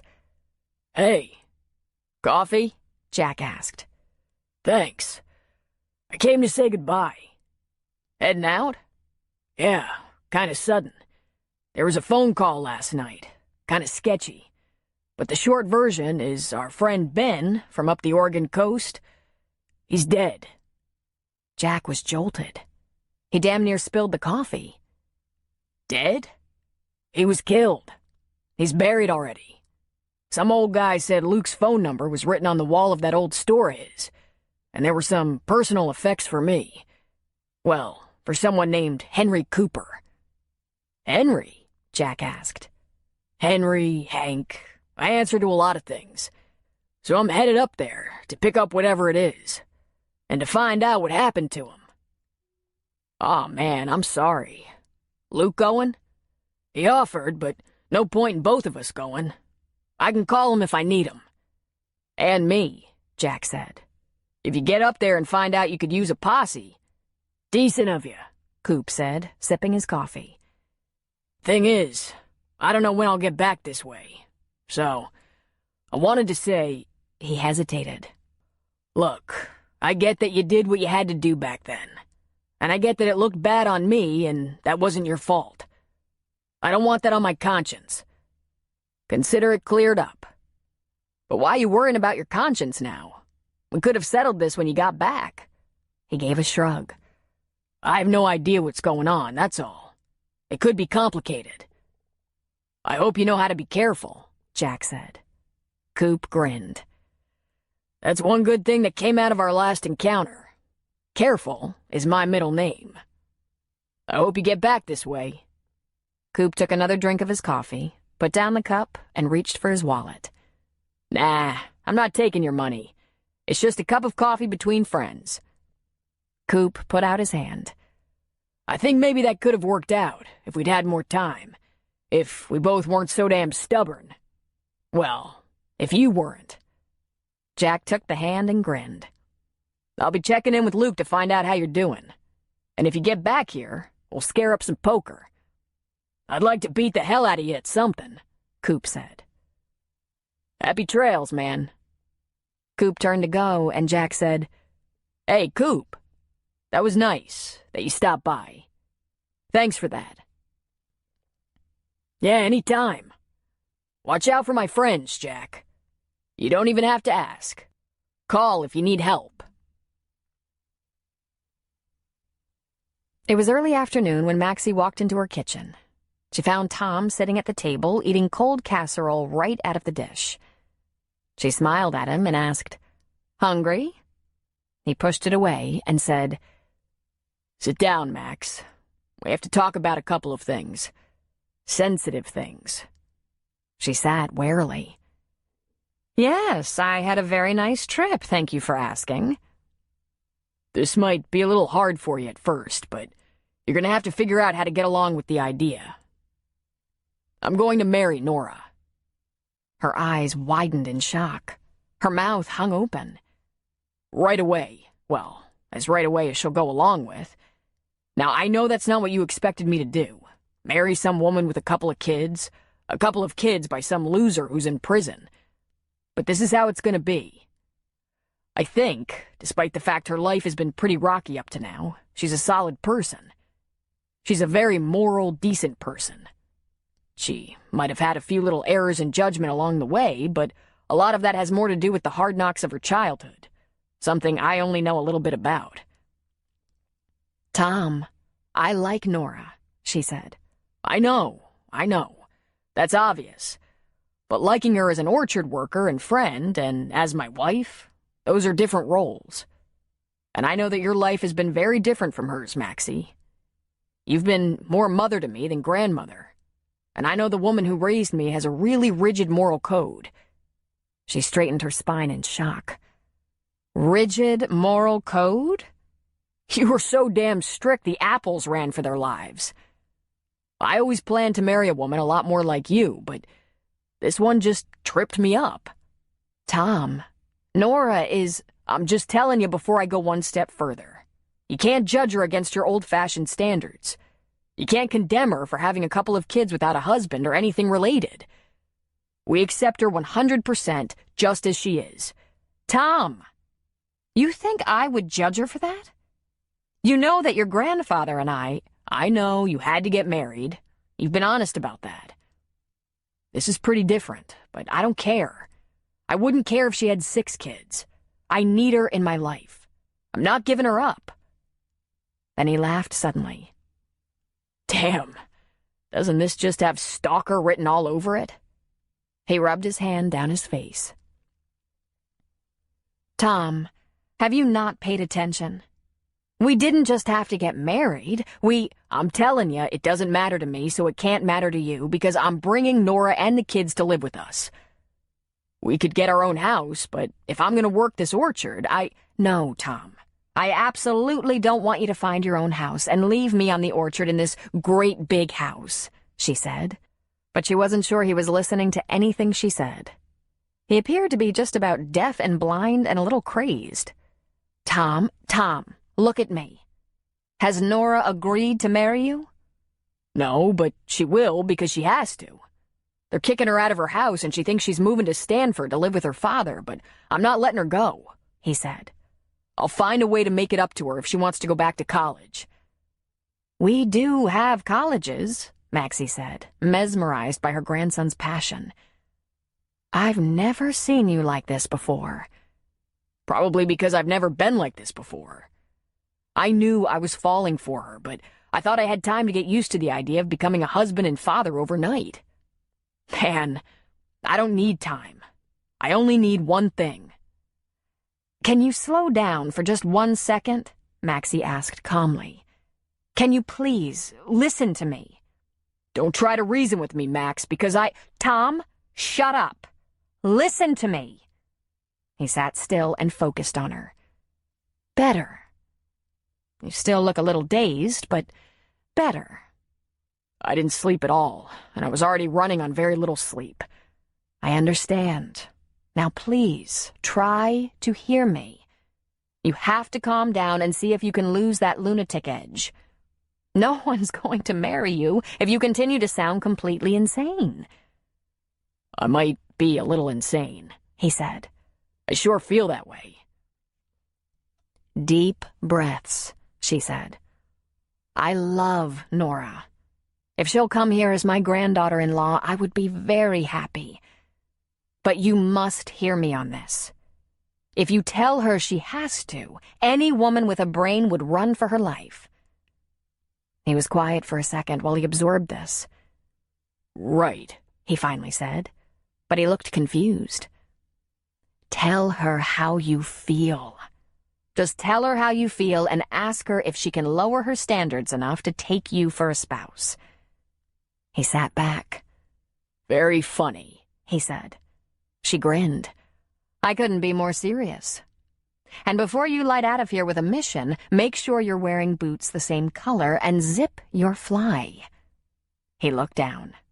Sure enough, 1 black, 1 brown, and an open fly. How did she do that? Sometimes you're just spooky. Women notice things like that. Are you done with me? He nodded. I'm going to Nora's now, he said. After I change boots. Good.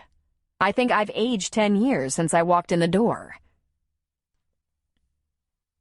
But Maxie stayed in that chair until he had attended to his clothing and left again. Then he came back, kissed her forehead, and said, Thank you, Max. She sat. My God, she thought. She just shook her head. He really had no concept of what he was asking, what he was saying. They'd talked about the fact that his grandfather was not his biological grandfather, though Tom had been much younger. Maxie thought it imperative that he hear that from her before he heard it in town or at school. Surprised he hadn't already. He had only asked one question. Was he his father's biological son? And Maxie had said, There is absolutely no question. You are his twin. We'll go through pictures any time you like. Apparently, he'd heard that, accepted it, and was at peace. The biology dating back to his grandfather and great-grandfather was so far removed in his young mind, it didn't matter. When Tom pulled up to that small house in town that held almost all his hopes and dreams, her father's car was there. He took a deep breath. Probably just as well, he thought to himself. When he knocked at the door, she said, Come in, and he thought, I have no flowers, no ring, nothing. He opened the door and saw that Jed was sitting on the sofa, reading a picture book to the little girls. Barry looked up, gave him a little smile and her version of a wave. Tom approached Jed and stuck out a hand. Don't get up, Jed, he said. I'm just going to talk to Nora for a couple of minutes. Jed just shook quickly, smiled, and gave a nod before going back to his reading. Nora had a cardboard box open on the table and seemed to be filling it with folded clothes. Already? Can I talk to you for a second? He asked. Sure, she said. I'm right here. He walked through the very small living room and faced her. Alone? Where? She asked. The bathroom? Maybe we could, go sit in the truck? He said. But even as he said it, it sounded so dumb. And not exactly the way he wanted her to remember a marriage proposal. But then, neither was this. She leaned toward him and whispered, "If it's about last night, there's nothing to talk about. Everything was fine, lovely and perfect." "Shh," he whispered back. "I want to marry you." She almost broke her neck. It snapped up so fast. "What?" she said. He looked over his shoulder uncomfortably. Jed was peering at him over his reading glasses. "I love you," Tom said quietly. "I want to marry you." She frowned and leaned toward him. "Are you drunk?" she whispered. "No, I've never been more sober. Way too sober. Marry me. You'll learn to love me, I promise." Nora swallowed. "Tom, this is very sudden." "So is packing boxes. Listen, don't go. Let me take care of you. Let me—" She was shaking her head. She couldn't be saying no already. "You can't possibly have had time to think this through." "Hours," he said. "I haven't slept a night through in days." "You're probably just hallucinating. You don't get married just because you—" She leaned to look around Tom to her dad. "You should give yourself more time to think about this." "I have thought about it. I don't need more time. I need you." "But you were concerned about making sure things, didn't get serious." "Yeah, because I'm an idiot. I was falling in love with you and it scared me to death. I've never been in love before, but I am now. I want you. You and the girls. If you need more time, fine. But don't leave town. I love you." Jed cleared his throat. They both glanced at him. "This is too fast," she whispered. "What if it doesn't work?" "It'll work," he said.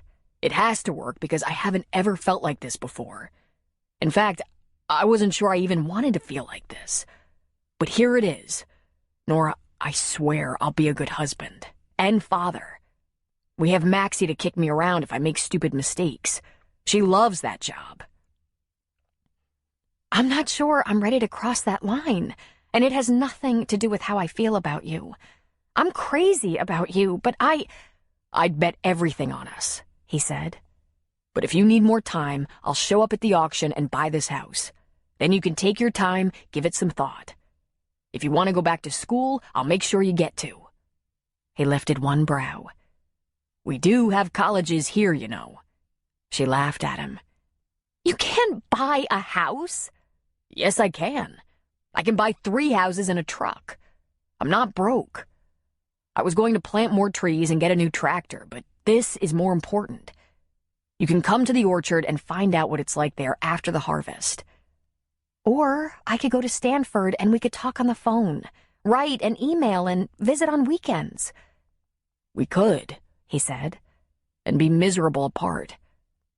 Or you could just marry me and let me give you everything I have."